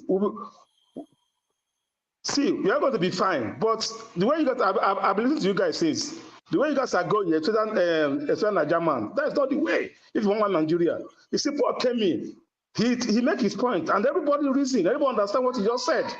All right, then like pointing accusing finger to one region and not to another, complicating yourself. You just said South I do this. You see, and he came back. He said the Calabar and this thing are not saying anything. Is Calabar and the Akwa are not part of South? No. I'm saying that we are forgetting them because we don't.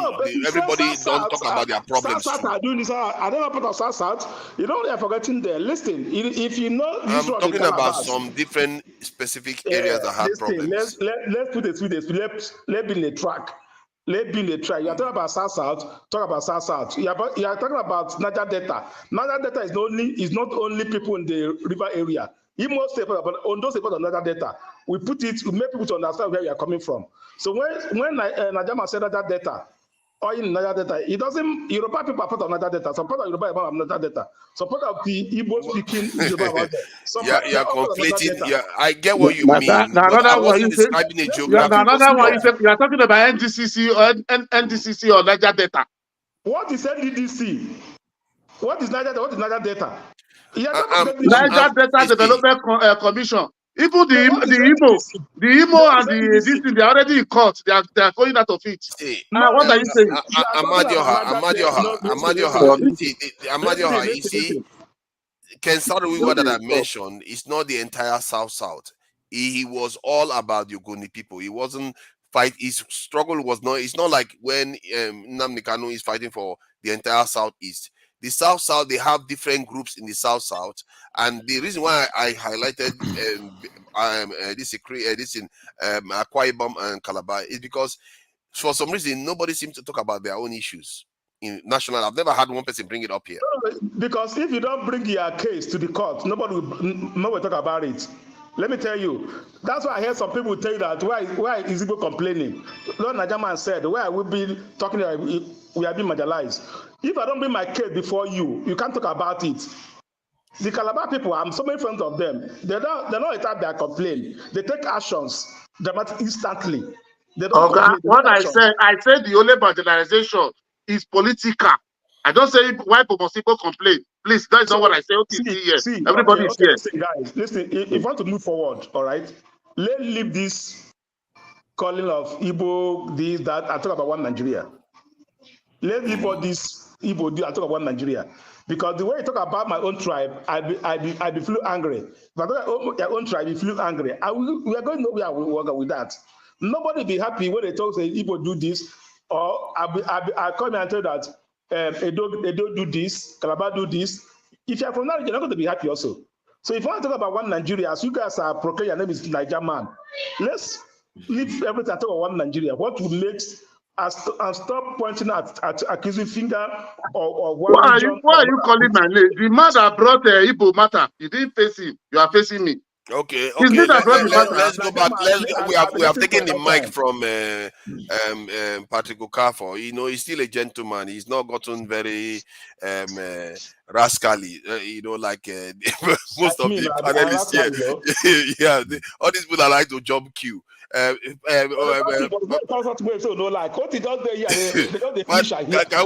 allow Patrick Okafor to carry on, please? He has not finished his point. For here. See, that matter don't go like two of us. It's only me and Loti. We have to understand it. And we are settled if they apologize. Don't bring that matter again. Don't bring that matter again. That matter is dead and dead. Can we allow him to speak, please? My brothers, you have to get used to these people, because I'm a Nigerian man. I'm a Nigerian. Exactly. Amadios had not come because scatter everywhere now. You go say that is scatter now. The painful thing, they won't let you talk. You see how they are behaving. You have to let them aside. My brothers, the painful thing we don't settle. Don't bring that matter back. The most painful thing about the whole thing is this. I live in America. Before I came here, I thought it was heaven. But I'm here now. I'm asking, where else will I go? Because this place doesn't appear to be the heaven I thought it was. I think of Nigeria every day. Even when I visit, I don't feel like coming back. So to see that place, the best place in the world, Nigeria, is being messed up. That's my anger. That's why I'm not happy. There's nothing in America. I'm here. I've seen everything. I've married an American. I fought for them. Imagine. So, and here I am, and I'm not happy. I'm like, where else will I go again except when I die? There's no place like Nigeria. Nigeria. That's the place. There's no better place. Look, I'm alone. I got evicted because of the election. One person evicted me. We're supposed to be one because we don't agree. I didn't want to go there. He wanted to. I got evicted. That will show you how. Yes, I'm in a new place trying to manage, and all my friends. Election. Wow. All my friends are Yorubas. I have no Igbo friend. Yet that election, separated us. That's how deep this thing is. So, where will I go again? Nigeria. That's the last bus stop for me too. And it's the best place in the world. But when people say it's a lie, it's a lie, it's a lie. I'm living in Germany. I'm living in the UK. Look at me. Look at my home. So I am alone here. I can't pick up a phone and call an American. I went to school here, New York University. I can't call a white man. I don't have that freedom. I can pick up a phone and call a Nigerian guy without even giving the person notice. And he will listen to me. There's no place like I've been to many countries. No place like that's why I'm bitter about what is going on. But don't give up. That's what we're. I think this generation and the next one, we have to start. We have to grit our teeth here, and people always have problems. Like the Indian video we played, they had problems. They came through a war, and I think that is another thing. You see that ingredient when people fight on other people, not themselves. They fight other people, and they recover from that. They go on to do great things, and you see that all over Asia. But we never had that kind of experience. We didn't even fight the colonizers and enslavers. We just talked to them, and they walked away, and then we carried on from the mess. So you see that pattern. But we didn't experience that. We can't complain. We have to find a way to get past all these problems that we have and focus on solution. Because in the end, I think that is where the solution lies. That's where we are going to progress from. Because every nation has all these problems we describe. That is the weirdest thing. Almost every nation has similar problems, divisions. In the UK, they call it North and South divide. They literally give it a name. And it's happening all the time. But these guys went to dominate the world, for crying out loud, with that problem. They still went on to dominate the whole world. That tells you that there is another ingredient that we completely ignore that is even more essential than everything else. Because all of them have it. So I really appreciate you coming. I did say that you should mention 4 things that is holding Nigeria back. And you just mentioned everybody exploded. You see that Amadio High is here. Everybody's here because you mentioned 2 problems. So do you have more problems of Nigeria? Sorry, Patrick, he mentioned injustice, mentioned corruption, mentioned what is and imbalance or something like that. Is that am I right? We say we are not united and injustice. Okay, lack of unity. Everyone says, Osama wants what's it called? Osama to be president. Igbo man wants the same as Igbo man. Shouldn't be about. Let it be about a Nigerian who we cater for the whole country, not just being Igbo outside. Well, I mean, what it shows, to sum it up, it means that we're not yet a country. It's a kind of we're not. Yes, we're just experimenting. And we really have to be honest about it. And that experiment, I don't know how long. Okay. Look. You see, at least perhaps something radical. At least for once, fundamental. Okay. Yes, that's for me. That should be the really starting point. You see what I mean? Radical. Could it be that we intend to do the right thing by the nation, but we just lack the ability? We lack the necessary capacity to be able to do it. Because this type of thing, it requires quite a lot of grit. By the way, for us, intent alone is not enough. Okay, and talk is cheap. It's action. What you do. So that you tend something. No, I'm not interested in that. It's what you do. Okay, and yes. So let's not forget. How did this thing start? Remember, I think it was 1957 or 53. I can't remember the cross-carpeting politics when Zik won an election in Ibadan and he was overthrown. That was the beginning of this tribalism. I'm not saying the Yorubas are to be blamed, but that's when it started. That an Igbo man won an election in Yoruba land. overnight, I will arrange door to door. The next day it was overthrown. So Zeke had to go back to the east. You understand? And then teamed up with the Hausas and accepted a lesser post. So again, long history. That's when it started. No, yes, but you see where we are now. So if we are starting to, if we want to solve, we have to start where we are now. And as it is, Nigeria is quite unbalanced. You know, I mean, horribly unbalanced. Horribly.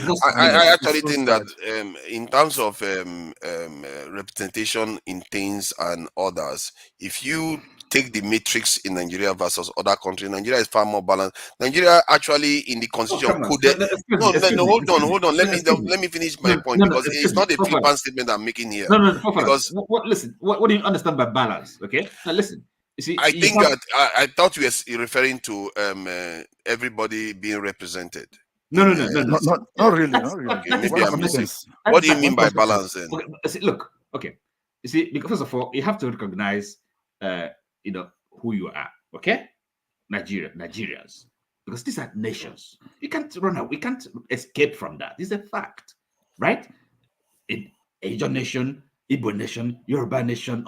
So you have. It's a fact of life. What is the unbalanced part? Okay, now so any kind of constitution, any kind of structure, the polity has to be alive to this reality, and that means that is true. All these various people have to have a sufficient autonomy, sense of autonomy, okay, to pursue their destiny, okay, and therefore the idea of a federation, it has to be a federation for real, not a central federation. We have a central power. All right, it's not, and that's why all this fight, this struggle for the presidency. Okay, and that is the major crime, the major problem. But that's what I mean by we have intention, but we may not have the capacity to do the right thing. What do you mean intention? It's not. Mr. Aoji, are you supporting state policing?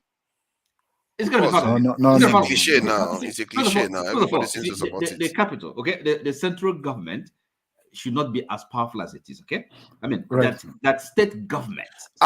See, the thing is, when the world is going the state government should be have more resources than the central. Let me add this. Let me add this. The states should hold on. You know the world is heading in the opposite direction. You're right. The direction you are saying we should head towards. Hold on. This is what causes our dysfunction sometimes. The world is. What do you mean the world? What does that mean? That is nonsense. What do you mean the world is going in the good direction? Come on. Every time you see what we do here, we always go in the wrong direction where the world is heading. My point is that somebody came. Hold on now. Let me say it. When somebody came on this in Arise TV and said Nigerians are arguing for this is state police right now, when the whole world they are consolidating their police, What does that mean? They are reducing the number of their police every day. And then hold on. Let me finish my point. What are you do with that? See, if you keep interrupting me, you're not letting me talk. Allow him to make. You're not letting me talk.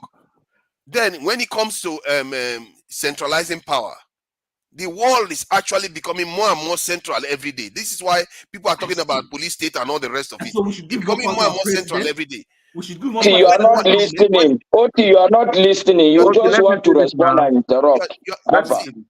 Because the problem you are facing here is that there is a world that you have to deal with, the trends that are going on in the world that you have to deal with, and you have to keep an eye on that. Because if you just only go in one direction, pretending as if, because you read a note of about 30 years ago, you head in this direction, you're going to find out after you get there, the whole world has moved on. And you are still behind everybody else. We have is a country we have. Okay, we have to build our country. Okay, now before we start talking about world powers and regional blocks, come on, this is a fantasy. Look, charity begins at home. We have to set our home first in order, and the way you can do it, you have to be able to govern yourself. Have you heard about what's called subsidiarity? Right now, you talk about this world power. The world is what does that mean? Look, Nigeria as a country, as a polity, we have to be able to organize and govern ourselves properly. We're not in it well the way we are set up. It is simple. And then you're talking about what the trend. What does that mean? What you are saying is not the reason why we are dysfunctional. What's the reason then? What's the reason? It's because of exactly what you are doing. You are focusing on minutia when you should be focusing on action. You can't decide for the rest of us now. Why No, would you because have to I decide? can play you a video of about the psychology. That's the problem the country is having. See, People hold want on to now. decide for the majority of us. Okay, let's hear from Master. Actually, Let's hear from Master. if somebody has the right coming. solution, if somebody I has the right Master, solution, Master, see the Nigerian man. Master, come in and bring this to you. Just because you don't, Master, bring it home. you are not a Moderator. You don't talk before You now. are not a moderator. Keep quiet. Not be me. Hold on. If to be fair, I don't think Amadio, you said something now. No, Any system Masker, your audio is up anyway. KJ has come and turned your audio off. So clearly, okay, I think I can hear you now. I can hear you now, Masker. Okay, can you hear me now? No, yes, I can hear you. When I have not talk, I hear before him. That is not fair. Don't imagine. Go ahead, Amadio. Masker, just hold on. Before he will not let us rest about that marginalization. He did say something for about 3-4 minutes, but it's okay. Listen.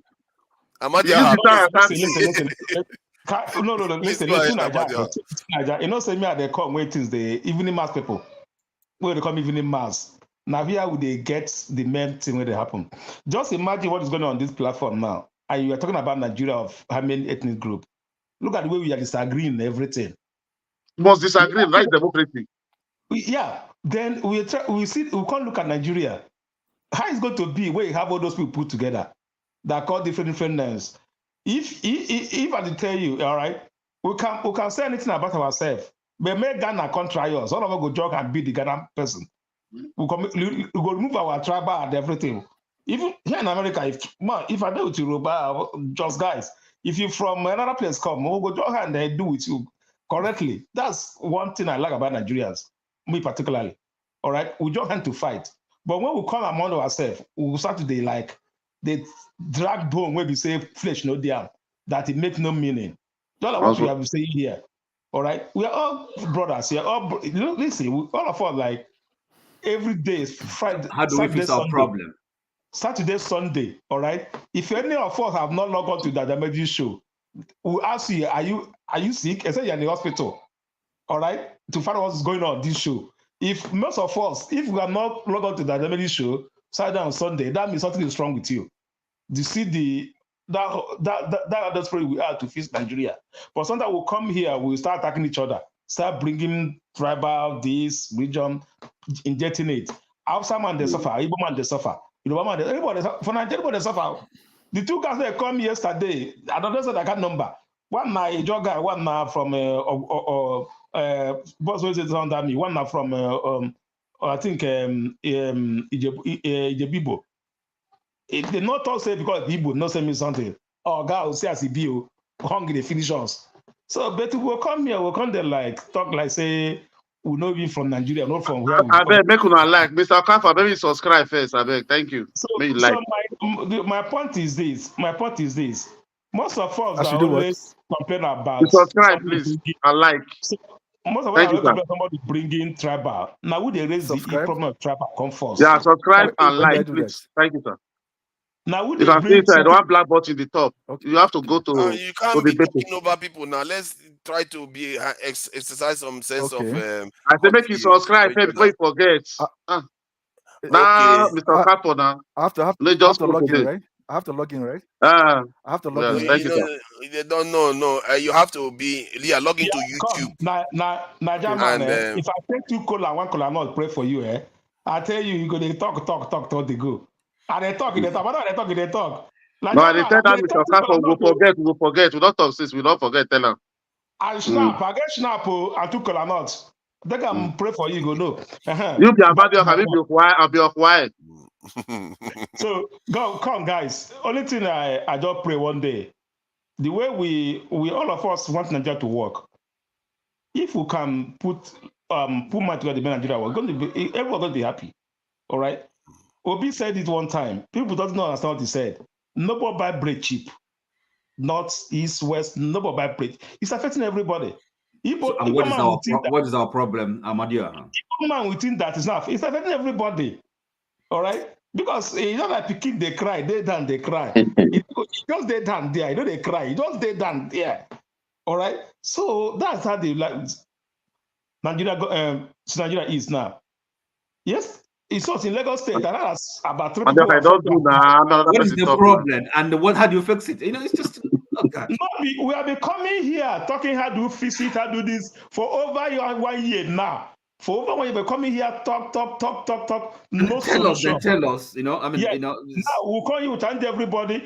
My point is this: the more we pass more positive, this outside there, it's more better for us to come here and start arguing about our tribal. Let's not become here. Many people listen to us talk, even hitting the topic more and more. Let's talk something good. That everybody come here, Nigeria never say, Satis never say, Igbo never do, never do. That we'll talk about here most of the times. You take up for the conversation here. Let's talk something else. Than here, we come here with Sasa don't do, Satis don't do, Southwest don't do, Igbo never do, Yoruba never do, Hausa don't do, Ifra never. See, people listen to us. That is not fair. That's not fair. All right. We are passing so many messages. All right. Even we have kids at home. They don't know difference between Igbo and Hausa. They know you're not African. They know you're African. The way I'm a Nigerian. Okay, you're Nigerian. I say yes. Now, if they hear this thing up and down, Igbo, they're asking me, what's going on? All right. We all know this. Now God will help us with tribalism. Tribalism in the warriors. Tribalism is too much. Tribalism is too much. Nigeria. Tribalism. Let me allow Maska say something, and then I don't know. I hope my audio would also allow me.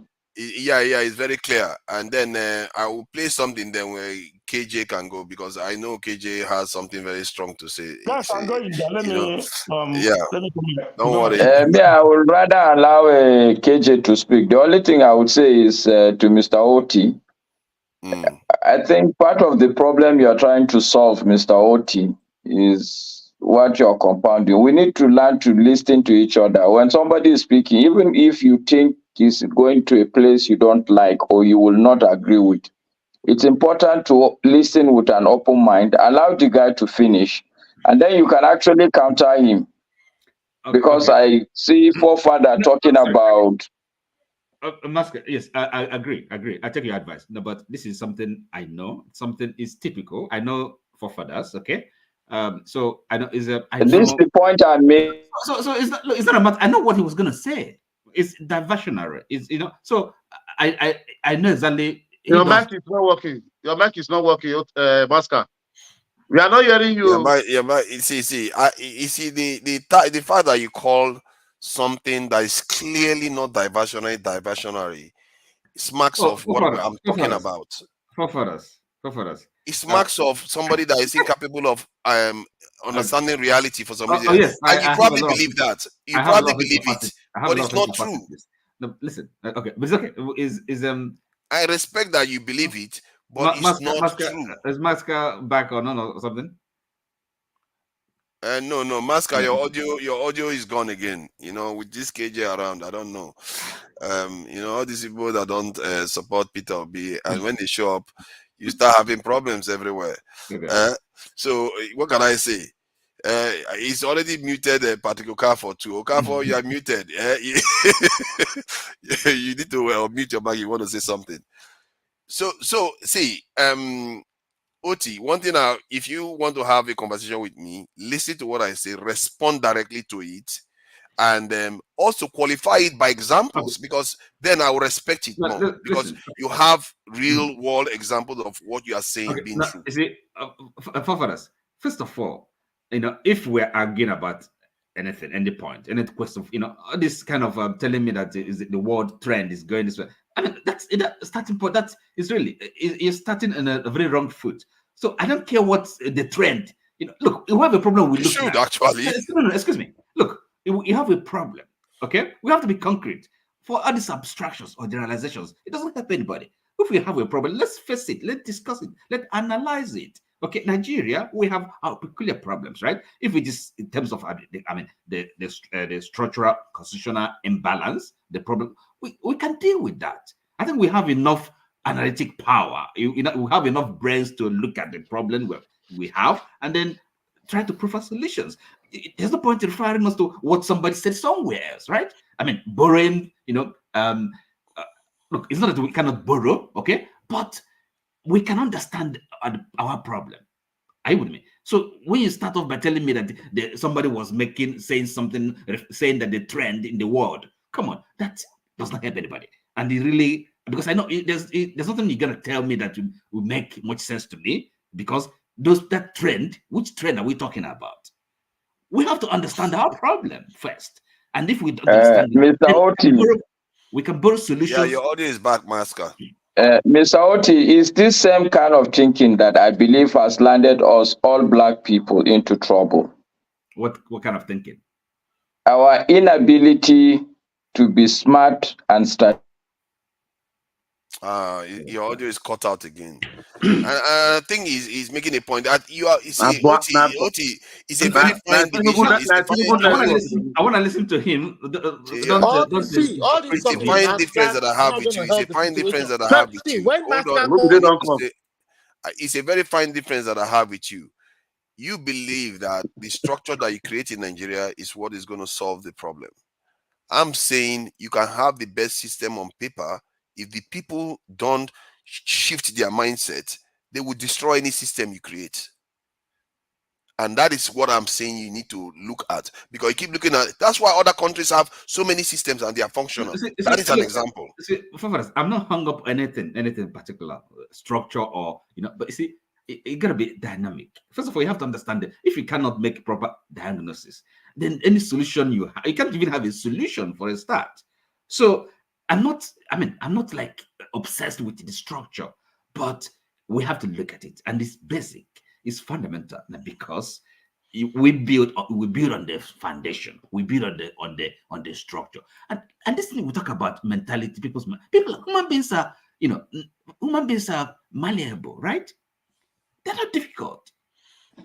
You just said something just now. You didn't qualify it with any example. Okay. There are nations without structure that went on to dominate the world. Okay, see what I mean. Okay, what is so difficult to understand there? Human beings being malleable means that human beings. That's why you can educate people. Okay? But for fathers, I as a Yoruba person, have listened to some of the concerns of the Igbo people.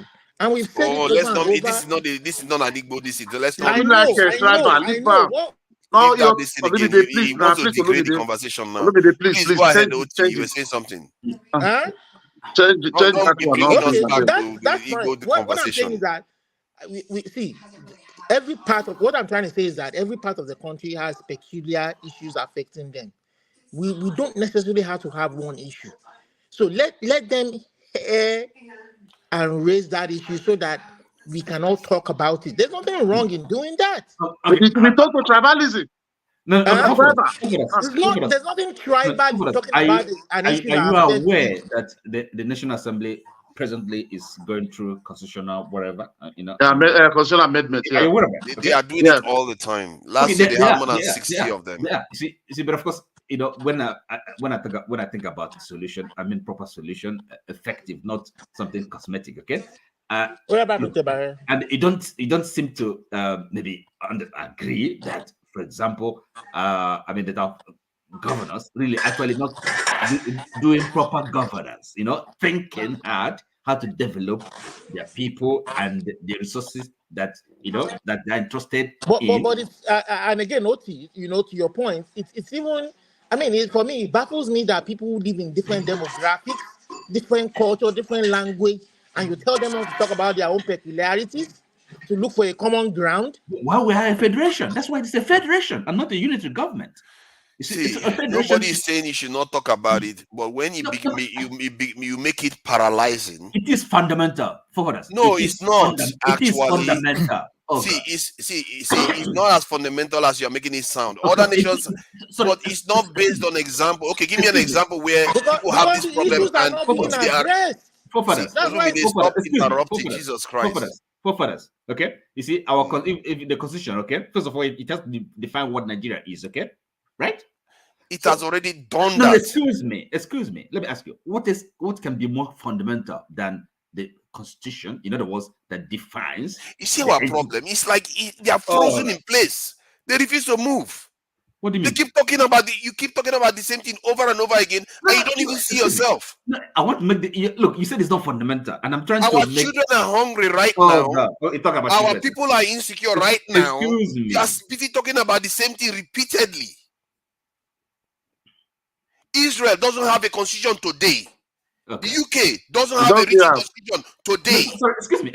You hear talking about constitution. Let's talk about this. Let's talk about that. Excuse me. Israel is a Jewish state, okay? Oh my God. Okay, so you don't think it makes a difference? Look, that they want to build a Jewish state, one people, one. Okay. There are almost matter? 200 countries in the world with so many varied systems. And most of them are functional. It's only black people that are dysfunctional.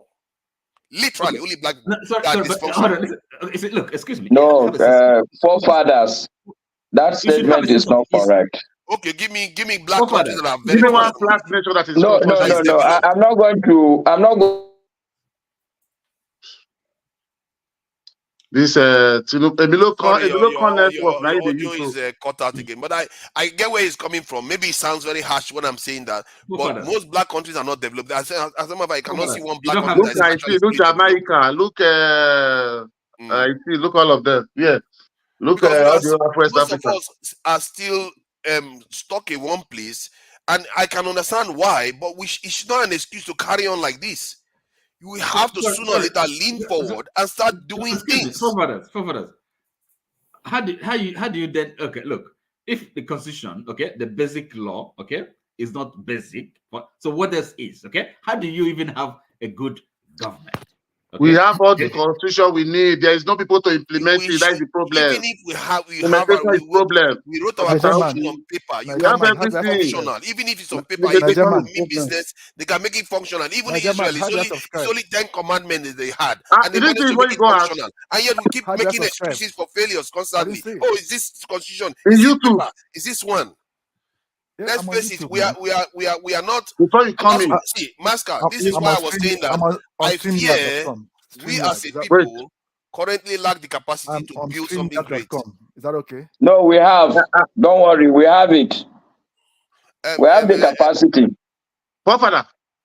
Yes. If you bring that in, come out to subscribe. You know what? Let me see. Okay, I think that's quite good actually. Let's use it as a break period at the same time to show the gentleman how to subscribe. Let me get it out. I don't know whether he demonstrated it, but we'll see. Thank you so much for watching. Thank you. Have you subscribed? Yes, you. Have you subscribed? You. Yeah. Before you go, click. It's free. Click. Just that's it. Have you subscribed? You are laughing. Have you subscribed? Have you subscribed? Thank you. Hey, madam. Thank you so much. I can see you. We have to get to 100,000 subscribers. By the end of the year, how are we going to do that if you don't subscribe? Yes, you. Yes, you're about to click off. Why? Have you subscribed? It's free. If you don't, ask your son. Ask your daughter.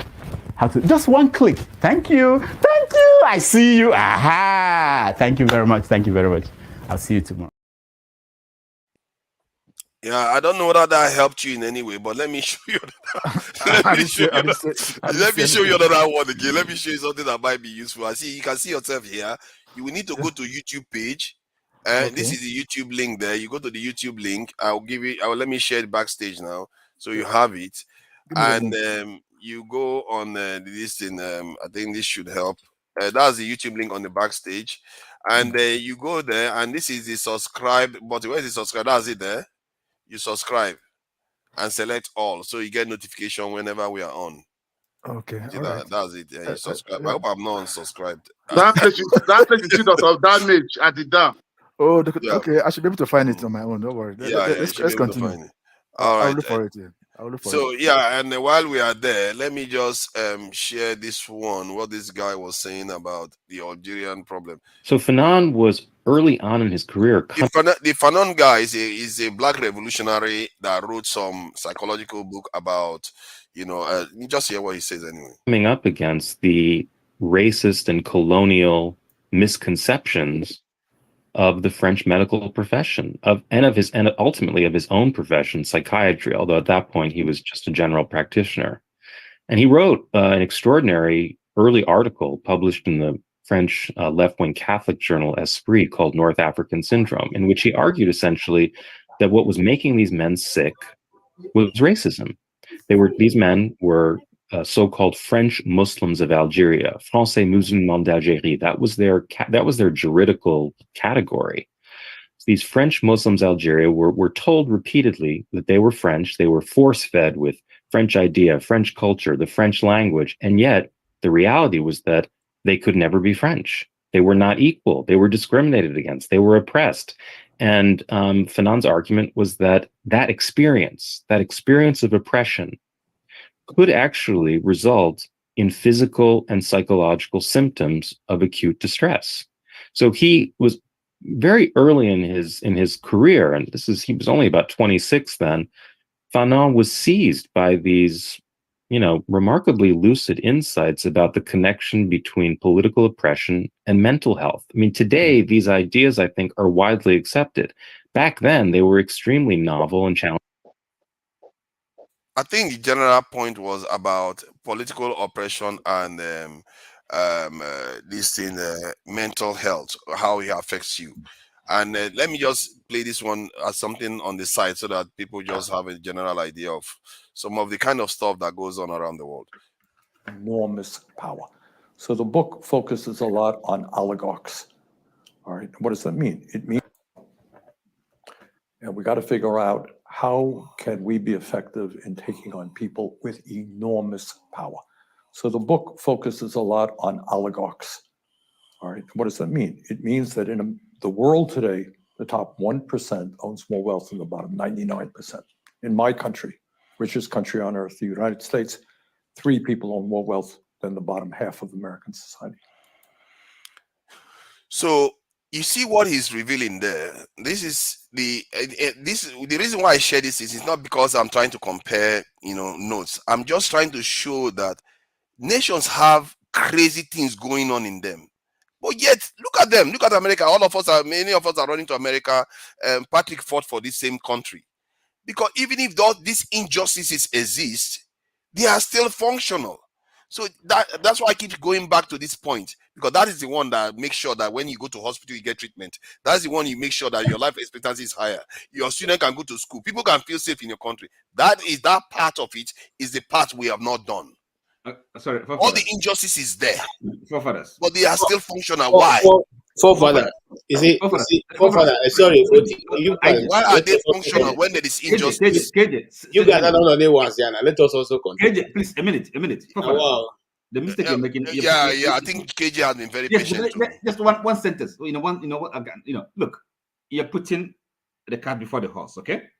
Now, because yes, there's a lot of dysfunction, injustice in the world. But okay, this Benny that's talking about the political economy. I mean, how they rig the system. That's kind of we quite used to that in his political campaign and all that. He wrote a new book, yes, Capitalism and all that. Look, but America is a country stable, at least their constitution, okay, at least the rule of law. So they've got the basics, okay, and that is the concern we talk about. They've got the basics. So their political economy, the way the system functions, their economy can be dysfunctional, can be unjust, can be rigged. But at least they have a country. We are trying to have a country. We have to have a country first. Oh my God! And you can have it. You say, "Oh my God!" You think I don't know what I'm talking about? Father, take Odi out. Take Odi out. Take Odi out. Why would you take Odi? Okay, yeah, he's driving. Take Odi out now. Now. Loco, take it easy. No. I know. I didn't see him. I thought he was. You can't discipline ourselves. You can't discipline anybody. I agree with you. I agree. You understand? Look, no mercy for anybody. If you fuck up, cut your head. Lucy, the children could be watching. Let's not be. No problem. Nigeria's going to that extent right now. Don't wait for all these people. You know, all this, you keep on putting the card. Fundamental mistake. KJ, talk. We have had OT. We know what he's saying. Talk. Let's hear you. My God. See, thank you for your patience, KJ.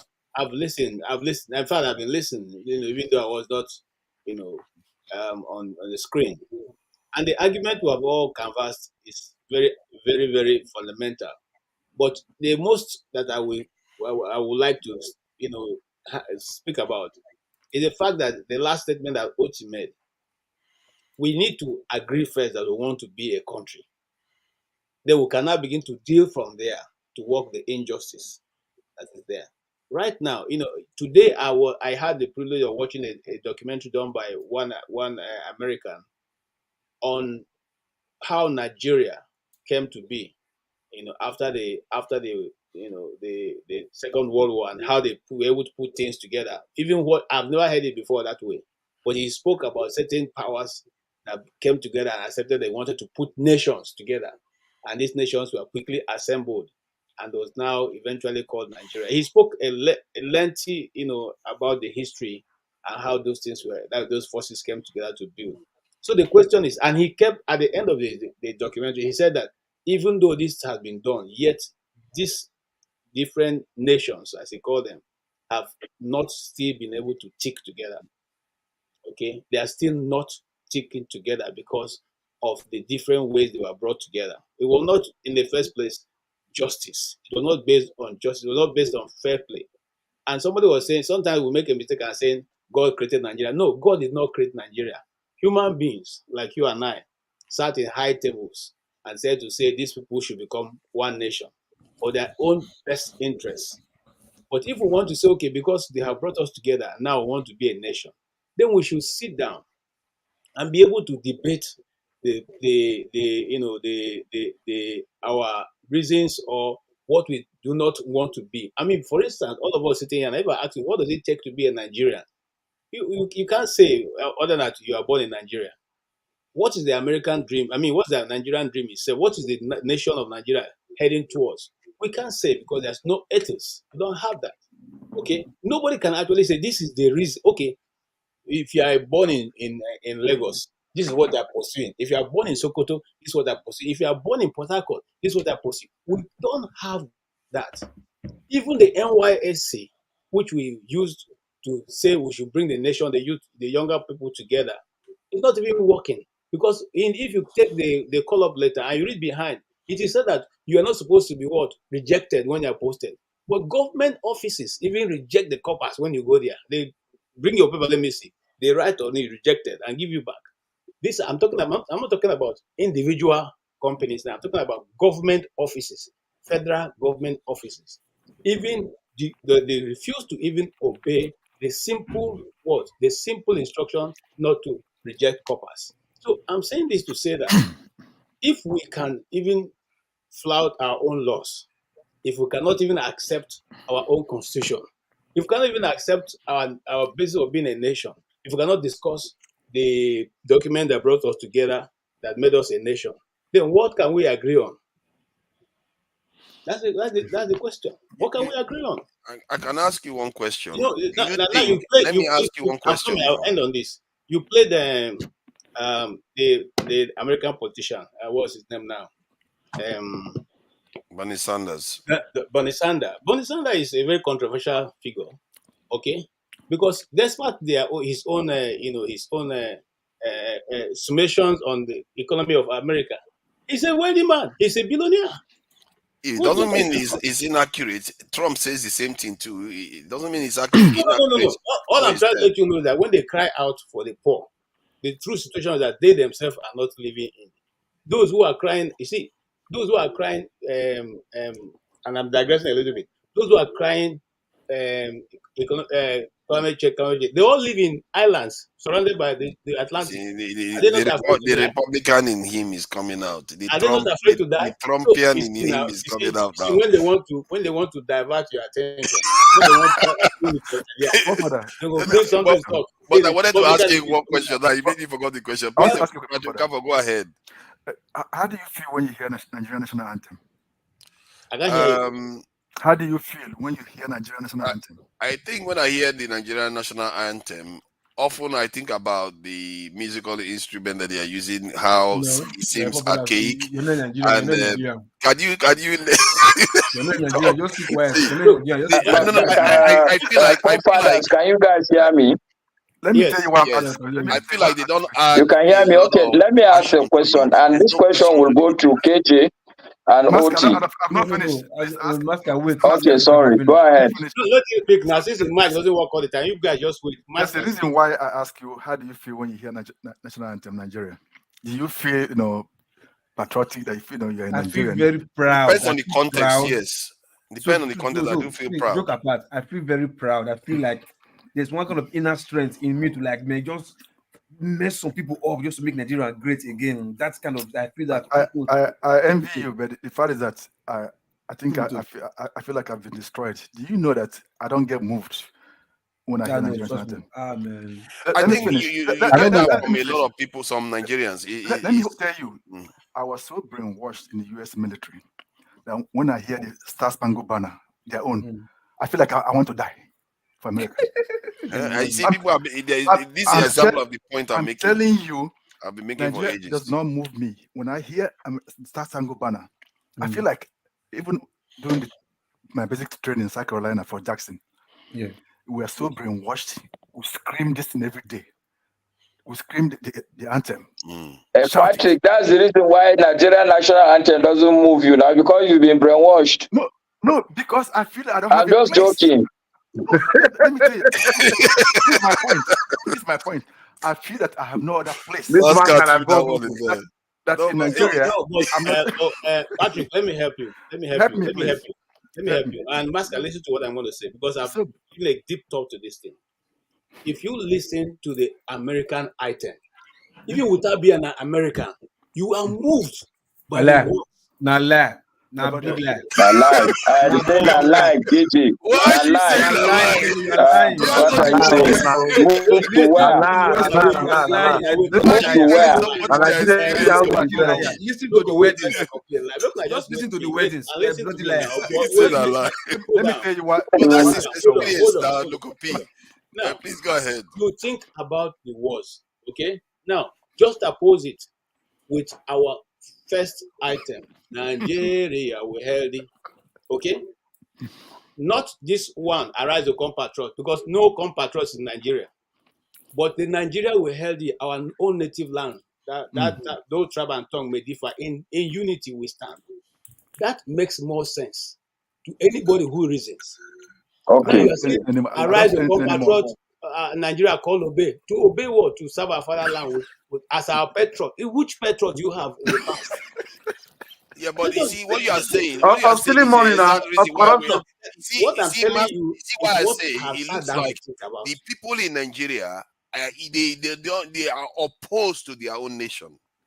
No, you see, you are going off. You are going off. But you don't recognize your position in it. You make it sound as if it's something out there. You are one of them. It is not the nation as a whole that's fucking you up. Sorry, my language. That's messing you up. It's you, your kindred, your kind. Me and you. Exactly. People, we are part of pastors, it. Your neighbors, your office people, your school members. They are the problem of Nigeria. And I think we start understanding that we are the ones causing the problem, not Nigeria. We are the ones causing it. And you are middle class. Fathers, can I ask OT and KJ my question now? Yes, please. Okay, I'm sure both OT and KJ are old enough to remember the 1986 Olympic gold medal when we won in football. Am I right? It's not a rhetorical question. Yes. How do you feel at that point? You are telling me that you did not feel as a Nigerian, you didn't feel anything, that you belong to that country that won the gold medal? Wait now. Celebrating them. Let's talk about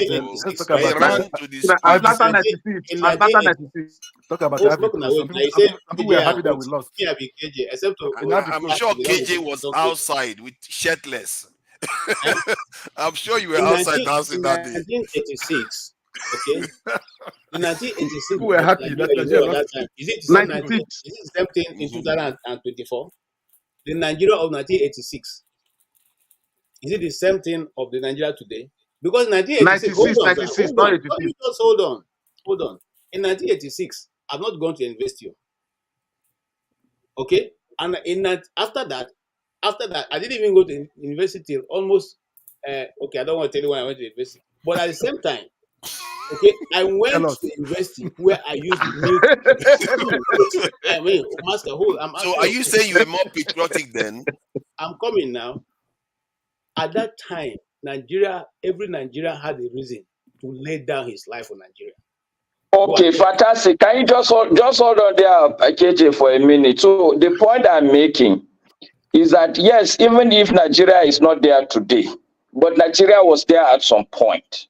So this argument about there was no country, I think is not a void argument. We didn't form Nigeria, me and you. I was born in Nigeria and I have no choice.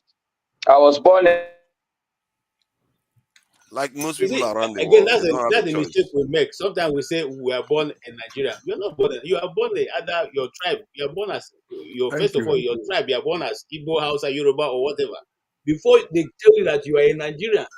So much so that Actually, somebody told you were Igbo too? No, you make it look like the Igbo was formed from heaven. There is no language called Nigeria. Forefathers, sorry, guys, fellow panelists. Nigeria is a subset. Igbo is a subset of the Nigerian languages. Sorry, let me interrupt. No. If you don't mind, Loco P was chasing after me. Trying to put. I'm coming after Loco P right now. Forefathers, I just want to understand the guidelines here. I thought if you're driving, you're not supposed to speak, not to be in the program. No. You can't be in the program while you're driving. Otherwise, okay. I just wanted to clarification. Okay. Because I've seen that many times. I was not going to speak, but All right, so KJ, the point I'm making, and to you, Oti, also. Are you still coming for me? Is that you're hiding? Nigeria, I need to see your face before. I'm waiting for you to come back. It's okay. I think it's been resolved now. Please go ahead, Masker. Okay, so the point I'm making is that at some point, even it's not the perfect Nigeria we had wanted, but in my lifetime, I know that there was a point where Nigeria as a country was there. It's certainly not perfect, okay? I'd always been waiting for ABC to happen to Nigeria so I can do E. Your audio is gone. Hey. And you see what is remarkable about what KJ you said? leave the below network now. Go carry obedience. Masker, go join obedience. Carry good network. Nigerian man, hold on now. KJ said something very interesting. That there was a time Nigeria was what being patriotic for, and that was like under a military regime too. That Nigeria was what being patriotic for, and it was relatively a long time ago. If you think about it, there was marginalization, maybe even worse than in Nigeria. So you see, this is why I keep saying the way we manifest things. I think people should read it for what it is. When people say they want Nigeria to break up, they are manifesting the kind of frustration that all Nigerians have, but in a different way. That's what I observe from what they say, and I just hope that they themselves start recognizing it, because when you recognize it, then now you can now be able to march forward and say, okay, this is what is missing. Let's go and fix that part that is missing. That is the way I look at it. I don't know. Patrick Okafor, you wanted to say something? No, not really. I'm just listening at this point. I have something to say, guys. Okay, can you guys hear me now? Oti. Yeah, we can hear you now. Yeah, Masker. I came here because of Masker anyway. Okay, but I just want to conclude and say good night, because my point is that as a country, we are in a bad place now, very, very bad place. But that does not take away the fact that we are still a country. And I think let's not go into the argument of, oh, let's form a country first before we make it better. This is a country. We should stop deceiving ourselves. We did not put ourselves together, but we found ourselves there together. You are gone again. Otilo. So, I'm not sure what's happening to his audio, Yeah, but so what I would say to Master, my point is this. I like how this discussion is going so far. Forefathers, I don't agree with forefathers in many things as well as Masca. But tonight, I'm actually agreeing. I think all of us, you see this suffering in Nigeria, it go correct our brain, all of us. We know there's a problem. I like what Masca is saying tonight, that there is a problem. We need to all get together to solve this problem. Whether you're Emiloko, whether you're Arewa, whether you're Biafra, whether you're South, we're here together. I'm Pan-Africanist. I'm not even just Pan-Nigerianist. I believe that, there was something Fofada said initially, that people are forming groups to be bigger. I don't believe that, let's say, if there's Arewa or if there's Oduduwa or if there's Biafra, it's not going to make anything better. We're still going to have hope. Those are the Mars wanting to take power. And you're still going to have one governor in Enugu who wants to take power. Even in the Southeast, there's so much division. I'm from Abia State. We have a governor who is killing it now. If you can imagine, Bat will be in Abia tomorrow to commission that project that has not taken off for like 20-something years, right? Aba may be the first city in Nigeria that will have 24-hour light electricity. It may propel even part of the Southeast and Southern Nigeria to a height that we've not seen in so many years. We need all of us together to fight this fight. I don't believe that, united we stand and divided we fall. In Abia State, we had two different kind of ideologies. People said, I'm from Mungwa. These people said, I'm from Old Bend, which means completely stupidity, means nothing. But people voted along these tribal or whatever, Burakpo lines. And they voted people who were incompetent into Abia State for so many years, until people said, no, we have suffered enough. Abia State was the worst root state for so many years. And after a while, Abia people said, no, we just, anybody that will solve the problem. If somebody from Jalingo can solve Nigeria's problem, all of us here should agree and support that person. Look, if it's a military major that will solve Nigerian problem, Gaddafi solved Libya's problem for a very long time. We'll support him. Anybody that will support, that has the result. My problem is when people have two tongues. When they say, the idea that somebody will come to steal election and put his son-in-law in government, and you think there will be something that somebody will succeed, that you're doing something criminal, and you think that the person will succeed, you're praying one way or the other, let him succeed. The person is buying 1 billion naira or whatever, 1 billion, $100 million yachts, or buying, they are still, you can see that these guys are pilfering, and you're believing that because he's from your place, he's going to succeed. Then we cannot speak the same language. Where I've disagreed with forefathers and Masca in many times in the past is the idea that when people say the North plays very good politics, no, they play stupid politics. They are supporting people based on religion and ethnicity that will put the country in a bad place. And they know this. How can you support Buhari and say, people who can forgive 2015, but how can you forgive 2019? When the man, we knew he was incompetent, his fellow Northerners are now coming to say that everything is to be blamed on Buhari. But we knew that he gave us 4 years, and we could see that the 4 years was a disaster. People said, no, between Buhari and Atiku was a thief, but at least we had two clear choices. Atiku had clear vision. They had debate whether they didn't want them to meet together. But Atiku could outline economic vision. But people say, Buhari is our God, though.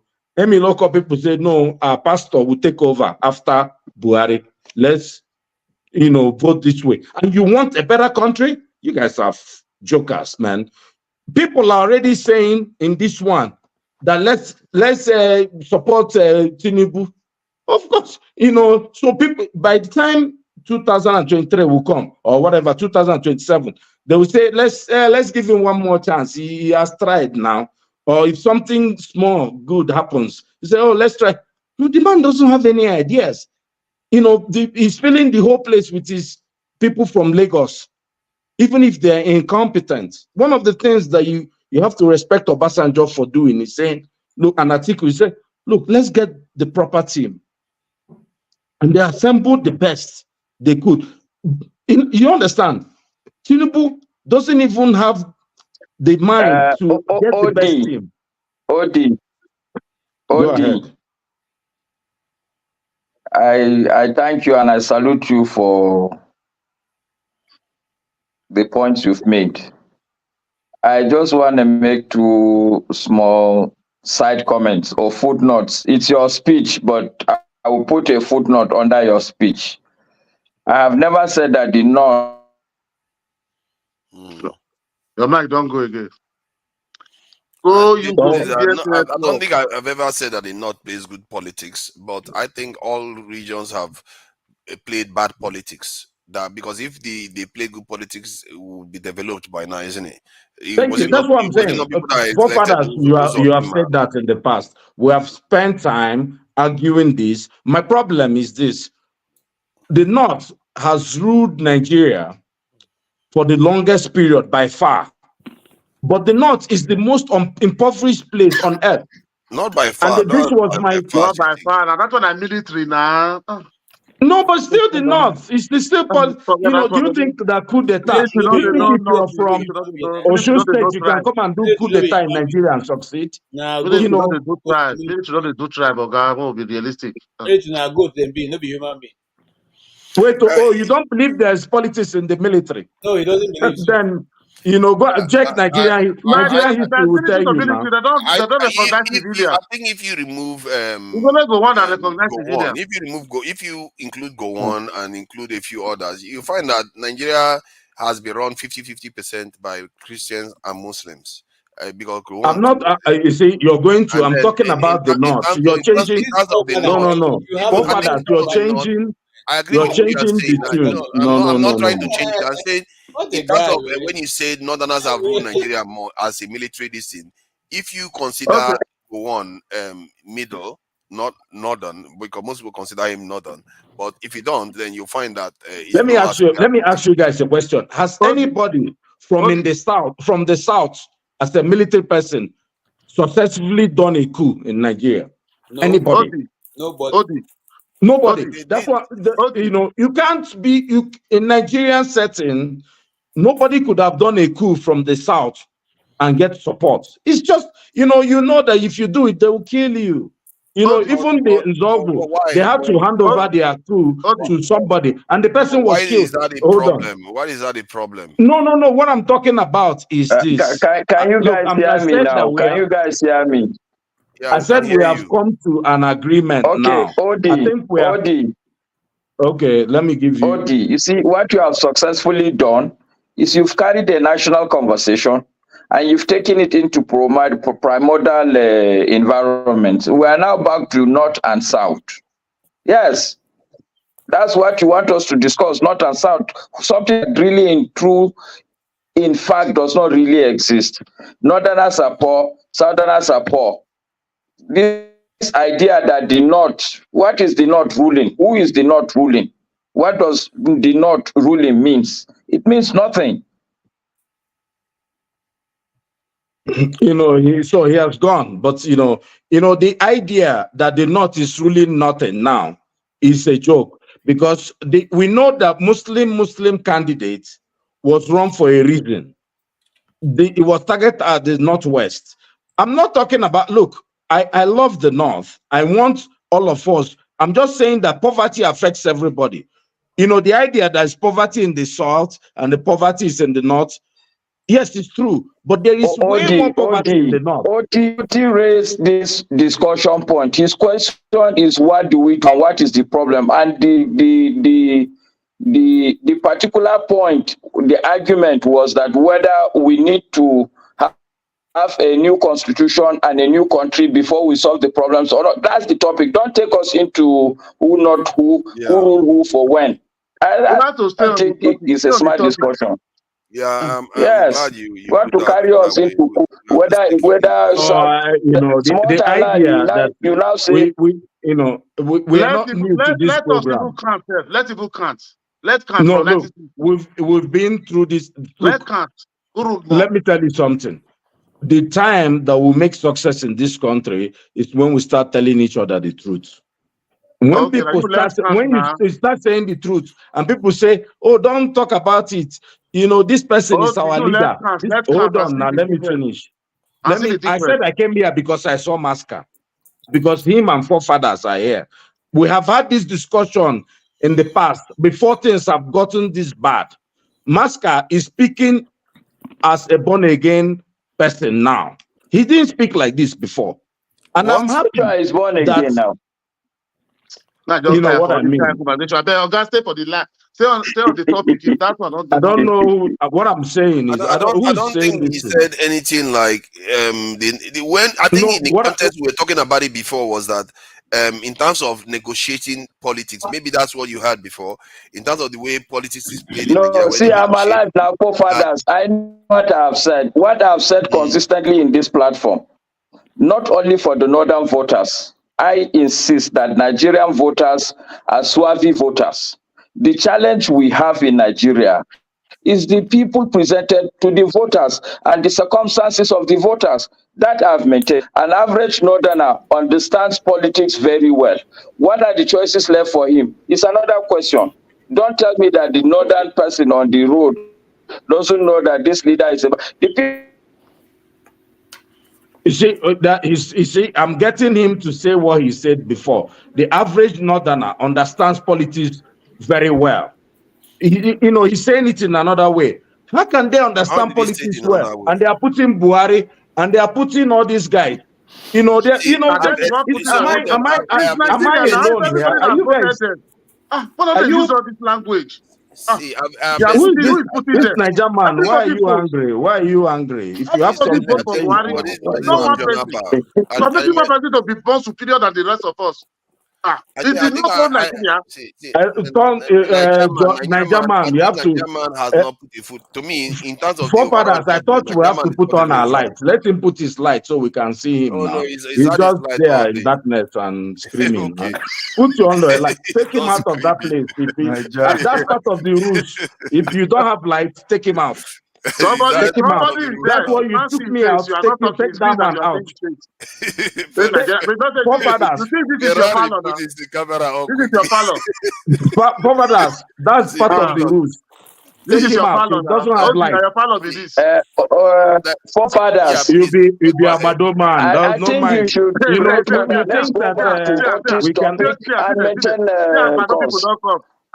let's maintain cause. I think you see, particular forgive them all their sins because you see their attitude. You see their attitude. Don't worry, I'm used to this. Welcome, Paul. Thank you for joining us. I think the topic was about how we can actually get on to solve problems instead of always worrying about restructuring this and restructuring that, or having this conversation or having that. I think Father, I'm with you today completely. Everything that you've been saying, I'm with you. But just to catch on what one myth that KJ put here that Bernie Sanders worth 1 billion. Bernie Sanders only worth 2.5 million. How do you go from 2.5 million to 1 billion? Come on now. I think for KJ before. Yeah. I didn't say the guy's a billionaire. Paul, you said he's a billionaire, so that's why I give him 1. If you say he's a billionaire, I didn't even add. I give you 1, but his net worth is 2.5 billion. Not say he's a billionaire. I say he's a millionaire. I said he's a billion. It's billion. You said billion. He's a millionaire. That's what I said. Okay, now, okay, maybe I'm helping you to correct you. We can roll back. You said billion. No, go roll it back. I know what I said. Oh no, I heard you clearly. I heard you clearly. I have my phone here with me. I can bring it back. Bring it back. Then Yeah, okay, no, KJ, that's what you said. Yeah, you said he's a billionaire. But I understand the context. What I mean is he's a billionaire. And that's okay. I think the idea is that Bernie Sanders is a rich guy, but not be Oyibo we can't discuss here. Niger, look, we focus on our people here. I know that. Let me tell you something, and please listen to me. You see, you change the topic. We talk about trying to Niger man on your light. Forefathers, you're being you see, you don't want to take him out. But you were quick to take me out. He should turn his light on. If the people I turn my light, I just off it now. I just want to give that. Well, my no do like that now. You know, say that generation nation, they don't get light for Niger now. Why you go? You don't know now. No light for Nigeria. Niger man, they Spain. It is Spain. Or it is in Europe. No mind, off in light. No mind. Alaba leave this man. Make it on in light. You don't see first. You don't see Nigeria first. Don't see Nigeria first. Don't see Nigeria road. Go collect palliative for Nigeria. Your brother they share palliative. Go collect. KJ say something, please. But they share rice for pot. You people should listen to KJ now. KJ just they talk. Nobody. The only journalist among us, listen to him. I just want to draw attention. We're talking about if there's no problem, why do we get jittery when we talk about putting things properly in Nigeria? And I give 3 analogies. The first time that Boeing made their first plane, it wasn't as perfect as it is today. They kept tweaking and adjusting until they got to the one that we all have now, which everything seemed to be working properly. The first cars were made were not what they are now, but the people kept improving on what they have until they were able to get to the place where the cars are almost near perfection. What is wrong in when we say as people we have been sitting on this system? Let us come together and readjust the system that can serve us better. What is wrong with that? Is there any of you here who's sitting here who do not have meetings with your wife and your children in your house year to year to see how far they've gone, to see what needs to be tweaked? Is anybody here? I don't think that is what we are saying. I think what we are saying is that you don't put that as a condition for solving problems. Why? Because problems are because other people have the same problem constantly. And hold on, you said why. You asked why. Listen to the answer. You asked why. Listen to the answer, and don't put what as a basis of solving problem. Exactly, because other people have the same problem. They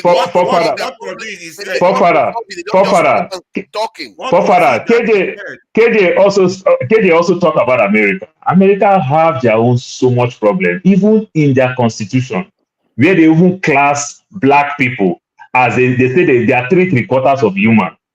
You understand? When the black people started voting in America, when was this constitution that America have?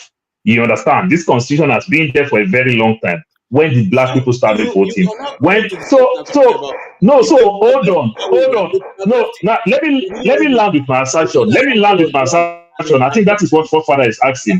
So all they do, you understand, just like when we called constitution, then we started amending the constitution, which means institution is still running, things are still working, and every other thing, things still work. You understand? Like I tell people, you and I, Oti, I will never agree with you. So if you tell me that I don't agree, whether you stammer or not. So you and I, KJ, we might be of 2 different opposites. I'm not Democrat. I am independent. But I will tell you, I know you are strongly Republican. But let me tell you something. One thing I know at the end of the day, in this America that I've lived for years, Democrat states are doing well and Republican states are doing well. We may argue over one thing and another, but all I know, I've lived in a Republican state. In fact, I would say I'm almost living in a Republican state that is turning blue. It's now a swing state. You understand? But they are doing well. This state is doing well. When I moved down to the state of Arizona, it's purely red. Today, the whole house is Republican. Undermining the governors and the senator are Democrats. It's more of a red state than a blue state. You understand? But what I will tell you, the state is doing well. You understand? So, which means institution is still working. They still represent, they still respect their norm, their grand norm. When they put certain laws in place, they still work on it. And I will agree with you on one aspect. To criticize is more than welcome. So they can also, people can also criticize the parts that they felt is not working very well. They will criticize it. But for me to just say, let us put everything on standstill and just press pause and say, okay, let us go write new constitution and believing that new constitution will work well. I will use the same word. Since 1999, all our kingsmen have become governors in all our different states. Has anyone performed? That is the answer. You understand? When our kingsmen have become governors in their state, so it's not like they bring Ndubisi Kalu to come become governor in Lagos State as state administrator. I'm talking where a Lagosian will be a governor in Lagos, and Akwa Ibom man become a governor in Akwa Ibom, where your kingsmen will become this or certain strategic position in your state, but still it's not working very well. So more of it, we have more of a leadership problem than any other thing we can think of. Okay. Paul. That's not what I'm dealing with. Paul, KJ, can I? Only dealing with the structure of doing things properly. It's not whether you are north, south. It doesn't. It's not Sorry. Okay, KJ. I'm talking about when the thing is not working. Paul, did anybody suggest that when we point out problems with the structure, okay, the constitutional questions, issues, is there any suggestion that we should Nigeria should stand still, or we should not move on and do what we need to do? Never to stand still. I think the suggestion is that whenever they talk about solutions, you say, "Oh, we have to go and talk first." But you forget, and you never say, "Oh, let's figure out a way to talk about healthcare and everything." You keep saying, "Let's go and talk first." No, sorry, excuse me, forefathers. And I don't know where you're getting that from. Like I said, that's what I get. Maybe that's not the intention. Oti, can I suggest something, Oti? Forefathers, I think they have a point. In fairness, they have a point. I don't think KJ and Oti are effectively saying that other problems should not be solved until this problem is solved. So my suggestion is that, okay, maybe for just the heck of it. Wait, Oti, you like to talk, Oti?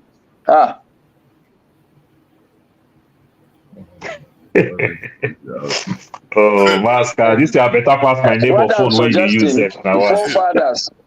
Forefathers, what I'm suggesting is maybe just on this platform tonight, can we take the issue of the structure of the country and the constitution? These are real problems we must acknowledge. Let's talk about it. What are the issues? What are the structural issues? What are the constitutional issues? Just a suggestion. I'm not saying we must. I agree with you. We've talked about it quite a lot.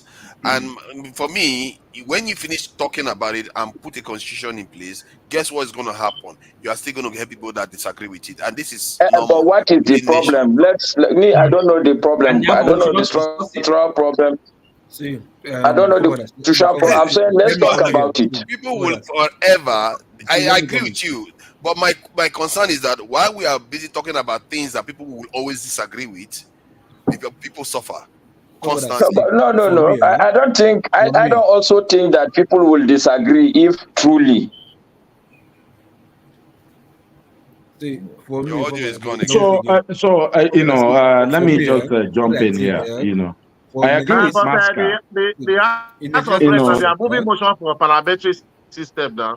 See, in the okay, so that's one thing. The only problem with the constitution is that is the next thing. But this this Niger man let him put on his light so we could know when he's talking now. He's just being like, come on, man. Forefathers, do your job, man. What's it called? The Nigerian constitution. The only problem. See my house, if I have to share for neighbor for night after if for me the problem. My man Jagun, long time. Is serious senior man, you don't tell, right? Oh God. Loco, please go ahead. All these people are please go ahead. All of us are Republicans, So what I'm saying is the Nigerian constitution, the only problem I have with it is simple.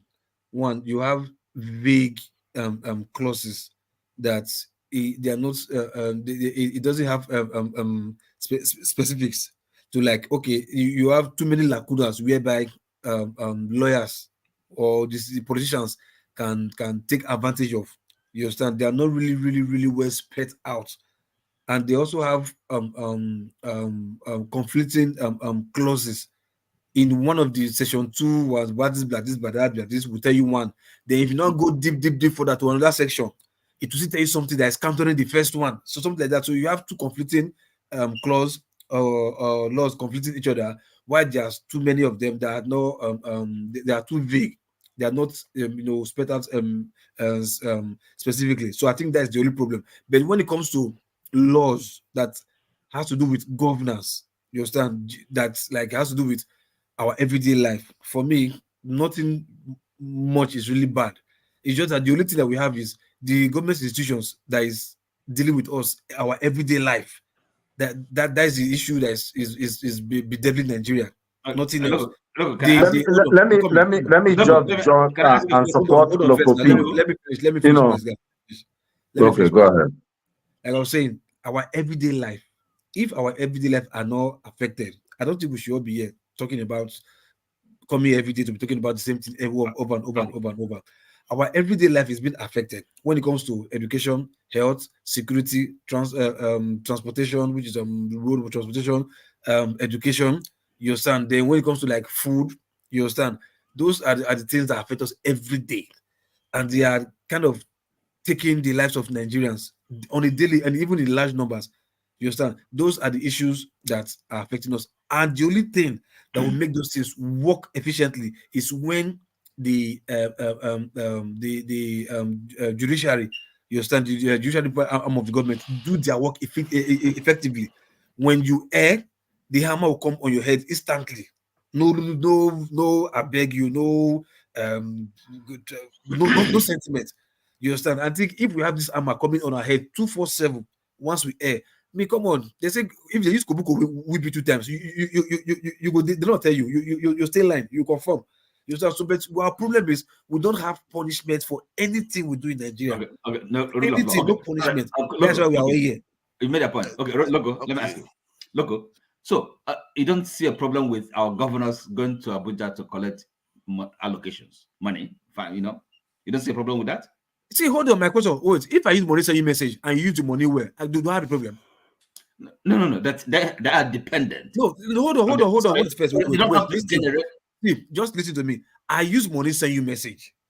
I don't understand what you mean. I don't understand what you mean by that.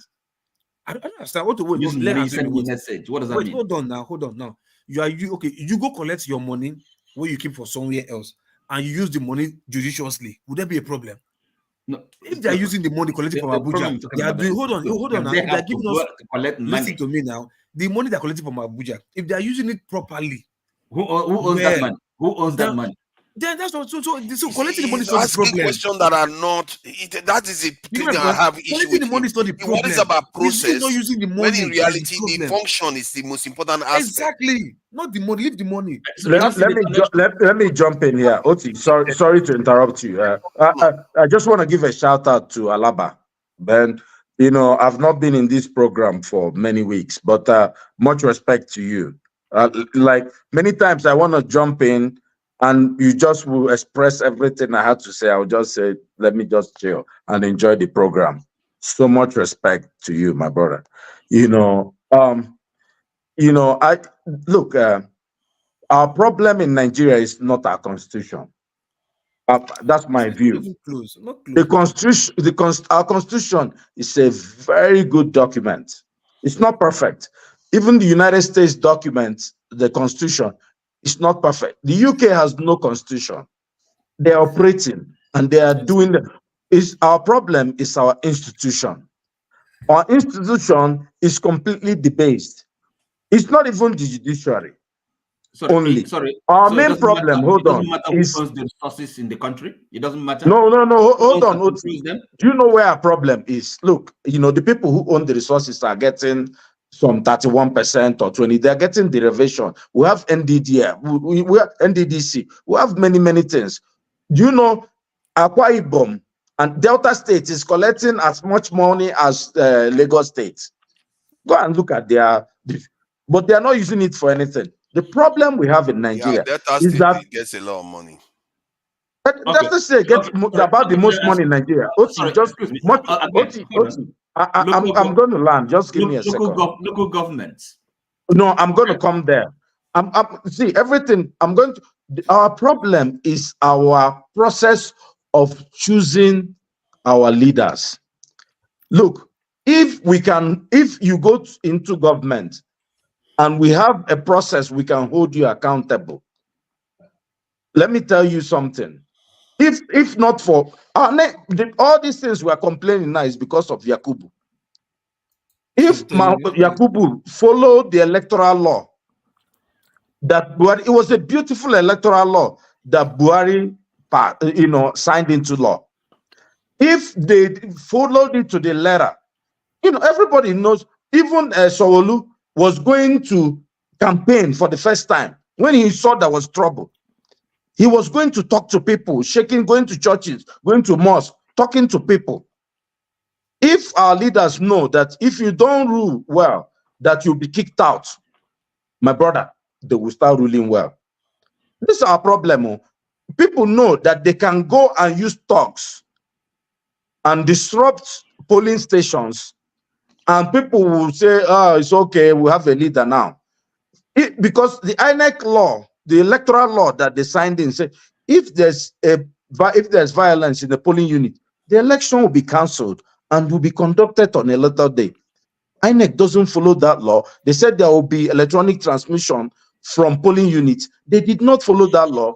If there was electoral transmission from the polling unit and they were cancelling election where there was violence, my brother will not be saying these things you are saying.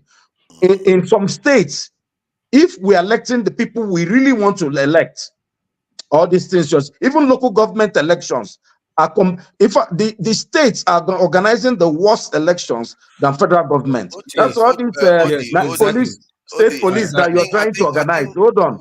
All these state police that people are talking about, if you organize state police and you give it to the Imo state governor, or that governor, let me ask. They'll finish all of us now. If you put your leg there, they will they will just arrest all of us. Odi, let me ask one question, because I think Odi, why don't call Yaya Bello? Why don't call Yaya Bello? This is what Olumide is known for. Olumide is very, very passionate about electoral process, and I've been engaging him in this conversation that what if the people that are choosing these leaders are like the leaders themselves? And yes, hence you are getting this type of results you are getting. Where does the change start from? Okay, so I can respond to you, forefathers. I can, if Odi agrees that I can intercede on his behalf on this matter. I hope you intercede very well. It's up to him to decide. You want to? we need to interact. You tell me where you live in the north. Next time I come to Nigeria, I'll fly directly and see you. I'm not going to tell you. Odi, you are a bigot. Every now and then your mindset is always about north and south. I'm not going to give you my info. I will do like Pansat. You are a southern Boko Haram. Oh goodness. So but the question remains though. Okay, so forefathers, I want to ask Odi something. You see, your last statement didn't sit down well with me. Even though there's some things you said that I will contest, but your very last statement, you said like state police. If you give Uzodema or whatever his name is, state police, you see what he can do. You see. Should we, for the want of a shoes, lose the war? Should we? Okay, so I wanted to allow. I agree with. Look, if you look at the United States, our policing is at local government level.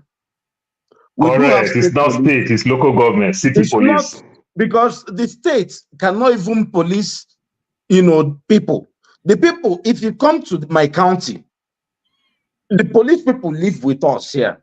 If I call police here, in 2 minutes, I'm telling you, they are coming in front of my house.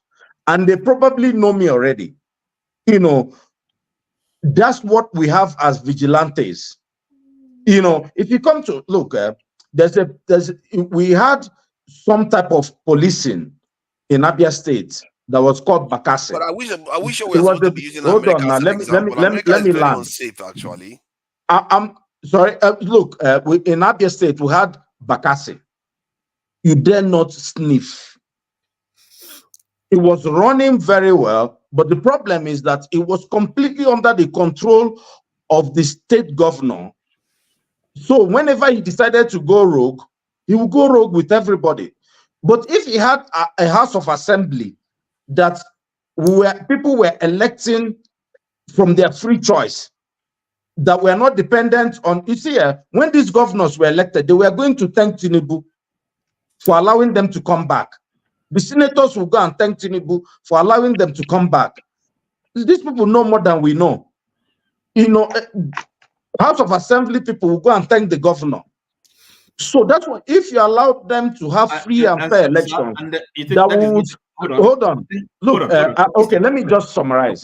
Sorry. If look, I agree with state police, but you have to work out a good process before you go to, you can't just say everybody go into state police.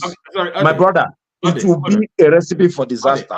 And you are saying that, you're talking about the governors now, the obeisance to the presidency. And you think that is not a constitutional issue, a problem? The imbalance we'll talk about? You don't think so? The power of the presidency? I stand with Oti. Let me tell you two things. Right? Look the way 2023 election was conducted in Lagos State, right? How the people whom you think you are supposed to be, who you think are supposed to be hoping to have good governance, that everything should be free and fair, legitimately. You understand? Look at the way they did their policies in Lagos. Just suppose that with what happened in Edo State governorship primaries. You understand? This has nothing to do with the government now or the presidency. This is just party people, just party members that are doing all this nonsense. Now you're not telling me now that with those people involved, not even one or two or few selected persons, too many Congress members, which is the party members. Look at when they came out to vote. Now look at all those people. Look at what they did.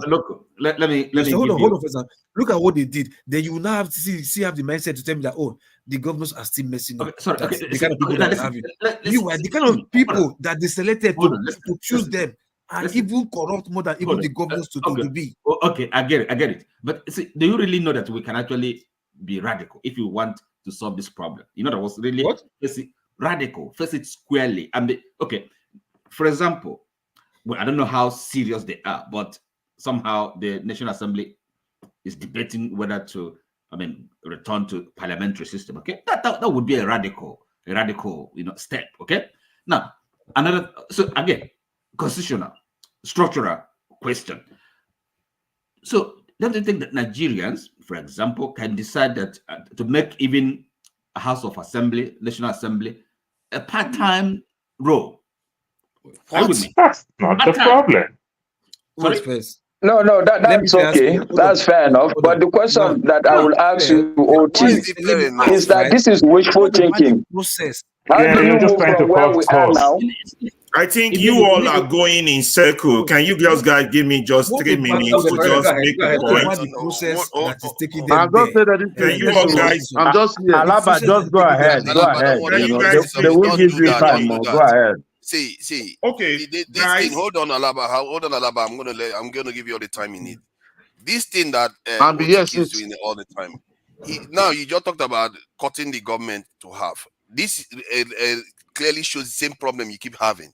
You are not looking. You don't look at the data and what Nigeria state has been cut to the skin. America has a far larger state. Hold on. House of Assembly. They're not the government. Even all other countries have larger ones. They're not the government. Hold on now. All other countries have larger ones. That's my point. Everything it comes to Nigeria, you want to cut it to the bone without thinking. looking at how other people govern themselves.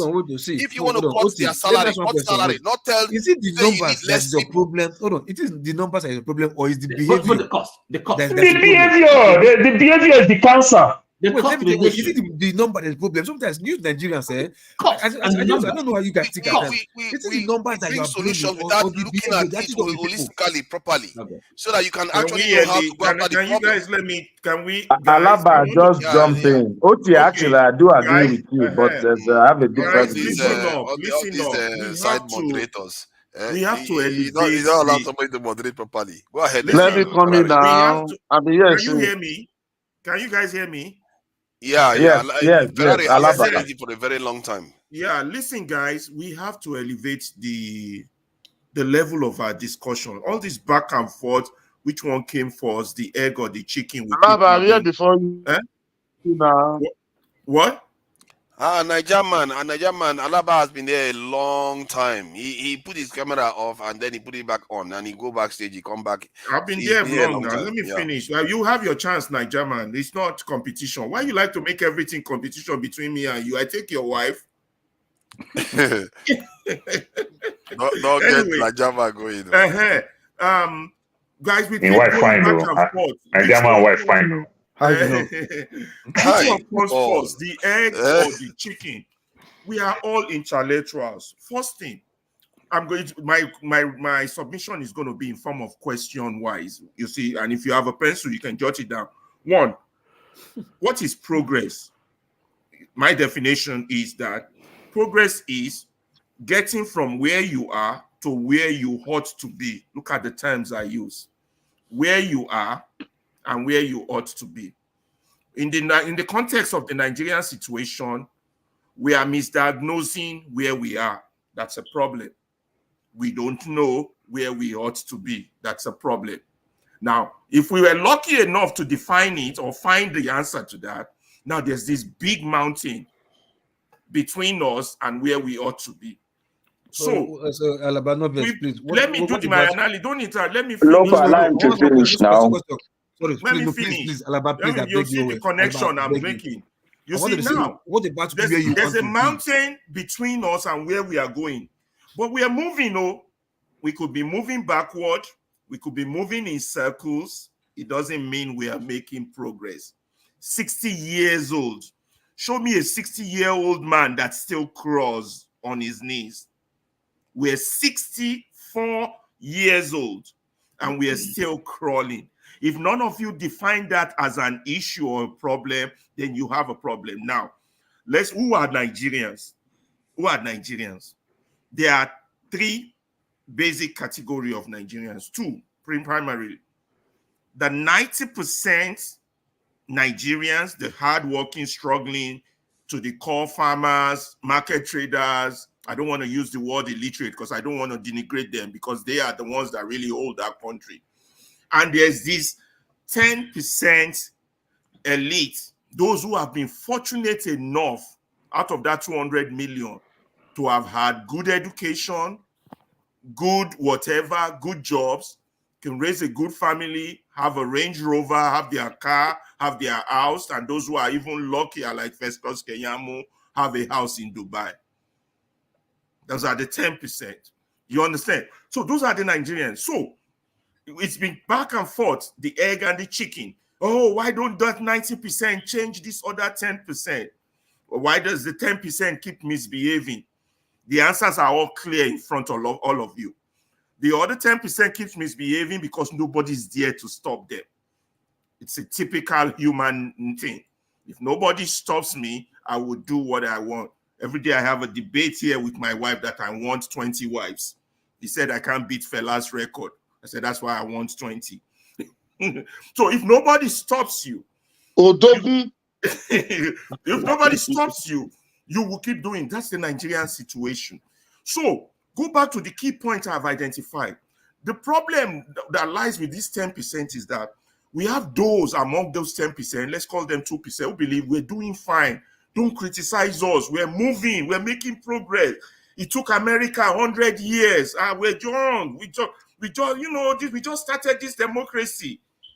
There's those ones.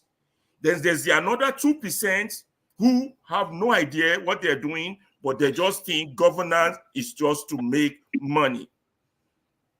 And then there's this another 2% total apathy, just focus on their own life, their own children, go about whatever happens, you guys do with yourself, they don't care. So we are now left with another 4%. Then there's the other 4% who, we can keep dividing them. I don't want to waste time on that. What I want to focus on is the fact that once you do that mathematical analysis, that brings you down to one point. What is the problem? For 60 years, the culture. The culture. We have built for ourselves a retrogressive culture that needs a U-turn, that needs to change. So that leads to the next question. How does that happen?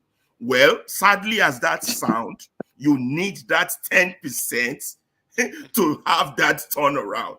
If that 10% is not on board, on the same page, that country is going nowhere.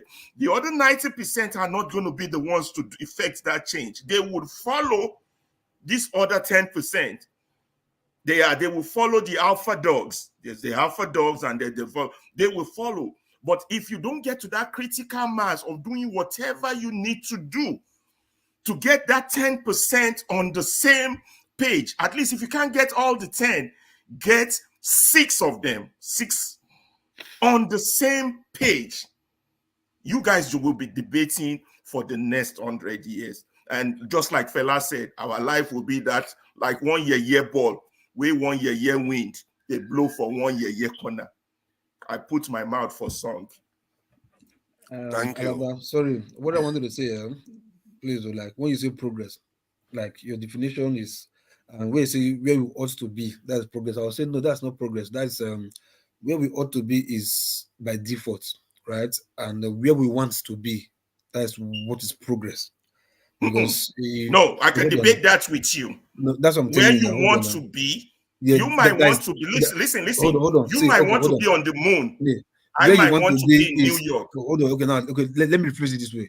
Where you ought to be is by default. Ought to be based on your God-given capacity. It's by default. That's based on your God-given capacity, where you ought to be. Hold on. Yeah. Where you ought to be is by default. Like with little strength, little or no strength, you ought to be there. That's where you are designed to be. You understand? But where you want to be is by effort. You understand? You want to be here. That brings in a new comment. That makes sense. That makes sense. There. You understand? But where you ought to be, that is like naturally, you're supposed to be there naturally. You understand? That means that is by default. You ought to be there. That's naturally.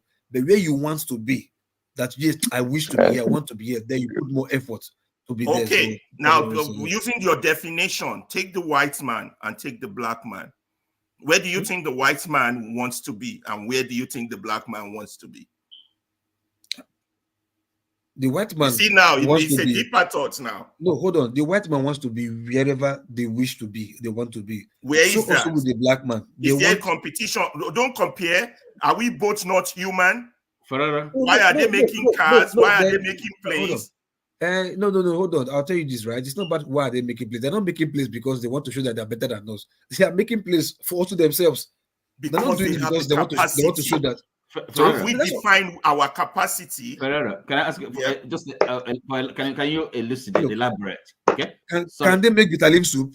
Oh, sorry, excuse me. Can Oyibo make bitter leaf soup? So our objective is to make bitter leaf soup in the competition of mankind.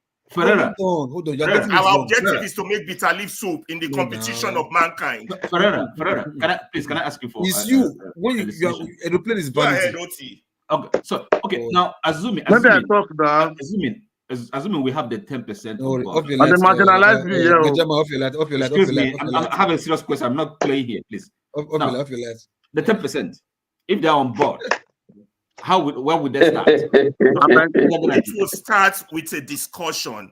Where do we want to go? Where are we going? And where are we? That's how you start on anything. Where are you? As a viable, developed, civilized country. So where did they start? What building blocks? The first is first. What is gonna be, in your opinion? The building block for who? For us or for the Western world? for the country, for the good country, for the for a good country. Yes. You got to have those discussions. No, where are they But going you to got start? to have it with your colleagues, the 10%. But I'm asking you, in your opinion, where are they going to start? From with what? Where are we going to start? From what? It's a stepping stone. Look, it's a stepping stone. No, you're not framing the question right, or I'm not understanding. Frame the question. Reframe the question. Sorry. Oti, when you ask your question, where would they start? So we have 1%. We may have 9%. Hold on, Oti. So Oti, hold on. When we're talking about this thing, right. All is giving you an answer. We have 1%. So when we're talking, we have the 1% of the 1%. But when we're talking all these things, we're talking about now purely management. So when they talk management, what does management do? Sometimes when we walk in the field and every other thing, we have people who think for us, people who create things for us.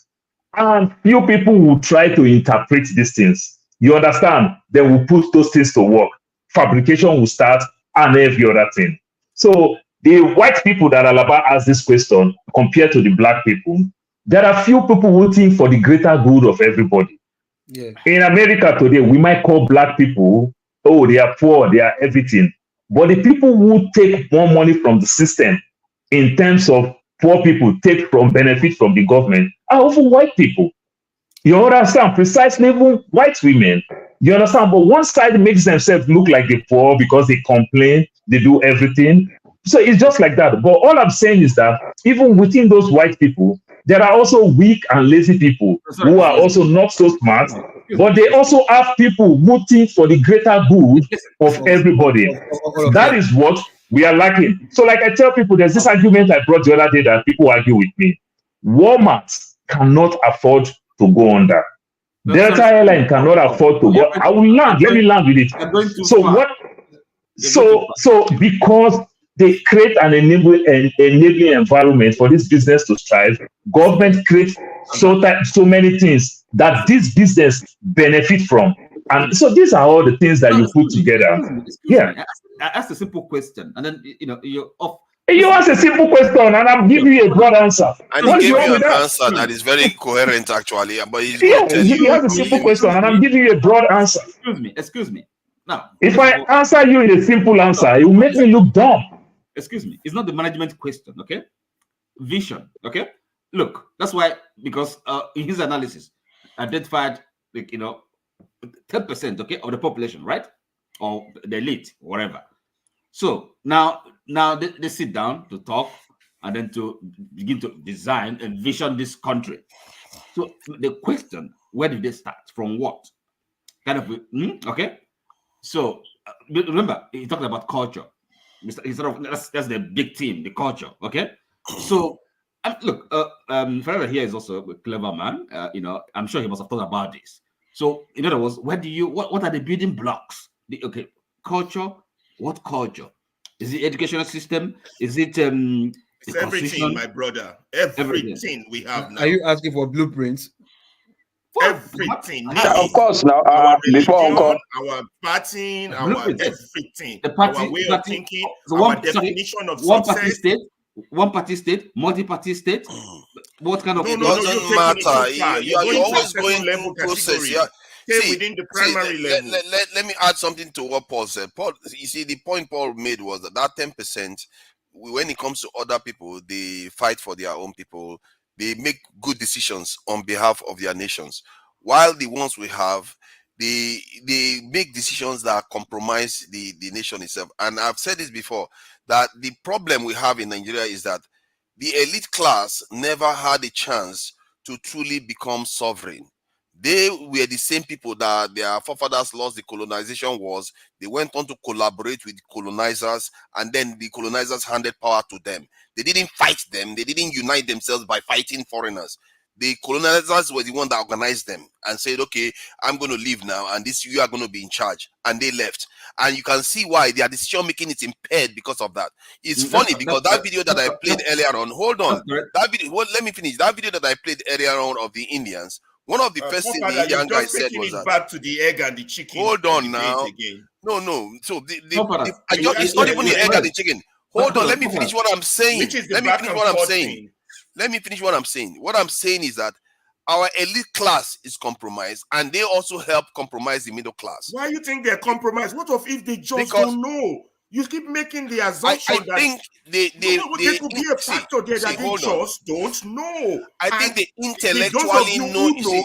You have a responsibility to educate them and win them over. If you talk to them today, they know it intellectually, but they are bound. They are bound. So. See, hold on, let me finish now. They are bound by a lot of connections, some of them even family connections, history of serving this thing. It's like let me give you another analogy. I don't mean to interrupt you, forefather. You're making a point.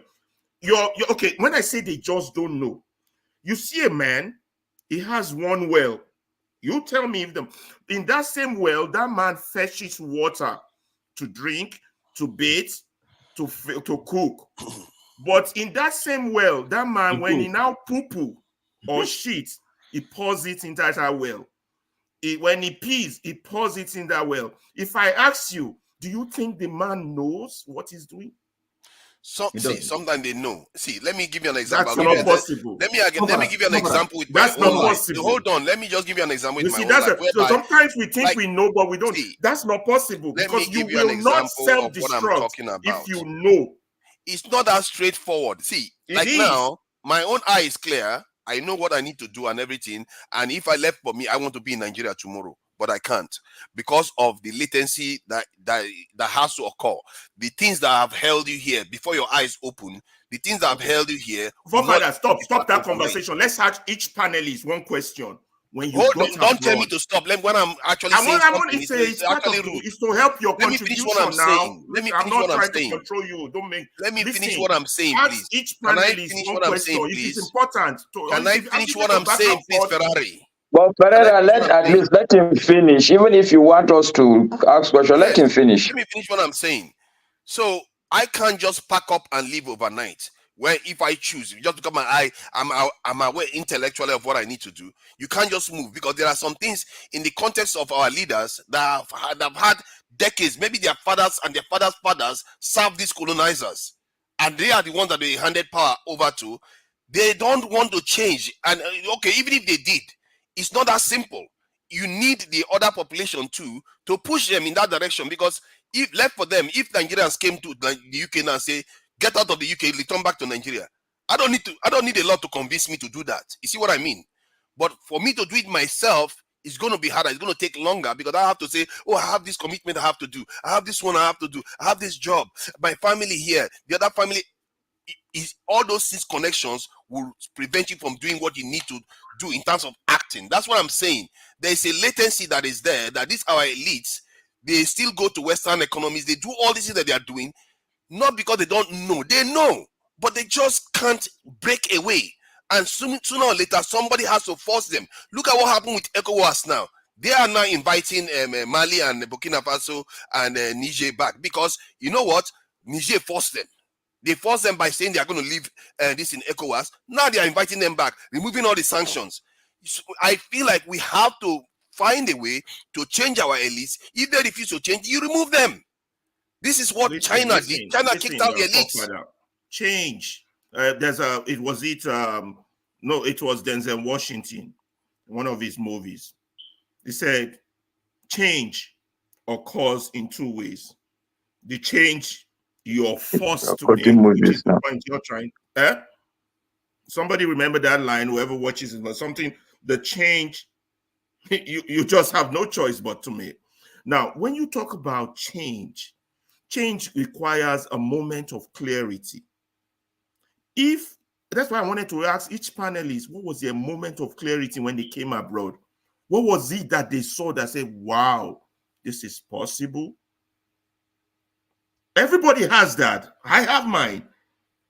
I was like, wow, we can get to this level. Well, I hope you know some of us are not abroad. That's true. Are you suggesting that we don't have clarity about things should be different? No, you do, because you watch TV, you watch movies, you have, you pick things up. What an insult! So I can only get to know from TV. That's how I know about Germany before I finally got to Germany. I'm crying. And about what you just said, working in the airline when I was working with white people, I thought they have this special spiritual gift. They have this special power, that they have this white voodoo in them, that they do the things that they do that we don't. We don't even understand that the tools they work with that we don't have is helping them make the difference. So when I get to abroad, first of all, I needed to have my training and retraining. Then when I have the ability of that tools, guess what? Now I become wounded lion. They can use me for 12 hours, while many of them will say, no, family first. They can't do 12 hours. You understand? So I see my wow moment. If your closing time is 4, you will never see one of them say 1 minute beyond 4. Exactly. So I see my wow moment, then I join the wow. Then the wow is no longer special to me. That's how it is. Everybody has their... So Africa has not had its wow moment. You understand? So change. No, that's also not correct. You see, Mr. Ferreira, I beg, please. I like your train of thought, but I think I'm beginning to see that it's also a little bit flawed, because you're already putting the white people as the gold standard. Okay, you not said really, culture, and I really, but no, I'm just saying that I'm beginning to see. I'm not saying that, but I'm just saying that that's where you're going to now, because you are suggesting that I have to watch the TV for me to have a moment of clarity. You're saying that. So, but the point I'm making is I don't like the idea that we wash ourselves down, that black people or Africa has not had a warm. Africa had led the world at some point. I agree. The reality is that we should not see life is dynamic. The fact that we are where we are today, my simple point is that the fact that we are where we are today is not where we have been all our life. I am a Nigerian that I was proudly Nigerian at some point. This is the point I'm making. So let's not go and look at other. Even the white people, England was a colony of Rome.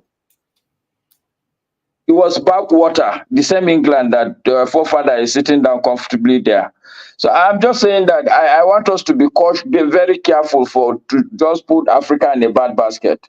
It's not always like that.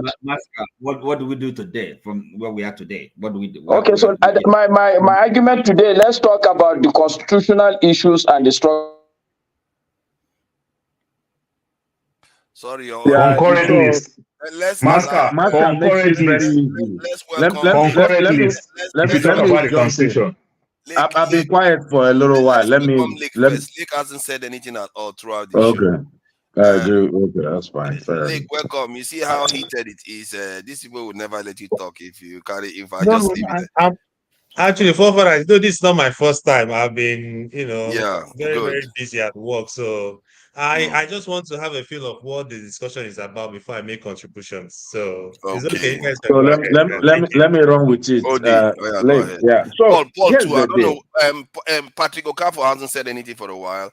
Paul hasn't made any major submission. So no, that's not true. Paul. Paul. See, Paul okay, wants then to, we will go to he was Patrick going to Okafor enjoy that. Look at Paul. Then just let me just talk. Then let me just even go. Let me leave you now. Before my wife has been beating me. My wife has been beating me. No, let me.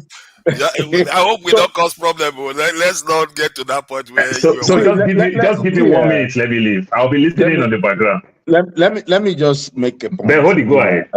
See, obviously I agree with Ferreira in many things he's saying, but I think he's over celebrating this now. Everybody knows what is good. If you put human beings in a bad condition, they will lash out. There was a time, I'm not sure whether in the 70s or something, that we had, there was blackout. I think it was in LA. Everything you're seeing in Nigeria happened in LA. Just blackout. People started robbery, people went completely insane.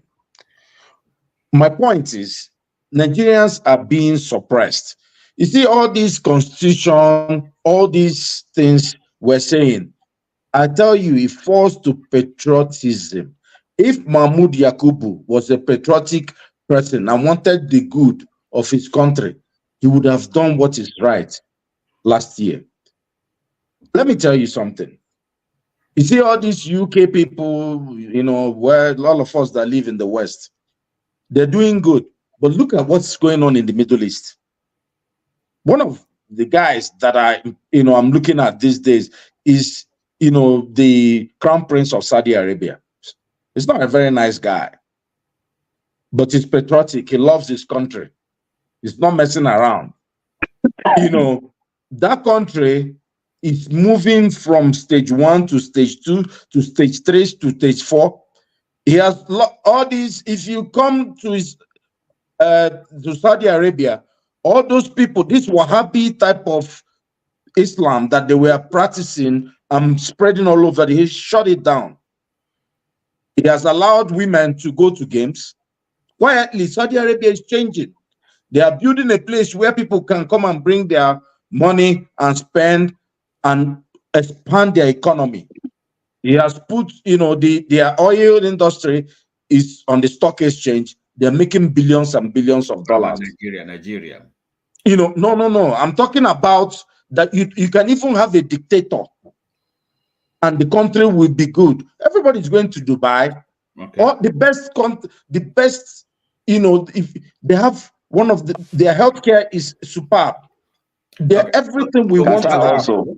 How do we select one? That's what I'm saying. All these guys are dictators. If you say something about them, they will kill you. Bad about them. But what they have is that they are building a country for their people that they have a high quality of life. Look, if your country, if all of us here, if our country is UAE, all of us don't go back. You won't be here in the first place. Anyway, so in other words, all this constitution, all these things, our leaders are not patriotic. Tinubu will not buy a $5 billion yacht if he's a patriot. Okay. See, let me tell you. 7 billion. 7, not 5. Is it 7? I don't know. 7. Just to yeah. So my point is, if these guys look, Apabio won't be sending prayers to people if it's a patriot. When people are suffering, these guys have not even reviewed salary. So they've been saying just review salary. Let me link it to what. Listen. You're saying that we should depend on Apabio's voluntary submission to be patriotic to get him to be patriotic. No, that's not what I'm saying. If you were here, what I said earlier is that I'm leading you on. So we have to we know get them accountable. We need to have a system where we can hold our leaders accountable. How do we have that system? Question should follow we have to get, well, that's what we're here debating.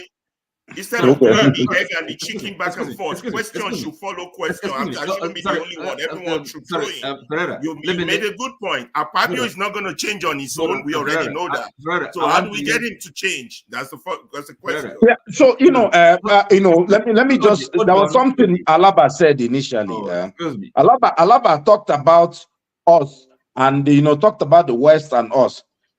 The Benin Kingdom was a well-run kingdom. Excuse me, sir. We're talking about Nigeria. We're talking about kingdom, please. Excuse me. You guys should. It's part of Nigeria. The people build their world. People build it to somewhere. Don't shut people down like that. It's not too good, Odi.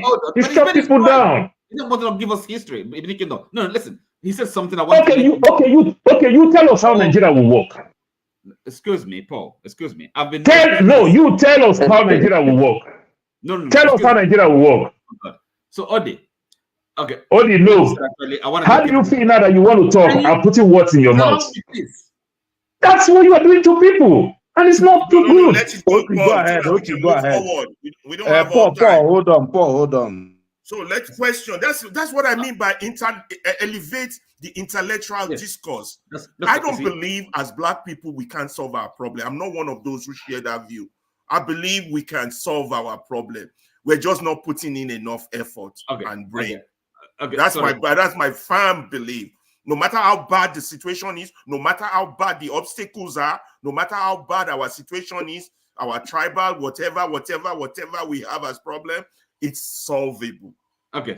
And we are so lucky there are already blueprints available to copy for the solutions. The ones that have the resources are not doing it. That's the problem.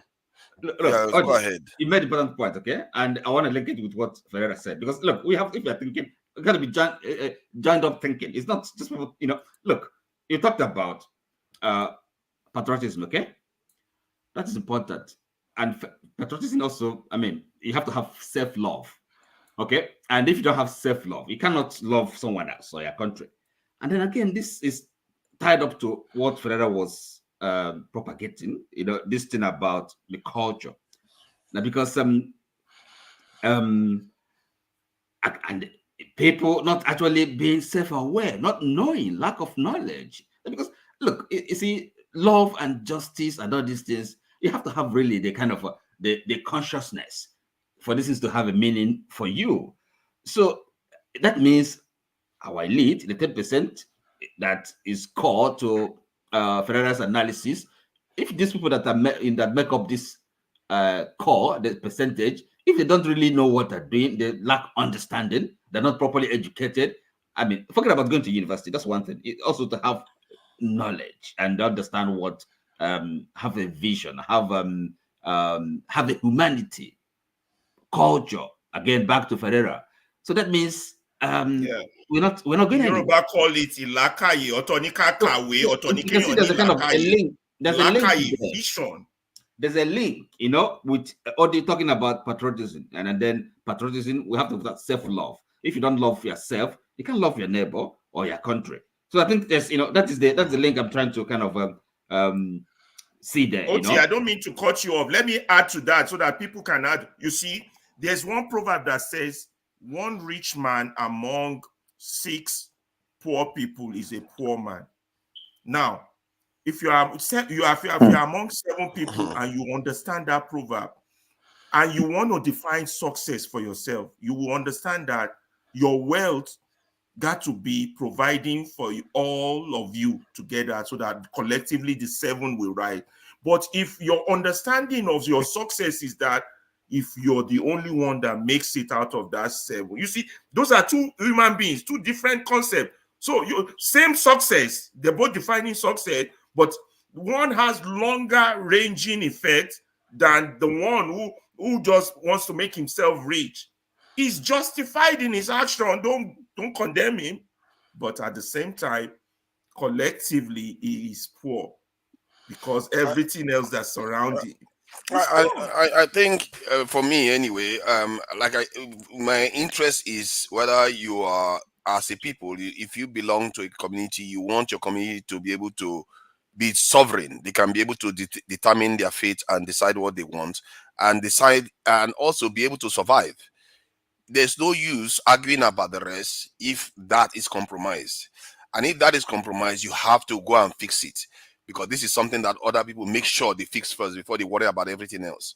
And for us, our education seems to have been faulted in such a way, or polluted in such a way, that we always talk about economy, belly, and all the rest first. But while other people worry about their gate, worry about their survival first, worry about their sovereignty first. That's what they fight for first. If the Palestinians were worrying about food, they had enough food. No, they want their freedom. They want to be able to determine their destiny, and they are willing to do anything to get to that point. The Algerians did the same thing. The Indians, the Chinese, all of them did the same. In short, the Oyibo people, the same thing too, they did. If you don't get to that point, if you don't say, okay, I want to fight for myself, for my own people, because for me, it's very, very simple. This is why this education system is very wicked. When they tell you about HGI and all this stuff, it's ancient knowledge. It's not even new knowledge. Nobody tells you how to feed your children. Nobody tells you how to take care of your family when you have a family. Nobody. But how is it that somebody has to remind you that you have to protect your own? The fact that we forgot that shows you how our educational system has been polluted to tell us that all you need is food. That is the important thing. So if that's all we need is food. Forgot what? We forgot that you need your freedom, you need your sovereignty to be able to say, I can live free in this land. And we live in a world where we have seen put it mildly, in America. Individual success or collective success.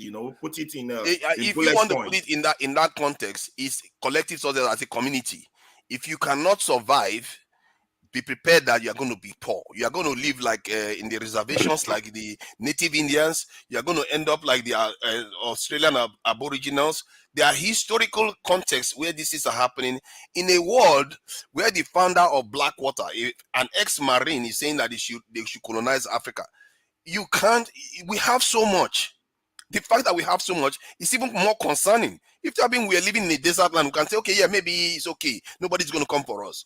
They are going to come for us because we have so much resources, because people are busy fighting for desert land. But what are you saying, Papa? They have come for us long time ago. Now, people who have come to carry slaves, they've carried slaves, they've colonized us. There is no, and you are saying that they haven't come for us? No, they came first. It's true. They came coming back again. Yeah, they will come again. They are already here. Like Christ. My point is that they are already here. But our people, all these issues, no, seriously, all the issues we are talking about is simply because the people are already here. Our leg is not touching ground. If we all think that our leg is on the ground, our leg. You are very correct. I think it's very, very correct. I agree with you 100%. I'm talking about. He is at it. He's even ahead of me from that point of view. The way he just put it, that our leg is not even touching the ground. The idea is that we don't even. Somebody came on this panel. I said Nigeria doesn't have any enemies. Nigeria, it's like, how can you think that? You can't exist if you actually believe that. Then you are really living in this modern way of education that they've given us to make us think that everything is okay. It's just our corruption. That's why our country is not functional. No, you have to gain your sovereignty first. You have to don't say modern day education, which means you are reducing it. Say modern day education plus religion. Okay, yeah, including does religion tell us not to protect ourselves? I don't know. It kills us. Is it not religion that teaches us how to forgive unnecessary forgive? Yeah, it does. Religion dumps you down. All of them. It's like unnecessary forgive. They have the same religion, but they use it to oppress other people. The problem is not religion, it's education. My brother, don't let me use harsh word. Religion contributes immensely. Religion divides us and brings us together. It divides us tremendously and brings us together. Now listen, when you're educated, you will know what religion means. And what are you talking about? The evangelical in America that is educated. Do you see the kind of barbaric thing that they are doing? What are you talking about? The people who protect those radical religiosity in North, in South, the people who protect them are the clergymen, are the very sound one, are the educated one. What are you talking about? Let me ask you. Paul, you understand? When you work in a factory, the people in management think what you do or produce there. I ask you a question. So, Paul, somebody who is educated, can the person be a fanatic if you're properly educated? If you are a fanatic, then you are an educated illiterate. So you're not educated any longer. You are an educated illiterate. You understand? So, but that's how religion works. So, see, because religion is not scientific based, you can't question it. Let's come back to Nigeria. So, how many educated? You can't question it. It's not scientific based. You cannot be a fanatic while you are educated. Depend on the subject. How many educated do we have among the 10%? If you're properly educated, Martin Luther King or Malcolm X can be called a fanatic, but he's educated. And you're not gonna be unreasonable with matters religious. That's what it means. See, I think that in the case of religion, I think Paul made a point about religion. My own take on religion is that if you want to have a religion, you have to take control of it. Because this is what they did. Because that's how I do my things. I try to study what they did. No, you don't take control of anything. They took control of it. No. Are you religious? Do you see? You don't understand when you go to bet Christianity, they put the capital in Rome. And even England decided that, you know what, I don't want Rome. I'll put it in my own capital. Are you religious? Are you a Christian, or which is that? What is the relevance? No, I'm a Christian, so I can speak for my religious affiliation. No, I'm talking about from no, individually you can do it as you are doing it. I'm talking about as a group of people, you have to take control of the religion. because it's a strategic and it's a strategic asset. And if you cede it to other people, you are conceding a form of a religion. If you are a Christian, and I'm a Christian, and both of us can interpret the same religion in a different way, and both of us can be right at the same time. It is never scientific based. Actually, I agree with you. I agree with you in a way, because religion can also instrumentalize it. Okay, so yes, it's politics. Religion and politics and church. Exactly. So I get it. That's exactly what I'm saying. I understand that. You see, but I'm saying for a religious, for somebody who's educated, you should be able to understand these things. Understand religion is also politics. There's politics in it. Church, okay. So and you should religion should shouldn't be carried away by that. You shouldn't be foolish and not have a critical mind. There is power in it. There is some power in it. When you say politics, it makes it look like it's just debates and all kinds of stuff. Power. But there's some power in it. When you concede soft power, it's a dangerous thing. Excuse me. You see, because look, the reason why I'm kind of focusing perhaps solely on education instead of maybe combining with religion, because religion is something that people kind of are too sensitive about. When they are properly educated, they will understand. They will know the boundaries. Okay, it won't be. I my point. So therefore, the key is education.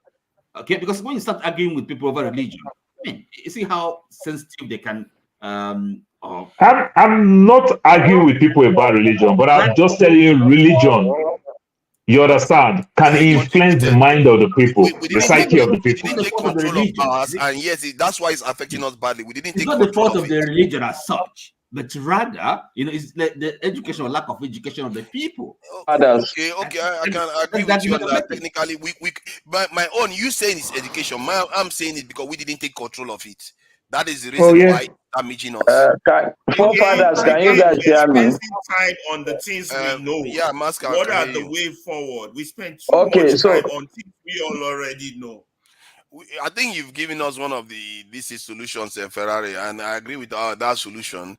And I also agree that most of this is mostly sensitization. It's our mind. That is where our problem is. It's not that much physical. It's the mind. That's where the problem is. Yeah. Can I say something, please? Okay. Can I say something, please? Okay. Okay. Thank you very much. I was when Oti was asking forefathers what religion he was, I thought I was in my mind waiting for him to answer that question, because I remember during the election we were trying to know which states he came from. He never really revealed it. I don't know if he has revealed it. Not yet. Not yet. In the past few months. So actually, it's irrelevant now. I know, it's okay. I just want to So sorry, Judge, before you go, let me just quickly circle back and say good night to you guys. I just want to quickly circle back to Oti and make him understand that with all the things that have been said, after all has been said and done, Oti, you can see that in the discussion, even though it was supposed to be constitutional discussion, you can see constitution lost relevance in the whole discussion. So I just want to cycle back and make you see that we tend to elevate the level and importance of the constitutional issues to a point that it really is not that. His own, guys, what I think we're all making is to convince our colleagues on how it will benefit them if the country runs well. Now, we know the problem, people, maybe those in power now, they don't want to change. But there are those that are not in power, that are people of influence, that you can talk to, get on board. They can be your megaphone, not necessarily. They can support on the ground. They can help without putting themselves out there. They can set up radio station in every local government. Information is power. If you want to empower the people, let them have information. Maybe you have a Davido. So, okay, Davido, you got all these millions you're making, Obama boy. Somebody goes up to him and talk to him. Somebody like Deliverance, we talk to him. It's in your own interest. If you're an actress, Nigerian Nollywood, you want to have good laws so that piracy doesn't destroy your business. It's in your interest that the country works. This is what you can invest on today that will yield result for you tomorrow. And then you begin to get, until we get to that critical mass and critical number, there will be no change. We can debate all day until we get people we need to get on board, people who are controllers, powerful people, powerful in their own rights. And let me tell you, power only runs for about 10 years. They might be powerful but if you check on them by the next 10 years, they might not have been as that powerful. They'll be poor as the church rat. There was a time Babangida was that powerful. He's on a wheelchair now. You understand? But everybody has their time. Yoruba has a proverb. There are 10 kings and 10 seasons in this world. So those who are in the season now, they should be on board. Whatever you have to do to convince them, it's in their interest. I don't see how they're going to lose. It's an investment that will yield return for them if the country runs properly. But right now it can, because we have 2% that are naturally insane. Don't blame them, blame Lord Lugard. Lord Lugard join us all together with the naturally insane people. But you just said something just now that, you know, I don't like to let things get past me. 10 kings and 10 seasons. It doesn't seem to make sense at all. Well, go debate with our elders. How can you just say stuff like that, like as if they are high? You should be asking what they mean. You can't just say they just. No, the meaning is deep. It's real. But what is it then? And 10 kings, just like they say, 20 children don't play for 20 years. How many of the friends you played with that 20 is years ago do true. you still see? 10 kings and 10 seasons doesn't add up. Gentlemen, but for those who are not built with wisdom, I'm just trying to ask you what it means. Forefather, 10 king and 10 seasons, the add up. One time Greece ruled the world, where are they? One time Egypt ruled the world, where are they? It keep going round. You understand? It's all round. Where are they? Paul, you see, that's why I say Paul has lived many lives. He understands it. The only that he said, he doesn't understand what he's saying. They asked him, he was like, "Oh, you don't know what you can't challenge the elders. You should be asking the elders." Father, continue to make me look old. Father, good night. I think Ferrari is not saying anything wrong. I didn't say he said anything wrong. I'm just curious about the 10 kings and 10 seasons. You know, people use proverbs. They don't ask their elders. What do you mean when you say 10 kings and 10 seasons? I thought you were saying something. I thought you were. Yeah, I just want to, you guys have been bonding for a long time. In Lagos Island, I was living with my grandmother. We would be in the shop where she sells her beer, and she would throw one of those proverbs, and I would ask her, Mommy, what can you mean? Like, what does that mean? Then she will break it down to me. Gentlemen, I think he's saying that time is transient. That's what he means. Or something. Gentlemen, we can spend the rest of our life, here right now, talking about Nigeria problem. That will not help anything. This old man that's holding Nigeria to ransom, they're not willing to give up, what they have right now. What is the best way? What we the masses, what are we going to do? We can debate Yoruba, Igbo, Hausa. It's not going to help move, these guys. They're there and they will not leave. Let's talk about how to get rid of them. They're not ready. They can't give up power. Just like Tinubu said, we have to equally go back and grab it, snatch it, from them and walk away. That's the only way. You can speak all the grammar, all the. Just imagine if we have 1,000 Sahara reporter, 1,000 Dr. Damages, 1,000 Niger Watch, 1,000. Just imagine. That's a start. Yeah, and that will change things. And one of the areas, you see, the thing is, we have the ideas, but you don't have the resources, and this is the beauty of it all. Because if you don't have the resources, you can't execute. But it doesn't still mean sometimes the execution can occur based on a catalytic event. Because something occurs, then the momentum, you don't need to educate the people. The momentum will push you there. Yes, and I really share your frustration. Before I go, do you have something to say, Lake? I want to listen to hear yes. Thank you. You're always trying to, be at my back. Actually, because I want to listen to him before I go to bed. I mean, I know what I know a while, so it's nothing new. Oti, how can you be? Why are you always looking for trouble? Why are you harassing your AY? He's a new chap. I've not seen him before. You know, so when I hear and Paul, there was something Paul said about Opti that if I had known, I would have asked him to think twice about saying such. But it's past now, but it's okay. But Oti knows. I think he knows. Go ahead. So something Paul said, I just wasn't very comfortable with that, but it's okay. I actually wanted to reply on what Ferrara said earlier. You know, he was talking about why I liked what he said. He has hope. He wants Nigeria to be, better. But I think the problem we have now in Nigeria is that we have lost hope. Yes, that's not enough anymore. That is just the problem. Nobody. If you think about it, Nigeria is over 60 years. Things has always been going down from that 1960 till now. If you're a betting person, if you want to, hey, I cannot bet for Nigeria. I'll have to bet against Nigeria because I know that I'm sure to win betting against Nigeria.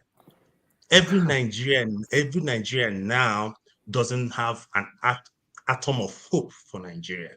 Thank you. And it is I heard someone said Odi was saying something about Saudi Arabia and everything. There's something that I really witnessed when I started, frequenting the US always for business back and forth, because at one time I used to come in and back and forth once every week. I always tell my wife this. I said, why is it that when I bought a flight from Abuja or Lagos, actually going to New York City, or coming back from this, let's say I'm coming from New York City to Lagos. From New York City, every Nigerian in that flight, everybody will be orderly, going through the checks, do the right things, and you see everybody sane. But the moment they just say we have 5 minutes to land, the Nigerian, aggression enter. You see people rushing out, drag. You see people fighting, tossing themselves. But they were very orderly when they are there because already everybody has seen Nigeria as a shithole place. It's dog eat dog. It's really bad. Which should be the opposite, really. But sorry, Mr. Lake, some of the conditions shall be. It's not in all cases anyway. Yeah, that's true. Yeah, it's not. No, in all cases. Lake. I'm just talking about my experience. Your experience might be different. I'm just talking about my own personal experience. It's like Nigerians see it as a no man's property. I am more hopeful today than I was even 2 days ago. Hey, Lake. For Nigeria. Lake, you are actually. Okay, let me come to something. Let's hear from AY. AY has not spoken. Let him finish. We know what AY will say. Don't worry. We already know what AY will say. Even on this platform, that's what they do. No, right. What he's trying to steer the conversation to people that are hopeless about Nigeria. That's what he's trying to do. Hold on a minute. Just let him finish. Hold on a minute. Okay, now coming down to the past election we just had in 2023. We all saw what happened. We all saw the shit that happened with INEC and everything. And you see, if I were to be Tinubu, or if maybe I cannot be Tinubu, but if someone have to, advise him, at least just like Yaradua did, if he had started off with, okay, yes, I know that, okay, things are not too okay. What happened in the election wasn't really all that good. And then started off at that note, like for him to, acknowledge the fact that, okay, things that brought the election that brought him to this point wasn't all that good. I think that would have been like a stepping stone, to the right direction. But everybody knows Tinubu's track record. Personally, I know that there's no way he's going to change, and there's no way any good thing will come out from this government, because his mantra is take it, grab it, and run with it. And that's except people make it happen. That's why when a couple of days ago, when you see some Igbos say, "Oh, that we're not going to protest and everything," it's just because they know that there's nothing can really change, even if you do that, because we lost hope.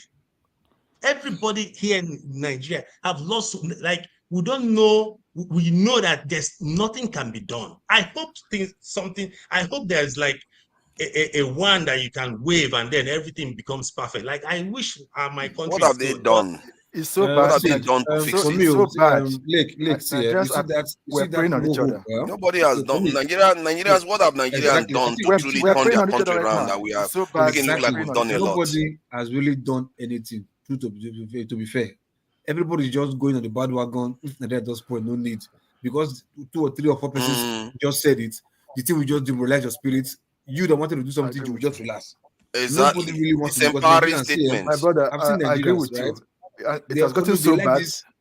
This stupid nonsense, one kind of stupid catchy phrase that will just suit their spirits, their mindsets, so that they will look for excuse to fold their arms like I'm not talking. Giving up shouldn't be an option. Giving up shouldn't be an option. Excuse me, one more thing. Yeah, but it's good. But it's just where they want to be, where they like to be.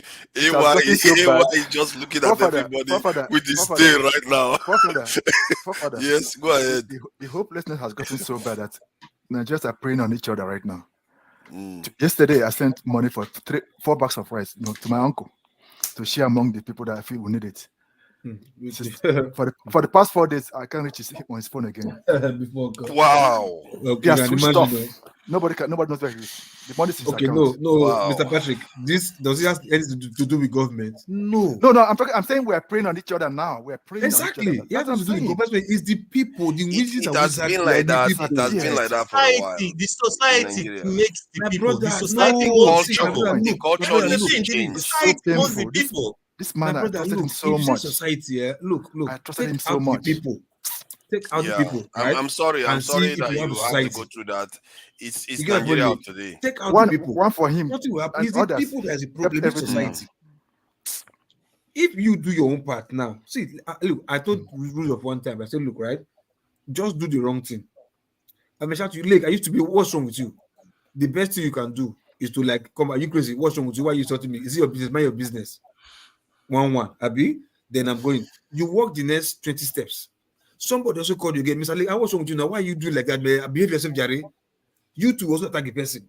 By the time you encounter like 5 of us, you stand at 5 simultaneously, 5 different places. You begin to ask yourself a question. Why is everybody accusing me of this and that? Is there something wrong with me?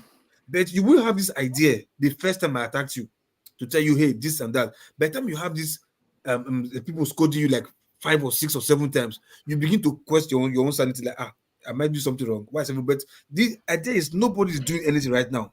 If I shout at you, try to correct you, you understand? Look, have you worked in Nigeria? Have you worked in maybe civil service in Nigeria?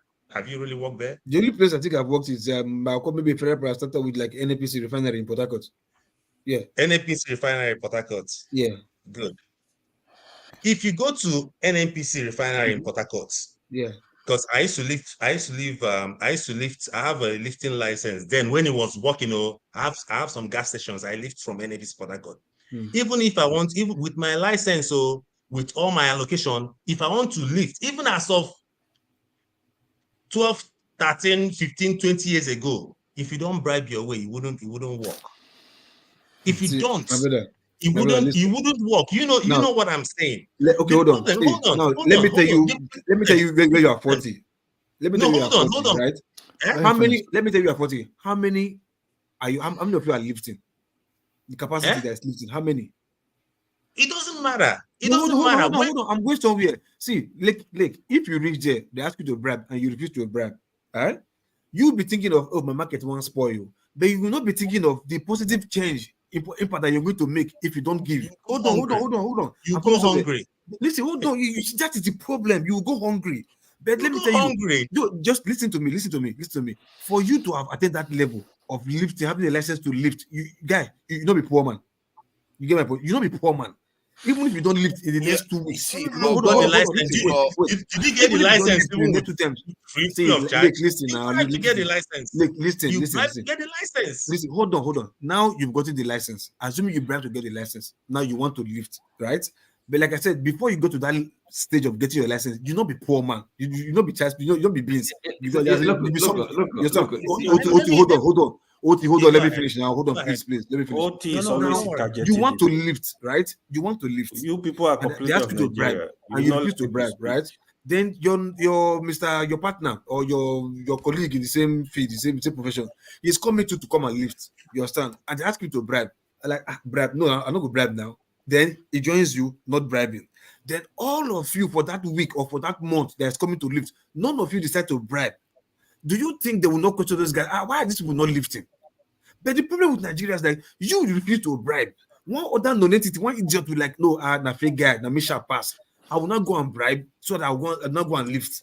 You understand? For the other guys to support you for doing the right thing, they will support for doing the right thing. That is where the problem is. See, so if you refuse to do, and your colleague do the same thing, I hear what you are saying. Look, that if nobody bribes, then listen to me. Look, you see Nigeria, nobody want to take the pain. Nobody wants to sacrifice. That's Nigeria's problem. But you are not going to expect them to do that. I think I don't think that is our problem even. Our problem is strategic. We are with the areas we are missing, like production. I don't think bribery is the reason why we are not producing. Is because our leaders are not interested in it because they want to go overseas. You know, like we all know how brainwashed they are. That might be something. No, but I'm talking local right now. No, I'm talking from where it's coming from. I'm talking local. Like let's allow AY to come in because he hasn't said anything for a while at all. Actually, not even. Don't mind them all. You were just watching everybody. You know, you were here for a long time yesterday. I see that you look a little bit rested. You went arrested. Man. Yesterday was a nice one, man. Yeah, man. That classic one from like Jama there was like Jama was to finish Aburi. I was laughing, man. I was cracking man, I've never laughed so much before. My tummy was hurting like crazy. And it's a shame nobody will see that too. 17th hour. That's when he ranted like that. Nobody will see it. What was that? Right? Which time? After the comment? Yes. Yeah. Everyone. The guy, he was bashing. Oti, thank you for joining us. I appreciate it. Was first PM. He said he contributed 4,000 pounds. Don't tire. Thank you so much, gentlemen. It's been nice, hanging with you guys. Yeah, thank you, Patrick Okafor. Please join us again. Join us again. I will. Thank you so much. Nice. Nice to have you. We have to join you together. Yeah. Yesterday, man. From Pogari to man, the kind of insult take my time this guy. Which one you did? Una don't agree me make I talk since. I just leave Una. When I talk now, you know go allow me talk. Hey, why you don't need talk? We know what you want talk already. From yesterday. What do you know? Can you predict what is going to happen? Everybody knows Ewa. But you know the truth is Ewa is getting born again. Forefathers is getting born again. To what? Maska is getting born again.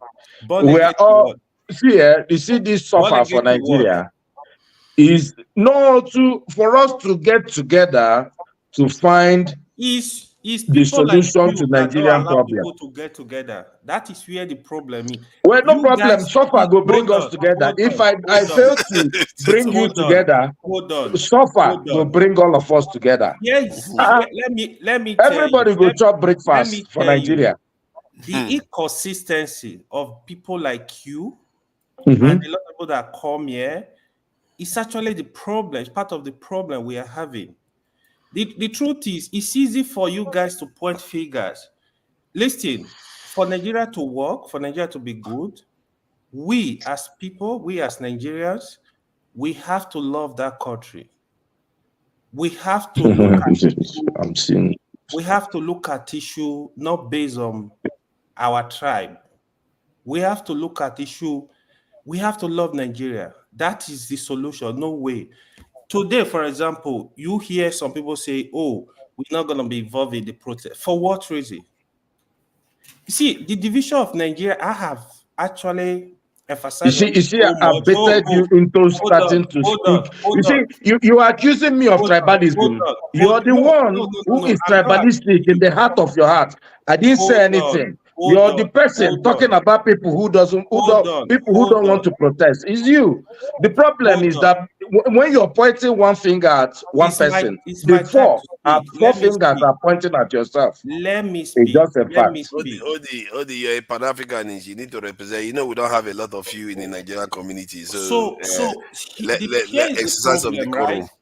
The problem of Nigeria. Sorry to interrupt, but you can't. I'm a Pan-Africanist. You can't be accusing me of tribalism. Stop pointing at that. Don't even go there. What do you mean by we are repenting? Repent from what? You have to be guided in your statement. No, finish what you are doing. I will respond. Here, the point I want to emphasize on is the division of Nigeria is part of the big problem we have. When President Buhari was in power, when he was misbehaving, a lot of the Northerners, they said they were not going to protest. They refused to protest. Today, Tinubu is in power from the Southwest. A lot of the Yoruba, they are not interested in the protests. I will not be surprised if Peter Obi was in power today.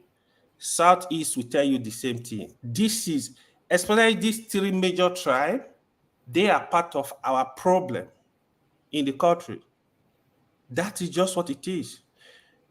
You cannot be shifting goalposts at your convenience. When it favors you, this is where we're going. When it doesn't, this is where we're going. You have to stay in one place. A lot of people that come here, you look at yourself in the mirror first. Everybody is suffering, but a lot of you people will allow the politicians to divide the people. What I've seen in Nigeria, what I've repeated on this platform, is only two tribes. That is what I know in Nigeria. The oppressed and the oppressors, nothing more. The poor man that is suffering in Maiduguri is passing through the same hardship with the poor man in Rivers State that is suffering. But the politicians that are stealing the money, they don't even define their tribe. Of course, with this hardship going on currently, how many times have you heard senators or House of Rep, which they are from different parts of the country? How many times have you heard them speaking for Nigeria, for the poor people? They don't, because it's all about their interest. So people should not come here, you want to lecture people when what you are doing is civil, like completely opposite.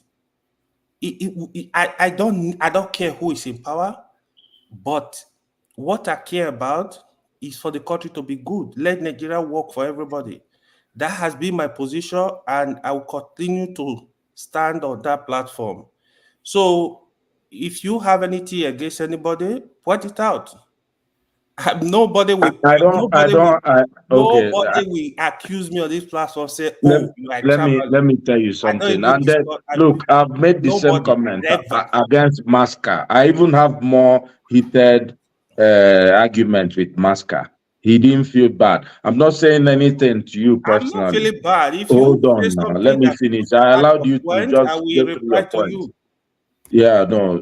My point is this. It's very simple.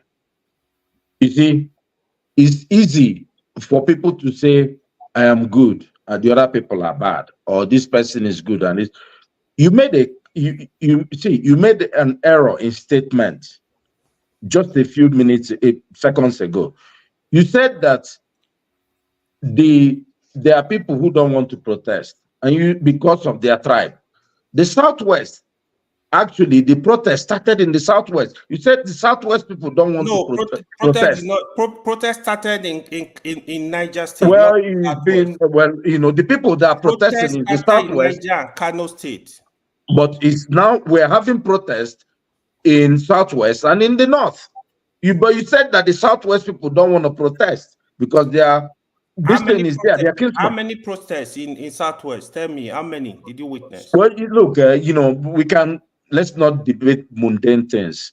my point is that the suffering is good. You're saying that you see, the problem is that you can't, in the process of logic, make sense from what you're saying, because it's impossible to, because the idea that there are people who said we will not protest against Tinubu's government, you're trying to use it for your own argument, but it's failing. It's because people in this, Nigeria, let me tell you something. Let's just get on the right path. There is hardship in Nigeria. I actually do agree with you that there are two tribes in Nigeria: the oppressed and the oppressor, the elite and the common people. I agree with you. At the top, there is no tribalism. When they are hanging out in the Senate and they are sending prayer requests, there's no tribalism.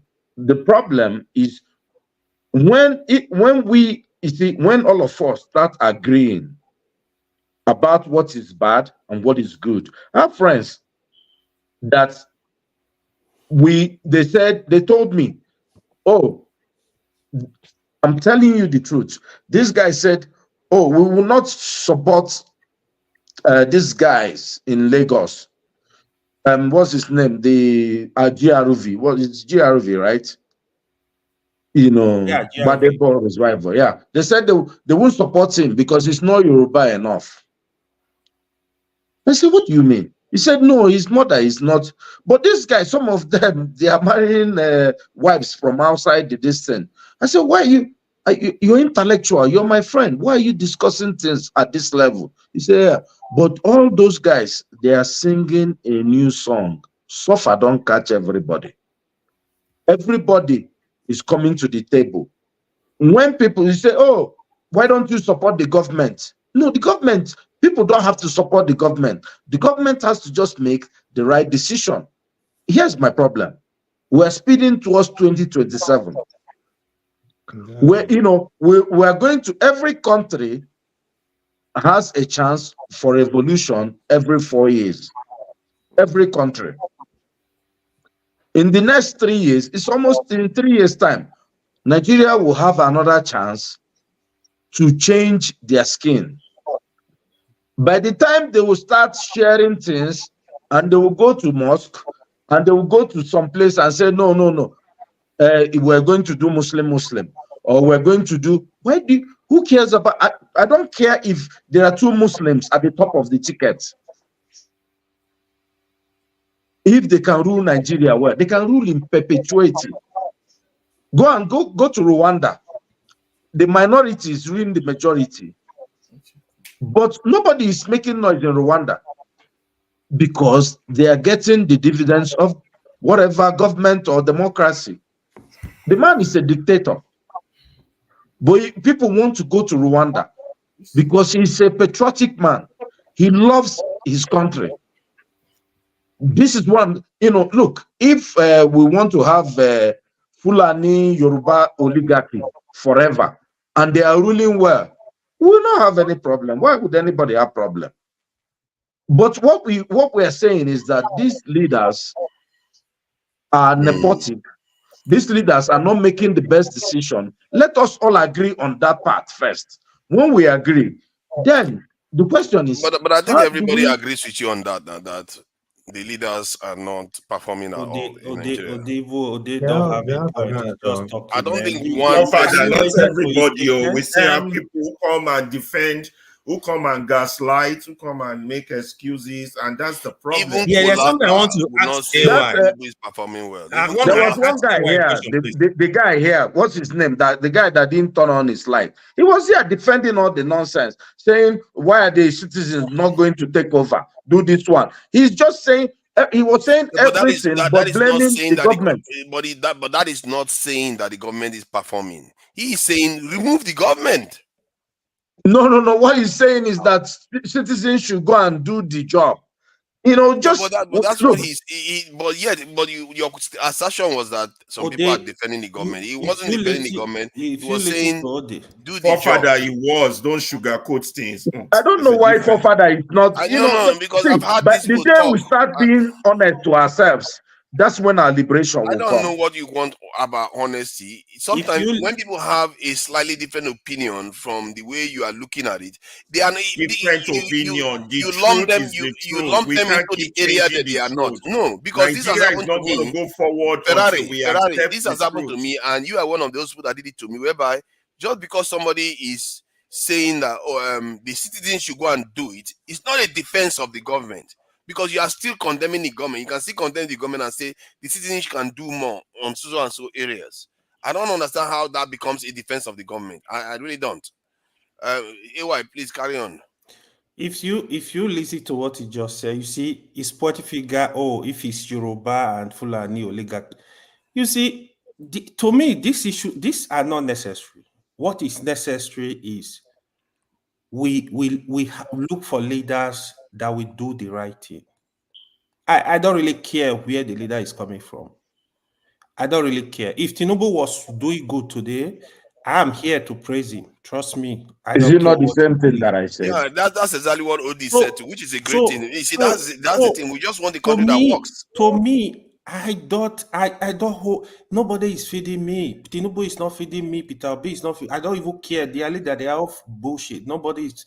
I don't care. Even if Peter Obi is in power today, if he's doing wrong, I will be hitting hard on him every day. If he's doing good, these are the kind of stuff. My loyalty is to my country. That is who I am. We should be running up Even soon. if I'm working in your government, if you don't want me to be loyal to my country, I will exit. Yeah. So we need to have this mind, because sometimes people will come here, they think they're speaking the truth, but you have an agenda. You have an agenda which you are projecting. You can't do that. So we have to love the country. Things are getting bad. Things are getting, like, every day I'm crying here. Like, it's just crazy. We just want the country to be good. Yeah. I want a system in America today. If you are in America, you come into America, you don't need to be president. You don't need to be senator. You can start a business and do well. If we have a system that is working, I'm not interested of who is the president, as long as there is a good environment for us to thrive, for us to do business and succeed, for us to get the basic amenities. That is what the minimum, that is what we are asking for. Exactly. So that is the pain. AY, this seems to be universal to most Nigerians, even if they express it in different ways. Even I must say, there are, if you look at, let's say, 100 people that say they are for Biafra, 80% of them, 90% of them are looking for exactly the same thing. They will move on from the issue. There are always a core people that prefer separate these nations. You have them in the UK everywhere, but they don't have a lot of oxygen if the nation is functioning.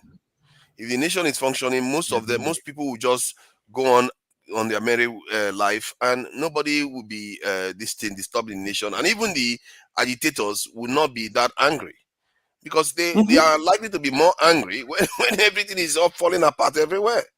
And but then that brings us to the main question. Okay, we all agree now we want a functional system. How do we get our mindset to a place where we can actually start doing it? I know you can. Most of the people on this panel have a mindset that at least will improve things from where they are now. But how do you scale it up so that it becomes a kind of the consciousness of the nation now?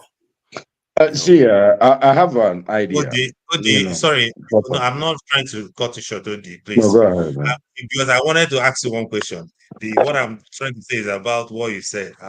You were talking about after how many in next 2027, you will have opportunity to do your revolution. Honestly, I have to be very honest with you. With this, our Baba inside this government, only if God does something magical to get him out of that seat. I've not seen anything that revolutionary with your votes to make him not to win 2027 election. And that is, please, AY, please. I hope, in fact, I pray every day let things be okay. But I just want to be realistic. This man is somebody. Tinubu is a very, very intelligent man when it comes to politics. He's not an easy person to shake. It's not easy to shake. Tinubu against all odds. We all know that Buhari did not support this man. They were working against him from the villa, but this man won and entered inside there and appointed more Supreme Court judges and all the maneuver they are doing. And we think that when come 2027, that you want to use your vote and take him out. I pray it happen, but I will bet against it. I get that you feel a little bit like he is putting all the chessboards, pieces in place. But Trump appointed a lot of Supreme Court judges, appeal court judges, and he still lost. The truth is that even in the context of Nigeria, you can't compare America to Nigeria. No, I get what you mean, but Trump, I understand what you are saying. America with Nigeria, we know our system. I hear what you are saying. Yes, but in Nigeria too, there's another factor that is even working against the government even more: exposure, which means they've been in office. By 2027, they will be in office for going to how many years? 12 or so years or more. So now people have seen a lot of them, and if things don't improve, things are still this expensive. It's not gonna. How do you think if things are this expensive? Oh, Father, it will be easy for Tinubu to convince anybody to vote for him. Lake. To be honest with you, Lake. To be honest, right? If things remain this way, the way we're going. 2027, here is my fear. If Atiku and Peter Obi and Konkoso, if they are ready to work together and look, not Atiku is not going to be different from Tinubu, and look for people that can get this job done. Tinubu cannot rig Nigeria out, everybody out. Yes, if Tinubu, and the hunger, even himself, maybe he will say, "I'm not contesting." If things continue this way, he'll be older too. He can do. I can tell you that for free. I can tell you. The idea that he's just going to walk it. Politics is a fickle beast. So, he can turn very quickly. Part of what Tinubu has done since he came into the government is preparation for 2027. One of the things that give us some confidence is that we know Tinubu is not a very healthy guy, right? He's older. We said that about Buhari. Somehow he stayed steady. But, Tinubu seems to be at a much weaker kind of position health-wise, compared to, if you get some, inside information about what's going on with him. It's like Yaradua. We knew he had chalk straws at the time he had it. Tinubu, I think if you have your ears on the ground, you know what he has. I'm not going to say it here. We kind of understand what may happen. My problem is this. Many of these people that are suffering from Tinubu's government, and I told my friends, what they are waiting for is for Tinubu to do one good thing. Look, once one thing good happens, you say, Jagaban, we told you. I'm telling you, many of these guys, they will say that.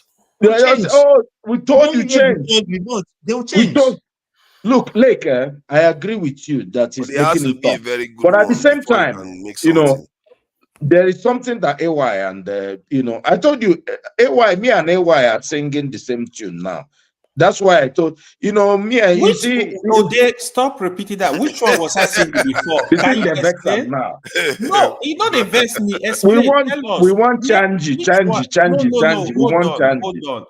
No, don't worry. Stop taking it personal, man. Just let's move on. Okay, I will stop calling your name. I'll call forefathers.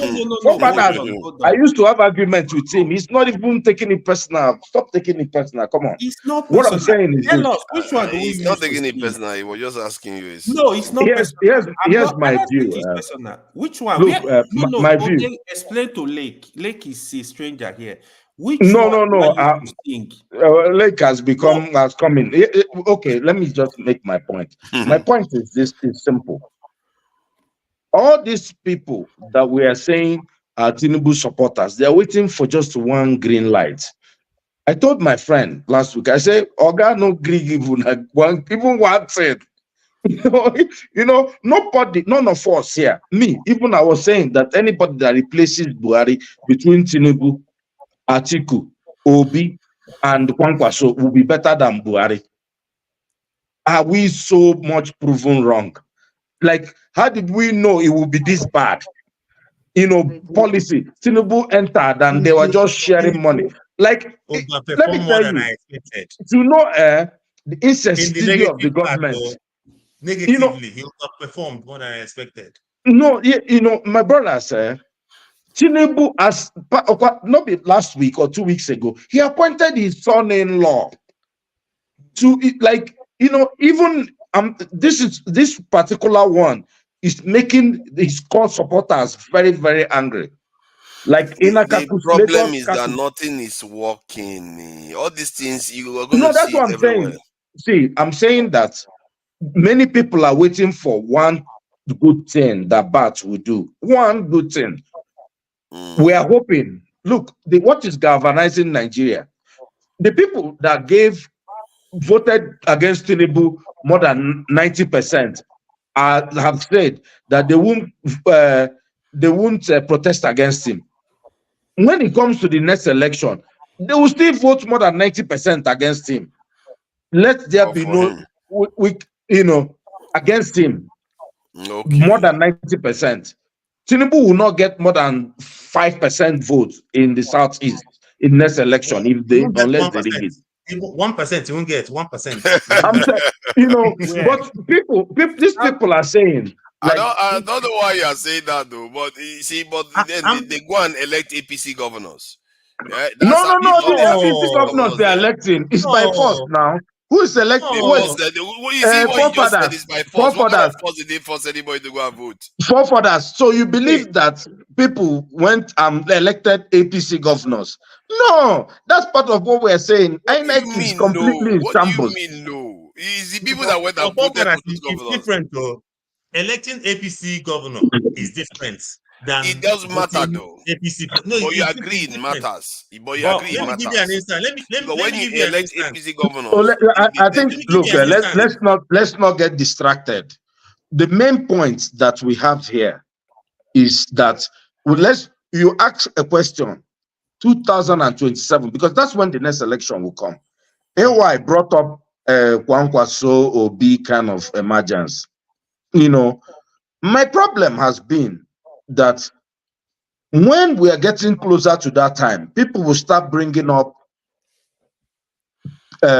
primordial sentiments that, is my brother or is a religion.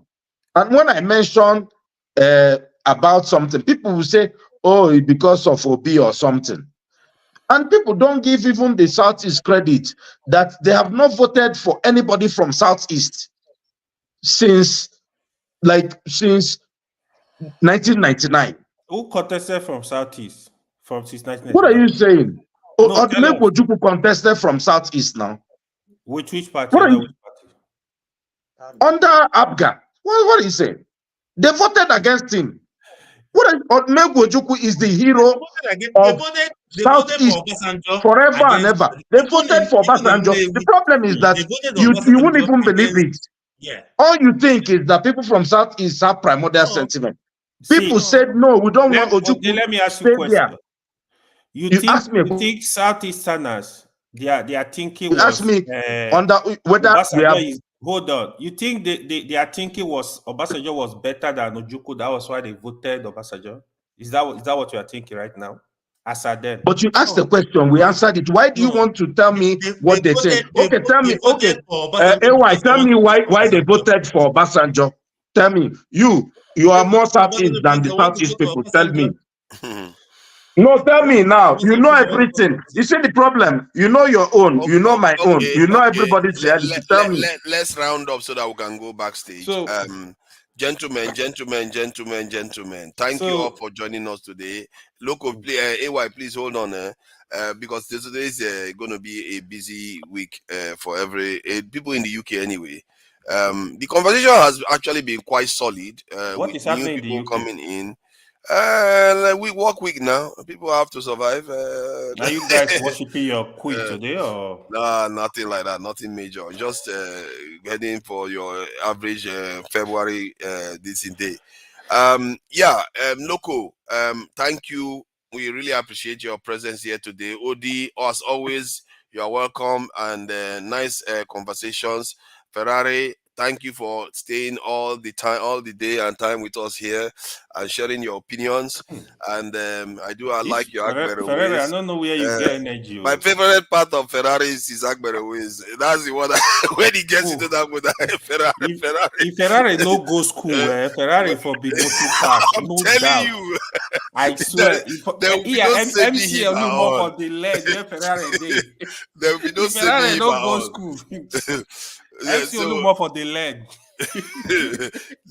Lake, thank you for. Now don't forget, say I be on me Gongo. If you know my background, I go talk to a big I had school for Lagos. I go Igbobi College. I go LASU. Exactly. That's good. That's good. Lake, thank you for joining us. Long time, people have to earn a living, so I get that. And whenever you get a chance, try to join us. Because this conversation is not only one side is going to get. I think it's building a consciousness right now. There is a zeitgeist out there that is emerging, not only from here, from all the other channels that are discussing these things. When a major incident occurs, that's when you're going to see the change. Because I'm more hopeful today than I was 2 days ago because of what happened with the ECOWAS community. It tells you what can happen. When they tell you these people are not that powerful, when a small group of nations decide that enough, we are not having this nonsense that ECOWAS is doing anymore, we are going to come together and go away from them. And look at them. Now they are saying, oh, we're going to lift all the sanctions. Please come back, please. We are sorry. That is how you get change. And those people now will be able to negotiate and say, enough is enough with this nonsense you are doing. And let's hope ECOWAS learns a lesson from that. And even the democratic government in the ECOWAS, like Tinubu government and all that, they learn from that. Because I can show you this report right now before we close out, what is going on in Nigeria. While they are all trembling now, because it appears that there's a fear that there could be a coup in Nigeria because of some of all this is going on. Because all those military brasses are seeing what ECOWAS leaders were able to pull off. Those this in Niger and the other countries. Now, there's a lot of shenanigans going on in the background, trying to negotiate or have discussions about possible agitation. They are watching military divisions and making sure that everybody is in line. So this is the kind of situation we are in. And because people can change things, they can change their destinies, that is the what those countries have proven is that it's possible. It's just possible. And there is a glimmer of hope. 2 days ago, that glimmer of hope wasn't there from my point of view. I felt like this Tinubu guy has just been hijacked by Westerners, and this guy will never let us go. He will just keep doing stupid things until he leaves office. But it looks like, you see what is happening? It looks like it's not up to him now. It's up to what the Niger Republic and the others have done. And this is how it's going to happen in Nigeria too. It's not only up to Tinubu. If Nigerians react, he will have to do what they want. Just like Niger Republic now, Burkina Faso and Mali are forcing ECOWAS to do what they want. It's not only we are not entirely powerless. If we force them, they will change their ways. And the idea that, for me, like you were saying that you are completely hopeless, don't even go there. We have not even moved. Like, if you look at what other nations do to their nations to change it, Nigeria we've barely even moved. And I know when we move, the leaders move. They are scared of Nigeria. Who is going to protect them? With what army? Other nations that have bigger armies, their leaders are scared of the people.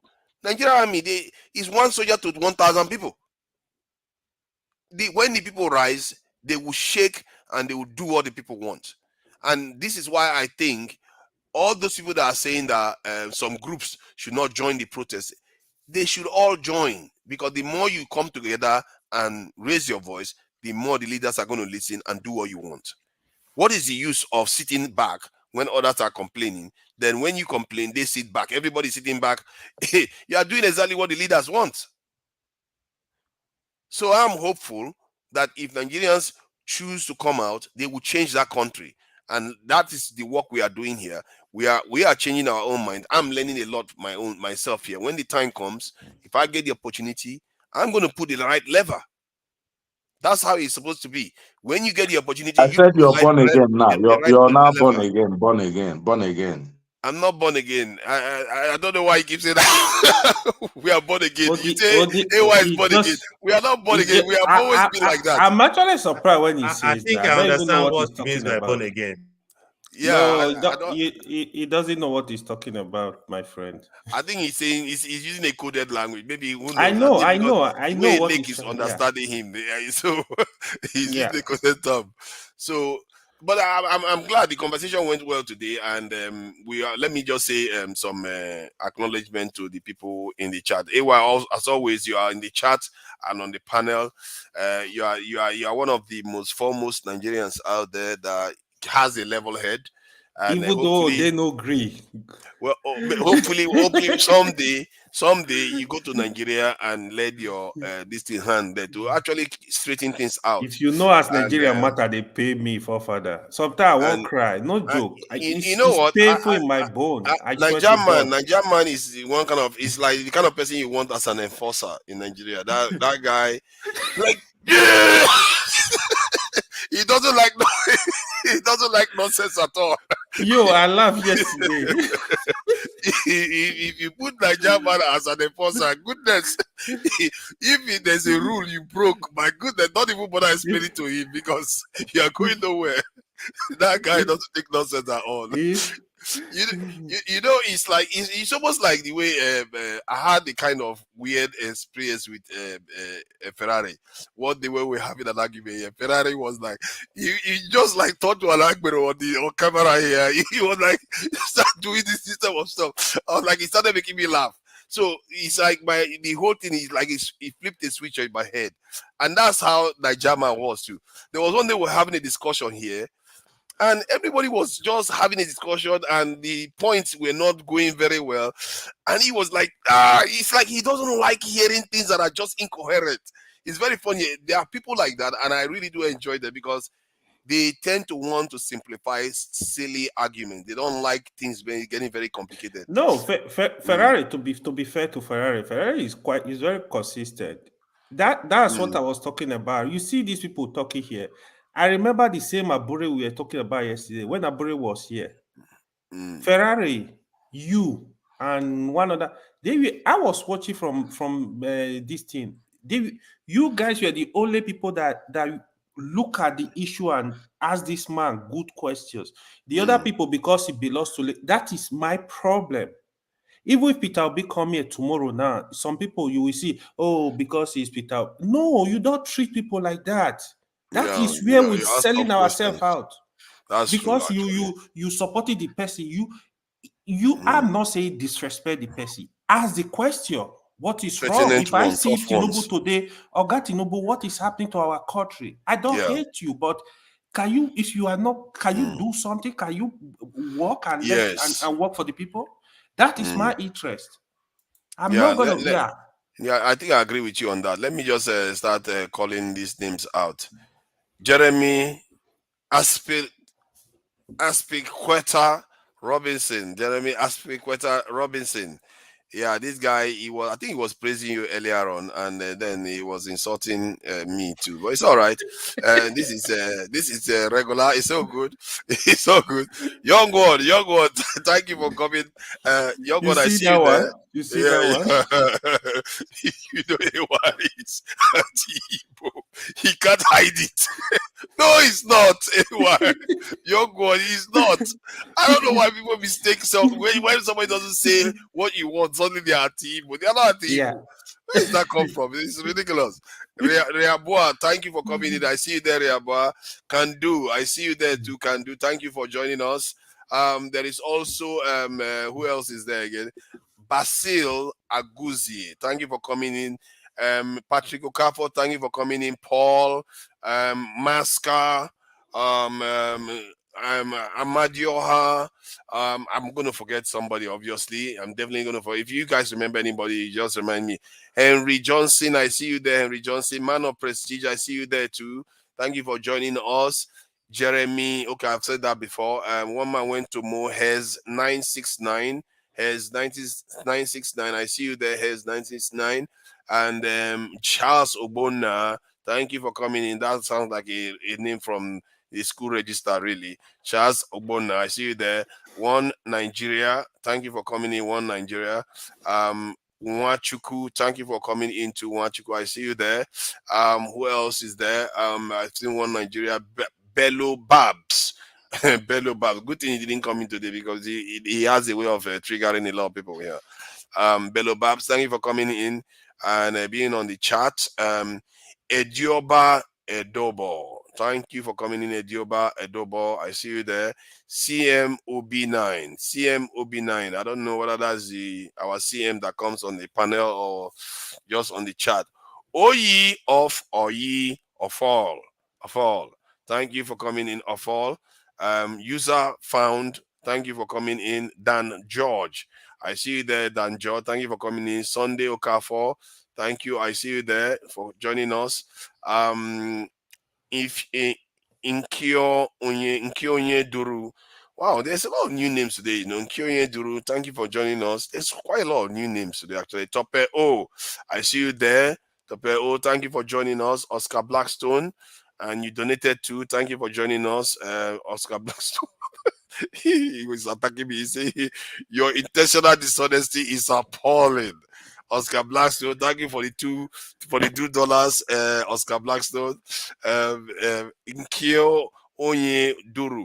It's very, very interesting. This is one of the few panels, I'm telling you, that you go online where sometimes, like most of the people that are in the chat are having a go at most of the people on the panel, and especially the moderator. They're having a go at the moderator constantly. It's like that's quite unique to this channel, actually. Can you imagine Nigeria Watch? You go to Nigeria Watch, you are busy bad-mouthing the Nigeria Watch host, or one man went to Mo, you just keep bad-mouthing constantly. You don't normally see that, but you see that on this panel quite a lot. Somalia will better the Nigeria you people spoke who will die for Nigeria. Oh my God, I don't know where this one is coming from.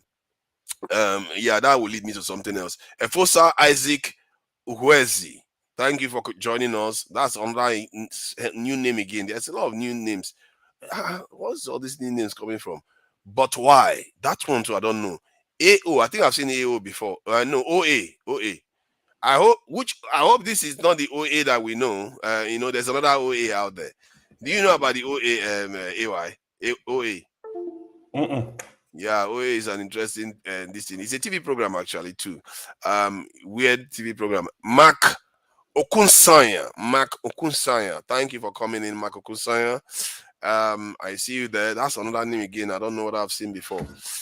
Fad, I've known Fad, of course. If you King, I've seen you. I know you. If you King, thank you for joining us. Easy, I see you there. Kolata. Mark, I've said Mark already, and I've said I think I've said that one too. Who else is new out there? Kenriba, thank you for joining us. Daniel J.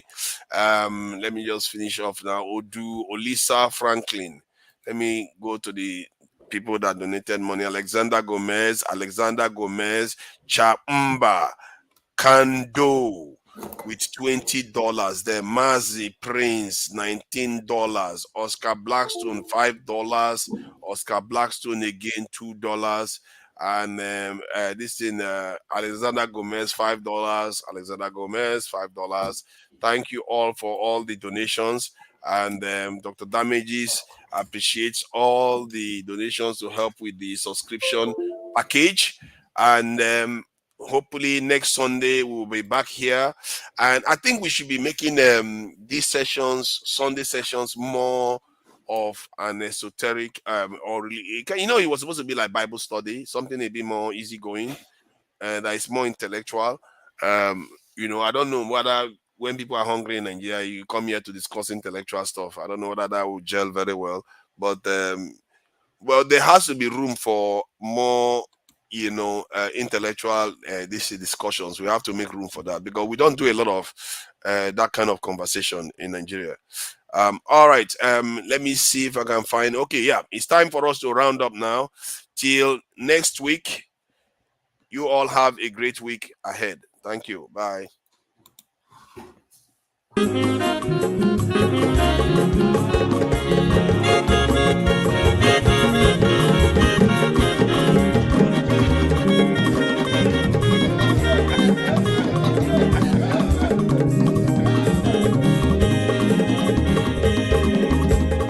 When your mazolo bio, akwa mazolo bio.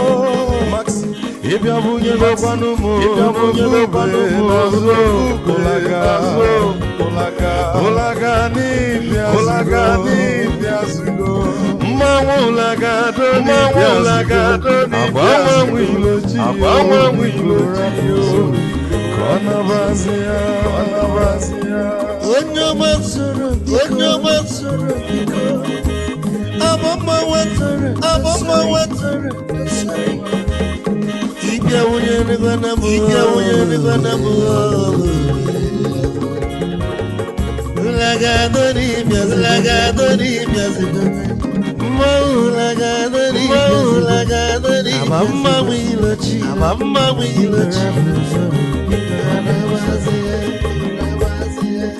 Mazi welcome up. Odogu no kwere. Onyomo niga dele mo. Mazi ni biasi. Even go with the melody.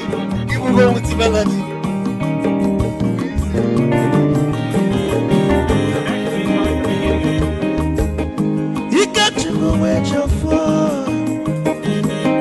Odogu nachala noka. Is it one them nigga delemo? Olaga doni bezigono. Olaga doni bezigo. Amama wilo chilo.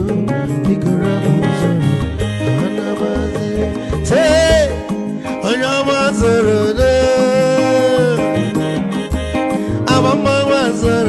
Sorry. If you want to go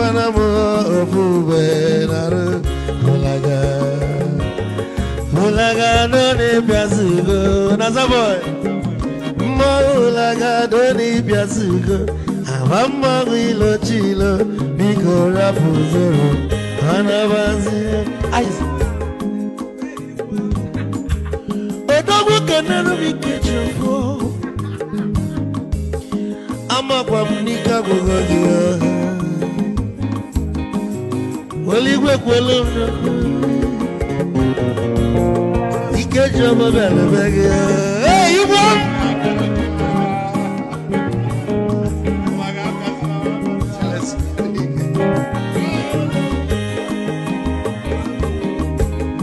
Eku kampune kene.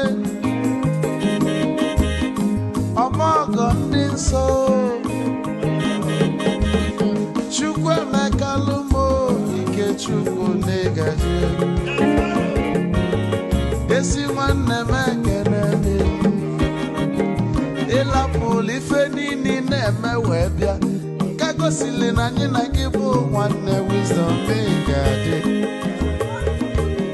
ka nye gị maịkị ka ogobanya bụ egwu esili maxi ọ bụ na-etiri egwu a malụkwa malụ n'imego m ife ọjọọ wee sị gị nwanne m ife ọbụ na ịchọlụ na ngeme Wisdom onume ekene gị